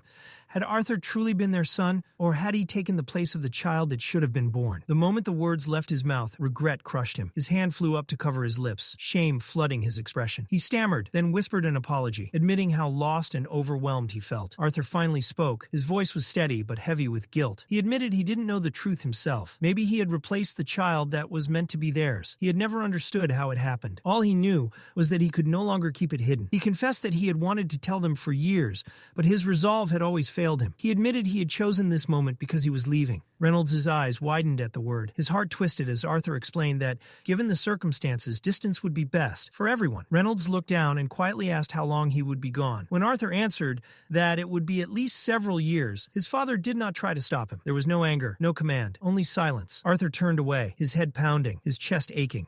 For all their potential, humans were fragile. His thoughts drifted back to his previous life, where family had been nothing more than an empty concept. He had grown strong there, unmatched in battle, but hollow. This world had changed that. His parents, and later Ellie, had given him something he had never known: unconditional love. They had shaped him into more than a powerful mage or fighter. They had made him a better man. In his heart, Arthur apologized for the pain he'd caused them. He thanked them for choosing him, for raising him, for loving him as their son. Then he walked away without looking back, even as the sound of his father's muffled sobs followed him down the tunnel. Holding back his own tears became a battle of its own. When he returned to the main cave, Windsom and Rhaenyra were already deep in quiet conversation. Windsom acknowledged Arthur the moment he stepped closer, asking if he was prepared to leave. Arthur answered immediately, without the slightest hesitation. Before he could move, however, Rhaenyra stopped him, asking gently if he truly intended to depart without saying goodbye to his family. Arthur shook his head. There was no need, he said. Everything that needed to be said had already been settled. He entrusted them to her care, offered a brief bow, and turned away. Rhaenyra caught his arm. Her grip was light, but her voice trembled with urgency as she told him his expression frightened her. So cold and distant, nothing like the kind-hearted boy she knew. She acknowledged the weight of the battles awaiting him, yet begged him not to return to the darkness he once used as armor. She warned him that the deeper he sank into that place, the harder it would be to ever come back. Then, steadying herself, she promised she would handle everything in his absence and urged him to go. As she spoke, Windsom placed a large disc-shaped artifact onto the cave floor. A single drop of blood fell from his finger, and the disc responded instantly, expanding outward as a pillar of radiant light burst upward, brushing the ceiling in shimmering gold. Rhaenyra's warning echoed in Arthur's mind as he turned toward Windsom, suddenly unsure whether the weight in his gaze had shown too clearly. Windsom studied him calmly. He asked Arthur one last time if every loose end here had truly been tied. Once they entered Epheotis, there would be no room for distraction. Arthur looked around the cave one final time. His eyes traced the familiar stone walls, the traces of warmth and safety, the fragile bonds he was leaving behind. Drawing in a slow breath, he hugged Sylvie closer to his chest and silently reaffirmed his resolve. He was ready. Without hesitation, Arthur stepped into the column of golden light beside Windsom, allowing its brilliance to swallow him whole. Far behind him, Reynolds was left alone with his thoughts. Self-loathing gnawed at him as he replayed everything that had happened. Part of him longed to chase after Arthur, to tell him that no matter what truths had been revealed, he was still their son, still family. Yet another part of him, darker and more selfish, wished Arthur had never spoken at all. If he hadn't, Reynolds could have clung to the illusion, untouched by impossible truths. He admitted in the quiet of his own mind that he had always known Arthur was different. Perhaps it was pride that made the truth so painful, the fragile hope that he had raised a once-in-a-generation genius. The signs had always been there. Dragging his feet, Reynolds returned to the cave. By the fire, he found Elder Rhaenyra seated, her frail hands carefully cradling a bundle. Her voice carried the weight of inevitability as she told him Arthur had already left. Reynolds let out a heavy sigh, sounding more like a scolded child than a father, admitting he had expected as much. Rhaenyra confessed she had long feared this day, the day Arthur would reveal the truth to his parents. Startled, Reynolds asked if she had known all along. With tired eyes, she explained that while she could see many things, Arthur was the one existence that forced her to strain even her sight, piecing together only fragments of his path. Reynolds scoffed, muttering that Arthur was hardly a boy anymore. Rhaenyra snapped back sharply, saying that to her, Arthur was still a child, just as Reynolds himself was still a child in her eyes. She mused dryly about how people assumed age meant wisdom and intelligence meant logic, believing that the two together created a cold, calculating being. Fixing him with a piercing gaze, she asked if that was how he saw her. Reynolds flustered, denying it, though he admitted he didn't see how this applied to Arthur. Rhaenyra's expression hardened as she struck directly at the truth he feared. Had he not wished Arthur had stayed silent? Had he not thought ignorance would have been easier? Had he not questioned why Arthur told him it all? She explained that the heart was the mind's greatest enemy, constantly clashing with logic, efficiency, and reason. That conflict caused pain, sometimes even death. Yet humans could never separate themselves from it. Emotions might weaken an individual, but they were also what bound people together, making them stronger as a whole. Reynolds wondered aloud if Arthur had acted purely on emotion rather than reason when he chose to speak. Rhaenyra dismissed the thought with a wave of her hand. No one could truly know what Arthur was thinking, she said, but having known him since he was a toddler, she believed this choice may have been the moment he finally shattered the cold shell he once hid within. With visible effort, Rhaenyra rose to her feet and handed Reynolds the bundle she had been holding. She explained it was a gift sent by Arthur's master for the Leywin family. Curious, Reynolds peeled back the blankets and froze. Inside lay a small, fragile infant mana beast. Ellie's delighted cry rang out as she rushed forward, squealing and begging to keep it. But before Reynolds could object, the tiny creature stirred. Its eyes met Ellie's, and in that instant the bond was formed. Reynolds's resistance crumbled. He let out a quiet sigh. Once he had dreamed of riding into battle atop a mighty mana beast. That dream faded as he watched his daughter cradle the tiny creature in her arms. Still, the sight warmed him. Perhaps it was better this way. Better that something stronger than his own hopes would protect her. Ellie giggled happily, hugging the creature close as she proudly announced its name. Boo! She skipped off with Boo cradled in her arms, only to halt abruptly as another thought struck her.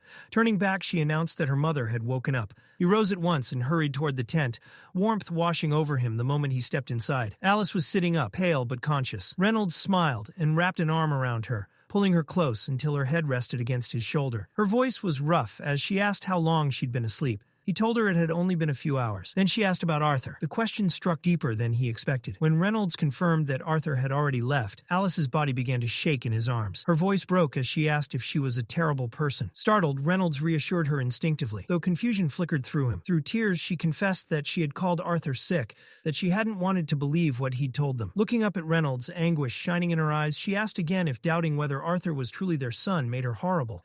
Reynolds faltered. The words he wanted to say, "No, you're not," caught in his throat, because the same doubts had torn at him as well. He had already condemned himself for them, but Alice's pain cut deeper. She had carried Arthur for 9 months, endured the agony of childbirth, nurtured him through illness, and guided him through every stage of his life. Now all of that certainty had been shaken by the truth he revealed. Reynolds' lip trembled, but he forced himself to stay steady. He had to be her anchor. Gently, he told her she had nothing to apologize for, that they only needed time. Arthur had understood that, which was why he'd chosen to speak before leaving. When Alice asked how long he would be gone, Reynolds admitted it would be a few years. Instead of disbelief, she simply nodded, murmuring that she understood. Unease stirred in Reynolds. He pulled back slightly, searching her face. That was when she whispered the thought that shook him to his core. What their child might have been like if Arthur had never taken over. Reynolds begged her to stop, but she couldn't. Through sobs, she imagined the son that might have been, brave and outgoing like his father, or gentle and cautious like herself. Her words broke him, and tears finally spilled down his face. He clung to the one truth he could voice,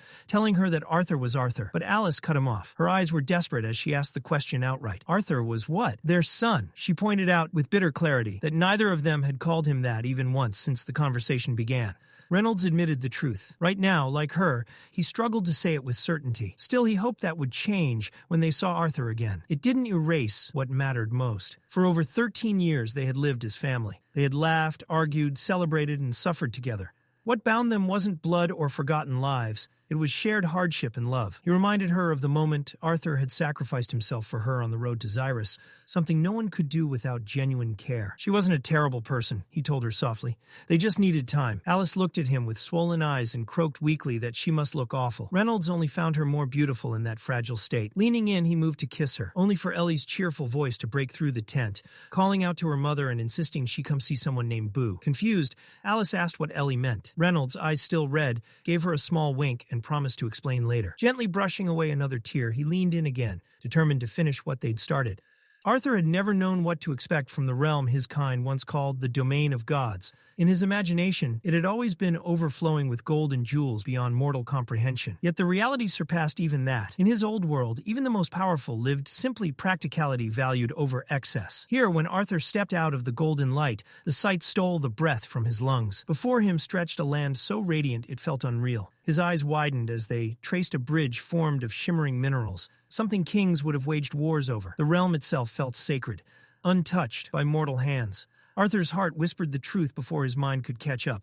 This was the land of deities. Windsom strode ahead with composed authority, leading him toward a towering castle in the distance. With solemn weight, the Asura explained that this place was Ephiatis, specifically the domain of the Indrath clan. The realization struck Arthur hard. This was Sylvia's home, her bloodline. Windsom's voice carried reverence as he added that Lord Indrath himself had summoned Arthur and Sylvie. Arthur lifted his eyes to the colossal doors looming ahead, structures so immense they felt crafted not for men, but for dragons and giants. Their scale dwarfed him, making him feel smaller than he had in years. He scanned the surroundings, puzzled by the absence of visible guards, until Windsom calmly explained that they had been under watch since the moment they stepped onto the bridge. The reassurance did little to ease Arthur's nerves. If anything, the unseen scrutiny felt heavier. As they advanced, Arthur noticed something unusual. Windsom's composure, normally unshakable, showed faint cracks. The Asura adjusted the folds of his robes more than once, a subtle but telling sign of tension. Nearing the inner gates, Arthur finally spotted 2 guards standing sentinel, the first overt display of protection within the divine stronghold. The female guard greeted Windsom with an easy grin, her eyes flicking with interest toward the human child beside him. The male guard was less welcoming. His gaze lingered on Sylvie, then shifted to Arthur, sharp and disapproving, clearly questioning whether a mere human had any right to carry royalty. Windsom brushed aside the scrutiny without patience, reminding them curtly of the bond between Arthur and Sylvie. After a brief silent exchange, the guard stepped aside. With a resounding clack, the doors swung open. The great hall unfolded before them, vast and solemn. At its heart sat a man upon a throne, wreathed in pale, shimmering flame. Though youthful in appearance, the authority radiating from him was crushing. Windsom immediately stepped forward and knelt, bowing deeply as he addressed his lord. Watching from behind, Arthur understood at once. This was Lord Indrath. Yet the reality of his presence was nothing like Arthur had imagined. Without warning, a searing pain flared through Arthur's chest and arm.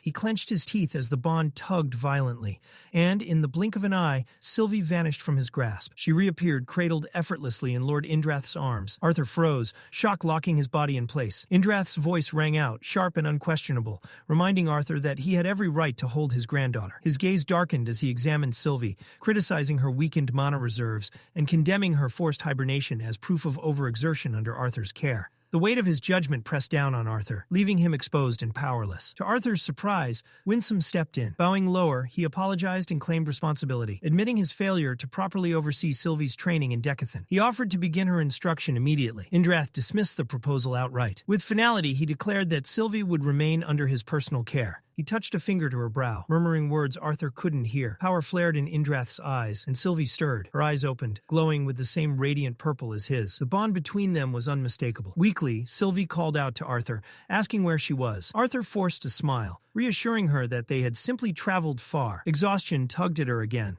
and she asked if she could sleep. He nodded gently, granting her that comfort.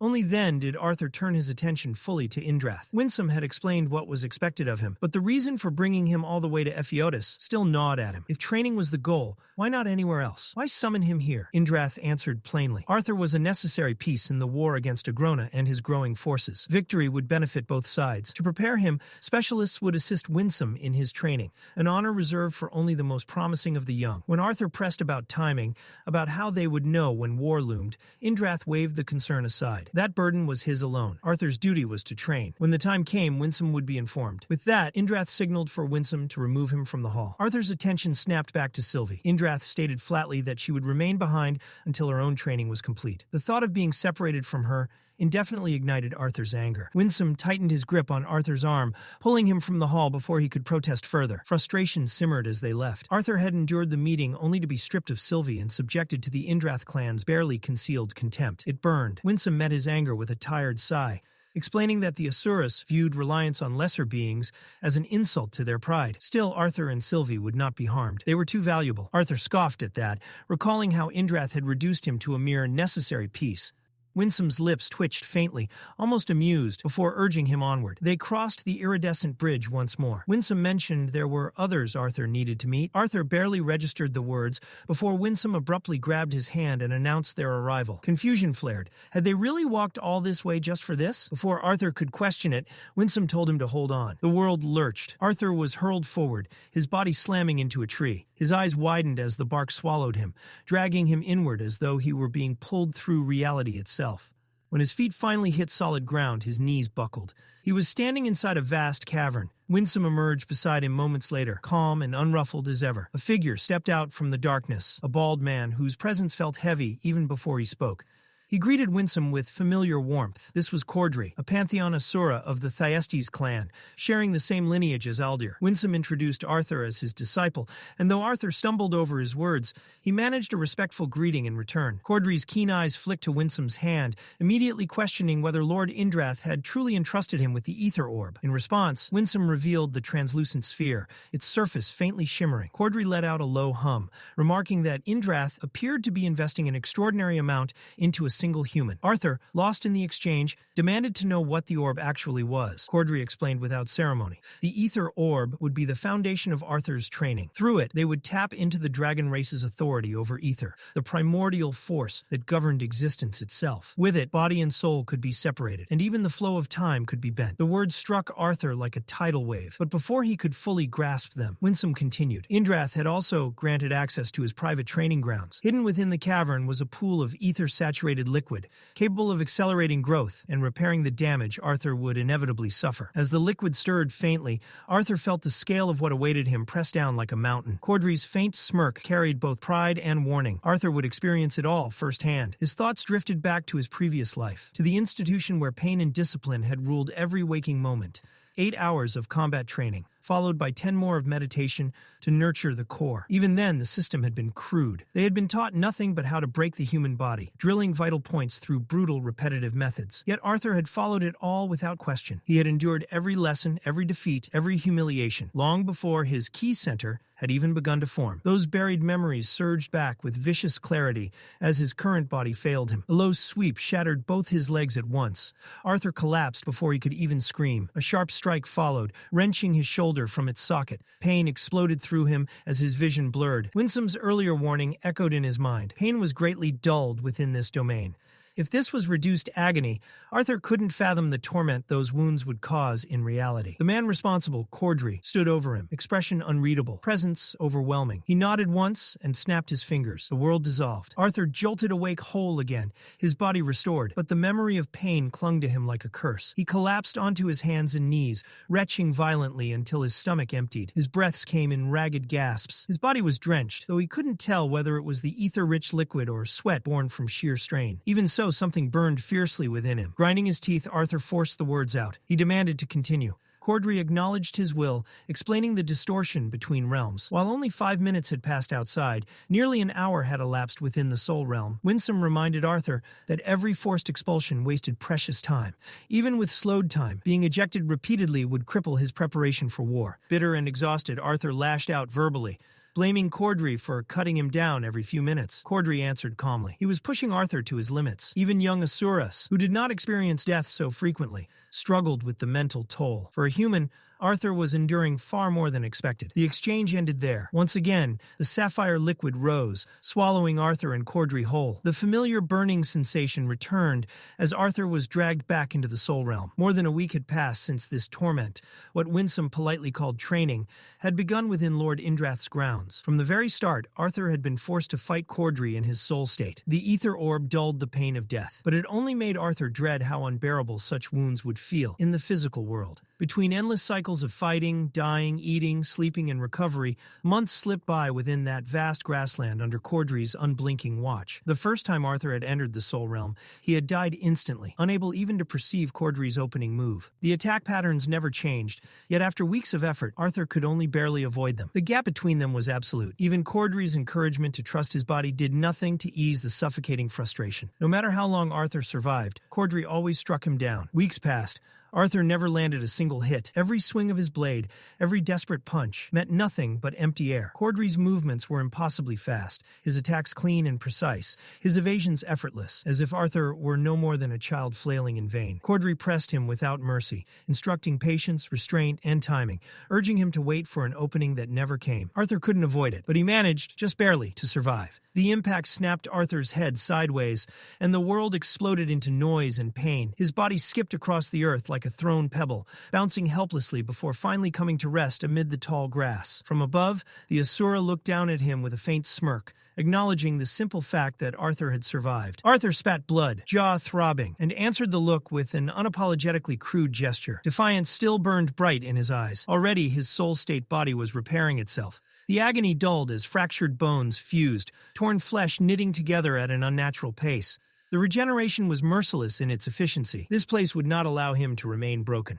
But Cordry's expression no longer carried amusement. He announced that combat training would pause. Arthur's first instinct was dread. He assumed he had failed to keep up, that his progress wasn't fast enough. Cordry cut that thought down immediately. Disappointment had nothing to do with it. If anything, Arthur's growth was alarming. His ability to adapt, to understand, to endure, combined with his sheer stubborn refusal to yield, marked him as something far beyond ordinary potential. And that was precisely the problem. Cordry wasn't worried about Arthur's body. He was worried about his mind. Death here wasn't permanent, but that made it more dangerous. Each death came packaged with pain so severe that even Asuras would think twice before enduring it repeatedly. Trauma like that didn't vanish just because the body healed. Pushed too far, it would fracture something deeper, something no regeneration could repair. Eventually, the mind would rebel. Too much pain would break him. But pain, measured and controlled, could become his greatest weapon. Arthur listened, weighing the warning in silence. Deep down, he believed he could endure anything placed before him.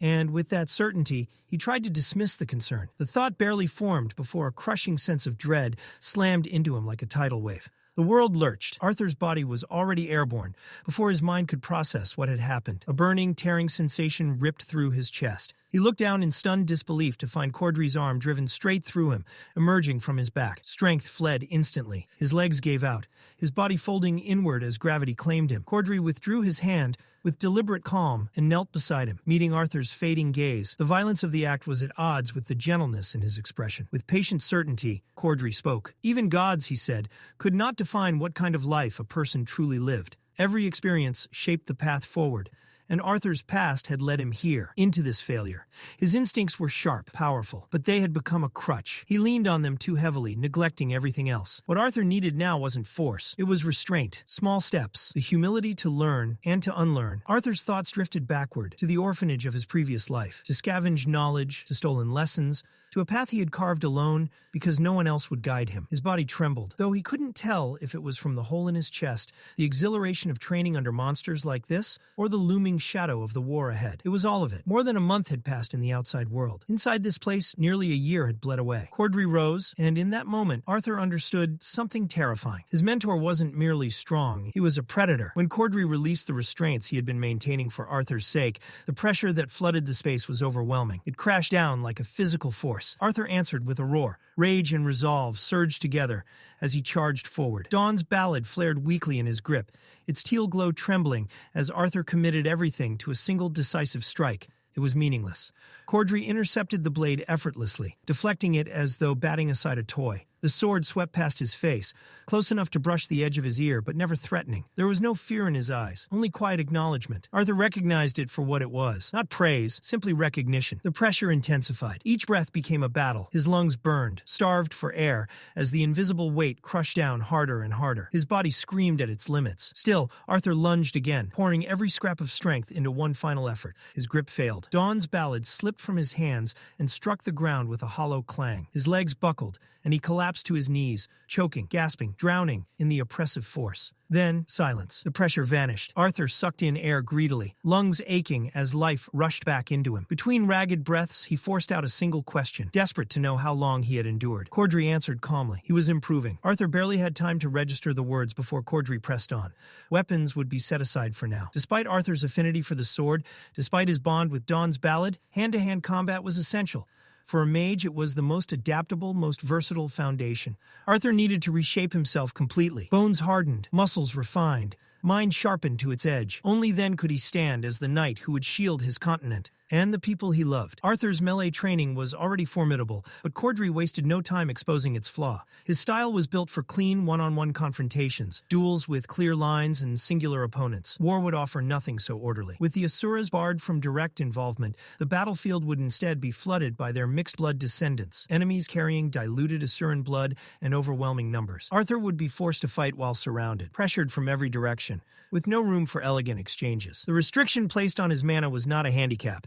It was a whetstone. Cordry explained that by limiting Arthur's output, he was being forced to sharpen precision to its edge. Physical combat, refined through absolute control of mana rather than reliance on it, would become the most reliable method of survival and slaughter alike. Cordry reminded him of the path that had brought him this far. First came survival, learning to evade, react, and fight at speeds beyond instinct. Then came endurance under pressure, battling beneath the suffocating weight of Cordry's king's force, the killing intent that crushed hesitation out of him. Months of that torment had had forged his focus and tolerance. But now came the third discipline. Arthur's vision was too narrow. To prove it, Cordry moved. Arthur barely had time to register the shift before instinct took over. He rolled his shoulder back and unleashed a flurry of punches, all without mana. The blows cracked through the air with raw force, strong enough to draw a flicker of acknowledgement from Cordry himself. Cordry slipped past them with effortless precision. He noted the power behind the strikes, but dismissed it just as quickly. Strength meant nothing if it burned out too fast. True mastery lay in sustaining force through prolonged combat. Mana, he reminded Arthur, was only a tool, no different from a blade. The body was the foundation that allowed every tool to function. In one smooth motion, Cordry caught Arthur's arm and redirected the attack as though it weighed nothing. He demonstrated the principle as he moved, how the body itself could become a weapon, hands as blades, legs as axes, the entire frame, a cannon waiting to fire. Then he pressed his palm into Arthur's back. Arthur reacted instantly, condensing mana into a dense layer at the point of contact. The explosion that followed shattered the air itself. The force hurled Arthur forward like a launched projectile, pain ripping through him as his vision collapsed into darkness. When Arthur awoke, he was back in the cavern, drenched in the ether-rich liquid and soaked in sweat. His body trembled as Cordry stood before him, sternness briefly softened by something close to sympathy before his attention shifted away. Arthur followed his gaze. Windsom stood nearby, and beside him was a child. The boy looked no older than 7. He bowed sharply, posture rigid with discipline, and introduced himself as Tachi, apologizing for his tardiness. Arthur barely had time to process the greeting before Cordry declared the boy his new training partner. Tachi's displeasure was immediate. He had expected personal instruction, not to spar alongside a human. His frustration spilled out as he questioned the value of such an arrangement. Cordry's response was razor-edged. Arthur's training was not ordinary, and the opportunity to spar within the ether orb was an honor, not a burden. Complaining about sharing it with a human was beneath anyone who carried the name of Thyestes. The boy lowered his head, though defiance lingered. He argued that his master's time would be better spent on the clan's own promising disciples, rather than wasted on someone lesser. Cordry ignored the insult. Turning back to Arthur, he explained the Thyestes art. While every pantheon wielded force-type mana differently, their clan specialized in turning an enemy's power against them. By reading weight, momentum, and balance, they redirected attacks with minimal effort, conserving strength until the moment of decision. Arthur had only seen fragments of this technique. Now he would live it. Arthur was forbidden from using mana. His task was simple and brutal. Block, deflect, throw. Tachi, by contrast, was to fight without restraint. Death, as always in this realm, was irrelevant. Tachi protested again, indignant. Shouldn't the restrictions be reversed? Cordry's glare ended the argument instantly. Questioning his judgment was not tolerated. Reluctantly, the boy prepared himself. Despite his age, Tachi's talent was undeniable. His movements were disciplined, efficient, the refinement of a prodigy carefully shaped by elite instruction. And yet, as days bled into weeks, something unexpected happened. Arthur adapted. Even under relentless limitations, his movements grew lighter. His footwork tightened. Waste vanished from his actions until motion and intent became nearly indistinguishable. Slowly, impossibly, he began to keep pace. Cordry watched with rising disbelief. This wasn't brute discipline or stubborn endurance. It was perception, honed to an unnatural sharpness. How many battles had Arthur endured to develop such awareness? In all his years guiding the Thyestes' finest, Cordry had never felt this pull, this hunger to see potential realized. Emotion stirred in him, unfamiliar and unsettling. Had Arthur been born an Asura, he would have stood among the highest of them, his ascent unquestioned. Instead, fate had placed him as a tool, a pawn to be used until broken. Such brilliance bound to tragedy was unbearable to witness. A profound pity. Cordry's instructions echoed in Arthur's mind as the next strike came, the punch overextended. Arthur didn't retreat. He ducked low, slipped beneath the blow, and stepped inside the enemy's guard. A high kick swept in next, but the attacker's footing was poor, his balance already compromised. Arthur seized the opening without hesitation. A left hook came too early. He leaned back just enough for it to skim past his face. The follow-up strike lagged, sluggish and telegraphed, giving him time to deflect it, clamp down on the opponent's palm, and twist hard. Another leg scythed toward his knees. Instinct screamed at him to jump back, but he resisted. He remembered what came after. Instead, Arthur stepped forward, slipping into the kick's arc, where its force weakened. A threat flared behind him, but he didn't turn. The shifting pull of shadows told him all he needed. He struck back immediately. One blow aimed for his head, another for his ribs. His opponents were finally moving in sync. Arthur dropped his stance, letting the strike to his head pass overhead while bracing his arm against the kick to his side. He redirected its momentum, using it to break free from the suffocating corner they had tried to trap him in. The exchange ended abruptly as Cordry's voice thundered across the field, demanding silence. His reprimand crashed down on the 4 young fighters. Despite attacking together, they had failed to land a decisive blow. A few muttered excuses. Time, positioning, bad luck. while Tachi remained silent, his irritation marked only by a sharp click of his tongue. Cordry's 4 eyes narrowed as he scolded them, disappointment cutting through his words. 4 against 1. And Arthur had still come out ahead. When Cordry looked back at Arthur, however, his expression softened. The acknowledgement there needed no words. Arthur flexed his wrist, ignoring the lingering sting from his final block. His posture remained calm, steady, as though the ordeal had only tempered him further. 4 months had passed since his arrival in Epheotis, most of it spent within the Soul Realm under merciless instruction. With the Ether Orb's aid, those months translated into more than 3 years of relentless combat training beneath Cordry's watch. Enjoyment would have been a lie. It had been brutal, exhausting, and unforgiving, but the change was undeniable. His 14th birthday had passed without ceremony, yet its imprint was etched into his strength. Compared to who he was now, his former combat ability felt crude, like a child's first unsteady steps. Arthur reflected on everything Cordry had taught him. The Asura had refined his use of mana to better support physical combat, though he had never imparted anything wholly new.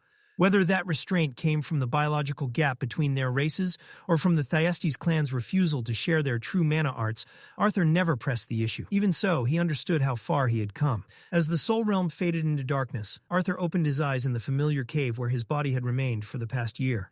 He stood and offered a respectful nod to the 4 Thyestes novices who had aided in his training. Then he turned and bowed deeply to Cordry, thanking him with genuine sincerity. Cordry answered with quiet satisfaction, admitting that the training had been a pleasure. Arthur stretched, easing the stiffness from his limbs, then turned to Windsom and asked about the next stage of his journey. Windsom hesitated. His lingering gaze carried a trace of curiosity that only deepened Arthur's confusion.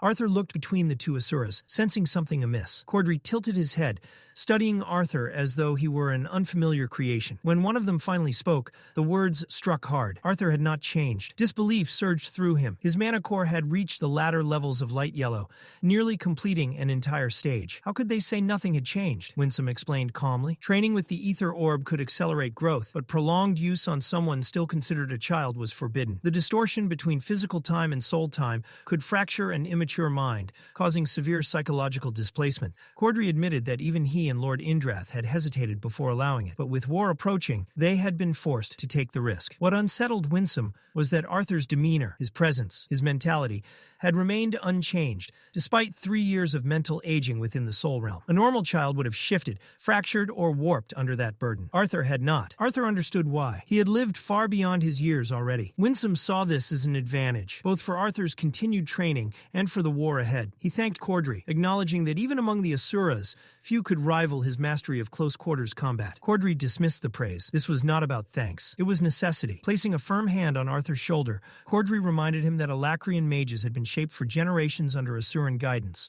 Their mana arts eclipsed anything Decathan had known. Confidence would be fatal. The pact still bound the Asuras from acting directly. To violate it would invite a war capable of ending the world itself. And so, the burden of resistance would fall to Arthur, and to those like him. Arthur answered with a firm nod, and offered his farewell. As he left the cavern beside Windsom, he bowed once more, first to Cordry, then to the 4 others who had honed him through relentless combat. They walked in silence, until Windsom produced a bundle of parchments, freshly delivered by one of Lord Indrath's messengers. Alder's seal marked them. As Arthur read, a familiar unease settled in his chest. The intelligence director Goodsky had once hinted at was now fully confirmed. The 4 scythes were real, no longer rumors or half-whispered threats. They stood as the enemy's foremost commanders, and as Arthur's inevitable opponents. But the parchments revealed something even worse. Each scythe commanded a personal subordinate, a retainer whose strength eclipsed that of ordinary elites. These beings were capable of killing a lance without effort. The shard recovered from the dungeon where Alea had fallen was identified at last, proof that her killer had been one of these prime blood retainers. And there weren't 1 or 2 of them. There were 4. The realization struck Arthur like a blade to the ribs. He remembered the state director Goodsky had been in, how constrained she had seemed, how much she had left unsaid. He had assumed her silence was enforced by some binding. Now the truth was obvious. She had known far more than she had ever been allowed to reveal. Windsom offered no explanation. He simply kept walking, his silence heavier than words. Arthur's thoughts spiraled. Alea hadn't fallen to a scythe. She had been killed by something even worse, a retainer. The scale of the coming war expanded in his mind until it became almost impossible to grasp. 2 continents poised to collide. Millions of soldiers, countless dead. Decathan and his family were safe for now. But for how long? Against the full might of the Vritra, safety felt fragile, temporary. He forced the fear aside. At least now there was clarity. At least now he had numbers, ranks, enemies he could name. For the first time, his war had shape. He had targets. Their path ended at the edge of a jagged cliff that dropped away into endless wilderness. Windsom finally spoke, his voice cold, unwavering. This, he said, was Arthur's next training ground. Arthur peered over the edge, unease tightening in his gut. He already knew the rules. Windsom merely confirmed them. Arthur was forbidden from using anything beyond what he carried in his bag. No borrowed mana, no external arts. Nothing but his own body, skill, and judgment. Windsom made him repeat the objective in his mind. The pelt of a raptor squirrel, the beast core of a silver panther, the claws of a titan bear. Impossible trophies gathered not for survival, but as proof. Proof that Arthur was ready to learn more about the will Sylvia had left behind. Then Windsom added one final condition. From his hand, he produced a heavy bell and placed it into Arthur's palm. It fit perfectly, its weight unmistakable. Arthur was to carry it at all times. When the task was complete, he would break the bell as a signal. Before leaving, Windsom offered one last piece of advice, delivered with maddening calm. Collect the items in the order given. Frustration flared hot and sharp in Arthur's chest. He questioned silently but fiercely the cruelty of these methods. But Windsom was already gone. Arthur stood alone. A bell, 2 blankets, a small pouch of water, and an endless wilderness waiting below. With a steady breath, he stepped forward and jumped. The forest swallowed him whole.